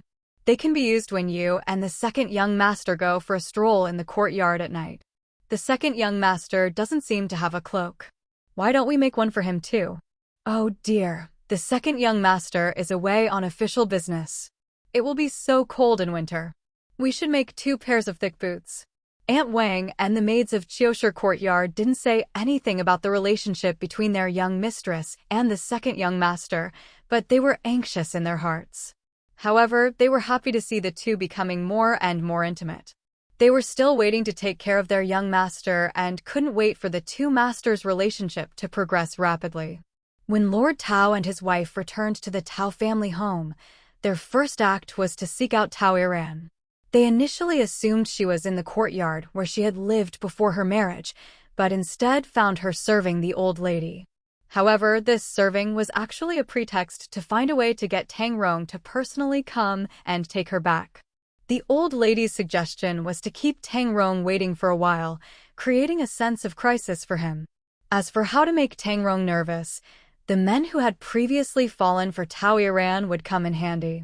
With this in mind, Tao Iran was not too worried when she learned that Wang was very angry and had declared she wouldn't be allowed to return. Old Madame Tao said, whether or not she returns to the manor is not up to Wang, a stepmother. There's no rush. As long as Tang Rong was firmly in her grasp, what could Wang say? It must be said that the skilled old Madame Tao was very optimistic. How can we not be anxious? If the news gets out, how will people outside view us? Madame Tao, in a fit of anger, wanted to have a big fight with old Madame Tao, but Lord Tao immediately stopped her. This matter is not the most important thing. Who knows what will happen in court tomorrow? If the fire spreads to the Tao family, how will he deal with it? At this moment, he also regretted that he should have just accepted being sent to serve as a high-ranking official in a remote area. The waters in the capital are really too deep. Chapter 173 Tang Rong regroups. Meanwhile, The advisors of the second prince's residence were all excited, sitting together and discussing countermeasures. The usually cautious crown prince had actually revealed a flaw, which was truly cause for celebration. Advisor 1 couldn't hide his excitement, saying that if the young mistress of the Marquis's mansion had simply returned home last night, this matter wouldn't have caused such a stir, since she hadn't actually played the zither. But she did return, and to her parents' home, no less. How much grievance had she suffered? Advisor 2's eyes flashed with a sharp light. He then feigned sorrow, saying that Lord Tao and his wife had arrived at the Marquis's mansion early this morning. One family had a married daughter who had suffered injustice, and the other, the Marquis's mansion, was on the verge of losing face. It was truly lamentable. Advisor 3 said that the crown princess's words, threatening the young mistress of the Marquis's mansion to play the zither for everyone's amusement, were a great insult to the Marquis's mansion. The young mistress's resolute departure was a defense of the Marquis's mansion's reputation and a silent protest against the crown princess. The group tacitly agreed to start with the crown princess, impeaching her for abusing her power and disrespecting meritorious officials, and then impeaching the crown prince for lax household management. The second prince's advisors, their eyes gleaming, became increasingly excited. They even suggested using public opinion to force Tangang to step forward. If Tangang dared to back down, they would use the old Marquis's past glories to mock his incompetence. How could he hold a position in court if he couldn't even protect his father's honor? They were certain Tangang would stubbornly step forward. While they couldn't bring down the crown prince with such a trivial matter, they could ruin his reputation. And since it was a small matter, they could let it spread and exaggerate it, giving the crown prince a reputation for moral failings. They wanted the veteran generals in court to see what kind of person their future emperor was. The core objective is to ensure that the task of overseeing the Ministry of Revenue falls to the second prince. The second prince's wife quickly learned of the strategist's plan and chuckled. One is self-righteous, and the other is dull-witted and ignorant. If it weren't for Xin An's quick thinking and action, the effect would have been far greater than this. The second prince laughed from the side. Not at all. If she had truly been allowed to play the zither, it would have been a case of one willing to give and the other willing to receive. At most, it would just show that the Tao family girl is desperate for attention, further damaging her already tarnished reputation. It wouldn't have anything to do with the crown prince.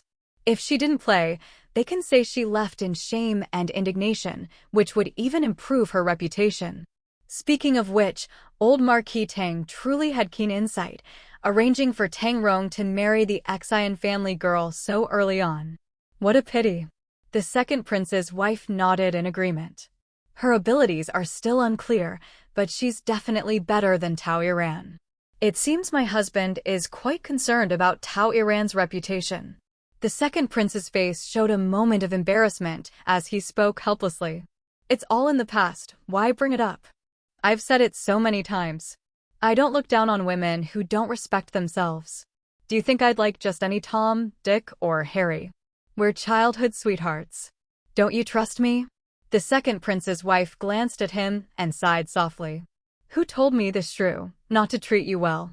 You're so wrong that I can't be your gentle and understanding wife. The second prince spread his hands, his tone and expression revealing his displeasure. That woman was just talking nonsense. Why do you still remember it? Can she compare to you? He stood up and helped her sit down. What does she, an outsider, know about our relationship? I'm willing to be scolded by you, willing to be beaten by you. What's it to her? Who told me I've been beaten by you since I was little? I'm used to it. In the years you weren't in the capital, no one beat me. I suffered so much, I even dreamt of you beating me. That shameless act successfully amused the second prince's wife, who smiled and said, What a terrible habit. I'll have everyone in the manor line up to beat you later. They wouldn't dare, the second prince retorted, leaning forward. Only you can beat me. Anyone else who even thinks about it is guilty. The second prince's wife laughed, and the second prince laughed along, clearly showing their good relationship. Meanwhile, the crown prince's advisors had already caught wind of the situation and were actively discussing how to respond. The crown prince was furious with his wife, berating her for being more trouble than she was worth. The crown princess, unwilling to be scolded, retorted that the crown prince hadn't objected when she brought Tao Iran to the moon invitation banquet yesterday. Now that things had gone wrong, she was the one being blamed. The couple argued and parted on bad terms.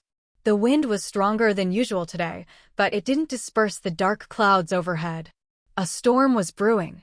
Xin An, in Qiushi Courtyard, was busy selecting fabric to make new clothes, while Tang Rong in Chunhua Courtyard lost his temper, smashing an entire set of teacups.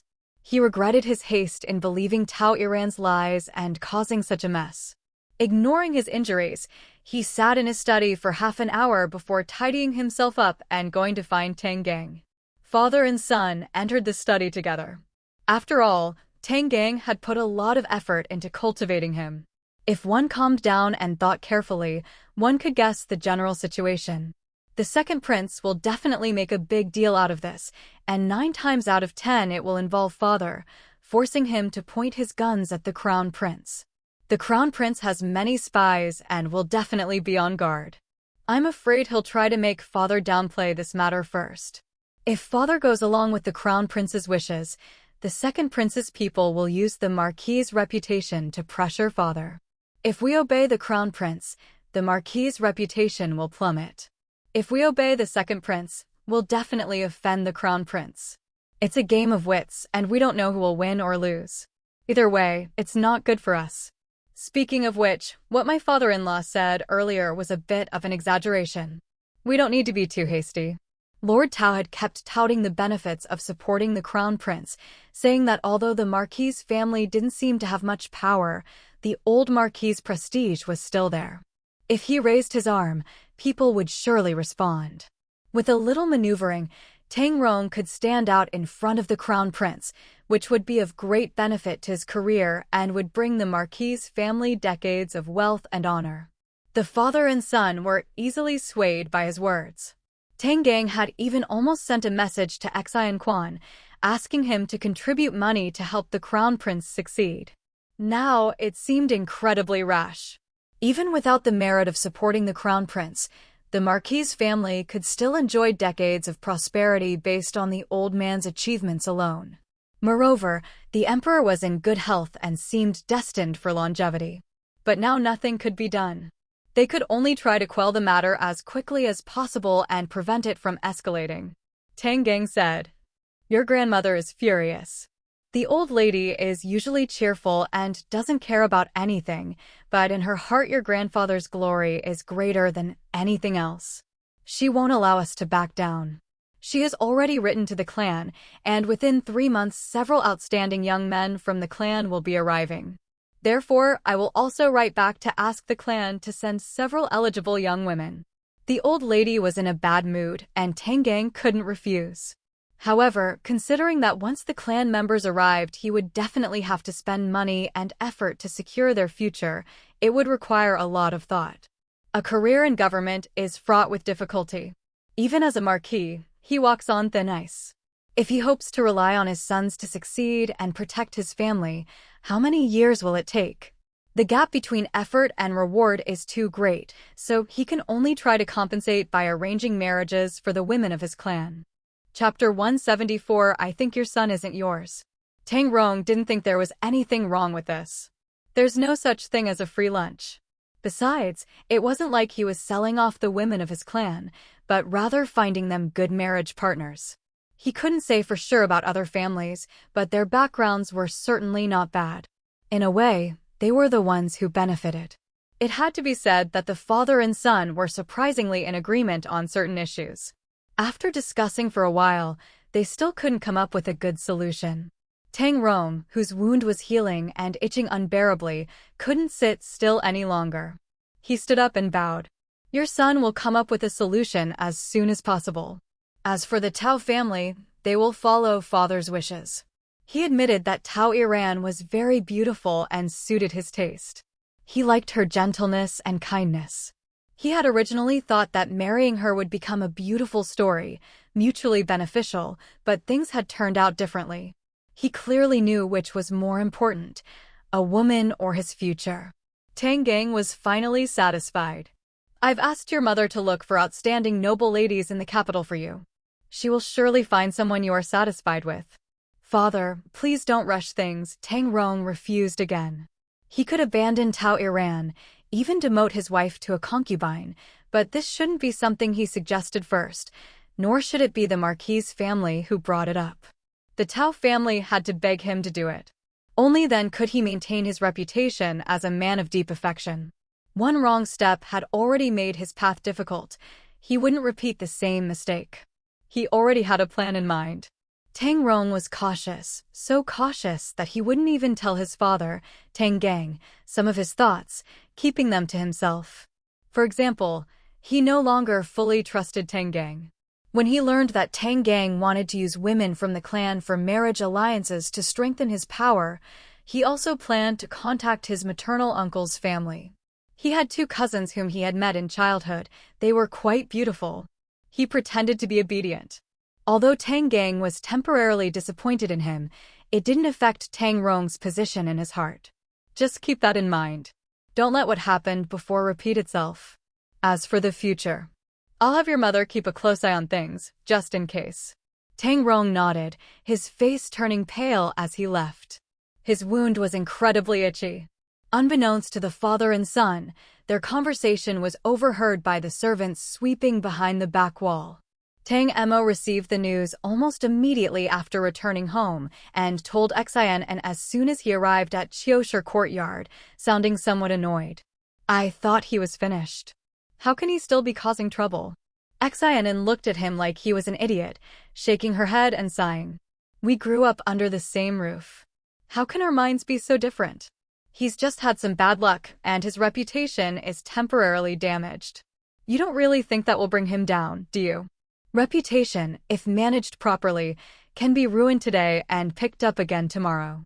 Do you think it's some kind of weapon that can defeat an enemy? Tang Emo replied, I know. That's true. He really shouldn't be underestimated. It takes courage to admit that your enemy is stronger than you. The old man is the same. Thinking that Tang Gang was shameless for setting his sights on the women of his clan, Xin An said, he's selfish and doesn't want others to benefit from his influence.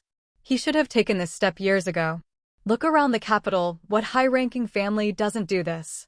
Women who enjoy the family's protection should also contribute to the family. Arranged marriages have existed since ancient times. There's nothing strange about it. Perhaps those in the clan will be overjoyed when they hear the news, feeling that they have finally waited for this day. They're all arranged marriages anyway, all gambling on luck. Of course, they want to go where the prospects are best. Using women's marriages to consolidate a family status, it sounds bad, but the higher the family status, the more common it is. Even princesses don't want to be married off. Ultimately, it's just that women's status is too low, they can't make their own decisions. I'm just worried that if this continues, he might actually remarry a capable wife and gain a powerful father-in-law. That would be troublesome.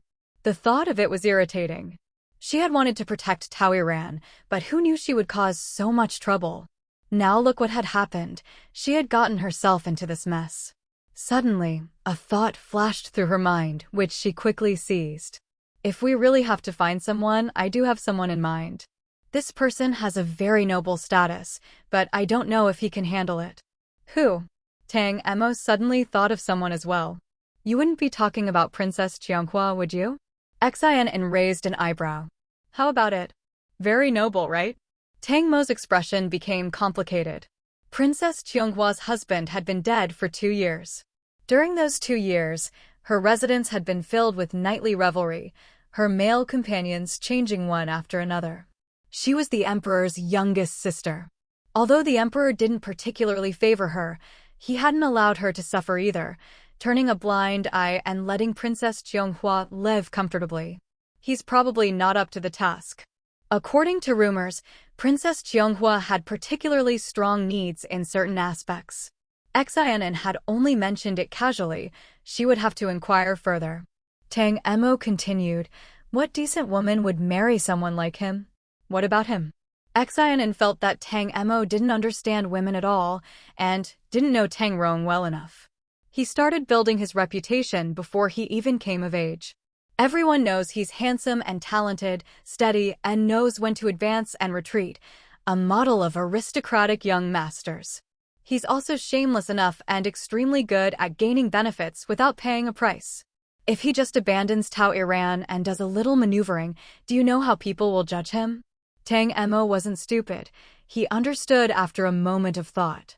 On his wedding day, he was drugged and went to the wrong bridal chamber and couldn't get out. Afterwards, he bravely took responsibility, willingly bearing the infamy, and even used 30% of his deceased mother's dowry as compensation.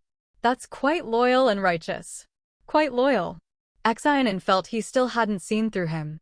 His wife embarrassed him in public, but he didn't utter a single complaint, nor did he do anything excessive. When misfortune struck and he suffered a series of setbacks, everyone said his wife was a jinx, but he ignored it and showed no resentment. He was handsome, talented, and kind-hearted, yet he suffered such a misfortune. He has beauty, ability, and tragedy all in one. Naive girls would only feel sorry for him and wish they could make it up to him. How could no one want to marry him? Tang Mo's expression was one of shock. Xin An raised an eyebrow. Now you know how formidable he is, right? You were too well protected by your mother when you were young. In your past life, the most vicious person you probably met was me, wasn't it? Tang Mo didn't deny it. Xin An bent down to meet his gaze. If you knew Tang Rong's hypocrisy and had seen his ruthlessness and shamelessness then. Even if I'm not a bodhisattva, I'm definitely a good person. As for him, someone who would easily frame and abandon even his own son and grandson for personal gain, can he even be considered human? To give Tang Mo a direct understanding of Tang Rong's ruthlessness, she recounted what Tang Rong had done in her previous life. Even though it was from her past life, it still filled her with immense resentment. Fortunately, after these days of self-cultivation, she had managed to suppress that resentment and calmly voice her suspicions. I think your son might not even be yours. Tang Mo's eyes darkened. He had actually had this suspicion as well. Xin An continued. Even if Tao Iran were stupid, she wouldn't teach her own son to hate his father, while flattering his uncle and treating him as if he were his real father. No matter how much Tang Rong liked Tao Iran, he couldn't possibly value your offspring more than his own son and grandson. If the child was originally Tang Rong's son, then everything makes sense. Chapter 175. Both are improving. Xin An's speculation wasn't unfounded. Tang Mo's face was ashen. The more he thought about it, the more likely it seemed. Anger surged within him. Xin An slowly sat down beside him, offering no words of comfort. Tang Mo was vibrant and straightforward. He lacked Tang Rong's ruthlessness and scheming. If it weren't for the events of their past life, and without Tang Rong, he could naturally have lived a carefree life. But Tang Rong had clearly come to his senses. If he confronted Tang Mo directly and continued to scheme, she worried Tang Mo might suffer.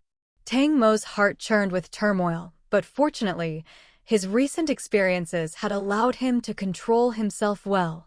He simply told himself, good, another reason to kill Tang Rong. He would definitely ruin Tang Rong's reputation, making him live the rest of his life like a rat that couldn't see the light of day. A simple death would be too easy for him. He cultivated his reputation from a young age, so people naturally trust him. His flaws don't overshadow his strengths. If I want to surpass him, I need real ability. Right now I'm only using petty tricks. They aren't enough. Tang Mo didn't say anything about regret or wishing he had known better. He admitted Tang Rong was formidable and that he was far inferior, but he believed that given time, he would definitely be able to face Tang Rong head-on. Xin An turned to look at him and returned a faint smile. She thought that if even joining forces with Tang Mo couldn't defeat Tang Rong, she would choose the most painful poison to send Tang Rong to his death. Tang Mo exhaled a breath of stale air, suddenly becoming curious about Xin An. Because they shared similar circumstances and similar experiences and had been protecting each other's secrets these past few days, he had developed a natural trust in Xin An. But when they returned, they were both in similar situations, neither of them having a good grasp of the outside world. Yet in such a short time, He clearly sensed that Xin An was changing and had already grasped the nuances of these complicated situations. "What do you usually do at home?" Startled by the sudden question, Xin An instinctively replied, "Enjoy myself." "Haven't you noticed my skin is getting better and better?" She used the best skincare products, had physician Zhao come to her residence every few days to apply facial treatments, had a personal back massage service, drank 2 bowls of bird's nest every day, and even went out to chat and watch plays in her free time. Life couldn't be better. Tang Emo leaned closer and could even see the fine hairs on her forehead. "Not only is your skin getting better, but you're also becoming smarter," Xin An said with a hint of pride. "Do you think I only talk about clothes and jewelry when I go out and socialize?" Tang Emo stepped back and sat down again. "It seems I need to strengthen not only my martial arts, but also my mind. Tomorrow, I'll go find 2 books on military strategy to study." That's how it should be. Xin An couldn't bear to see him become complacent, nor did she have the right to be complacent herself. "You need to remember one thing. The Northern Army is only your starting point. You're going somewhere better in the future. Do you want to stay there forever?" "Absolutely not." Tang Emo indicated that he wasn't idle, wasn't lazy, and was striving to improve. The two of them tacitly stopped talking about their past lives. It had to be said that they were both improving rapidly. In a short time, they were no longer affected by those unpleasant things and were only thinking about what to do in the future. "The old man and the neighbors are trying to find a way to break the deadlock. I have an idea, so I'll tell you first. Tomorrow, I'll go ask Luo Chiwen." After taking Tang Mo's money, Luo Chiwen had already asked the tenants renting his house to move out. He had even specially prepared a study and opened a small door specifically for discussing matters with Tang Mo. Xin An listened attentively, and the two of them huddled together whispering. Chuan Lu, who had come to deliver the bird's nest, stood obediently at the door, waiting. Their young mistress had rules. As long as she and the second young master were talking, no one could disturb them, and someone had to stand guard at the door. Xin An felt that Tang Mo should immediately go to Luo Chiwen to ask for a solution, and then tell Tang Gang that very night, lest they miss the opportunity. After Tang Mo drank a bowl of bird's nest, he hurriedly prepared to leave, but Xin An suddenly remembered something. Wait. Tang Gang wasn't a particularly talented person. One could say there was nothing especially outstanding about him. He was extremely mediocre. Yet he had managed the Marquis's mansion for many years with remarkable success. In her previous life, she had thought it was because of the old Marquis's protection. She wasn't wrong, but she didn't learn the full story until Tang Rong told her one day. It turned out that the old Master Tang had never personally taught Tang Gang martial arts or military strategy, nor had he taught Tang Yong. At that time, he had only wanted to relinquish military power, retire gracefully, and preserve the honor of the Marquis's mansion. It was precisely because he was so pragmatic that he saved the emperor a lot of unnecessary trouble, which was why the emperor had treated Tang Gang so kindly after the old master's death. So father actually has some influence with the emperor. His mediocrity might be innate, but it's also due to grandfather's deliberate guidance. The emperor appreciated grandfather, so he treats father differently.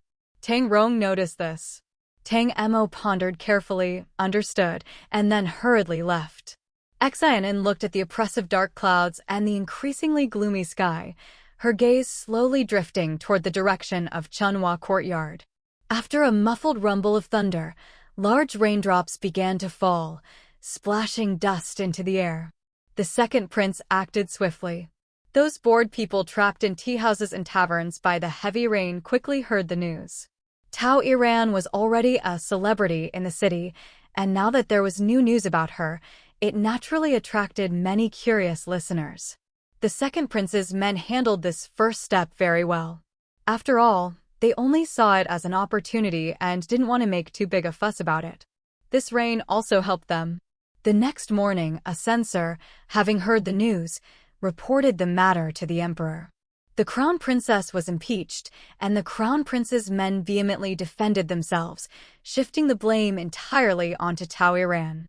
They claimed Tao Iran had volunteered to play the zither and had even gone to the Crown Prince's residence on the day of the moon invitation banquet, speaking eagerly about wanting to attend. The Crown Princess is kind and couldn't bear to see her make a wasted trip, so she took her along. Tang Gang stood expressionlessly as he watched the two sides clash, pretending not to notice the strange looks from his colleagues. When the battle finally reached him, he calmly stepped forward and said only, "My eldest daughter-in-law returned directly to the Tao family after leaving the moon invitation banquet. I heard she cried incessantly and refused to eat or drink, but she refused to discuss the specific reason." He then fell silent. The Crown Prince's men pressed on, saying the Tao family had visited the Marquis's residence the previous day. How could he not know the inside story? Tang Gang remained calm. Lord Tao and his wife came to the manor to inquire about the reason for their beloved daughter's return. They themselves do not know, so how could I possibly know? My son is still recovering from his injuries. His wounds are healing, new flesh is growing, and he feels uncomfortable all over. He cannot leave the manor for the time being. Lord Liu, if you wish to know, perhaps we should wait a few more days. After all, he was a marquis. He stood tall, and the officials dared not press him further.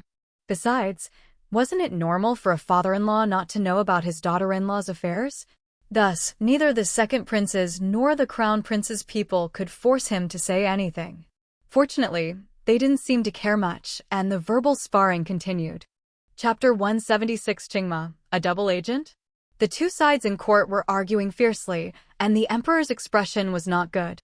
After the court session, some people approached Tang Gang, wanting to find out some inside information.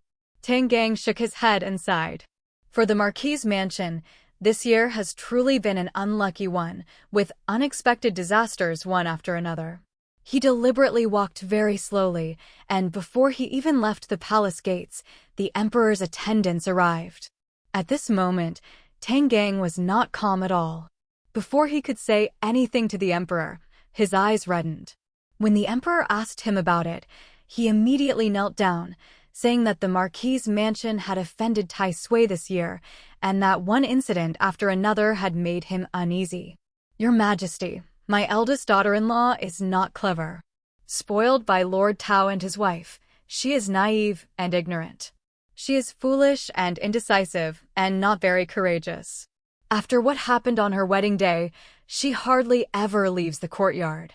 I cannot believe she would have the courage to go to the Crown Princess and ask to attend the moon invitation banquet at the second prince's residence. What would be the point? Just to play the zither for everyone at the banquet. By this point, he understood everything. Tao Iran's attendance at the moon invitation banquet must have been at Tang Rong's behest to prevent Tang Mo from stealing his thunder. But he was foolish and had not learned his lesson. Tao Iran was suitable as a concubine to amuse herself in the backyard, but how could she shoulder any real responsibility? Tang Gang only spoke of his frustration and helplessness, without mentioning anything else. The emperor's gaze toward him gradually became complicated. He naturally knew what kind of person Tao Iran was. After all, the rumors about her had already spread far and wide. Growing up with such a grandmother, how much good could she possibly learn?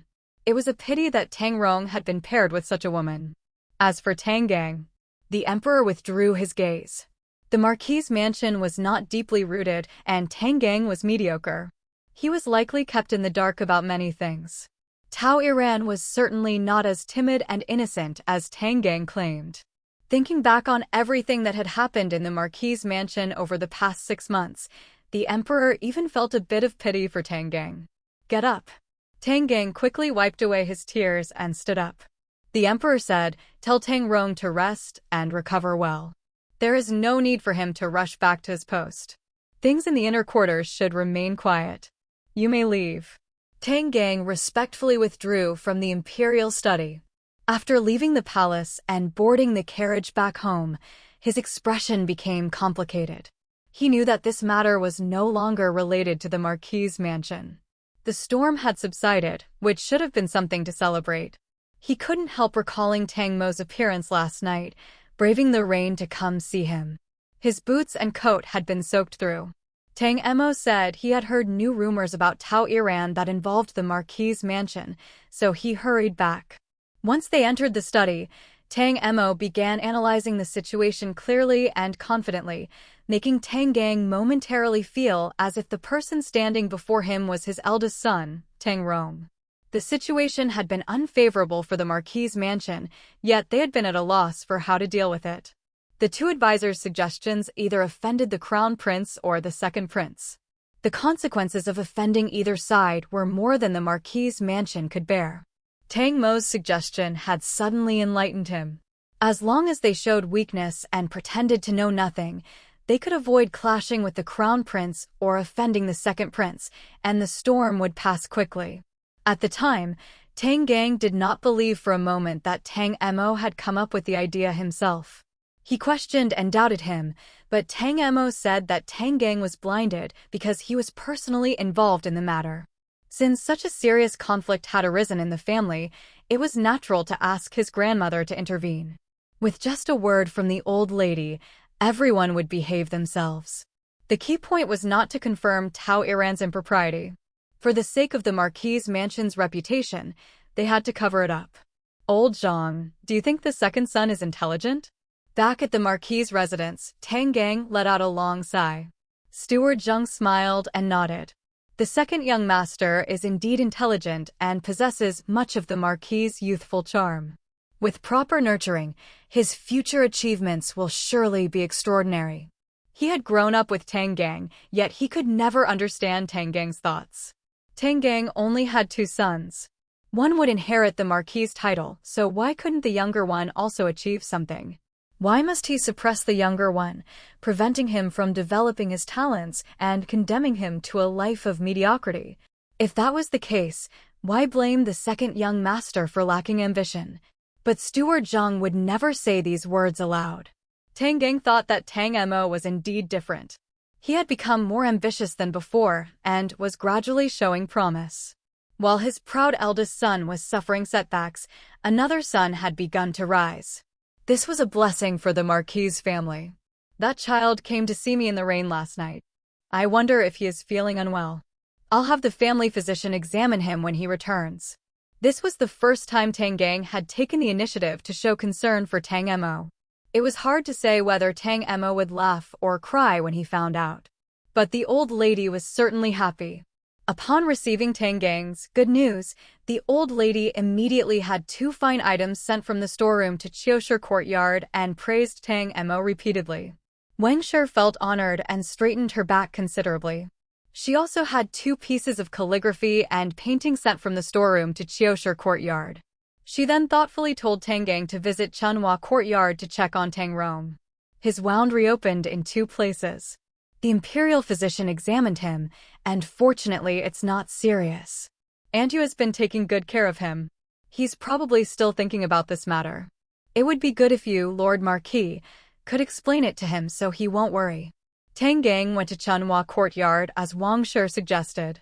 Tang Rong quickly composed himself, but when he learned from Tang Gang that the matter had been resolved and that it had been Tang Mo's idea, his calm demeanor nearly collapsed. Father, I didn't expect my second brother to be so magnanimous. I thought he was still angry with me and would wait for me to make a fool of myself. Tang Gang seemed oblivious to Tang Rong's resentment and bitterness. Instead of comforting him, he smiled. That boy is indeed surprising. He has made great progress recently. With you brothers supporting the Marquis's mansion together, I can relax a lot. I heard your wound reopened? Tang Rong replied gently. I thought it had completely healed yesterday, but I moved around a bit too much this morning and tore it open twice. But it's not a serious problem, Father. There's no need to worry. Even Tang Gang admired his ability to endure pain while maintaining composure. Since that's the case, there is no need to rush matters outside. We will return to the Ministry of Rights after the Crown Prince and the Second Prince have settled this matter. We don't need to worry about the Tao family for now. That morning, Steward Zhang had personally gone to inform Tang Rong of the plan. The Marquis's mansion's actions were also a way to protect Tao Iran's reputation. As long as the Tao family was not foolish, they would know what to do. Regarding Tao Iran's return, Madame Wang again sent Steward Zhang with a message. She said that Tao Iran had been raised by the Tao family's old lady, and now that the old lady was seriously ill, she was allowed to stay with the Tao family to serve her and fulfill her filial duty. Tang Gang and the old lady both strongly approved of this decision. To save face for the Marquis's mansion, they portrayed Tao Iran as a wronged woman. But the Tao family knew the truth best. Tao Iran would never easily set foot in the Marquis's mansion again. Tang Rong was informed of the decision and had no objections. He only thought that he should still find time to visit the Tao family, first, to put on a show for outsiders, and second, to observe the Tao family's attitude and see whether they were still useful. In the end, he still couldn't bear to part with Tao Iran's beauty and gentle nature. Chapter 177 Tang Rong surrounded by wolves.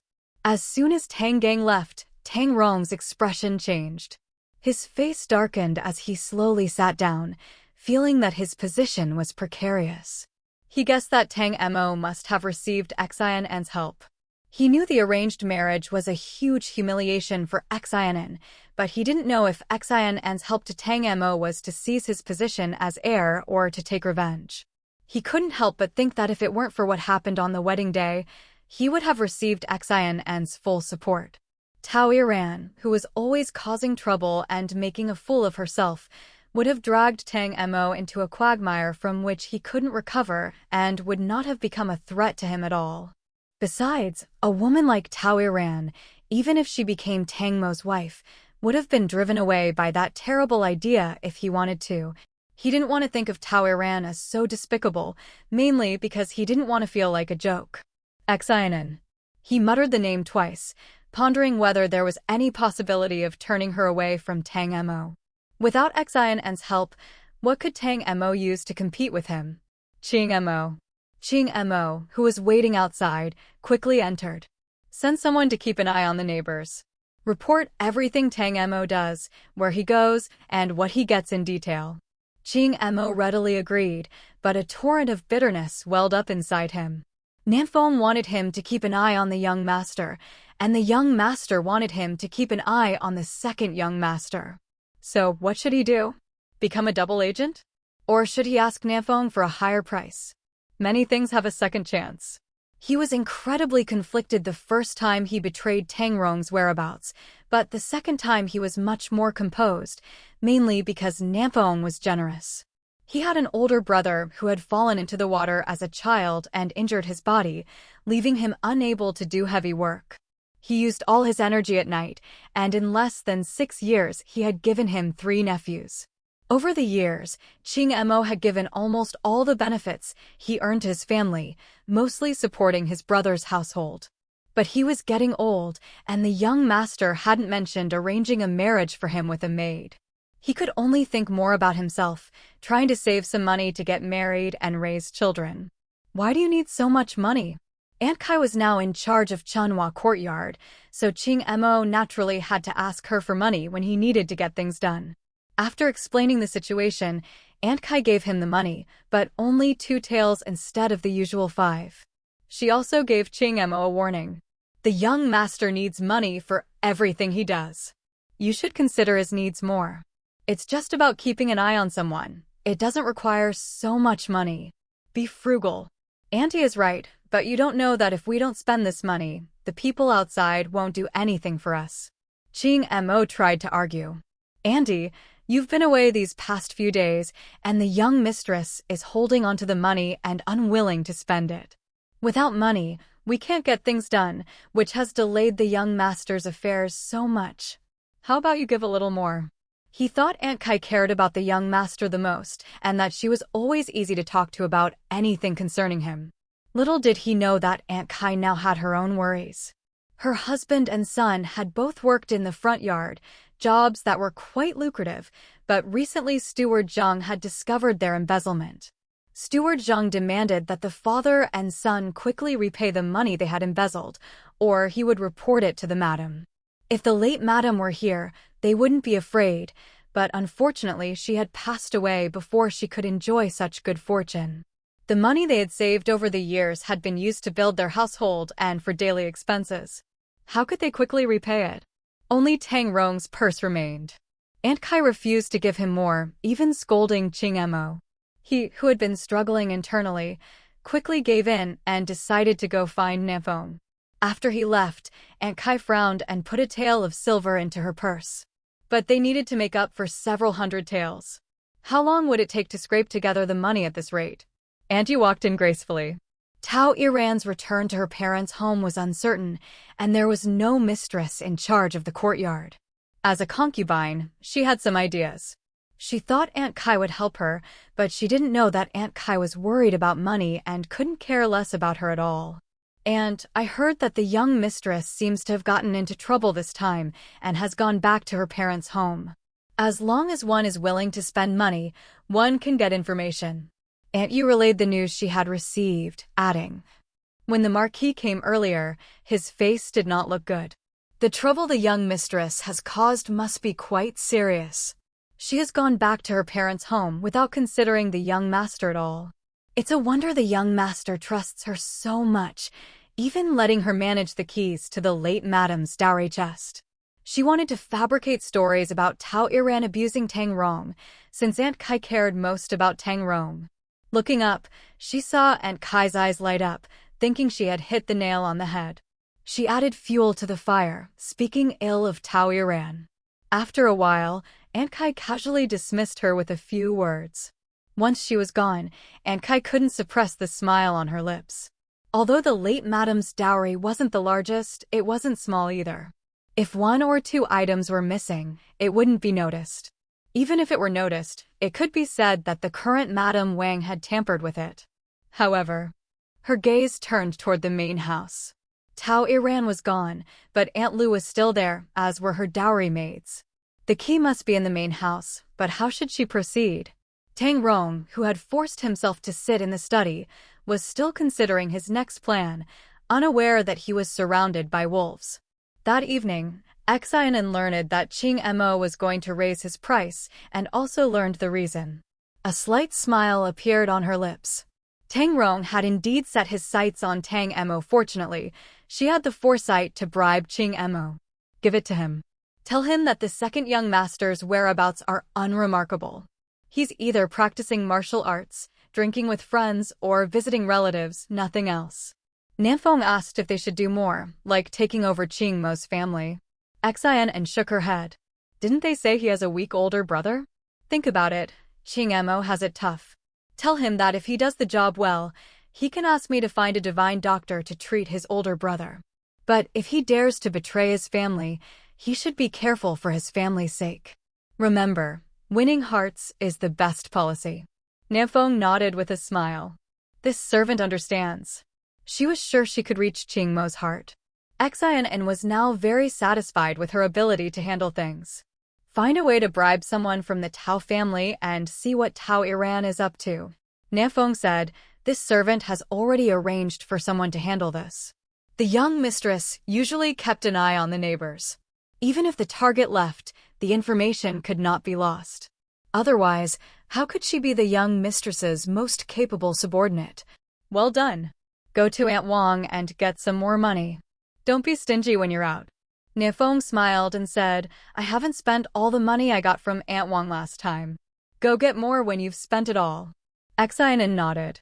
After Nafeng left, she instructed Aunt Wang.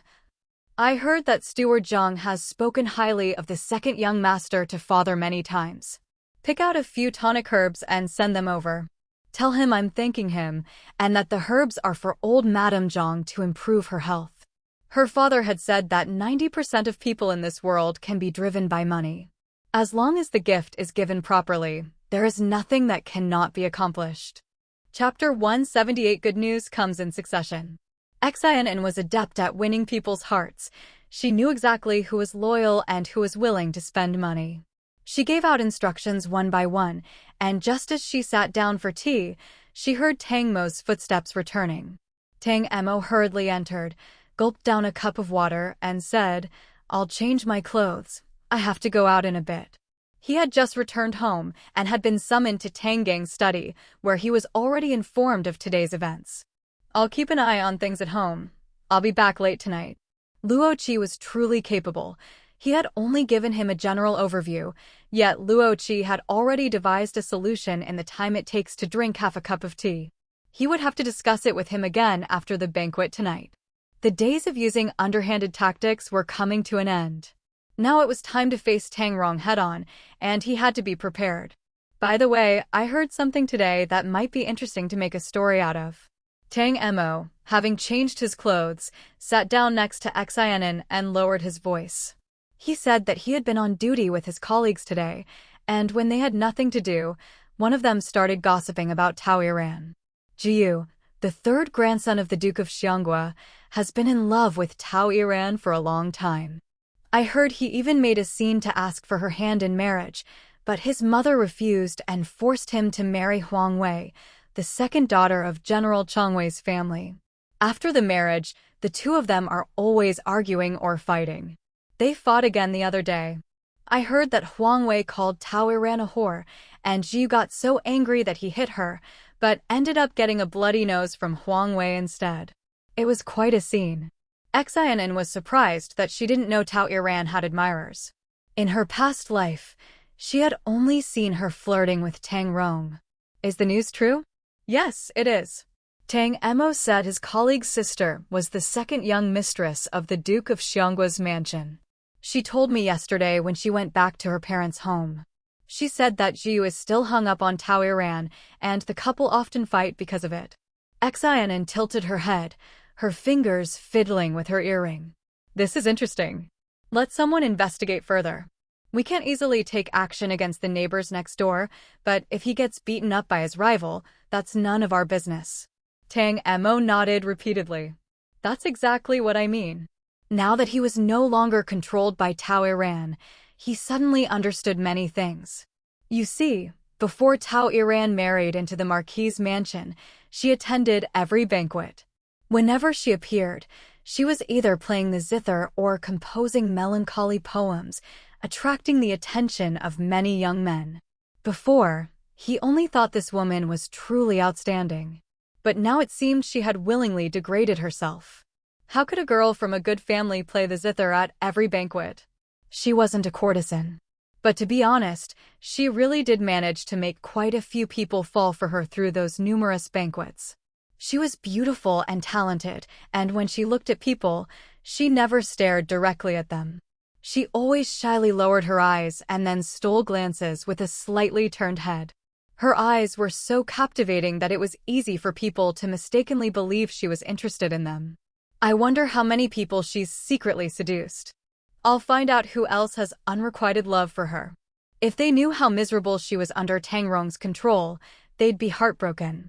The two exchanged a smile. Tang Rong was indeed formidable, but he couldn't withstand the lack of support from those around him. Tang Mo even secretly thought that if Tao Iran had really hooked up with Tang Rong in his past life, making him a cuckold, he would make sure Tang Rong became that cuckold in this life too. Full of plans and enthusiasm, he said, "I'm going. Don't wait for me tonight." He walked with a brisk pace, clearly in a good mood. Before Tang Mo even left the manor, he encountered Lu Chang. Lu Chang had come specifically to ambush him. He had spent his money and still hadn't heard anything, so he was understandably anxious. He had also just learned a secret, and thinking he had earned the opportunity himself, he mustered his courage and approached Tang Mo. "What is it?" Tang Mo hadn't decided to use Lu Chang yet because the Lu family belonged to his mother, and he was afraid the man might leak information to her. Lu Chang bowed. "Reporting to second young master, I've overheard some news, but I don't know if I should tell you." Tang Mo raised an eyebrow. "Tell me about it." Lu Chang was delighted and bowed again, lowering his voice to recount the story of Aunt Kai's family. "That day, I happened to be looking for Steward Zhang and overheard him scolding Kai Quan. He said that he hadn't kicked them out of respect for the madam, and that they needed to be replaced as soon as possible." Kai Quan. Tang Mo perked up again. That was Tang Rong's mother's maidservant. "TSK, TSK, TSK. What is your purpose in telling me this?" Lu Chang took a step back, still bowing. "I thought that since the madam is in charge of this household, everyone should be her servant. The Kai father and son, relying on being the heir's servants, act arrogantly all the time. It's really outrageous. Tang Mo's lips curled slightly. Want to serve me? If you don't mind, I will serve you faithfully. Lu Chang's voice trembled, his face full of anticipation. Then I'll give you a chance. Tang Mo indicated that he was currently lacking clever people to do the work. Secretly investigate whether the Kai family has done anything other than embezzling silver. I remember there's more than one family involved with the Kai family, right? Second young master is right. There's also the Wu family and the Wei family. However, one family manages the shops under the young master's name, and the other manages the land. They don't work in the manor. Tang Mo nodded. Investigate them as well to see if they have done anything illegal or disorderly. Tell me when you've found out, but don't let my mother know about this. Lu Chang bowed and said yes. This was not difficult for him. His father had been secretly keeping an eye on the people of one of the wives for years, thinking about when to kick them all out of the manor. Who told them to be so arrogant and domineering just because they were the young master's people? Today was a day of good news for Tang Mo. No matter how capable Tang Rong was, the people around him who dragged him down were just like those in his past life. After getting involved with Taoyi, he never had a peaceful day, and in the end, they even took his life. It rained again last night, stopping before dawn and leaving a carpet of fallen leaves. Young madam, the second young madam of the Qingho mansion, sent someone to invite you to admire the chrysanthemums. They'll be waiting for you at Qianya Garden after 9:30 a.m. They said if it's convenient, they'd like you to invite Madame Liao as well. Since Lin Yao had made the invitation, Xin An naturally wanted to go. Go tell Sister Lin that I'll be there on time. I'll send someone to invite Madame Liao. She also wanted to inquire about Taoyi Ran. If Tang Mo hadn't mentioned it last night, she wouldn't have realized how little she knew about Taoyi Ran. The old lady had originally wanted Xin to accompany her to choose some pretty chrysanthemums to display today, but upon learning that she was going out, she abandoned the idea. Xin smiled and said, if grandmother is in the mood, of course I'll accompany her. How about tomorrow? It just so happens that the Xin family's residence also needs some decorations, and I'd like to go to the flower and bird market to take a look. With the marquis status, they could certainly have a florist deliver the flowers directly, but that would take away a lot of the fun. I've wanted to go to the flower and bird market for a long time, and I also want to buy a talking myna. I've never seen a talking bird before. The old lady looked delighted. Then it's settled. We'll go tomorrow morning and have lunch out before returning. Whatever grandmother says. Xin was quite skilled at coaxing the old lady. Chapter 179. A quite interesting medicinal cuisine restaurant. Madame Liao's message arrived quickly, and Xin readily agreed to the appointment, leaving with a smile. The autumn wind grew increasingly biting, and with several rain showers, the air grew even colder. Thinking there was still plenty of time, she had the carriage detour to see the medicinal cuisine restaurant that was under construction. The restaurant was located in the south of the city, on the most bustling Yongkang Road, a place frequented by high-ranking officials and nobles, where shops were truly hard to come by, and rents were exorbitant. The two-story shop was quite grand, with brand-new pillars and door frames. One could even smell the paint as one approached. The main entrance was already finished, with a 4-panel screen placed at the entrance. The area in front of the screen was empty, but the space left indicated that items would be placed there. Upon hearing the news, Feng De ran out from behind, his face beaming with joy. Young miss, no, second young madam, what brings you here? I just happened to have some free time to come and see if it's almost finished. It was Xin's first time here. She looked around and said, it's progressing faster than I expected, and the shop is quite interestingly decorated. Feng De looked around with satisfaction. He had put a lot of effort into the shop's decoration and was quite proud of it. He began introducing the shop without Xin and even having to say anything, explaining that a bonsai would be placed in front of the screen. The kind with artificial mountains and flowing water, with some moss planted in it and small figures carved. It would be very artistic. There's a bonsai shop in the capital that's very good at ingenious techniques. They can make the water circulate continuously, symbolizing wealth. They could also raise a couple of carp. It would be perfect for this place. As he spoke, he invited Xin An to go inside. Behind the screen, a craftsman was squatting on the ground painting a landscape. Other workers were setting up the scenery, with piles of sand and stones. Putting a screen at the entrance makes the main hall less bright.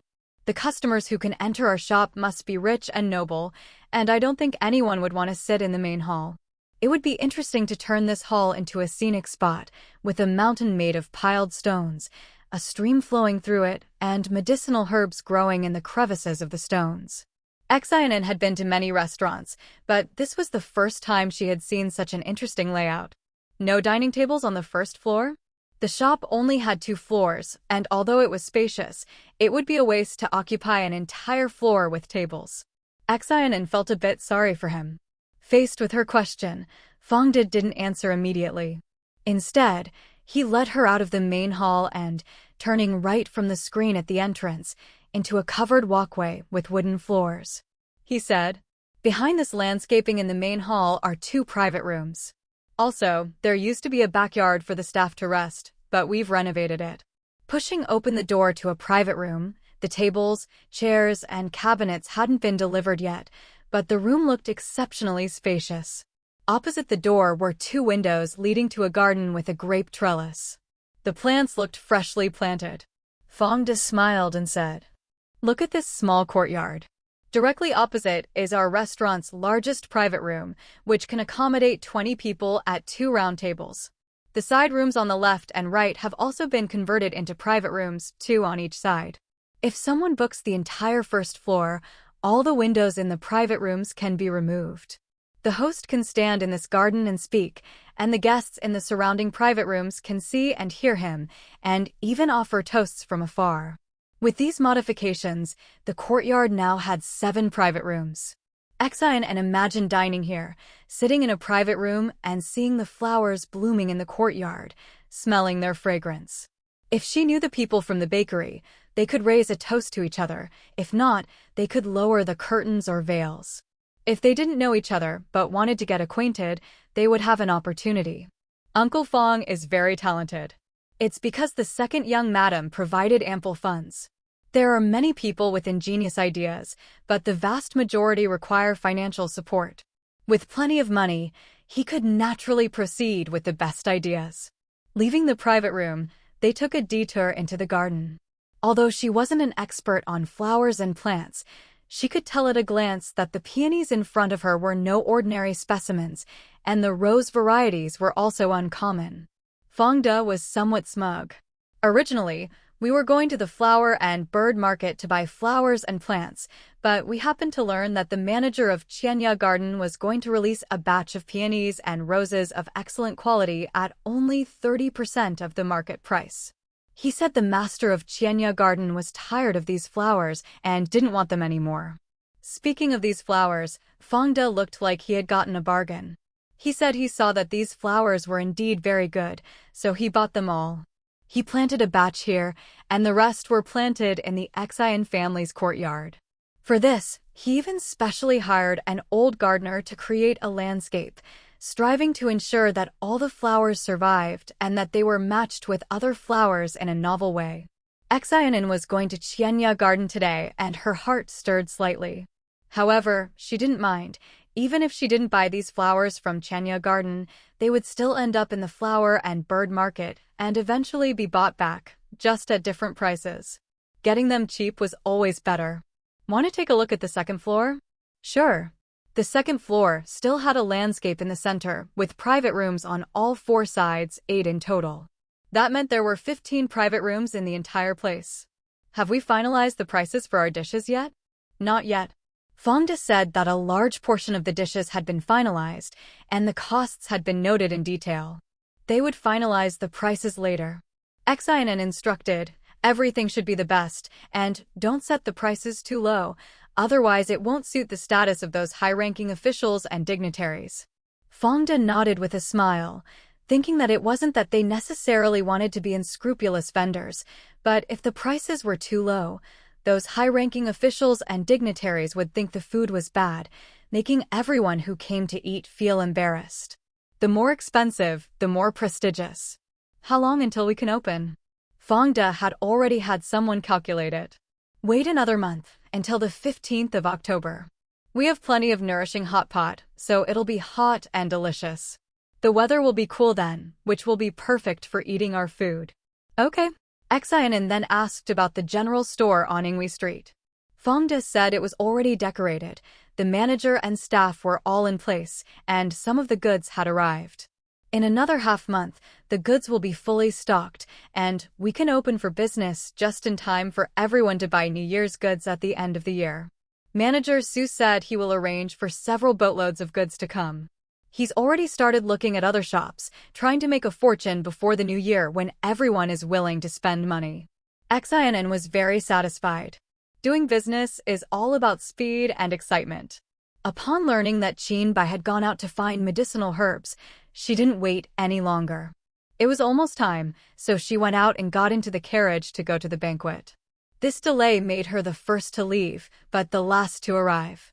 Qianya Garden had over 20 different varieties of chrysanthemums, most of them still in bud, their unique sweet fragrance filling the air as she approached. Lin Yao, sitting in the pavilion, waved to her. "Why are you so late?" Xin An quickened her pace, surprised to find only Lin Yao and Madame Liao, having expected many people. She smiled and said, "I left early, but remembered something I needed to do on the way, so I was delayed."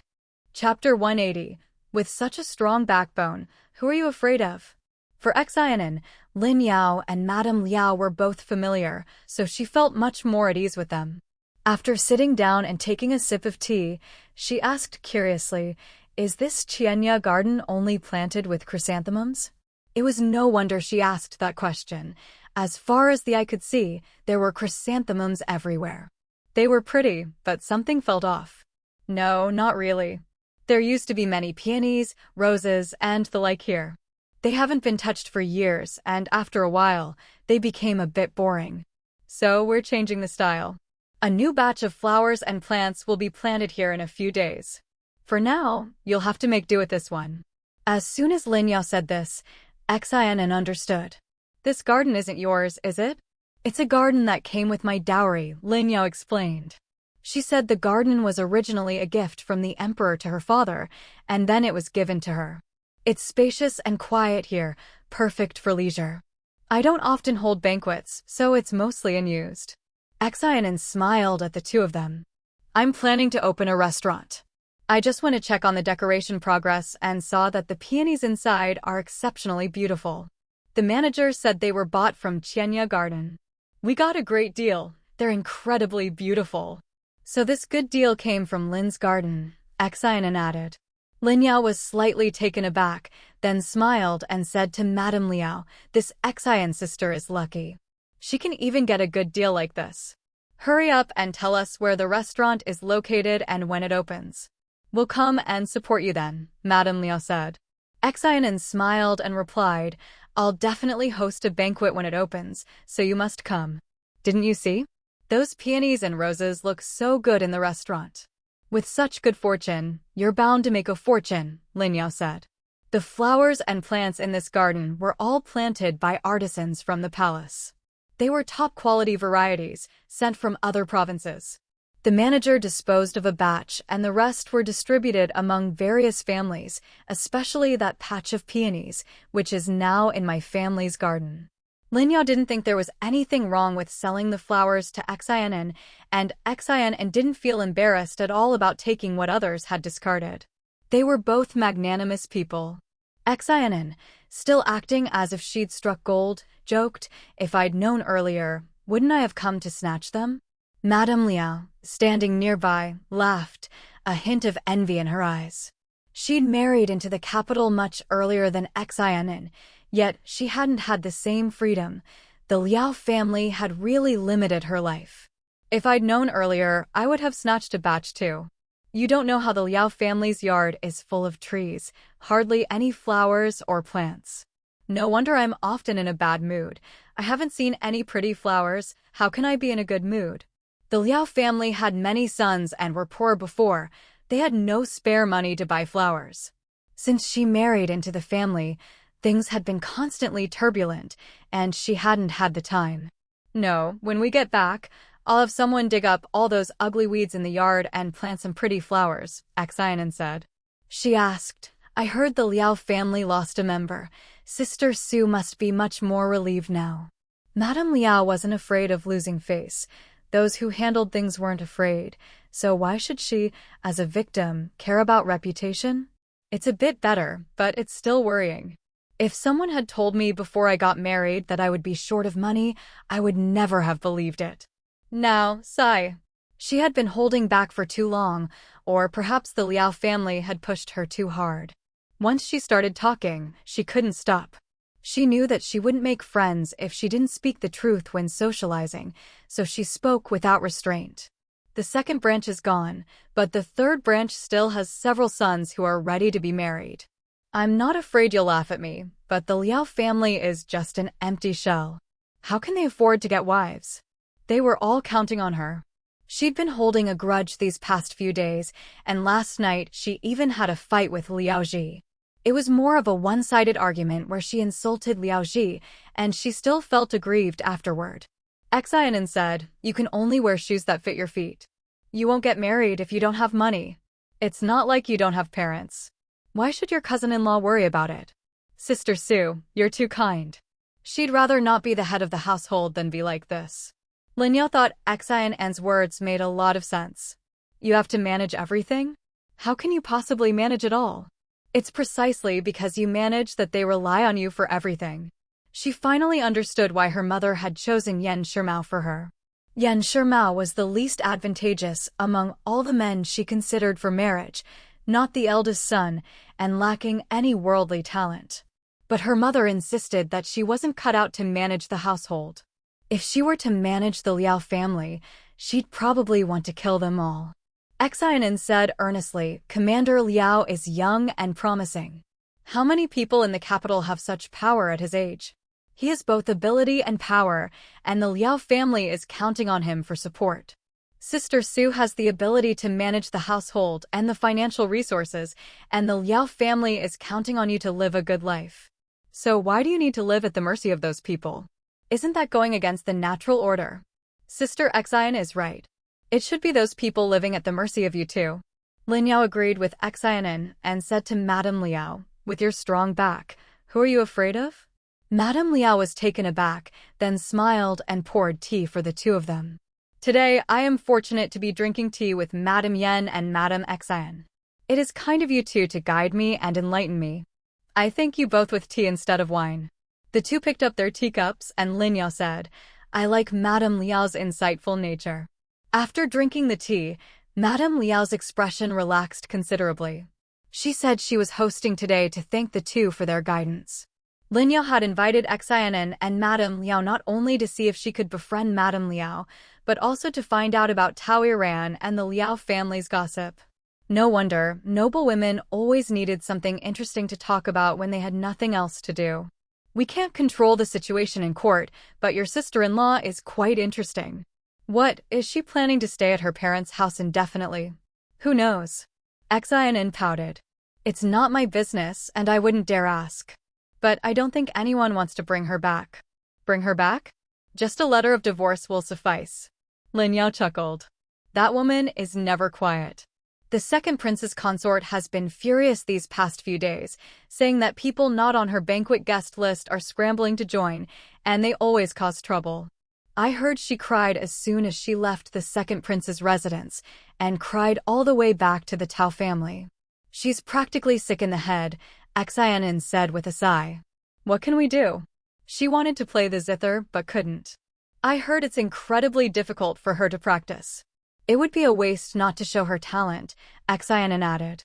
Now that the topic had come up, Xin An didn't hold back anymore, revealing an expression as if she had stumbled upon incredible gossip and told them about the Xiangua Duke's residence. And the third young master Zhu even got into a fight with his wife. I wonder if it's just a rumor. Lin Yao quickly put down her teacup. No, I know about this. After spending a lot of time with her, Xin An discovered that Lin Yao had many reliable sources of information. She wasn't as boisterous as Madame Zhang. She would only talk about these things with people she knew well, and she wouldn't mention gossip about other families in public. Lin Yao's account was more interesting and vivid than Tang Mo's. It wasn't the first time. I heard that Jiu even called out Tao Iran's name in his sleep one night, and Huang Wei slapped him so hard his face was swollen. Xin An looked shocked. My sister-in-law is quite charming, but she's beautiful and talented, so it's normal for someone to like her. Chapter 181. It's only right that I spend money on you. Speaking of Tao Iran, Lin Yao looked at her with utter contempt. Without Xin An needing to say much, Lin Yao had already exposed Tao Iran's past, from princes and noblemen to official sons. There wasn't a single one she hadn't tried to win over. Do you know what those young masters thought of her? Xin An shook her head. Lin Yao continued, beautiful inside and out, a girl made of water. On the other hand, Tao Iran is truly capable. Not only can she leave her mark everywhere, but she also gives those young masters so many fantasies. Even knowing she's married, they still can't forget her. Xin An once again felt that losing to Tao Iran in her past life was no injustice at all. With her methods, where couldn't she live a good life? It felt like Tang Rong had gotten the better deal. It's not a skill at all, Madame Liao added, now interested in the topic. My brother has a concubine who's just like that. Whenever she's around a man, she acts all coy and pretentious, giving him sidelong glances. She gets dizzy and has palpitations and faints every few days. She's always spouting things like, this lowly concubine has a bad fate, this lowly concubine is insignificant, as long as you do this or that, I'll have no regrets. It's nauseating to hear, but men all fall for it. Xin An asked with a smile, you must be quite proud that your brother Su took her as a concubine, right? Madame Liao's expression was complicated. You're right. The woman who was pursued by countless men finally chose him. Isn't that something to be proud of? Lin Yao's eyes shone brightly. She usually found Madame Liao quite boring, always wearing a stern face despite being young. Who would have thought she could be so interesting when talking about these things? Today was definitely worth it. The three of them sat and talked in Qianya Garden without going anywhere else, gossiping animatedly. In the evening, Madame Liao hosted a banquet, but didn't invite the men from the three families. The conversation continued during the meal. Xin An noticed that Madame Liao looked younger than before, as she was the most talkative. That Mrs. Zhang is the most interesting. She says she never goes to jewelry shops because as soon as she enters, she feels helpless, like a father-in-law in the womb visiting a brothel. She likes too many things and can't afford them all. Ha ha ha, that's really funny, they all laughed. The three of them were still talking when Tang Mo and Liaoji came to pick them up, their laughter reaching outside the private room. They had no choice but to knock on the door to get them to leave. Lin Yao teased them several times because of this, until Yen Shimao appeared and made them stop talking. Xin An teased them again before leaving. Back home, Xin An told Tang Mo what she had learned that day. Besides Jiu, there's the third young master of the Wenchang Earl's mansion, the second young master of Censor Zhang's mansion, General Wu's young general, several other young masters' sons, and Chao Ko, a compiler at the Hanlin Academy. Tang Mo's expression was incredibly interesting. Are they all in love with Tao Iran? Xin An nodded. Sister Lin told me all this. I don't know if there are any others. She's incredibly capable, Tang Mo said.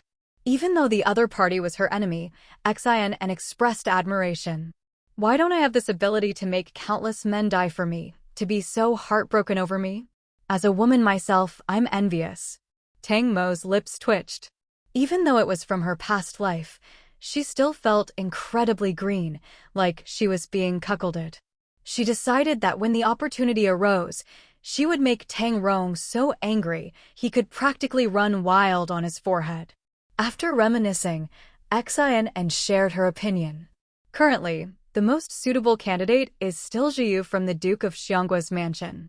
Firstly, he has the right status. Secondly, he is extremely devoted to Tao Iran, even saying he calls her name in his dreams.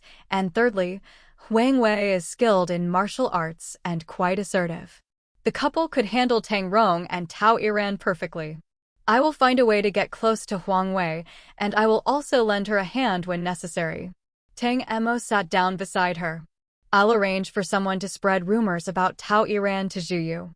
Xin An cautioned him to be careful not to let it escalate to the point where they catch her in the act of adultery, otherwise Tao Iran would truly be gone. Tang Emo said there was no need to be too timid.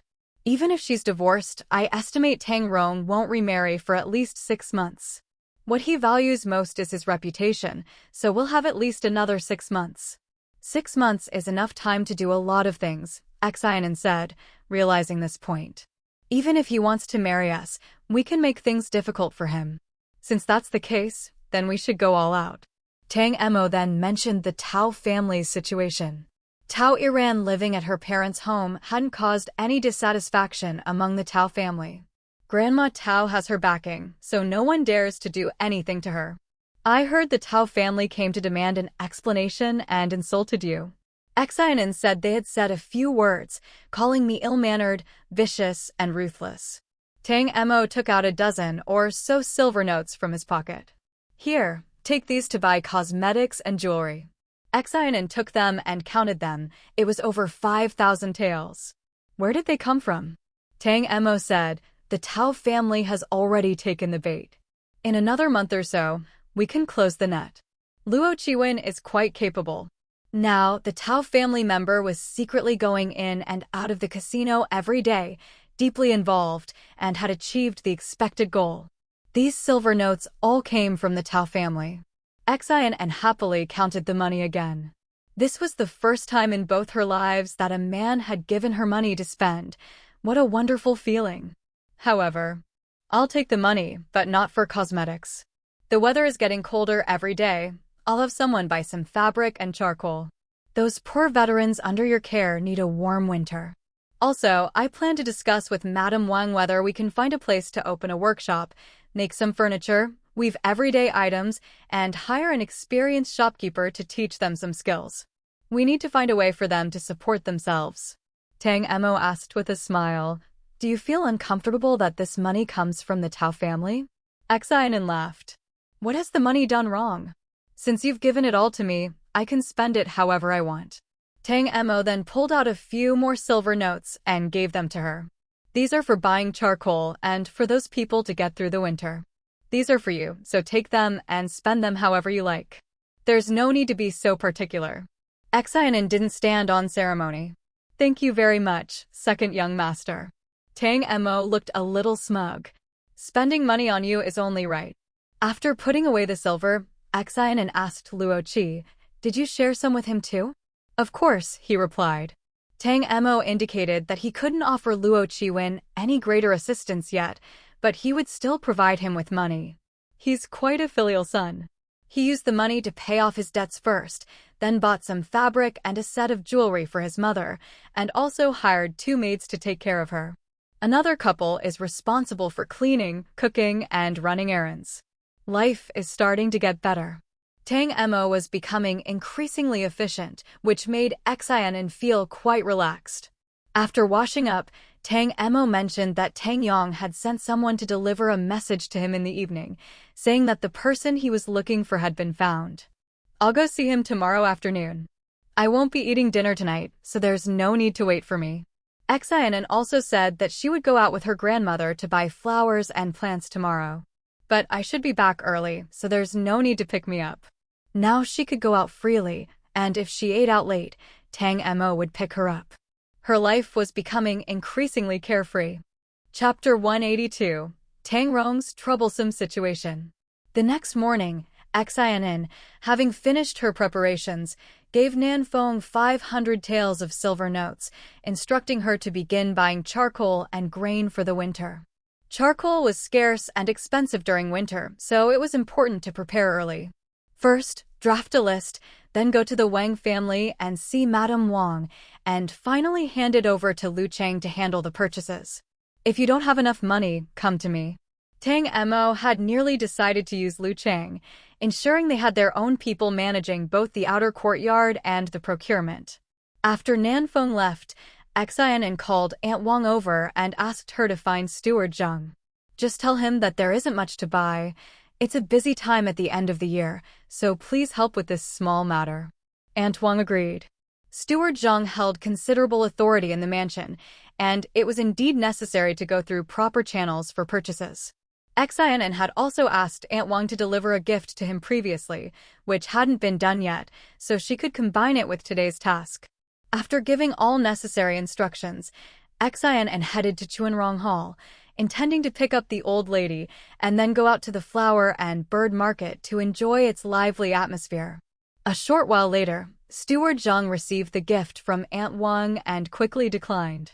Second young madam is the mistress of the household. If you need anything, just send someone to get it. There's no need for such formalities. Aunt Wang smiled. It's not just about this. It's also to thank Steward Zhang for his care these past few days. My young mistress used to manage the family business, so we're used to reciprocity. Please don't be so polite. That boy Lu Chang is Steward Lu's son. He did a good job helping with the mung bean purchase last time. Young madam, you're thinking that Steward Zhang has many responsibilities, both inside and outside the household, and he has his own affairs at home. It wouldn't be good to tire him out. Let the servants handle minor tasks so you can have some peace and quiet. It's almost the end of the year, everyone's busy. How can you be tired? Steward Zhang forced a smile. It's a blessing for the Marquis's mansion to have someone as considerate as the second young mistress. He understood that the masters of each courtyard preferred to use their own people. Aunt Wang then mentioned old Madame Zhang. I heard she's not feeling well? Steward Zhang sighed. Since autumn, his mother had been feeling unwell every few days, and seeing a doctor hadn't helped. Thanks to the second young mistress, who sent some nourishing herbs, she's feeling better now. People of her age often have ailments, Aunt Wang continued. The weather is getting colder every day. Winter is hard to bear. If there's anything wrong, it's best to treat it immediately. Dr. Qin's skills are excellent. If you need him and trust him, just say the word.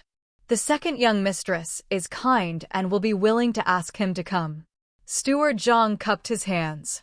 Thank you very much. You're too kind. I'll head back now. Steward Zhang saw Aunt Wang to the door, thinking to himself that it wasn't his fault for favoring the second young master. It was simply that the second young mistress was so good at currying favor. His mother always praised the tea and valuable medicinal herbs she sent. Whenever she saw him, she reminded him to assist the second young mistress whenever needed. Even his mother had been won over, whereas the one from Chunhua Courtyard hadn't received a single coin from her yet. Do you know what Tang Mo has been doing lately? In Chunhua Courtyard, Qingma stood in the shadows and said, bowing, he's been working, practicing martial arts, attending banquets, and occasionally visiting the second master's residence. Tang Rong looked up. Is he close to second uncle? Qingma saw no point in hiding it. He's been coming and going more frequently than before, 2 or 3 times a month. The last time, the second young master went with his wife and the second young mistress. Who does he usually meet? Qingma said it was the same few people as before.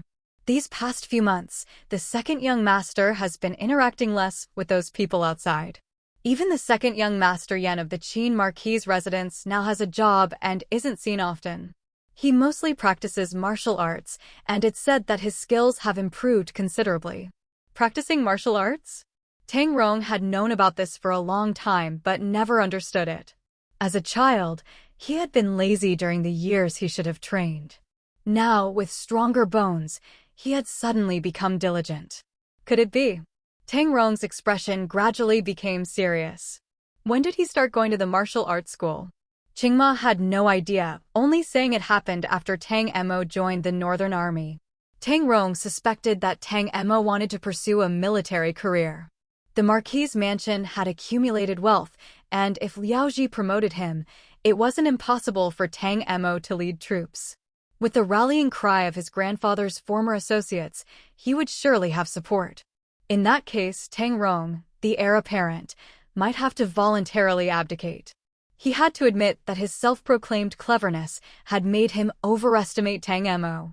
He hadn't realized that Tang Mo was simply trying to improve his health, not planning to die young, and incidentally, avoiding losing face. Keep an eye on him. Qingma bowed and asked, should we keep an eye on the Tao family too? The people inside say the Tao family doesn't like the young mistress staying at her parents' home. Her health isn't good either. She's already fainted twice. He didn't dare say whether she was really fainting or faking it. Tang Rong's face grew even uglier. Keep an eye on him. Yes. Qingma withdrew, and after only a few steps, he saw Aunt Yu carrying a bowl of soup. Brother Qingma, is the young master finished with his work? How was Qingma supposed to answer that? Should he say the young master was deep in thought? Aunt Yu, you should go and see him yourself. He smelled the aroma of Angelica in the bowl. It was Angelica stewed chicken. Aunt Yu changed the dishes every day, which had made the young master quite plump. Tang Rong frowned at the smell. Take it away. There's no need to prepare these anymore. A light diet is fine. The physician said eating well will help the wound heal. Take it away. Tang Rong was very concerned about his appearance and would never let anyone see him with an oily face. He would be returning to the Ministry of Rites in a few days and didn't have much time left. Concubine, you had no choice but to remove the Angelica chicken soup. Tang Rong added, starting tomorrow, don't send any more soups or snacks. Keep the meals simple, just congee and side dishes. How can the young master's body withstand this? What else could a concubine do but send soups and snacks to assert her presence? Aunt Yu was somewhat flustered. Does the young master think I haven't done well? Normally, Tang Rong would have offered a few comforting words, but he was in a bad mood and didn't want to waste time on such trivial matters. Go down. I want to be alone. Aunt Yu left, wiping away tears. As soon as she sat down in her room, Aunt Kai arrived. How is it? Aunt Yu shook her head. The young master had something on his mind and didn't let me stay any longer. Aunt Kai looked impatient. She hadn't yet found a chance to get the keys to those boxes, and with the deadline set by Steward Zhang approaching, she was naturally very anxious. Chapter 183. Something good is about to happen today. Aunt Kai didn't have much time left. In her anxiety, a sudden flash of inspiration struck her, and she hurried directly to Tang Rong's study. The weather has been quite nice these past few days. Winter is damp, so we should take advantage of this time to air out the items in the storeroom, especially the fabrics. It would be a shame if they got damp. Tang Rong, annoyed at being disturbed again, replied, It's a small matter, Auntie. You can handle it. Aunt Kai's eyes lit up. She immediately called Aunt Lu to hand over the keys. Aunt Lu said, half a month ago, the young mistress had everything that needed airing taken out. Only the late Marquis's dowry chests haven't been touched. The young mistress said she was waiting for the young master to decide, but then some things got delayed. Aunt Kai hurriedly insisted that the late Marquis's dowry should also be aired out, but Tang Rong disagreed. There's no fabric in the chests, just some playthings. No need to air them. Aunt Kai persisted, the young master hasn't opened those chests since the madam sent them. What's missing and how much is missing should be checked. The manor still has the madam's dowry list from back then. We should take it out and compare it item by item. Tang Rong interrupted her firmly, Aunt Kai, don't say such things again. My mother has treated me very well all these years. If I were to compare them, wouldn't that hurt her feelings? Besides, I already opened the chests and used a few items a few days ago. How could I compare them now? Aunt Kai looked at Aunt Lu. Since the young mistress isn't in the mansion, bring me the keys to the chests. Tang Rong clearly didn't want Aunt Kai to touch the chests. No matter how unwilling Aunt Kai was, she could only hold back and wait for another opportunity. She also thought it would be easier to get the keys if they were in the young master's hands rather than Aunt Lu's. Her thoughts were repeatedly interrupted, and Tang Rong couldn't calm down either. She eventually went back to her bedroom. Tang Mo returned to Qiushi courtyard late at night again. When he entered the house, Xin An was already asleep. 2 pots of flowers were in full bloom in the room, and a birdcage hung under the eaves outside the door, covered with a dark cloth. Just as he reached out to lift it, a series of shrill cries of "Thief! Thief!" rang out, startling him so much that he quickly withdrew his hand. The young mistress bought a mynah bird at a high price at the flower and bird market today. It can talk, Chunyang explained softly. Tang Mo breathed a sigh of relief. How terrifying it would have been if a dark cage suddenly started talking at night. After washing up in the next room, he tiptoed to bed. As soon as he lay down, the person next to him turned over. Seeing that Xin An was indeed fast asleep, Tang Mo sighed. A young man full of vigor, with a beautiful woman lying next to him every night. Who could believe he had no feelings for her? But he had the heart of a bear, not the guts. He was a coward. Several times, he had even hoped Xin An would be a restless sleeper and snuggle into his arms, but she was incredibly well-behaved once asleep. Her messy hair in the morning was simply because she hadn't woken early and had rolled around in bed under the blanket. He sighed again silently and moved closer to her. If the mountain won't come to me, then I'll have to go to the mountain. After a good night's sleep, Xin An woke slightly and realized Tang Mo had gone out again to serve her. She slowly got up, and Chunyang and the others came in to attend to her. While she was getting ready, they mentioned that Physician Zhao was coming to repaint her nails and style her hair. Xin An joked, "I've had a very busy day already."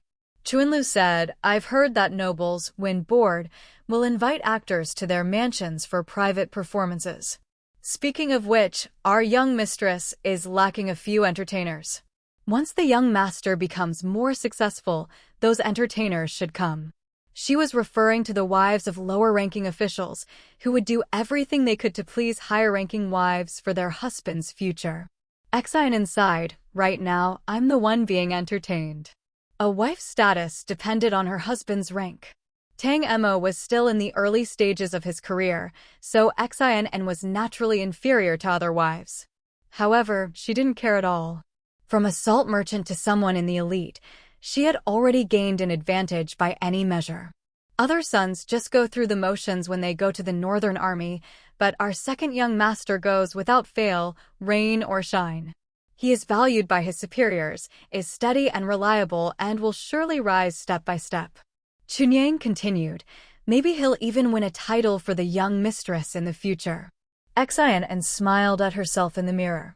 Chunyang is getting better and better at flattery. Chuanlu added, "Our second young master is handsome and kind to the young mistress. Everyone can see it. They all say the young mistress and the second young master are a perfect match, a match made in heaven." Xin An laughed heartily. "Well said. Your words are sweet as honey today." After getting dressed, Chunyang brought up the banquet they were going to. "Tomorrow we're attending young Mistress Ouyang's crab feast. I heard she has foreign blood. I wonder if she'll be easy to get along with." Xin An told them, "Young Mistress Ouyang is incredibly beautiful, with big eyes, very long eyelashes, a high nose, and curly hair, quite charming. She's also very cheerful, a bit like the Siamese people we met before." Chunyang and Chuanlu had met Siamese people in Huijiang before. They were indeed very beautiful. But our young mistress is also beautiful.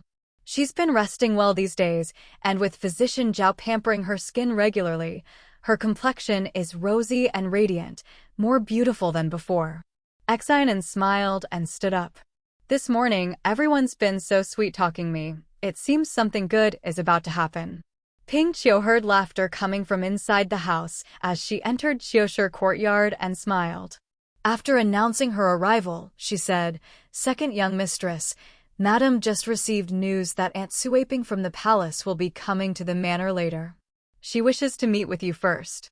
Of course. People from the palace naturally had high standards and skills, so they had the right to choose their masters. "Tell mother I'll go pay respects to grandmother first, then I'll head over." Ping Qiu added, "Madam told the young mistress not to worry too much. This time, the palace has released several dozen more candidates than previously mentioned.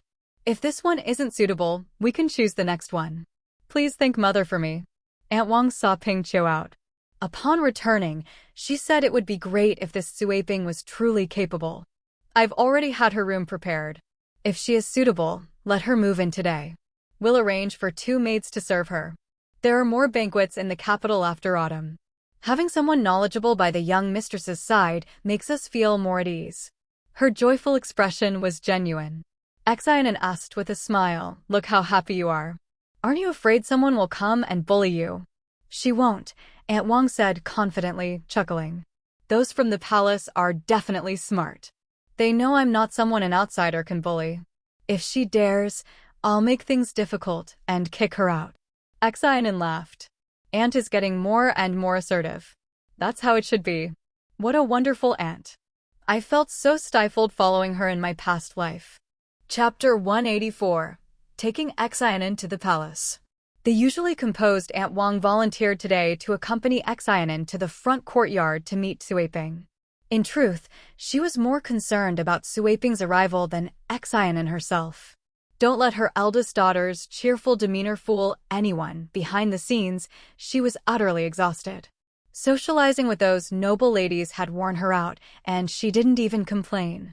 Aunt Wang felt sorry for her, but beyond attending to her food and drink, there was little more she could do. As long as Suiping was capable and of good character, there was nothing wrong with relinquishing her position. When the old lady learned someone from the palace was coming, she insisted that if the visitor proved suitable, she should be brought along so the old lady could see her and offer her opinion. The Empress Dowager has replied to my invitation, summoning me to the palace in a couple of days. You will accompany your grandmother. Going to the palace? Xin An was somewhat taken aback. The old lady explained, don't worry. Your grandmother will go over the rules for entering the palace. You'll have to go sooner or later anyway, so experiencing it now will make things smoother for you in the future. Grandmother.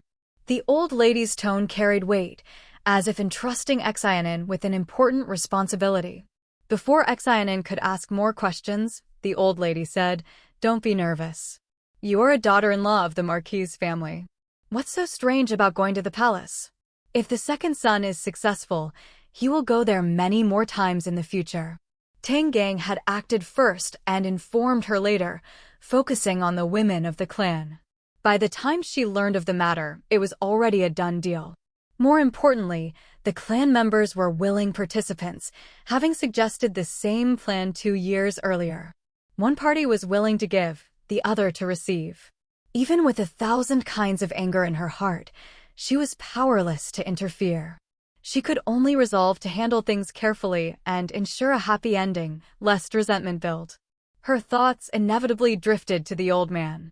If he were alive, she wondered how furious he would be to learn of his children's and grandchildren's plans. Her gaze then fell on Xin An. With the arrival of the clan women, Xin An's help would inevitably be needed. Tao Iran was entirely unreliable, and while Xin An was competent, her social status was somewhat weak. The old lady intended to raise her standing, giving her face and making it easier to make connections outside. The old lady didn't state this explicitly, and Xin An didn't press. After curtsying, she said, I will follow grandmother's arrangements. Good. Go ahead. Don't keep them waiting. After Xin An left, the old lady sighed. She was the only woman in the household she could rely on. She thought how wonderful it would be if Tang Rong remembered the old man's words and married Xin An. Tao Iran was useless. Tang Rong's path would be difficult. Gan Lu hesitated, but could only silently shake her head. In the front yard, Xin An arrived to see Madame Wang speaking with Suiping. Upon seeing Xin An, Madame Wang said, This is my second daughter-in-law. Please take a look. Suiping stood to greet her and Xin An nodded. Those allowed into the palace were all capable, and those becoming aunts naturally possessed intelligence. Moreover, Xin An already knew of Suiping's abilities from her previous life, so there was nothing to worry about. I've long heard that Aunt Suiping is an extremely respectable person, and seeing her today, I know it's true. Please sit, Aunt. Suiping subtly sized up Xin An. The second young mistress is even more outstanding than I imagined. Xin An did not beat around the bush. She stated her purpose directly. I suppose Aunt knows about my situation. I come from Huaijiang and am not familiar with the affairs of the capital. I hope to have someone knowledgeable to guide me. I wonder if Aunt would be willing. Suiping was no less straightforward. Her parents had long since passed, and her brother died 2 years ago. Now, her nephew managed the household. Though her nephew had been kind over the past 2 days, they had spent little time together. A short stay was fine, but a long one might cause problems. Of course, with her qualifications, becoming an aunt in a high-ranking family was no issue, but the higher the family, the harder it was to gain a foothold and earn trust. After the Marquis of Wei Yuan's mansion had inquired in detail, it became clear that the eldest son's family was muddle-headed, the second son's family unremarkable, but the second young mistress was wealthy. Unfortunately, her attendants were not familiar with the capital's families, and she often went out to socialize. Her role was beyond doubt. Rather than scheming elsewhere, it was better to stay here with dignity. Having understood this, she stood and bowed slightly. If the second young mistress does not despise my meager skills, I will do my best to assist her. Sui Ping's willingness to stay met Xin An's expectations. In her past life, she would have chosen a wife of a newly appointed scholar with no money and no connections. Why not now choose Xin An, second young mistress of a marquis's mansion, with her higher starting point? Madame Wang had no objections, and the old lady nodded after reviewing it. She gave Sui Ping a few words of advice. Since the second young mistress has chosen you, and you are willing to stay, do not harbor disloyal intentions. Give your utmost to assist her. If you do well, good things will come your way. Thank you for your advice, old lady, Sui Ping replied respectfully. I am grateful to the second young mistress and will do my best to repay her. The old lady said, satisfied. Go down. Aunt Wang had to return for her luggage, so Xin An asked her to send 2 people along to assist Sui Ping. After they left, Xin An asked the old lady with a smile, Grandmother, is she all right? She's all right. The old lady saw that Sui Ping was capable but worried that Xin An might struggle to manage such a person. A strong servant with a weak mistress is never ideal. Have you decided where to place her?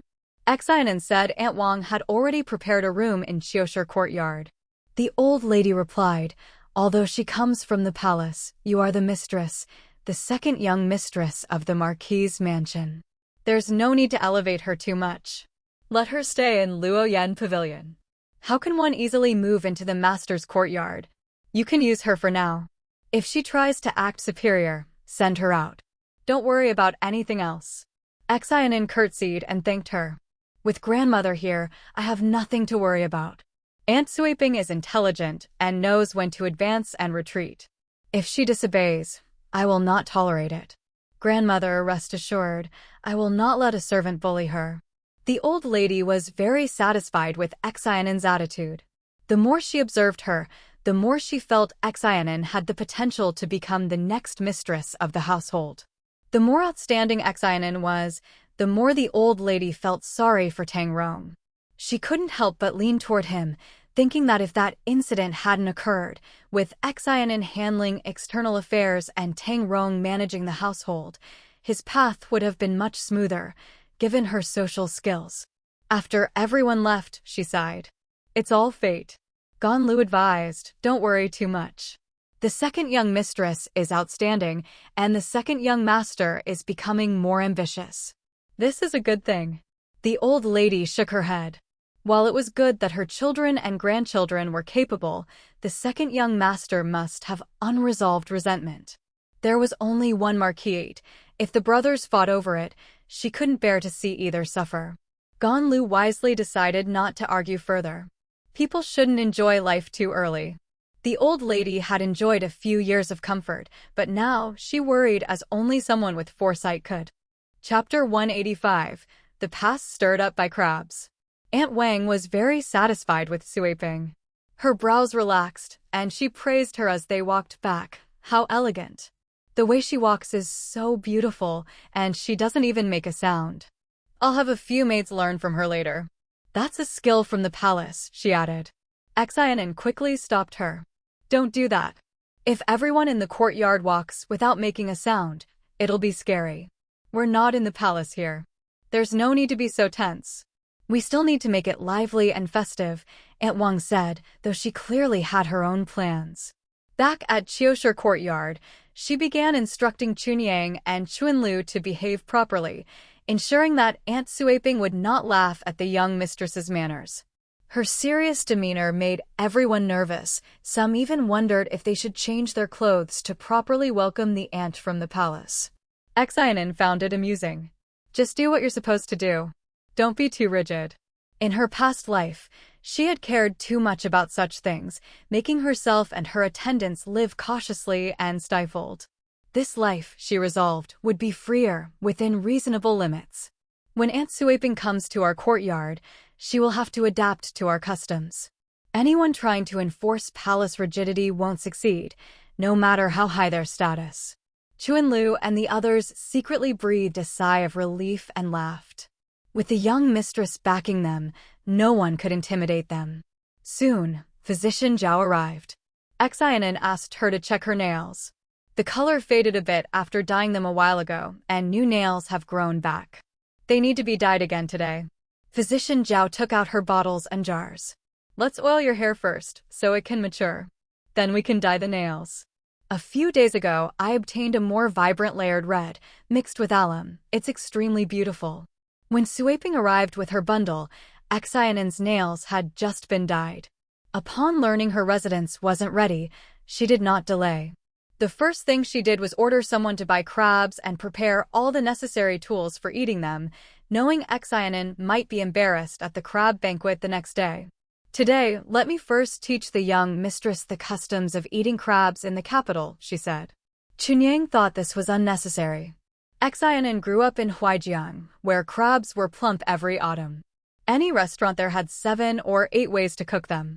How could her daughter not know how to eat crabs? Do as Aunt Suaping instructs, Xin An said. The customs differed from her hometown, and she recognized the value of learning them, especially since she hadn't attended a crab feast in her previous life. Chunyang went to fetch silver, while Chuanlu helped Suaping settle in. Physician Zhao pretended not to hear, only instructing someone to bring shampoo, since she couldn't sleep without washing her oiled hair. After a busy half-day, Xin An's hair was jet black and smooth, and her nails were freshly dyed an even more vibrant red. Physician Zhao's skills have improved, she said appreciatively. Your nails are beautiful even without dye, young madam. A little color makes them striking, Zhao replied as she tidied her bottles and jars. The next dyeing can wait half a month, Xin An added. She would send someone to invite Zhao then. Thank you for your hard work today. It's my pleasure, Zhao said. Chunyang offered a small tip for her effort, and after polite conversation, she saw the physician out. Xin An lazily stretched, letting Chunyang comb her hair simply, no elaborate styling needed. Just then, Aunt Suaping arrived with a group carrying crabs. She had timed everything perfectly, ensuring the crabs were cooked just in time. Xin An sat at the dining table. Suaping had her 2 maids, Chunyang and Chuanlu, watch over her and explained, I've heard the Huai River crabs are plump, so the second young madam must be familiar. Crabs are best eaten fresh, so few are sent to the capital. They appear once or twice a year, usually prepared in several ways: salted crab, crab shreds, sugar crab porridge, and crab soup. Salted crab is the most time-consuming. Unless specifically requested, the young mistress doesn't need to prepare it herself, just have the maids dismantle it. She picked up a crab and placed it on a bone plate. I'll dismantle one for you to see. Watch carefully. Huaijiang also had saltwater crabs, eaten according to personal habits. But compared to Suaping's method, it felt more laborious. Especially the crab roe and paste in Huaijiang, one could enjoy them directly. With Aunt Suaping's approach, the process was painstaking, and Xin An felt some sweetness was lost in the effort. The crab leg meat was interesting too. In Huaijiang, they used a small millstone to grind it out. Suaping used the lower leg to poke the thigh, a convenient method, but by the time the meat was removed, it had cooled and taken on a slightly fishy smell. Xin An frowned at the first bite. Where did you buy these crabs? They aren't in season. To get them to the capital in time, they didn't focus on quality, Suaping replied.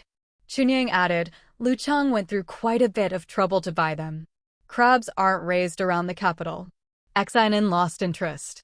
Huaijiang crabs were still the best in her memory, large, meaty, and sweet. She hadn't tasted them in years. To others, she had been in Huaijiang only a few months ago, but only she and Tang Mo knew she hadn't been back in over a decade. She remembered clearly the appearance of Huaijiang crabs. One year, her father had wanted her to enjoy Huai River crabs. 200 caddies were sent by water. By the time they reached the capital, less than 30 caddies remained alive. She had cherished them dearly, not just for their taste, but because they carried her parents' love. Unfortunately, none ended up in her mouth. Tang Rong had used them all for favors, leaving a few for himself and Tao Iran at night. Thinking back, she felt outraged at her past self. A bite of crab stirred sorrowful memories, though the sadness gradually faded. Chunyang immediately noticed. Is the young mistress homesick? Xin An smiled and sniffed. Yes. I wonder when I'll taste Huaijiang crabs again. Never mind that. Try opening them according to Aunt Suiping's method. If there's a mistake, she can guide you, Chunyang said. Aunt Suiping offered occasional pointers to Chunyang and Chuanlu, but didn't pry into her mistress's thoughts. After several crabs, Chunyang and Chuanlu's techniques improved. But the crabs themselves were thin, with little roe and paste, so Xin lost interest. When Tang Emo returned, he saw several plates of crab meat piled on the table, along with a heap of shells. What are you making? He asked. Xin casually explained, I thought you've been working hard, so I made crab meat buns for you. Eat plenty tonight. So thoughtful. Tang Emo stepped forward happily. These crab meat buns are incredibly fresh. The last time I had them was last year. Unpacking them must have been a lot of work. You've all worked hard. Chapter 186. Tang Rong starts scheming again. Tang Mo's delighted expression made everyone in the room lower their heads and chuckle. Xin smiled and introduced Aunt Suiping to him. My mother invited her for me. She'll be staying at the manor starting today. Suiping stepped forward to greet him, and Tang Emo hummed in acknowledgement. Since you're here, don't be too reserved. The young mistress is easygoing. If you see anything inappropriate, just speak up. Yes, Suiping replied simply, saying no more. Tang Emo happily pulled Xin to the next room to talk. Suiping looked puzzled, and Chuanlu explained softly, Aunt Suiping, don't be surprised. The second young master and young mistress have a very good relationship. They are both kind and considerate. Serving in this courtyard, you just need to do your job well. Suiping nodded, forcing a polite smile. I would also like to ask the two young ladies to tell me about the habits of the second young master and second young mistress. No problem, they replied in unison. The two quickly put away the crab shells and gathered the crab meat, preparing to make crab meat buns. Aunt Suiping followed along, chatting and helping them with their work. Next door, Tang Emo was discussing the men Tang Yong had assigned to him. 2 boys. The older one is clever, the younger one intelligent. They're from a merchant family. Their parents suffered a misfortune in business, their mother died, and an uncle seized the family property and kicked them out. My second uncle knew their father, so he arranged for the younger one to go to school while the older came with me. He's well-traveled and can read. Cleverer than Erhan. If used properly, he'll be a good helper. His name is Wei Xiang. There's also another family relying on me. They were forced into debt and sold themselves to me. I promised them a 10-year term. If they perform well, I'll give them their freedom. He handed several indenture contracts to Xin. Keep these for me. Xin looked them over carefully. Did those 2 brothers also sign contracts of indenture? Wei Xiang has signed. My younger brother is talented in his studies. He could amount to something. Tang Emo prided himself on being practical. I don't take in people lightly. Talent and effort deserve opportunity. Xin nodded. Signing the indentures was beneficial for both parties. Add Lu Chang, and you'll have enough people inside and outside your household. I'll take some money to buy properties later, Tang Emo added comfortably. Finally, another task is done. With manpower in place, it was time to put his efforts into action. Xin mentioned her medicinal cuisine shop. It'll open in about 10 days. Keep a close eye on it then. Tang Emo had already seen the shop's decor and greatly admired Fang Da's ideas. Once it opened, they would have another source of support. Hearing Xin mention something else, his attention sharpened. Grandmother asked me to accompany her to the palace to pay respects to the Empress Dowager the day after tomorrow. Tang Emo raised an eyebrow, quickly understanding the reason. Grandmother can only rely on Mother and you. Mother is always busy, so you're the perfect choice. The neighbor next door must be getting anxious again, Xin An said. I'll find you a bodyguard later. Who knows what kind of trouble the neighbor might cause, Tang Mo said. Xin An didn't refuse, but asked about Zhu progress. Don't give the neighbor any breathing room. It'd be best to have Zhu strike hard, slap him in the face. It's progressing, Tang Mo assured her. They exchanged glances and smiled. If they couldn't outwit Tang Rong, they would at least keep him confined to the mansion long enough to buy them more time. At this moment, Tang Rong stood before Tang Gang, a growing sense of threat in his chest. Xin An, having gained an aunt from the palace, made him even more uneasy. The plan to rest in the courtyard and lose a little weight could wait no longer. I plan to visit the Tao family tomorrow, he said, lowering his voice slightly. Not to fetch Tao Iran, but to observe their attitude. The path to becoming the crown prince is blocked. Father-in-law has no reason to linger in the capital. It would be better to send him to a better place sooner rather than wasting time here. He glanced at Tang Gang, who put down his teacup. What are you suggesting? Tang Rong's voice softened. We can't rely solely on the Xin family. It's not that I'm petty and can't accept Uncle Xin supporting my second brother, but the marriage exchange has offended him. Even with my brother and sister-in-law in the household, I still feel uneasy. Finding a good place for my father-in-law could be another source of income. The Marquis's mansion had lost 30,000 taels this year, directly affecting his spending. Tang Gang wasn't convinced. The Tao family had also broken ties, and he didn't trust them. If he agreed to Tang Rong's plan, the Tao family would likely demand Tao Iran's return. Your grandmother is still angry. She won't allow the Tao family girl to return, Tang Gang said firmly. You can visit the Tao family, but leave that matter aside for now. Xin Quan isn't the type to act recklessly. He won't easily sever ties with the Marquis's mansion. His business still relies on us. Tang Rong didn't push further, as if the suggestion were casual. He then mentioned his return to the Ministry of Rights. There are only a few months until the new year. The ministry will be busy. It's not appropriate for my son to rest now. Tang Gang did not stop him, only instructing that he always bring a full complement of guards when going out, preferably by carriage. Once or twice may be a coincidence, but there can't be a third accident. I know, Tang Rong replied. He now saw everyone as a threat and had even brought guards from Chunhua courtyard, showing his growing paranoia. As night fell, the family ate dinner and steaming crab meat buns were served. These crab meat buns are quite good, the old lady praised, rarely dining with them.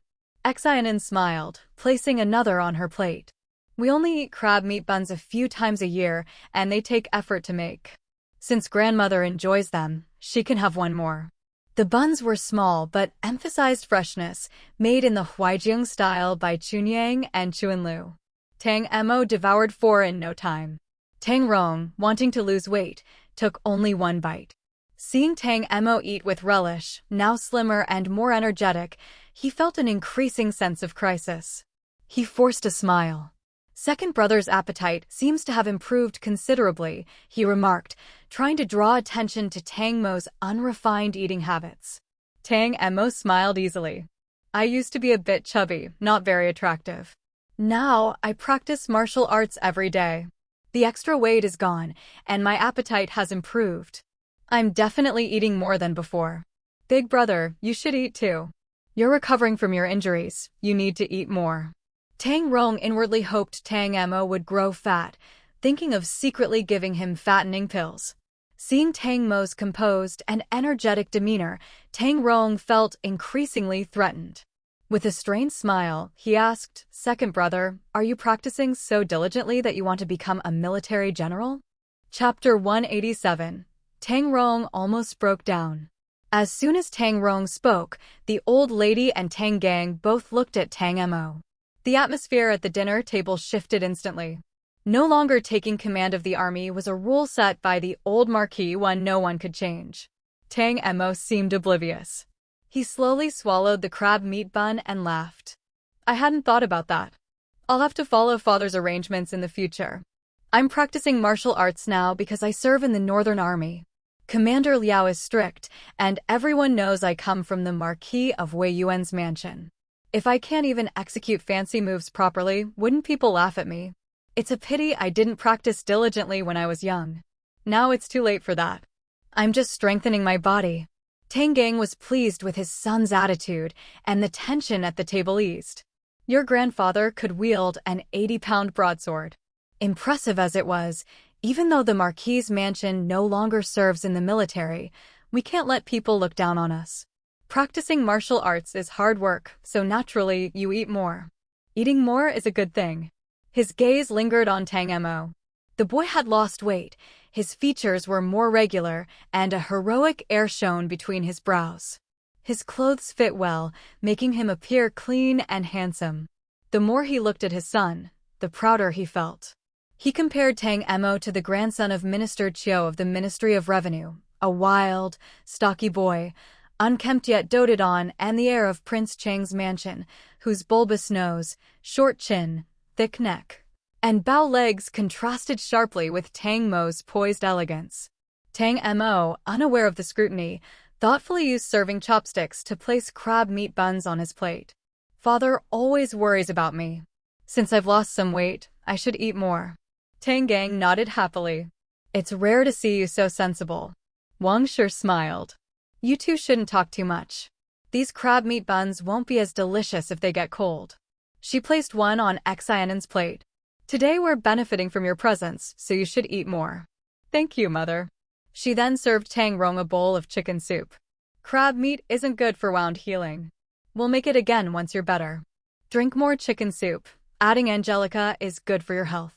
The family enjoyed a harmonious meal. The old lady watched with delight, though Tang Rong felt uncomfortable holding the chicken soup. He couldn't refuse the soup his stepmother had served him, but drinking it would undo all the careful dieting he had done earlier.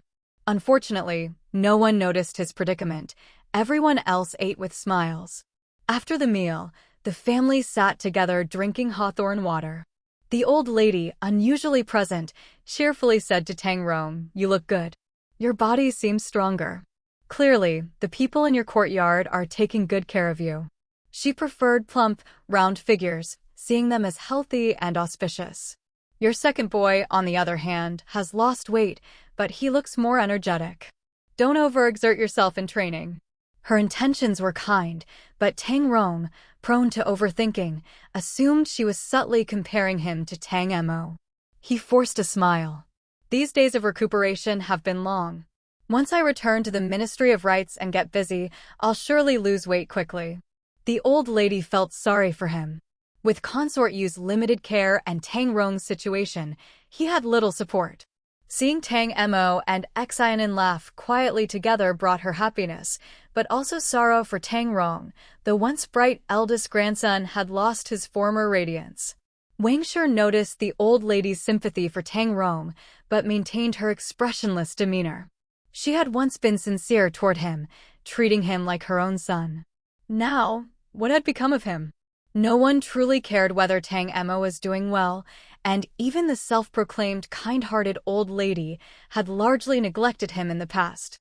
Only through Mo's efforts to please her and Xinan's diligent management had Tang Mo's progress been recognized. Now, however, the old lady felt a pang of sympathy for Tang Rong. Tang Mo was discussing the family outing during the next holiday. The osmanthus trees will be fragrant, the lotus leaves in full bloom. We're just catching the tail end of the season. If we miss it, we'll have to wait until next year. Wang Shi laughed. You young people can go. What would I do? She would have to stay by the old lady's side and handle arrangements, a tiring thought. Xian smiled. The place we've chosen is perfect. There's a pavilion to sit and enjoy the view, and the scenery is wide. If everyone agrees, I'll handle the arrangements. Grandmother, father, and mother can just relax and enjoy themselves, she added. Then she looked at Tang Rong. Elder brother, why don't you come along too?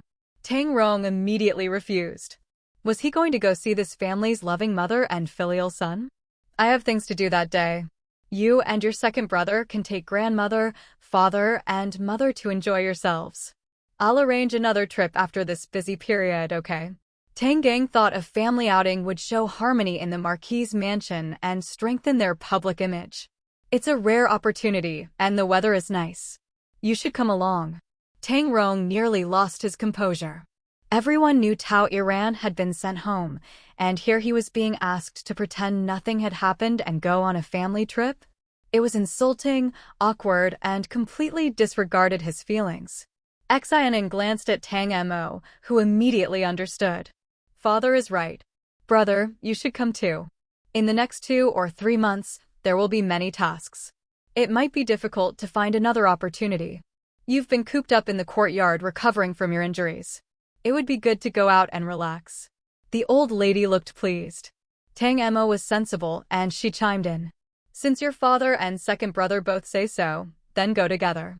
Tang Rong had no reason to refuse. He could only nod. Then I'll trouble you, sister-in-law, to make the arrangements. It's my pleasure, Xin An replied, smiling. Tang Mo then cheerfully began telling funny stories, and the room quickly became lively, truly showing a sense of family harmony. The full moon hung high. Aunt Kai from Chunhua Courtyard slipped into Tang Rong's study, careful to avoid being seen. Given her status there, it wouldn't be strange if someone did see her, but she still moved cautiously. Inside, she opened Tang Rong's drawer and found a box in the corner. Inside lay the set of keys Aunt Lu had returned. She quickly hid the keys in her sleeve, replaced the box, and casually left. September ended in the blink of an eye, and suddenly the new year felt close. Time flew, and it felt as though nothing had been accomplished this year. Chapter 188. Tang Rong personally visits the Tao family. The moon hung high in the sky as Tang Gang personally escorted the family back to Chunrong Hall, ensuring the old lady was safely home. Her smile never wavered throughout the journey. Go back and rest early, you have work tomorrow. The old lady's generosity was evident when she spoke, especially when she was happy. She added to Wang Shi, I found quite a few fabrics while airing out the storeroom earlier. I'll give you plenty tomorrow morning, you can decide what to do with them. Airing out autumn treasures, clothes, fabrics, and bedding was necessary to protect them from dampness.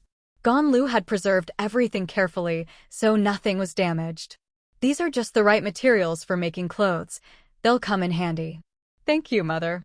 Wang Shi smiled, assisting the old lady into the house before leaving with the others. Tang Rong, unwilling to return to the mansion with Tang Mo, made an excuse to avoid it. Tang Mo didn't mind.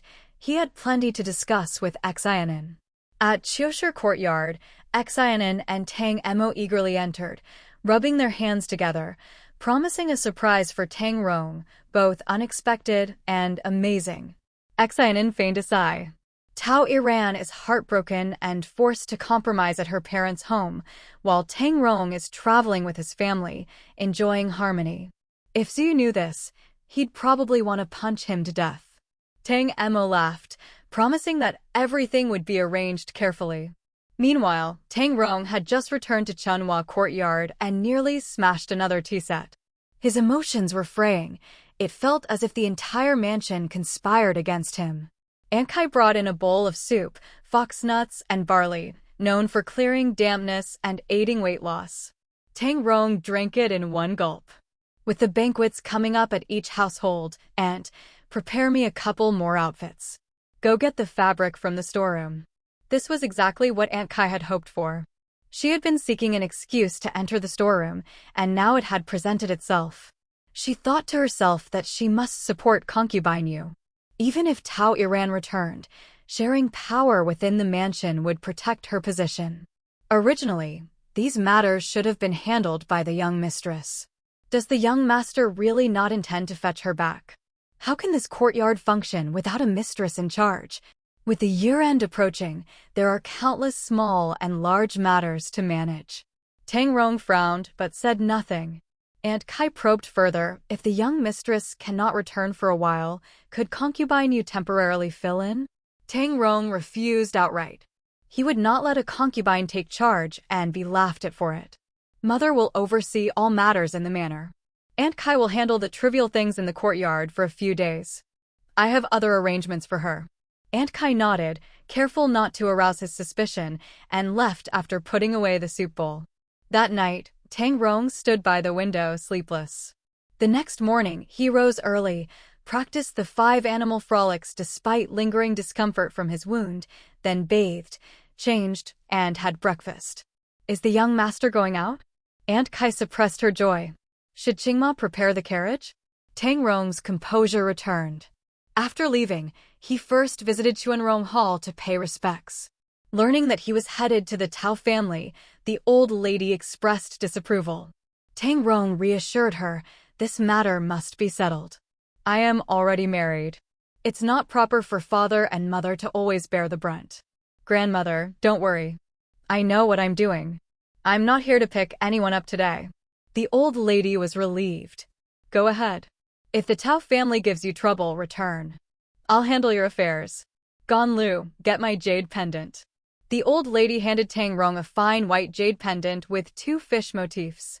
You're still missing a pendant at your waist, so wear this. Tang Rong bowed and accepted it. Thank you, grandmother. He fastened the pendant in front of her, and she beamed. The heir of my marquis's mansion must never lose face. Go now. Tang Rong bowed again and left Chuanrong Hall, heading toward the Tao family. No sooner had he departed than Xin An arrived at Chuanrong Hall. She was on her way to a crab feast and had come to pay her respects first. Go ahead. Don't rush back. It's lively for you young people to gather. Xin An smiled and nodded, glancing toward Tang Rong's direction. As long as interests were involved, relationships wouldn't sever. Even if the Marquis's mansion wanted to abandon the Tao family, Tang Rong wouldn't comply. He would persist until he had drained them dry. The Tao family had been in constant chaos lately, one person crying, another fainting, the old lady scolding them all, which left Lord Tao exhausted. He had tried to send them to distant posts, but the Crown Prince and Second Prince's factions had stirred up trouble, with Tao Iran involved. Until matters settled, no one would assist him. Master, the son-in-law is here, a servant announced. With the young lady at her parents' home, the house had been in turmoil. Even the old lady couldn't keep order. Now everyone hoped someone from the Marquis's residence would take the young lady back.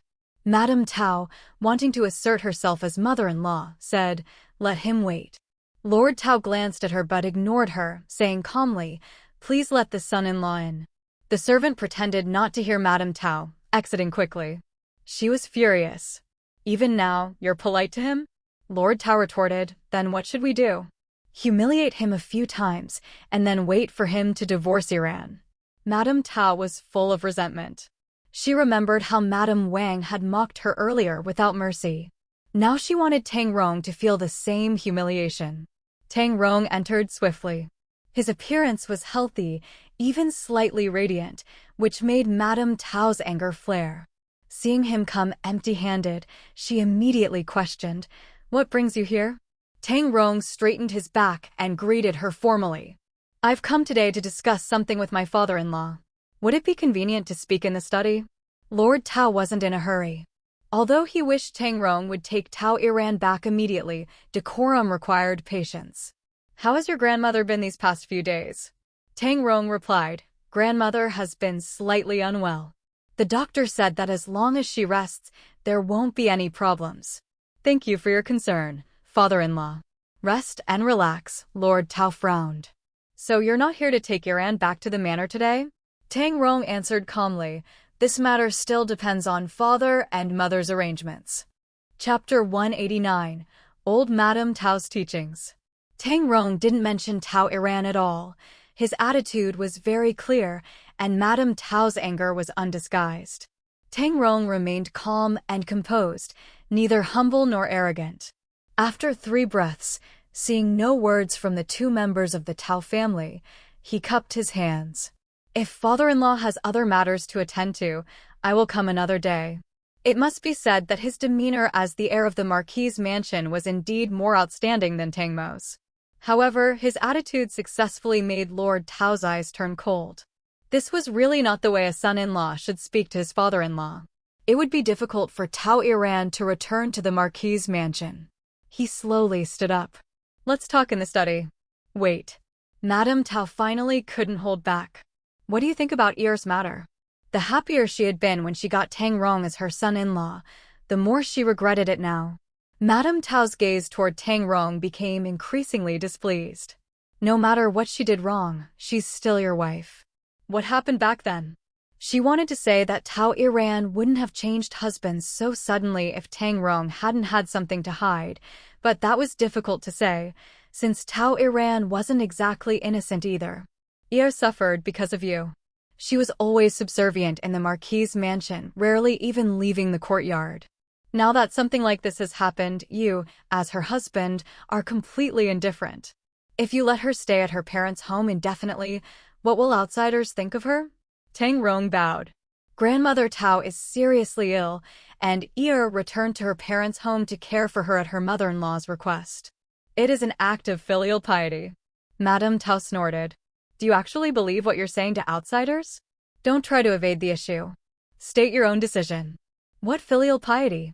If the Tao family really publicized it like this, would anyone else in the mansion even be allowed to leave? So Tao Iran is the only one in the entire mansion who is truly filial? Tang Rong remained composed. Although I am married, my father and mother still make the decisions in the household, and I dare not disobey them. Madame Tao stared intently at him, and Lord Tao spoke up at the opportune moment. All right, come to the study.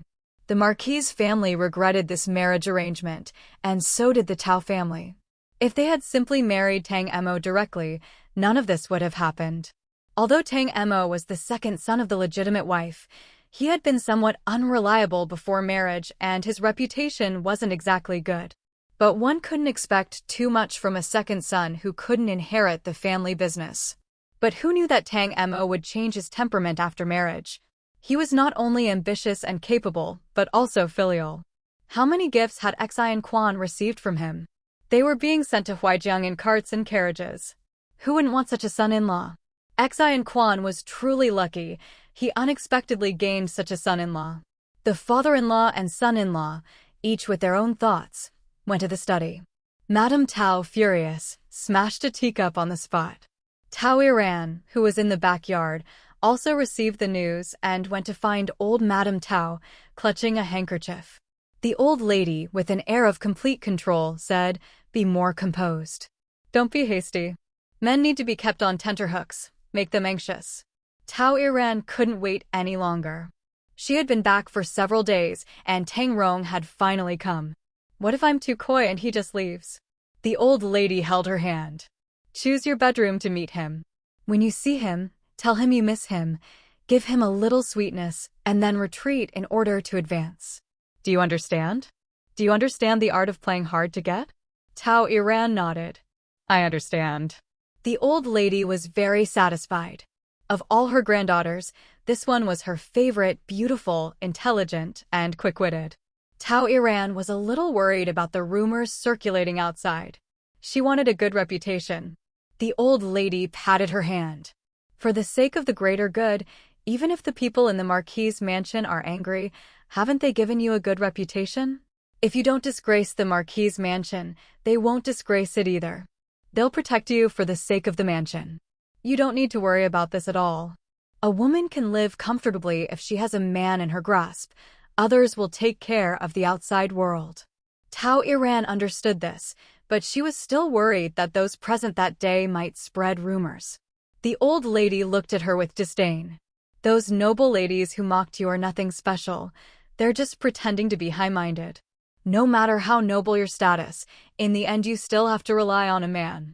The old lady had far more methods for manipulating men than Tao Iran, and she spoke of the noble ladies of the capital with utter contempt.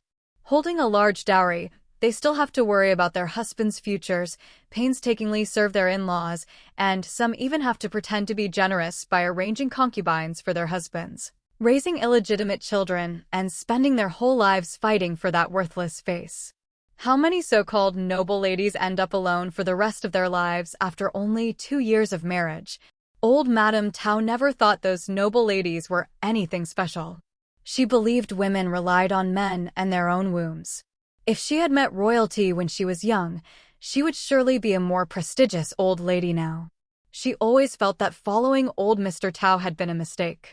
Those women only have the ability to gossip. In the end, They're just jealous of those who can win men's hearts, because they can't hold on to them themselves. They dare to mock you, so you should mock them back. Those resentful women are the most susceptible to provocation, and in their anger they inevitably act irrationally. What happens afterward is entirely up to your mood. As long as Tang Rong inherits the title, you will be the lady of the marquee. Even if those people dislike you, they will still have to flatter you. What is there to worry about? Tao Iran deeply felt that these words made sense. Her mother had worried all her life, yet didn't her father favor his concubines more? The old lady lowered her voice. Men, you have to go along with them, but you also have to oppose them occasionally. That's what makes it interesting. Tao Iran lowered her eyes and smiled lightly. She found this trick quite useful, but she was worried that the people in the Marquis's mansion would still not like her. The old lady had a plan for this too. She still focused on Tang Rong. Brotherly rivalry is common. He must have his grievances. Just speak up for him, defend him, and talk about his parents' favoritism and his brother's wickedness. With enough patience and perseverance, he might even sever ties with his parents for you. As long as his heart is with you, what do those people in the Marquis's mansion matter? A son grows up and is no longer under his mother's control. What is there to worry about? Before Tao Iran could react, Madame Tao arrived. Upon learning that Tang Rong hadn't come to take Tao Iran back, the old lady wasn't angry. Tao Iran, after a moment of panic, calmed down and instructed Bao Qinxiu to wait in the front yard, telling her to bring Tang Rong to her no matter what. Seeing both of them so composed, Madame Tao, at her wit's end, even began to hope that the old lady had a way to win Tang Rong back. She was angry, but Tao Iran couldn't stay at home permanently. Is there any way? Tao Iran gave her a reassuring look, then gracefully stood up. She still needed to return to her room to dress properly. Mother, don't be angry. Just wait for news. Madame Tao took a deep breath, while old Madame Tao closed her eyes to rest, thinking to herself that her daughter-in-law was useless, losing all composure over the smallest things and being easily manipulated. Chapter 190. A Ridiculous Act in Broad Daylight. In the Tao family study, Tang Rong had already told Lord Tao that he would help him be transferred to a good position. He also analyzed the situation in the capital, explaining its advantages and disadvantages. However, he didn't mention wanting his father-in-law to help him raise money. Being too direct would be unseemly. Eo's actions at the invitation to the moon banquet are no longer clear-cut, and pursuing the matter is pointless. However, her parents and grandmother are very angry, so we have no choice but to ask Ir to stay home for a few more days. Lord Tao didn't object. He only said, after she goes back, keep a close eye on her. That child is naive and doesn't know any better, and she is easily provoked. Just say she's unwell and needs to rest at home. Lord Tao knew his daughter's situation all too well. Tang Rong was a cunning wolf. Tao Iran was no match for him. Those so-called methods of manipulating men were useless against Tang Rong in his eyes. With the Marquis's status and Tang Rong's conditions, what beauty couldn't he have? He knew that if Tao Iran continued her antics, Tang Rong's patience would eventually wear thin. The fact that Tang Rong was still speaking politely now was only because of his current official position. If Tang Rong were to fall from grace, the Marquis's mansion would make Tao Iran disappear from public view as quickly as possible. How exactly she would disappear was a complicated matter, and those with ruthless hearts would not hesitate. To be safe, he had to find another way to restrain Tang Rong.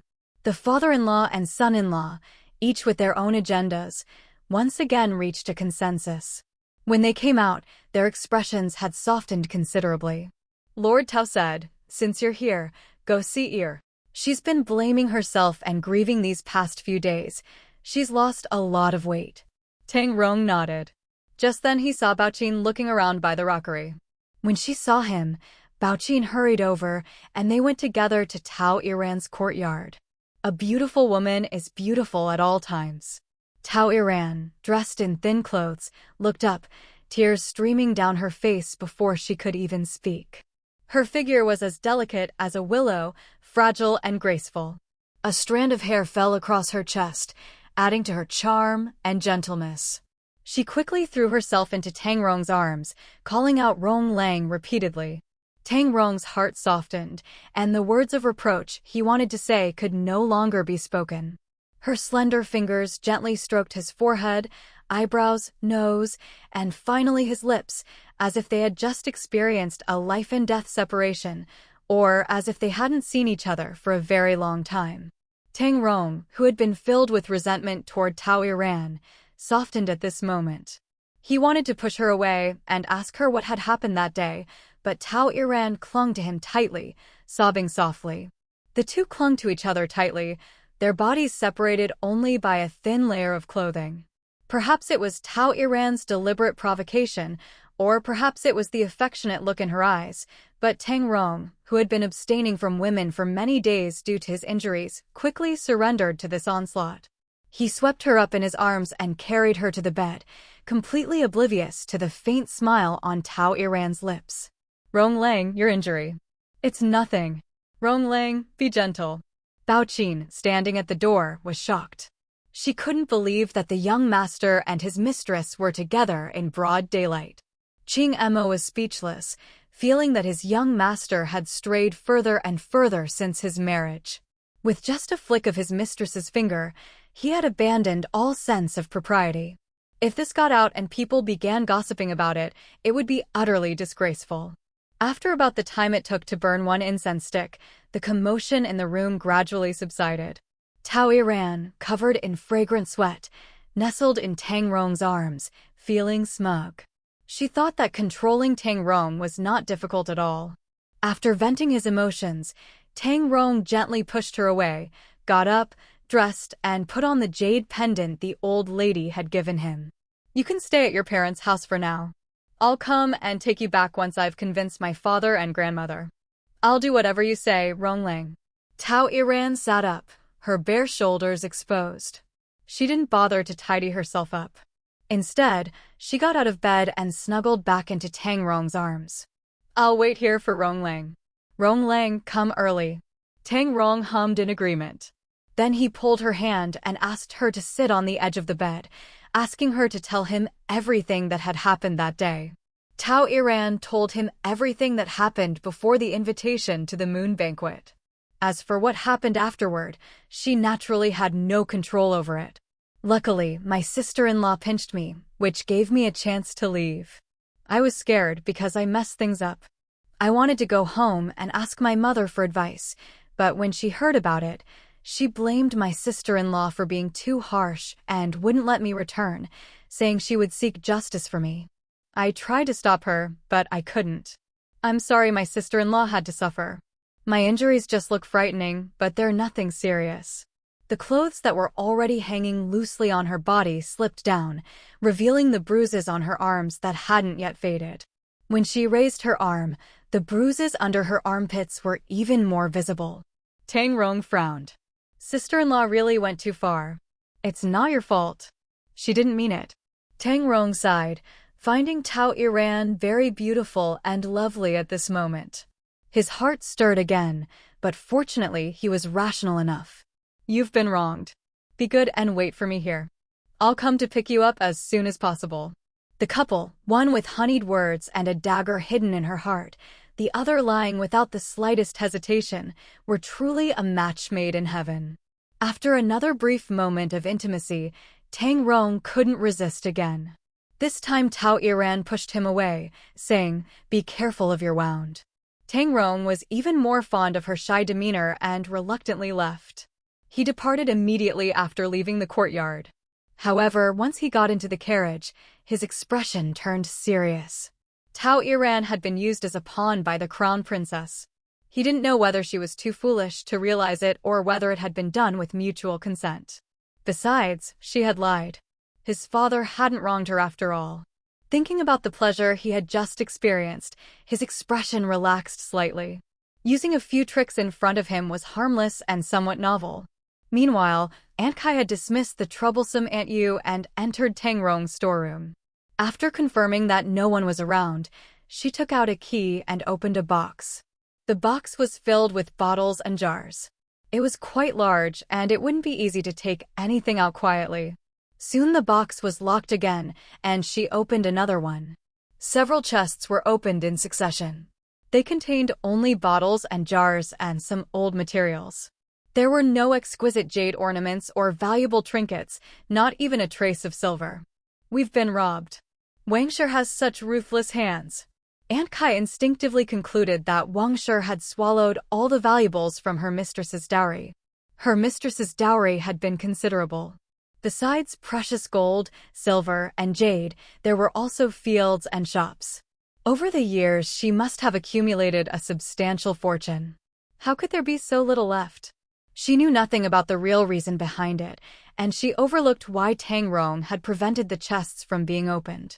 To make the chests look presentable, Wangshi had even replenished them with items from the Wang family's storeroom. She had tampered with them, but only replaced a few items. The total number of items remained the same. The final inventory list had been shown to Tang Rong. Aunt Kai was now filled with turmoil. If she rashly exposed Wangshi, she couldn't explain where she had obtained the keys. But if she pretended not to know, what would she do in the future? With a heavy heart, she picked out a relatively small item from one of the boxes, covered it with a few pieces of cloth, and quietly took it out of the storeroom. Then she went to the study, returned the key to its place, and acted as if nothing had happened. Chapter 191, A Letter from Huaijiang. This noon was busy for Tang Rong, tense for Aunt Kai, and lively for Xin An. Young Madame Ouyang's crab feast didn't invite many people. Xin An's attendance was mainly due to Lin Yao's connection, in addition to the clothes she had sent. Seeing Lin Yao, Yan Wenwei, and Xiao Wenyuan, Xin An smiled. She knew more than 70% of the people present and would soon get to know the rest. Young Madame Ouyang's attire today was different from her appearance at the invitation to the moon banquet. Her naturally curly hair, unless styled with hair oil, could never be as neat as that of a typical lady. Today, her hair was worn loose, braided into a plait on top of her head and secured with several pearl hairpins, giving her a unique charm. Noticing that Xin An had looked at her a few extra times, Madame Ouyang asked, "Second madam, is there something wrong with my attire?" Xin An smiled. "I just think madam's outfit today is exceptionally beautiful. I once saw exotic beauties with slightly curly hair in Huaijiang. Neither the elegant nor the demure styles suited them. Ordinary hairpins and ornaments couldn't suppress their brilliance. Only pearls and various gemstones could complement them perfectly. The pearls in Madame Ouyang's hair were nothing particularly special, yet they shone brightly in her hair, making her appear dignified and noble. Madame Ouyang subconsciously touched her hair bun, feeling that Xin An's words made perfect sense. Her hair was naturally curly, and her mother often said that no matter how she dressed, she couldn't suppress her brilliance and therefore lacked dignity. Today's style had simply been chosen because she was tired of the greasiness caused by hair oil, but the result had turned out better than she expected. Lin Yao also said that pearls suited her very well, and the others echoed her sentiments, partly as a compliment, and partly because no one dared offend the Prime Minister's prestige and power. Madame Ouyang smiled. She liked the clothes Xin An had given her, and even more so the two small trinkets she had included. Knowing that Xin An had encountered people with similar features before, she planned to visit her sometime to ask how beauties from other lands dressed. After chatting for a while, the conversation naturally turned to crabs. Madame Ouyang said, "This year's crabs are from the north.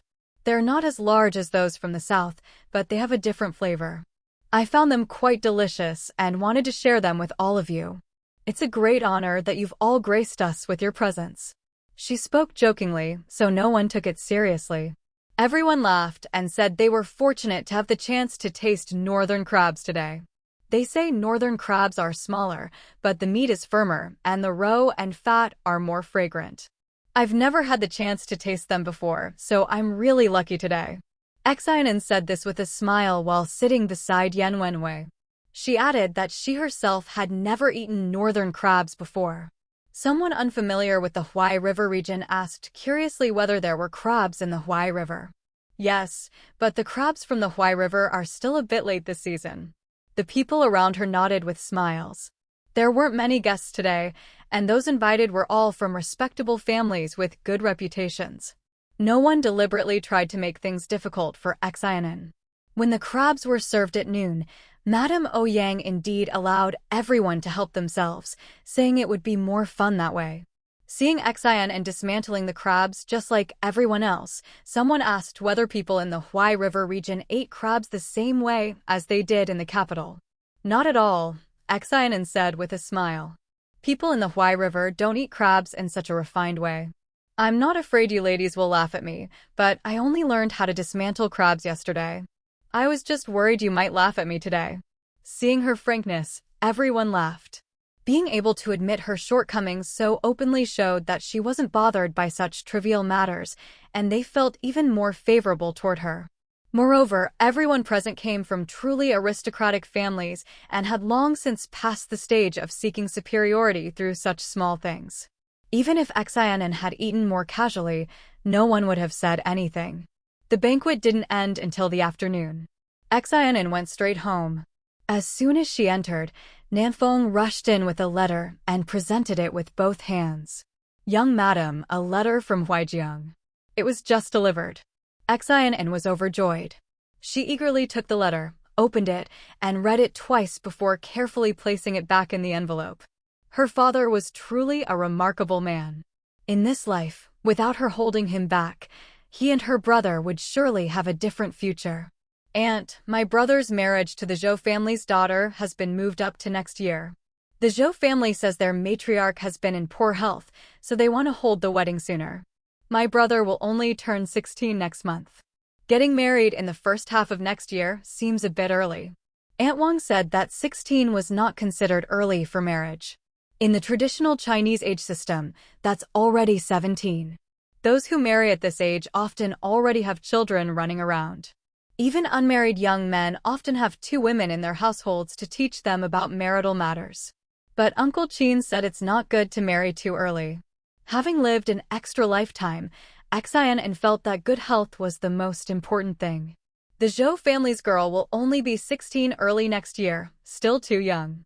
I'll ask Uncle Xin again later. If it's really not suitable, we can have the wedding first and wait a year or 2 before consummating the marriage. Aunt Wang advised her that this matter should be decided by Xin An himself. A married elder sister shouldn't interfere in her brother's private marital affairs. At most, I'll quietly mention it to my mother. How could I really interfere in my brother and sister-in-law's private life? Xin An laughed. If I really did that, wouldn't I be terribly annoying? Aunt Wang felt relieved upon hearing this. Xin An then told her to keep an eye out for some decent betrothal gifts. As his older sister, can I add some gifts for my brother? You'll have to tell the groom. Of course. Although it was her own money, Tang Mo still had the right to know. Aunt Suiping had officially moved to Luoyan Pavilion. Knowing that Xin An would accompany the old lady to the palace tomorrow to pay respects to the Empress Dowager, she came specially to explain the palace rules and introduce the various palace residents, so Xin An wouldn't feel lost. Luckily, Aunt Suiping came. Otherwise, I wouldn't know what to do. I'll naturally learn the rules, but please accompany me to the palace tomorrow. Suiping agreed and began formally teaching Xin An the procedures for entering the palace, where to get off the carriage, where to wait, and the exact route for paying respects. According to Xin An's status, she carefully explained what etiquette should be used when meeting each person. She described how to bow before the Empress Dowager, how to sit if the Empress Dowager granted a seat, how to receive tea from the palace attendants, and many other details. She explained everything clearly for more than half an hour. Tomorrow morning, young madam should have only a sip of tea and a small pastry. Remember not to eat too much and drink as little water as possible. It's inconvenient to wear loose clothing in the palace, and any urgency would be impolite. Tomorrow's clothing doesn't need to be elaborate. Simple and appropriate will do. Jewelry should be delicate and light. If the Empress Dowager doesn't grant a sedan chair, it will take half an hour to walk from the palace gate to Fengwu Palace. Wearing too much jewelry will leave you looking disheveled. Many people entering the palace for the first time deliberately dressed in elaborate attire, only to arrive with ruined makeup and messy hair, appearing rather rude and embarrassed. Chunyang and Chuanlu, already nervous, couldn't help but speak up. Aunt Suiping, could we trouble you to help us choose the young mistress's clothes and jewelry for tomorrow? We're really unsure. They had thought entering the palace would be something glamorous. Why did it turn out to be so complicated? Chapter 192, really willing to accompany me back to Huaijiang. Xin treated Cui Ping very well. Since she was being paid, Cui Ping was loyal. Even without Xin's request, she would consider her mistress's feelings. The entire afternoon was spent familiarizing Xin with the palace rules. Under Cui Ping's guidance, she repeatedly practiced bowing and kneeling. Some of the rules she hadn't fully understood in her previous life, so this time she had to review them carefully. When Tang Emo returned in the evening, the myna in the cage loudly cried out, "Kneel." Startled, he looked at the bird and immediately wanted to get rid of it. "You keep calling me a thief or telling me to kneel. Be careful or I'll pluck all your feathers. Kneel." The myna repeated the same phrase. Tang Emo poked it, causing the bird to screech wildly. The noise attracted Mao Qiu, who began barking loudly. The courtyard suddenly became lively. When he entered the room, Tang Emo saw Xin and slumped on the chaise longue, looking almost lifeless. He sat beside her and asked, "What's wrong?" Xin opened her eyes and explained that she had spent the entire afternoon learning the rules.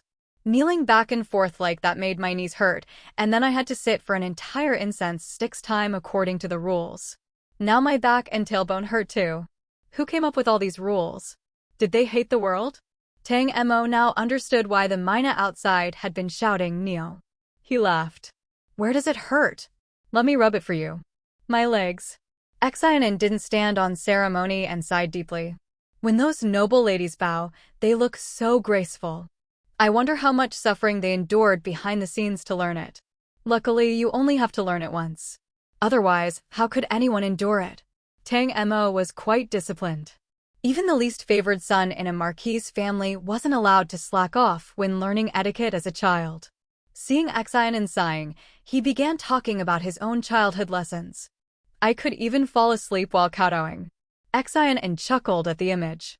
Once she felt a bit better, she handed Tang Emo the letter from her father.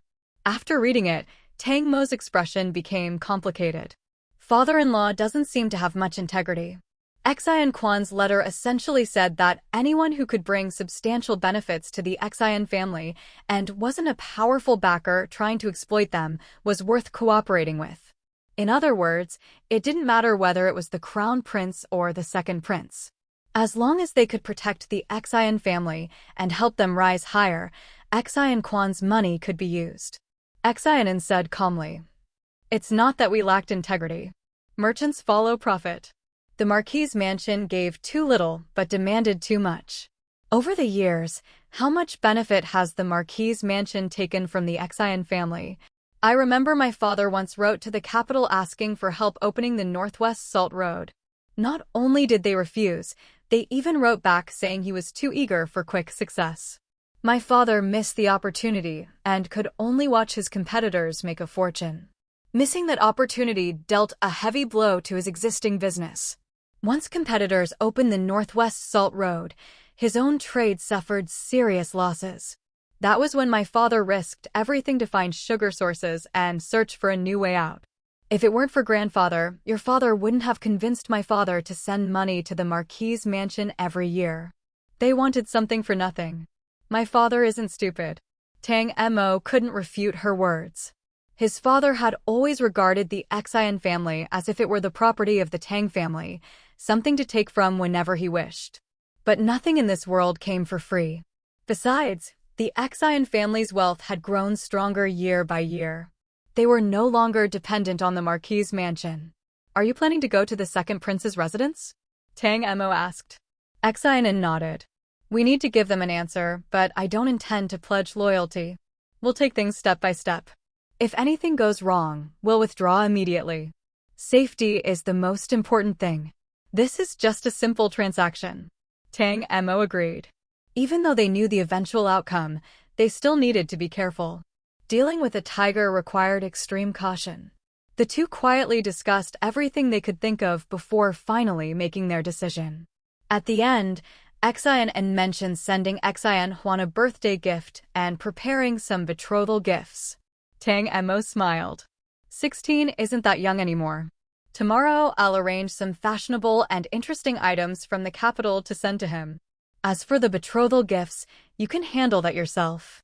Now that you're married into the Marquis' household, your status is different. You should give that boy some face. He added. Open my storeroom and pick out a few respectable items for him. When is the wedding? Let's go together. His father-in-law had treated him well, so he naturally wanted to return the favor. And Xin An had treated him even better. He had neither power nor money before, but now he finally had something that could make her proud. Naturally, he wanted to be proactive. Are you really willing to accompany me back to Huijiang? Xin An asked. Her joy was obvious. Seeing the expectation in her eyes, Tang Emo realized that, including her previous life, she hadn't returned to Huijiang for over 10 years. At least before he died in his previous life, Tang Rong had never accompanied her back. Yes, Tang Emo said. I can't lie. I've heard Huijiang is rich and prosperous. You'll have to show me around properly. Xin An grabbed his hand. Then it's settled. No backing out. No backing out. Tang Emo joked. If I back out, aren't you afraid you'll kill me? Excited and overjoyed, Xin An almost wanted to start packing immediately. For the first time, she felt a real sense of hope for the future. Huijiang. She hadn't returned there for over a decade. For some reason, she suddenly started laughing, and then tears began to fall. A wave of sadness rose in her chest, and she couldn't stop crying. This time Tang Emo was truly alarmed. Why are you suddenly crying like this? This fierce woman bursting into tears startled him. He knelt beside her, unsure whether to wipe her tears or fetch water. My dear lady, what's wrong now? Tell me and I'll get revenge for you. Xin An cried freely. She didn't want to cry, but the tears wouldn't stop. Thank you. Just because you can go back to Huijiang? Tang Emo said helplessly. It can't be that serious. Aunt Wang, hearing the commotion, thought the couple had quarreled and hurried into the room. Before she could speak, Xin An lifted her head. Aunt, Tang Emo said he'll accompany me back to Huijiang next year to attend Huan Di's wedding. Aunt Wang froze for a moment, then broke into a bright smile. What wonderful news. Master and Madam will be overjoyed to hear it. But why are you wiping away tears? Chunyang and Chuanlu also laughed. The young master is such a good man. Xin An smiled through her tears. I'm just happy. For a married woman, returning to her parents' home was not easy, especially when she had married far away. Yet it was the place where she was born and raised, where her parents still lived. Unless she had been heartbroken and driven away, who wouldn't want to return and see them? Xin An was overjoyed, perhaps the happiest she had been since returning home. She was so happy that she seemed to forget her age, revealing the delicate charm of a young girl. Watching her, Tang Emo felt a pang in his chest and silently cursed Tang Rong. Such a simple matter, just 3 months of travel there and back. Why couldn't he take her home once to see her family? She was married, not sold into the Marquis' mansion.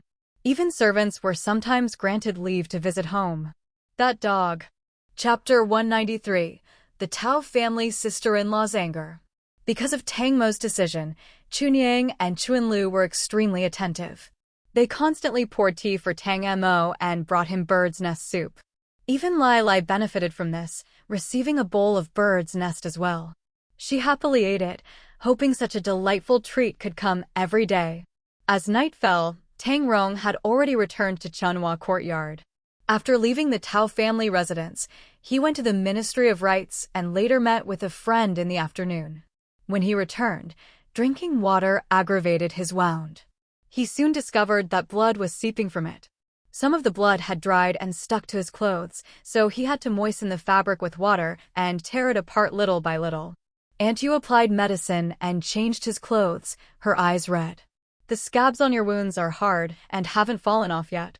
At this time, you shouldn't move around too much, or the scabs will easily break open. What were you doing, young master? How did several wounds break open? Tang Rong said he had been jolted by the carriage. Qingma, standing at the door, silently rolled his eyes. So now the blame was being pushed onto him. It was clearly because the young master and the young mistress had been too intimate. What did it have to do with the carriage? After the medicine was applied, Tang Rong lay down. And you had intended to stay and serve him, but Tang Rong, already exhausted, dismissed her with a few words, leaving her quite disappointed.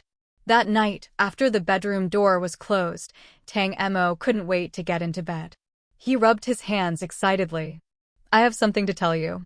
His eagerness startled Xin An. They were officially husband and wife and had always shared a bed. If Tang Mo proposed taking their relationship further, she wouldn't be able to refuse. She wasn't opposed to it, but she wasn't mentally prepared. Tang Mo lowered the bed curtains, making Xin An even more nervous.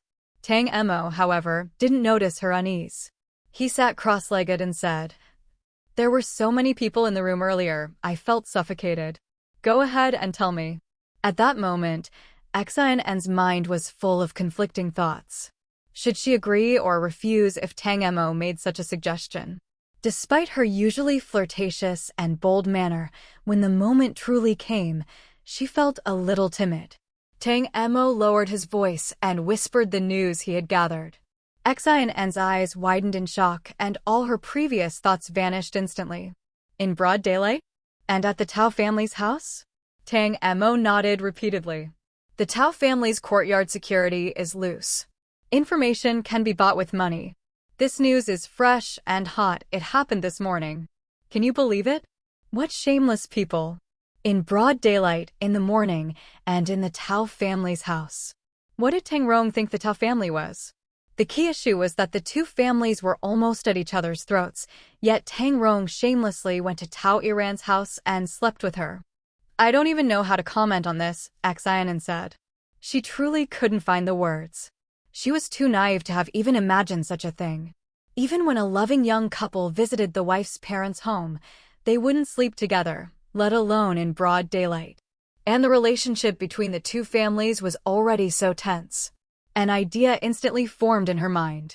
Since the two of them had done something so shameless and provided material for gossip, she couldn't be blamed for making use of it. Find a way to leak the news to the young mistress of the Zhang family, Xin An said. Remember, make sure she believes the news came from a servant of the Tao family. Tang Mo immediately understood her idea. That's easy. He then thought of something and added, I remember the neighbor next door had a reputation for self-discipline and propriety. What exactly did he discipline? You and me, Xin An replied. She let out a long breath, finding it difficult to believe. As the night deepened, a light still shone in one corner of the Tao residence. Tao Jiwei was still out gambling with his sleeves rolled up, while his wife, Madame Li, sat angrily on the edge of the bed. Inside the room, an old woman and two maids were searching through the house, inventorying jewelry and property deeds. 2 heavy gold hairpins were missing. It was clearly an inside job, and a thorough investigation was necessary. Soon, they discovered that several silver banknotes were also missing, a considerable amount, as well as several jade ornaments. Such a large loss was beyond the ability of ordinary servants, so suspicion naturally fell on Tao Jiawei. Madam, Shaoxi just came from my lady's courtyard and told me something, a maid said as she stepped forward. She then told Madame Li about the affair between Tang Rong and Tao Iran earlier that day. Madame Li was furious. A married woman returning to her parents' home should behave properly. It was one thing to cause trouble within the household, but to do something so disgraceful, it was simply unlucky. She immediately stood up to go find Madame Tao, but the wet nurse stopped her.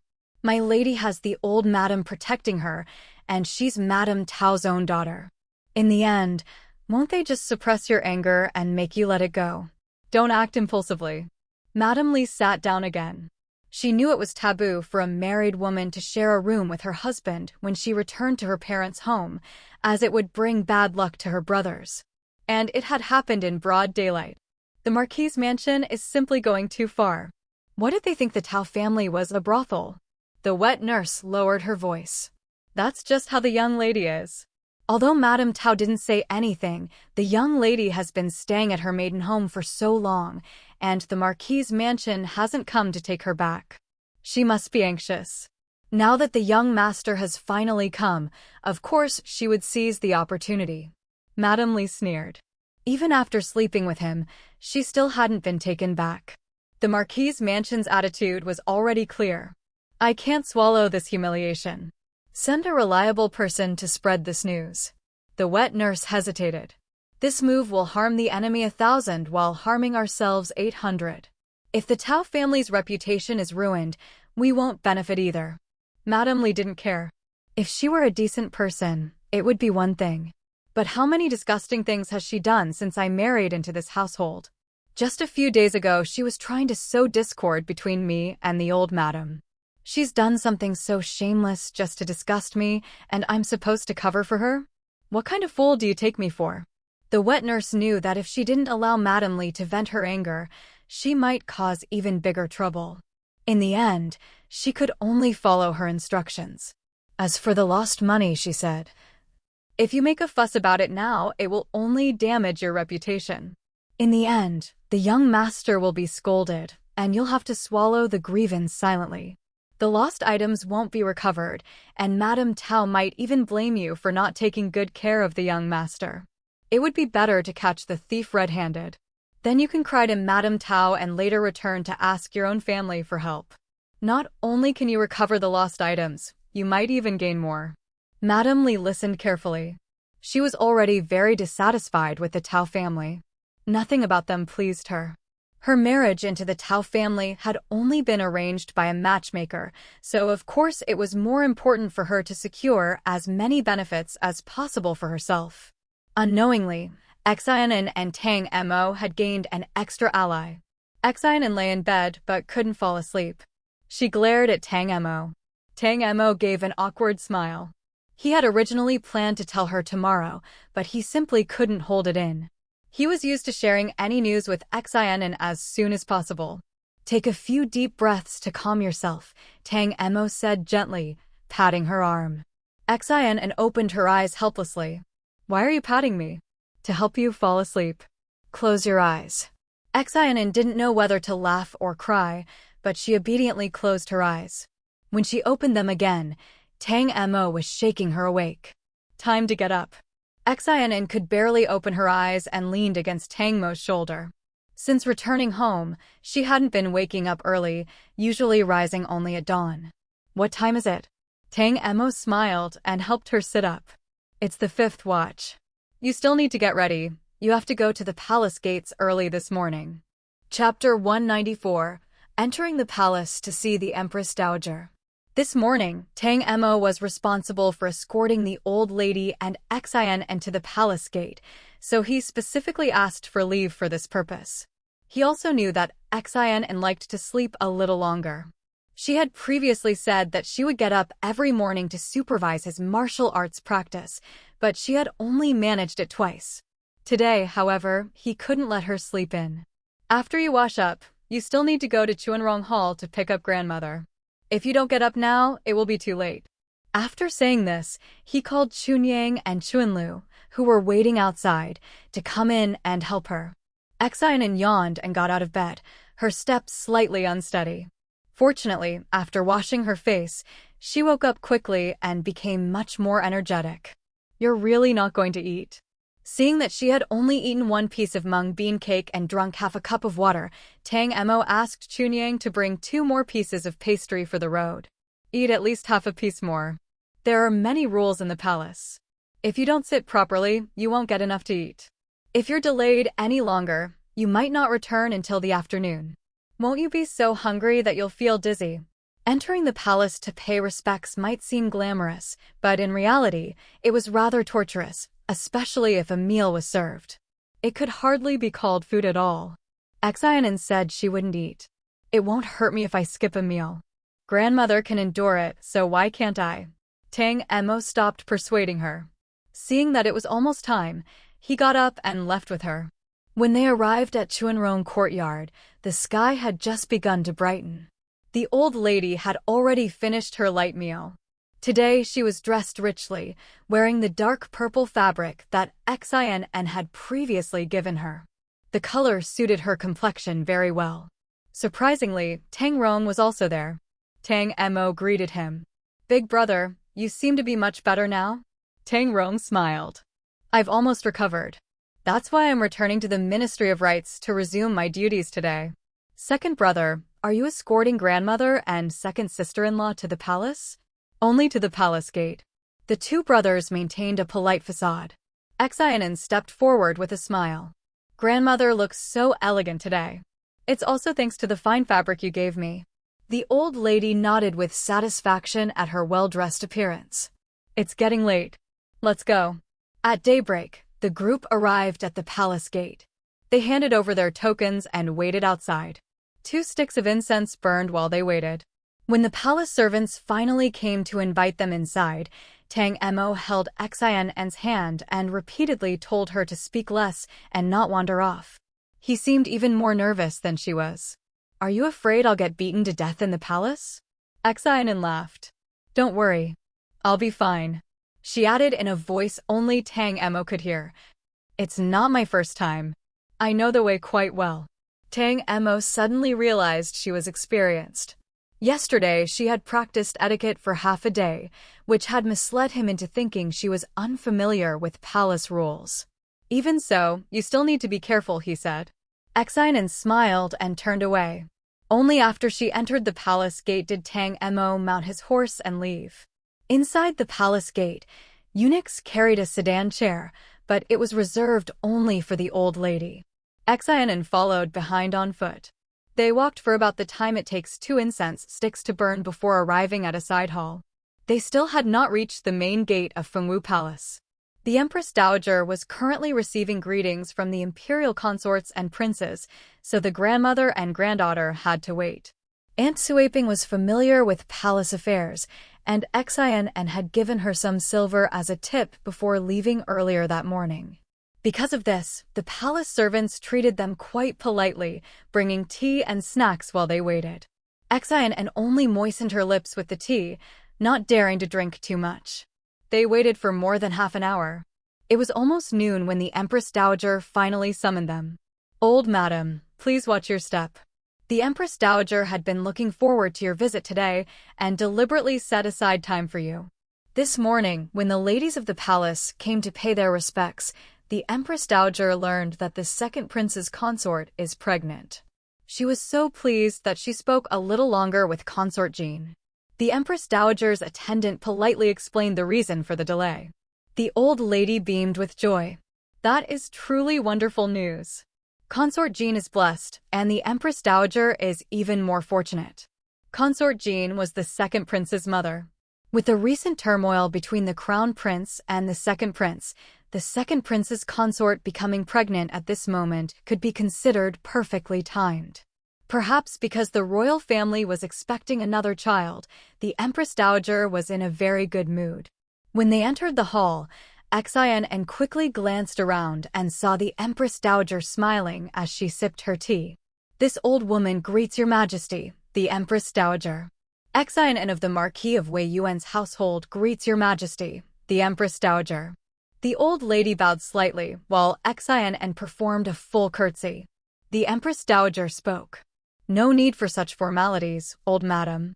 Please sit and speak." The old lady thanked her and sat to the side. Xin An remained kneeling obediently, her hands folded before her forehead as she supported herself on the ground. The Empress Dowager slowly asked, "Xin?" "The second young mistress who married into the Marquis's household a few months ago." Xin An raised her head slightly while still kneeling. "Your Majesty the Empress Dowager, that is indeed this humble one. Rise and speak." "Thank you, Your Majesty the Empress Dowager." After standing, Xin An lowered her eyes respectfully, allowing the Empress Dowager to observe her carefully. "Raise your head."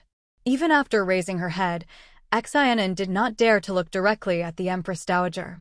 Seeing her obedient manner, the Empress Dowager nodded with satisfaction. "She's a well-mannered girl." Is your father a salt merchant? Yes. Xin An lowered her eyes modestly. My father has been in the salt business for more than 20 years. What did you do at home before you got married? I tutored my younger brother, helped my father keep the accounts, and assisted my mother in managing the household. The Empress Dowager gave a soft hum. You were originally meant to marry the heir of the Marquis's household, but due to unexpected circumstances you became the second young master's wife instead. Do you feel wronged? Xin An curtsied again. I would not dare deceive your majesty. When it first happened, I did feel greatly wronged. Fortunately, grandmother treated me kindly, my mother-in-law comforted me, and I also sympathized with the second young master. Gradually I came to accept it, believing it was fate, that my marriage with the second young master was destined from a previous life. The Empress Dowager smiled and looked at the old lady. She's quite perceptive. The old lady also smiled. This girl is sensible and understands propriety. She also has a pleasant personality. Otherwise, I wouldn't have dared bring her before your majesty. It is my second grandson's good fortune. The old lady then looked back at Xin An. She's beautiful and looks blessed. Xin An curtsied again. Thank you for your majesty's praise. Sit to the side. Yes. Xin An sat beside the old lady. Her mind remained blank, but she maintained a faint smile and angled her body slightly toward the Empress Dowager. It has been quite some time since I last saw your majesty. How has your highness been lately? The old lady asked with a smile. The Empress Dowager could guess the purpose of her sending the invitation to the palace to pay her respects, but since the old lady did not bring it up, she would not mention it first. She simply smiled. We old people always have a few ailments, but old madam looks quite well. The old lady glanced at Xin An before replying. With a granddaughter-in-law in the household, she can accompany this old woman when she has nothing to do. It brightens my mood and even improves my complexion. I also just heard that the second prince's consort is pregnant. Speaking of blessings, no one in the capital can compare with your highness. The Empress Dowager naturally felt pleased hearing this. The two elderly ladies exchanged polite conversation for a while. Eventually, the topic turned to Tao Iran. The old lady said, "That girl is indecisive yet overly bold. She attended the invitation to the moon banquet and caused such a disturbance. It was truly inappropriate of her." Chapter 195, the first time dining at the same table as the emperor. In front of the Empress Dowager, the old lady did not defend Tao Iran. She caused trouble and then hid back at her parents' home. Misfortune in the family. Your Majesty must be laughing at us. The Empress Dowager already knew about the matter in the court, and she also knew that Tao Iran had been staying at her natal home these past few days. She had thought that since the old madam had submitted a request to enter the palace on the very day the incident happened, she must harbor resentment toward the crown princess. Tao Iran indeed behaved improperly, but if the crown princess had not brought her along and had not asked her to play the guqin, then even if Tao Iran wanted to stir up trouble, she would not have had the chance. She's still at her parents' home, the Empress Dowager asked. The old lady explained that old Madame Tao was gravely ill and that Tao Iran had been raised by her. At such a time, it was only right for her to return and fulfill her filial duties. As for matters in the household, my daughter-in-law and this granddaughter-in-law handle everything, so she has no worries on that front. As soon as she said this, the Empress Dowager understood everything. The old madam had only dealt with Tao Iran and had not mentioned the crown princess even once. It sounded as though she had said nothing, yet in truth she had said everything. The one who suffered the grievance had already been sent back to her parents' home.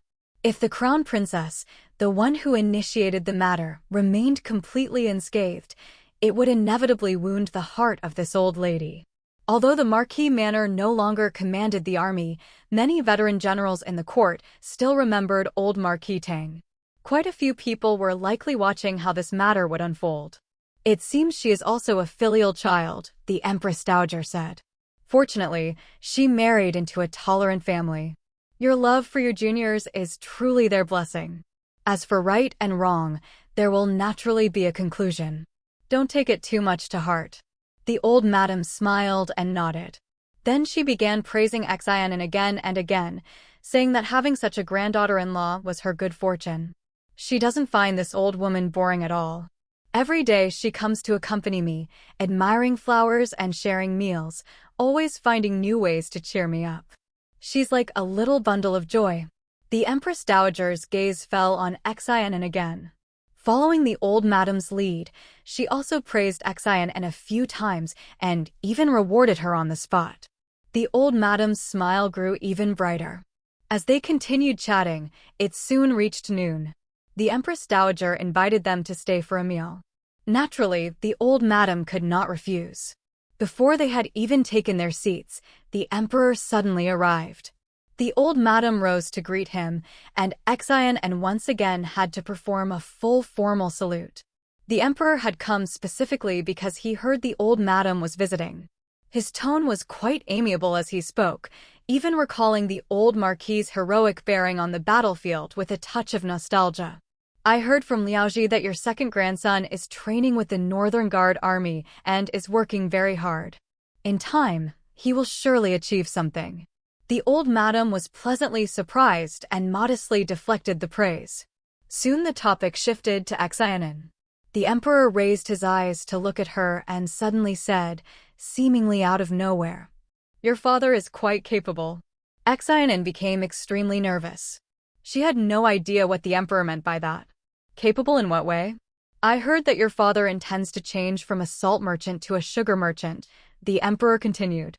Xin An quickly bowed in acknowledgement, surprised by how extensive the emperor's information network was.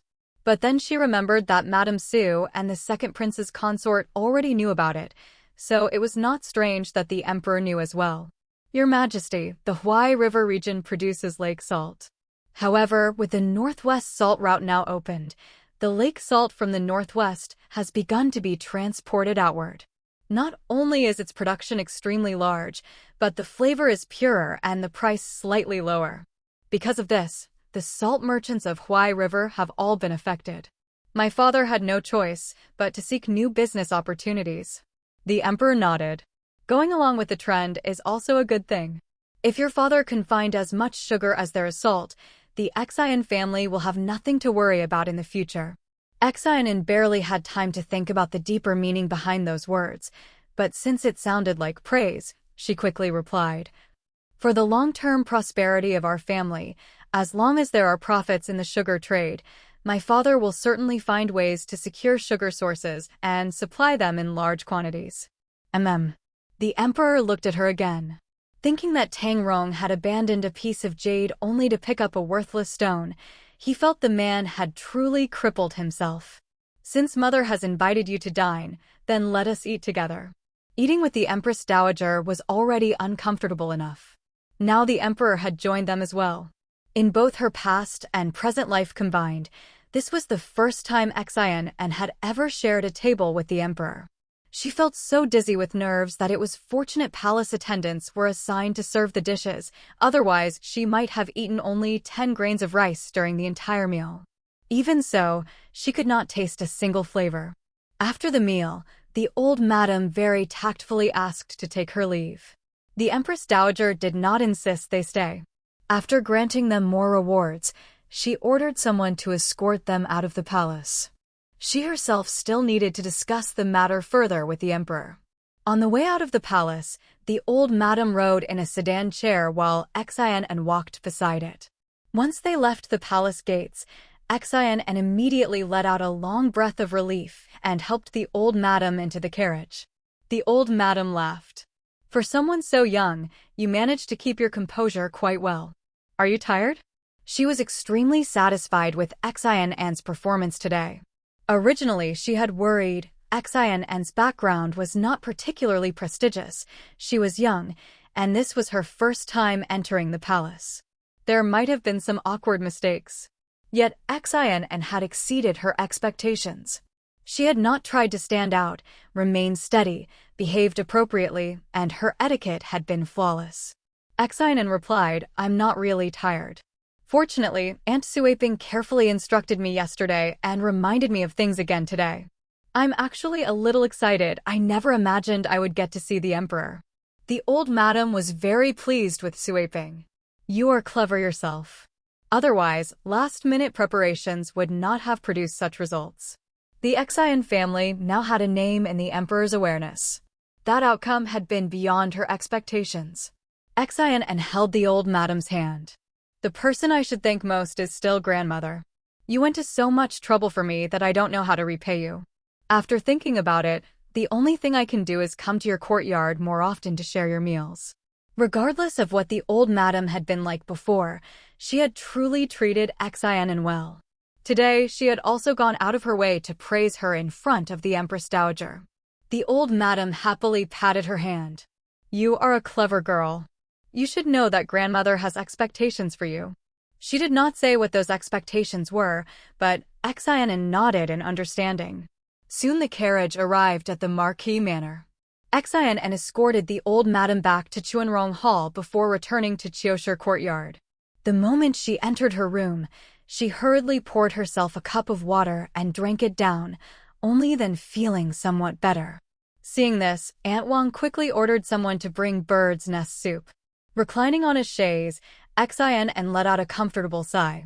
Auntie has no idea, today was really exhausting. If it had simply been walking around sightseeing or going half a day without eating, it would not have been a problem. But today she had been tense the entire time. Especially when the Empress Dowager and the old madam were speaking, she had barely touched the edge of her seat, sitting with her back straight, listening with full concentration, afraid that the next sentence might suddenly mention her. Tea and pastries had been served, but she did not dare drink or eat. Even during the meal she was nervous, afraid of doing something wrong. She had to pretend to be calm and composed the whole time. It had truly been torment. Aunt Wang handed her the bird's nest soup. Yes, it's tiring, but this kind of exhaustion is not something everyone gets to experience. After today, you'll be much more at ease next time. Come, eat more. Xin An sat up. You're right. If her father had been given such an opportunity, he would probably think it worthwhile even if he died of thirst. Send a bowl to Aunt Suiping as well. It's already been sent. One was also delivered to the old madam. Aunt Wang was always thorough in her work. As Xin An ate the bird's nest soup, she reflected on everything that had happened today and felt another wave of emotion. In her previous life, the things she had longed for but never obtained had come so easily in this life. Auntie, she said, today at noon I had a meal at the same table as the Emperor and the Empress Dowager. Even though I was so nervous that I couldn't taste any of the dishes, they must have been absolutely delicious. Chapter 196. Our second young master is so adorable. Upon learning of today's events, Aunt Wang wished she could buy a string of firecrackers to set off. Having come from the Xin family with Xin An, she naturally understood what meeting the emperor meant. If Master knew, he would be so envious, she said.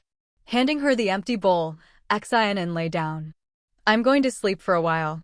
Aunt Wang quickly covered her with a blanket, then happily went out with the bowl, thinking how truly exceptional the Marquis family was.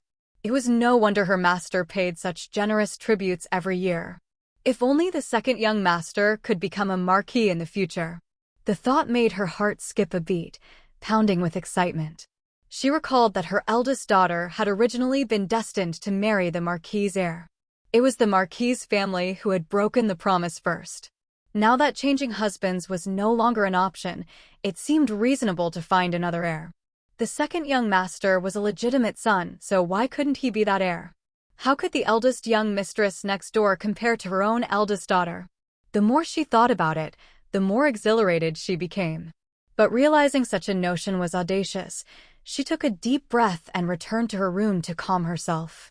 At this moment, Madame Wang sat before the old lady to discuss arrangements for settling the clan members. I don't know how many will come in the end, so I've prepared Ningsui Courtyard and Ningxiang Courtyard. Ningsui Courtyard has many large rooms, suitable for the young men. Even if more people come, there will be enough space. The young ladies will stay in Ningxiang Courtyard, she added. The old lady hummed in agreement before sighing. When they arrive, you'll have to take good care of them. Please rest more. With the help of the second son's wife, there won't be any problems, Madame Wang reassured her. Although Madame Wang sometimes complained about the old lady, in truth she was already fortunate to have such a mother-in-law and daughter-in-law. On the surface, there was nothing to worry about. Don't worry, it's not a big deal. Everyone hopes you will live a long and healthy life, the old lady said, forcing a smile. She then had Ganlu bring out some silver notes. Take these as a supplement for household expenses. Madame Wang accepted without refusal. Though the household accounts held plenty of money, expenses were high at the year's end. With visitors arriving before the new year, there would inevitably be a significant outlay. After leaving Chuanrong Hall, Wang sent someone to Qiushi Courtyard. Since her capable daughter-in-law could not be idle, she needed to get up to speed as soon as possible. Half an hour later, Xin An arrived. Wang Shi smiled warmly upon seeing her and, after asking about her visit to the palace, was delighted. Your grandmother intends to give you more face. People from the clan will arrive in a month and several young ladies will be coming. You'll need to take them out for visits. Xin An smiled. With Mother here, there's no need for me. Mother is getting old. She can't manage as comfortably as you young people, Wang Shi said, adding that she would involve Xin An once the others arrived. Don't worry, this responsibility won't fall on your shoulders. Just guide them. After speaking, Wang Shi showed Xin An the household accounts. She intended to teach Xin An how to manage the household, explaining the expenses and social interactions within the family. Though Xin An had experience from her previous life, it had been something she learned on her own. Her mother-in-law had never guided her before. This time, she listened attentively. Time passed quickly and evening arrived. Tang Emo returned home and inquired about the palace. Upon hearing Xin An had nearly exhausted herself, he laughed. Didn't you say you had experience? I was just bragging, Xin An replied. In her past life, she had never enjoyed the honor of dining with the Empress Dowager or sitting at the same table as the Emperor. She always went in and out with a group, never experiencing personal glory. I knew the roads, but not the people. However, I've made a discovery today. I'll tell you and we can consider it together. Xin An had pondered the Emperor's words several times, but lacking full understanding, she couldn't grasp their significance. Is it encouraging my father to enter the sugar business? She relayed the Emperor's words to Tang Emo. The court is short of sugar? Tang Emo didn't know either. I'll ask Liaoji tomorrow. If the Emperor really intends this, it's an opportunity for my father-in-law. If he becomes a major sugar merchant, we can find a way for him to meet the Emperor. His status would then be entirely different. What will we rely on then? Tang Emo asked. Xin An raised an eyebrow. Are you willing to give that up? Tang Emo understood. What are you saying? If my father-in-law prospers, I prosper too, right? Can't we, father-in-law and son-in-law, support each other? Why should the Xin family suppress an opportunity to grow stronger? Now that they were in the same boat, naturally everyone should prosper. Xin An smiled. Though Tang Emo wasn't particularly clever, he wasn't a bad person. Your heart is becoming more open. Tang Emo said, I can still distinguish gains from losses. I hope my father-in-law will help me once he succeeds. Xin An gave him a thumbs up. Our second young master is becoming more endearing, thanks to the great beauty Xion's advice.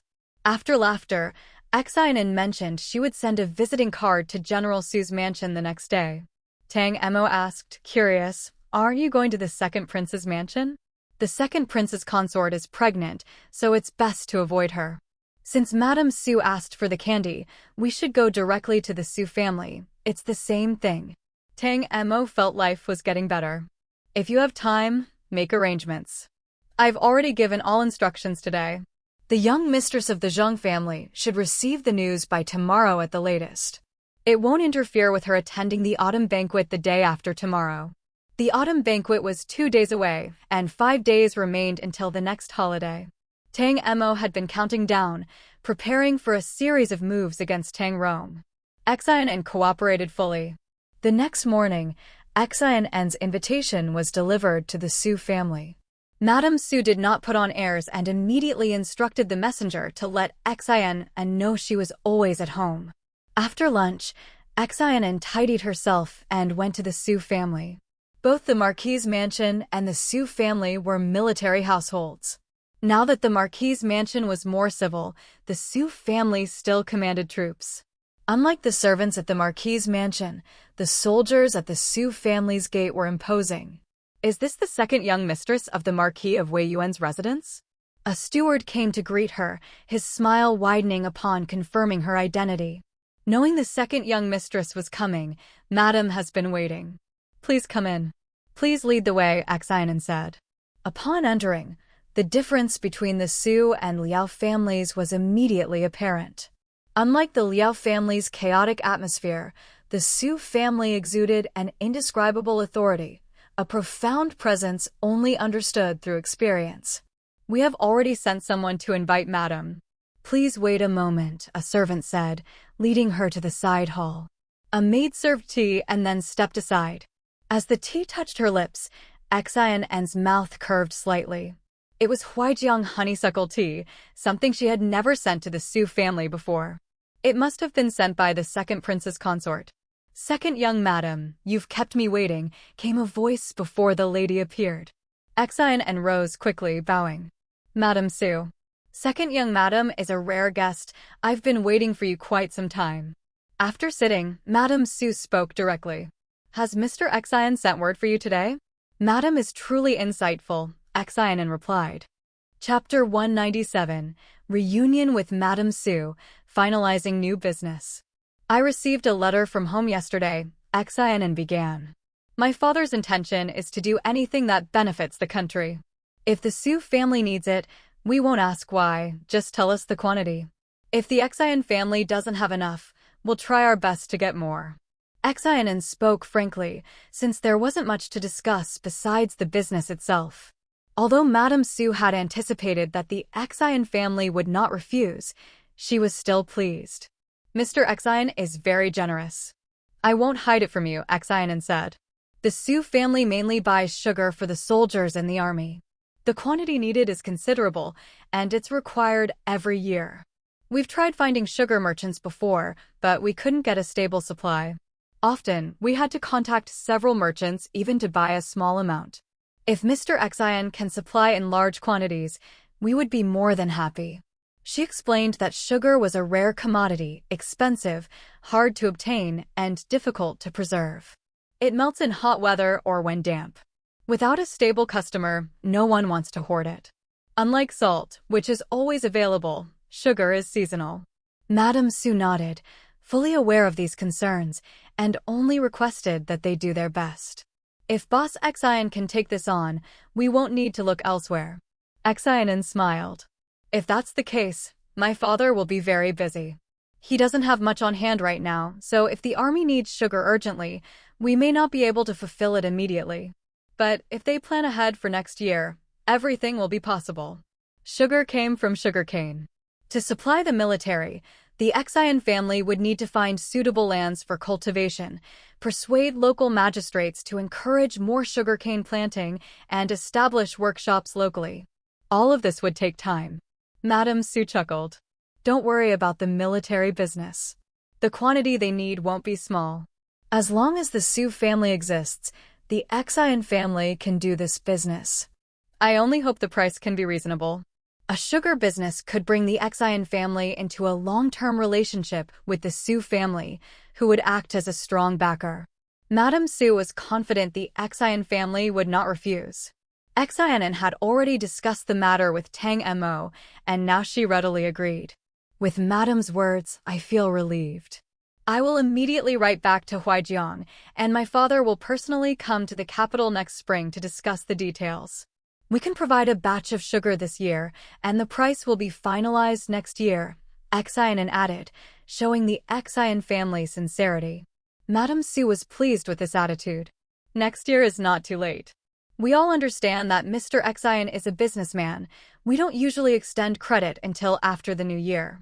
Since second young madam has agreed on his behalf, the army will immediately send someone to Huijiang to discuss the details and take the existing sugar. We will follow Madam's arrangements," Xin replied. The smooth process was exactly as expected. Madame Su didn't care how the army negotiated, and Xin did not interfere with her father's view of profits. Both valued this incident as a way to strengthen ties between the two families and secure mutual benefits. The last time I saw the second young mistress was at the Shueihua banquet. She's changed a lot since then, Madame Su said casually after finishing business. She's much more composed and calm than before. Please forgive my rudeness, madam, Xin replied. She explained she was still adjusting to life in the capital. Fortunately, Sister Lin and the others have been looking after me, taking me to tea and operas. Otherwise, I wouldn't have gotten comfortable so quickly. Is she Lin Yao, the second young mistress of the Marquis of Qin's residence? Yes, Xin confirmed. Madame Su smiled. She's very capable. There's nothing in the capital she doesn't know. Xin then thanked the second prince's consort and smiled, mentioning that she had accompanied the old lady to the palace yesterday and learned that the second prince's consort was pregnant. This is wonderful news. I originally wanted to congratulate her personally, but I thought the second prince's residence must be tense and she needs rest. I can only visit in a few days. Hearing this, Madame Su laughed with unrestrained joy. The imperial physicians are already there. In 2 months, once she's stable, you'll be able to see her. She must be quite restless these days. The pregnancy was a tremendous joy. That morning, the second prince had taken over tasks at the Ministry of Revenue, while the Empress's decree reprimanding the Crown Princess had arrived at the Crown Prince's residence. The Crown Princess had been confined for half a month, truly a cause for celebration. Xin smiled inwardly, thinking it was wise not to rush to the second prince's residence. The child carried the hopes of many, and nothing could go wrong. At this time, the residence was probably closed to visitors. Better to do nothing than risk a mistake. Madame Su was curious about Huijiang, and Xin enjoyed talking about her hometown.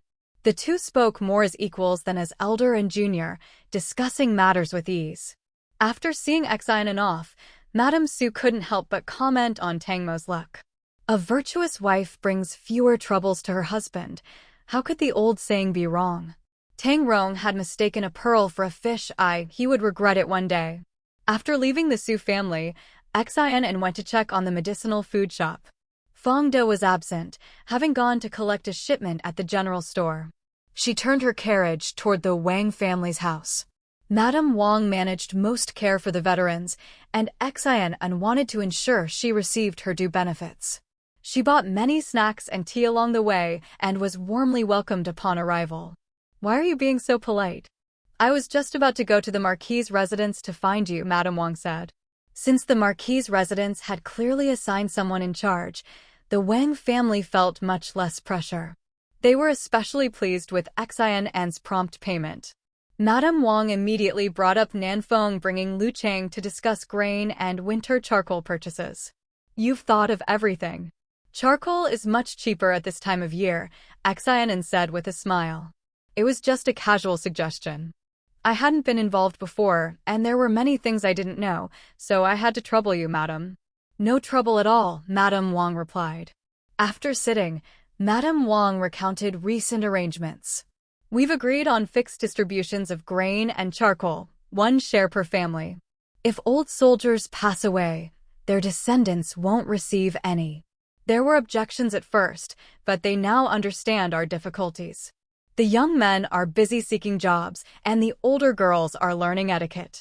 There are many banquets at the end of the year, and we don't have enough manpower. These people can earn money by helping out. She added that expenses for learning skills were covered by the Wang family, paid from the second young mistress's funds. As the saying goes, it's better to teach a man to fish than give him a fish. Skills make living easier. Madame Wang had long considered these matters, but lacked the funds. With Xin, the biggest problem was solved, and arrangements proceeded smoothly. With Madame taking care of everything, my husband and I can relax and be lazy, Xin joked. When grandmother entrusted this matter to us, we worried we wouldn't manage. Fortunately, Madame is here. Madame Wang was willing to work, happy to be compensated, and pleased to benefit from it. Better than doing everything herself and ending up exhausted. I've come today to trouble Madam with something else, Xin An said. Chapter 198. Tang Rong doesn't want to see Tang Mo. Madame Wang had a favorable impression of Xin and wealthy, approachable, and practical. The biggest reason was simple. Xin provided money, but never interfered with the details. Occasionally, she asked her subordinates to purchase items to supplement household income, like charcoal or cotton clothes. Just say what you need to say, Madame Wang said, smiling. There's no need for such formalities between us. Xin explained that she had only recently arrived in the capital and this was her first time managing such affairs, so there were bound to be oversights. The household will likely be busy at the end of the year and may not have time to handle these matters. I can only trouble you and to help arrange some New Year's gifts for each family. It's a small token of appreciation from my husband and me. Eggs, meat, cloth, and some pastries, she continued. For families with daughters, some silk flower hair ties. After a busy year, they deserve to wear new clothes. This may sound simple, but it's actually quite time-consuming. I don't have time right now, so I'd appreciate it if you could help manage it. She had capable people to handle the task, but asking Madame Wang strengthened trust and made the work feel meaningful. As expected, Madame Wang expressed her willingness. If you trust your aunt will definitely take care of it properly for you, she said. Chunyang stepped forward to hand over the silver notes. Xin said, here is 500 taels. Aunt, please arrange it accordingly. If it's not enough, just send someone to find me. Madame Wang was delighted. It wasn't greed, she simply knew that exchanging this silver for the gifts and delivering them herself gave the gesture more dignity. In previous years, the Wang family had given modest gifts even when finances were tight. This year, using the Marquis' money to provide respectable New Year's gifts enhanced their reputation. If we can't spend all this money, could we use the rest to buy a few jars of wine and invite the people over for a meal? Madame Wang asked. Xin smiled. We should invite my husband too. He loves a lively atmosphere. It would be wonderful if the second young master joined us. Madame Wang accepted the silver and promised to take care of the arrangements. They chatted for a long while before she saw Xin off as night approached. No sooner had Xin left than Wang Langjiang returned. Someone from the Marquis' residence, he asked. It's the second young mistress, Madame Wang replied, smiling.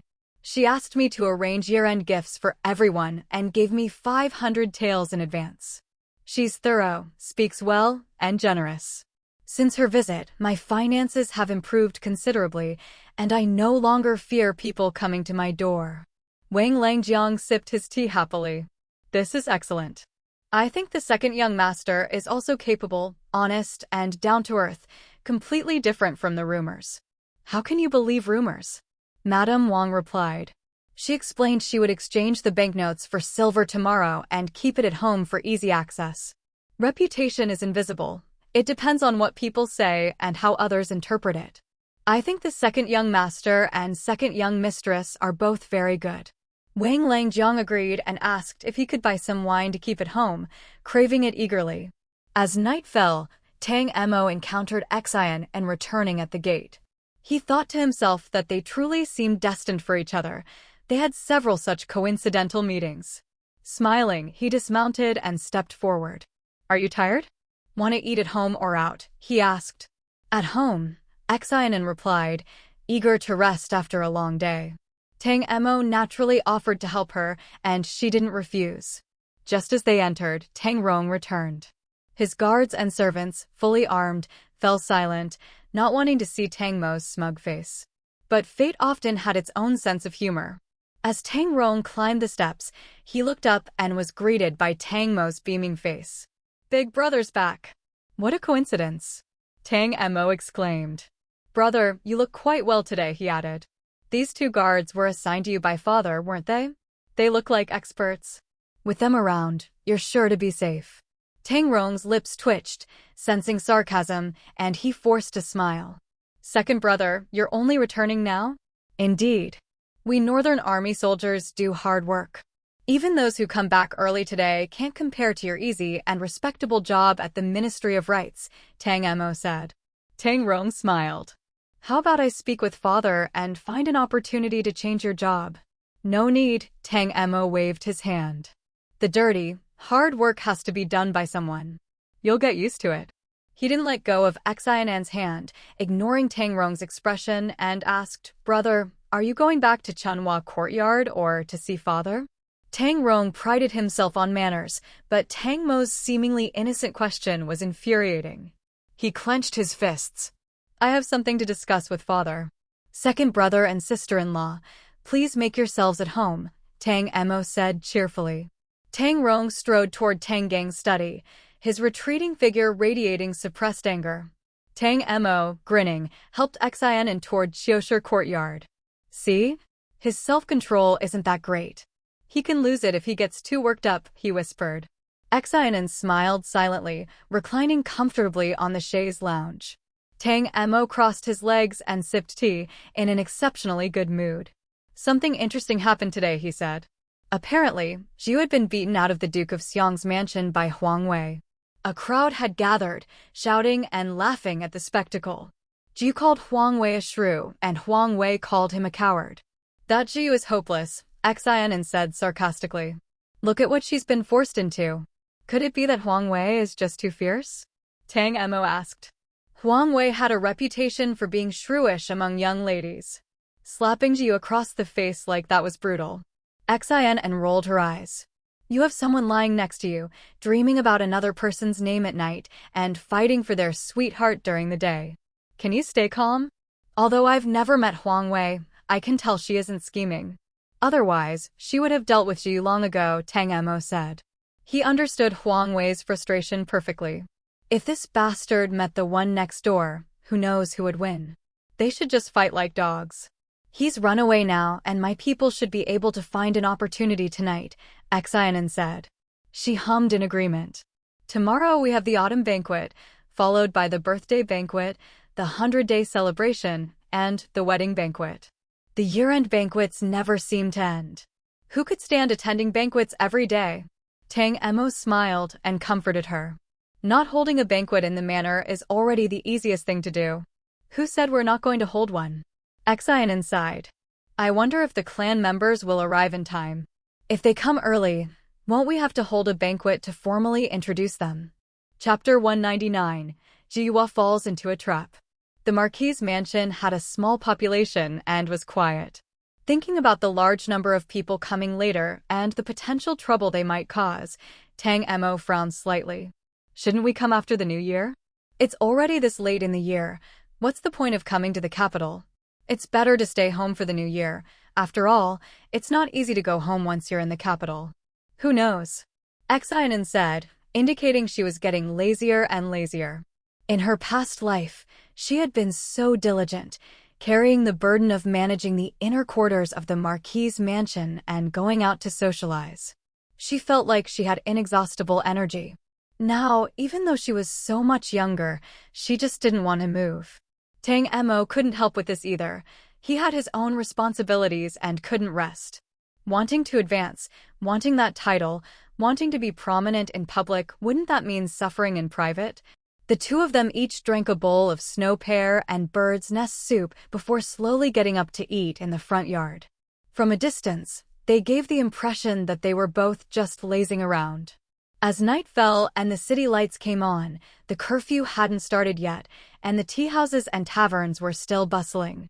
Jiu, who had been beaten up, found a restaurant to eat at and also brought along two of his close friends, Zhao Wenhe and Ma Qi. After a few drinks, he was slightly tipsy and poured out his grievances to his two friends. You have no idea how ruthless that shrew Huang Wei is. She beat me to death. If I had just held back a little longer, I wouldn't be living such a miserable life. If only I could marry her. The two knew perfectly well who she referred to. Ma Qi put down his chopsticks. I told you to hang in there back then, but you wouldn't listen. If you ask me, if she dares to lay a hand on a man, just divorce her. Zhao Wenhe chimed in. She should be divorced. It's normal for men to have multiple wives and concubines. Your wife is too jealous. If you ask me, Tao Iran is being wronged by marrying Tang Rong. They're always bickering, and he even makes a big deal out of playing the zither. Now she's gone back to her parents' home. Tang Rong really doesn't know how to cherish a woman. If she had married the Zhu brothers, wouldn't she be living a good life every day? The two got more and more carried away as they talked. Jiu drank his wine in silence. His beloved woman was being treated like this. He felt aggrieved and couldn't help but fantasize about how happy he would be if he married Tao Iran. What's the use of saying all this now? How can it be useless? Zhao Wenhe winked at him. At the third princess's flower viewing banquet last year, she was clearly eyeing you. She must be interested in you. Now that the beauty has been wronged, if you go up and comfort her, how could she not throw herself into your arms? Ma Qi quickly chimed in, Brother Zhao is right. We can all see that she's interested in you. Influenced by this, Jiu became even more convinced that Tao Iran was interested in him, and the thought of her current situation made him feel uneasy. Zhao Wenhe and Ma Qi exchanged a smile. They were both bored and eager for drama. The thought of Jiu meeting Tao Iran at night was thrilling, and they definitely wanted to see it. After leaving the restaurant and thinking about going back, Ziyu became increasingly frustrated. His two sycophantic friends said they wouldn't go back if they didn't want to. There were plenty of beautiful women in the capital. Then they started recommending their favorite courtesans. That Prince Tang is supposed to be quite nice. How could he be like this in private? That girl from the Tao family is so pitiful.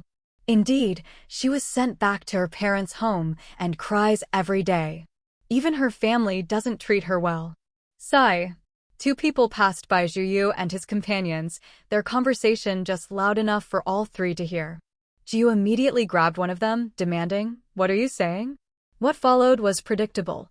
The two passers-by, after a mix of coaxing and intimidation and some small favors, recounted Tao Iran's tragic situation.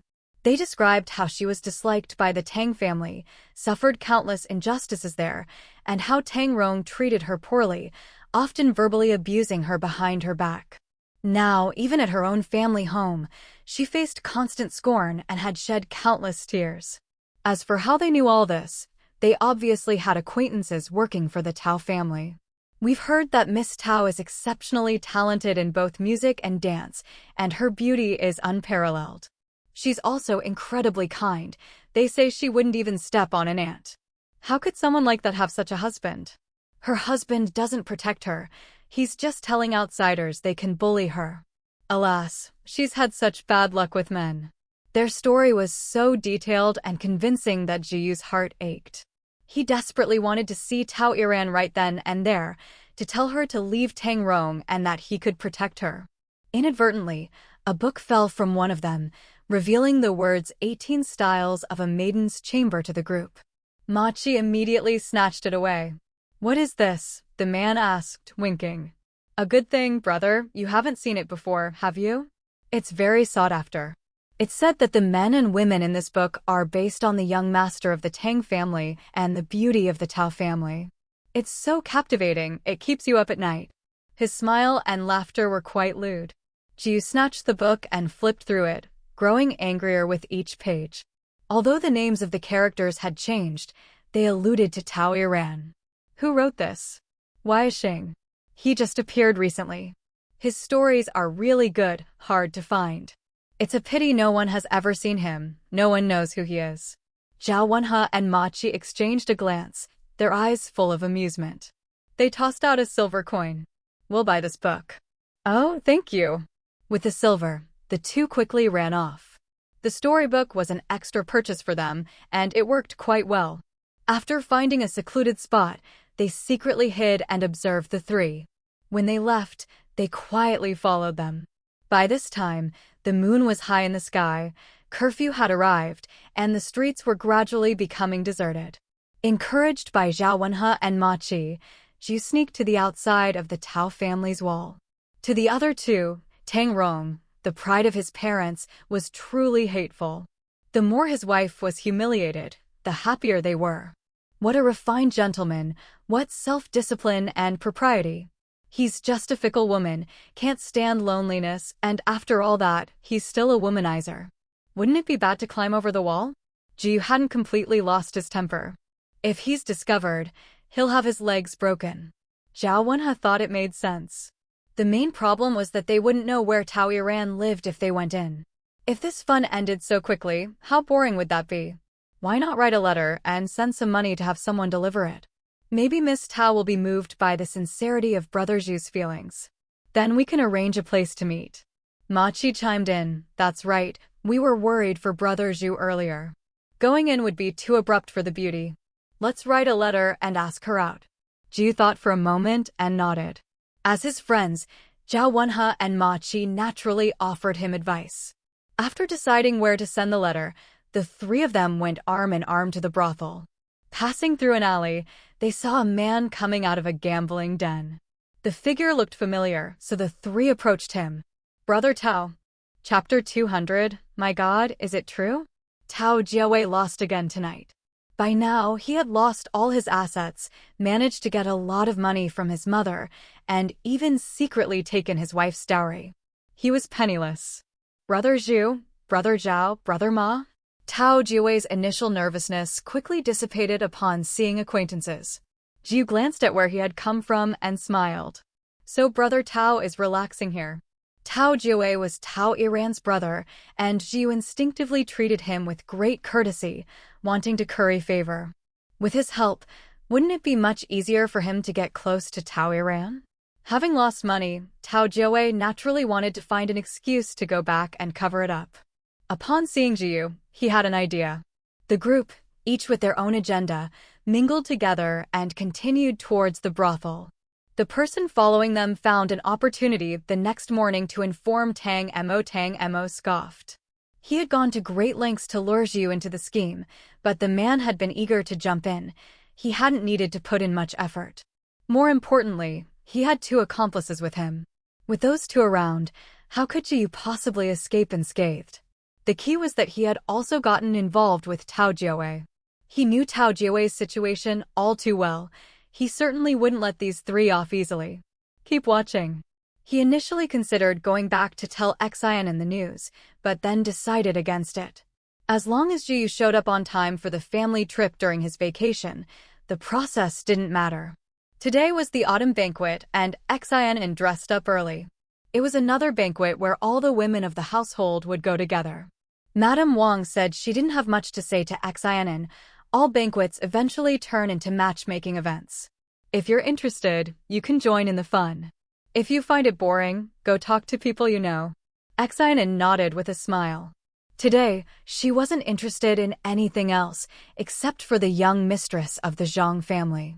The autumn banquet was held at Prince Cheng's villa. The courtyard was quite large, and all the chrysanthemum varieties available in the market had been gathered there.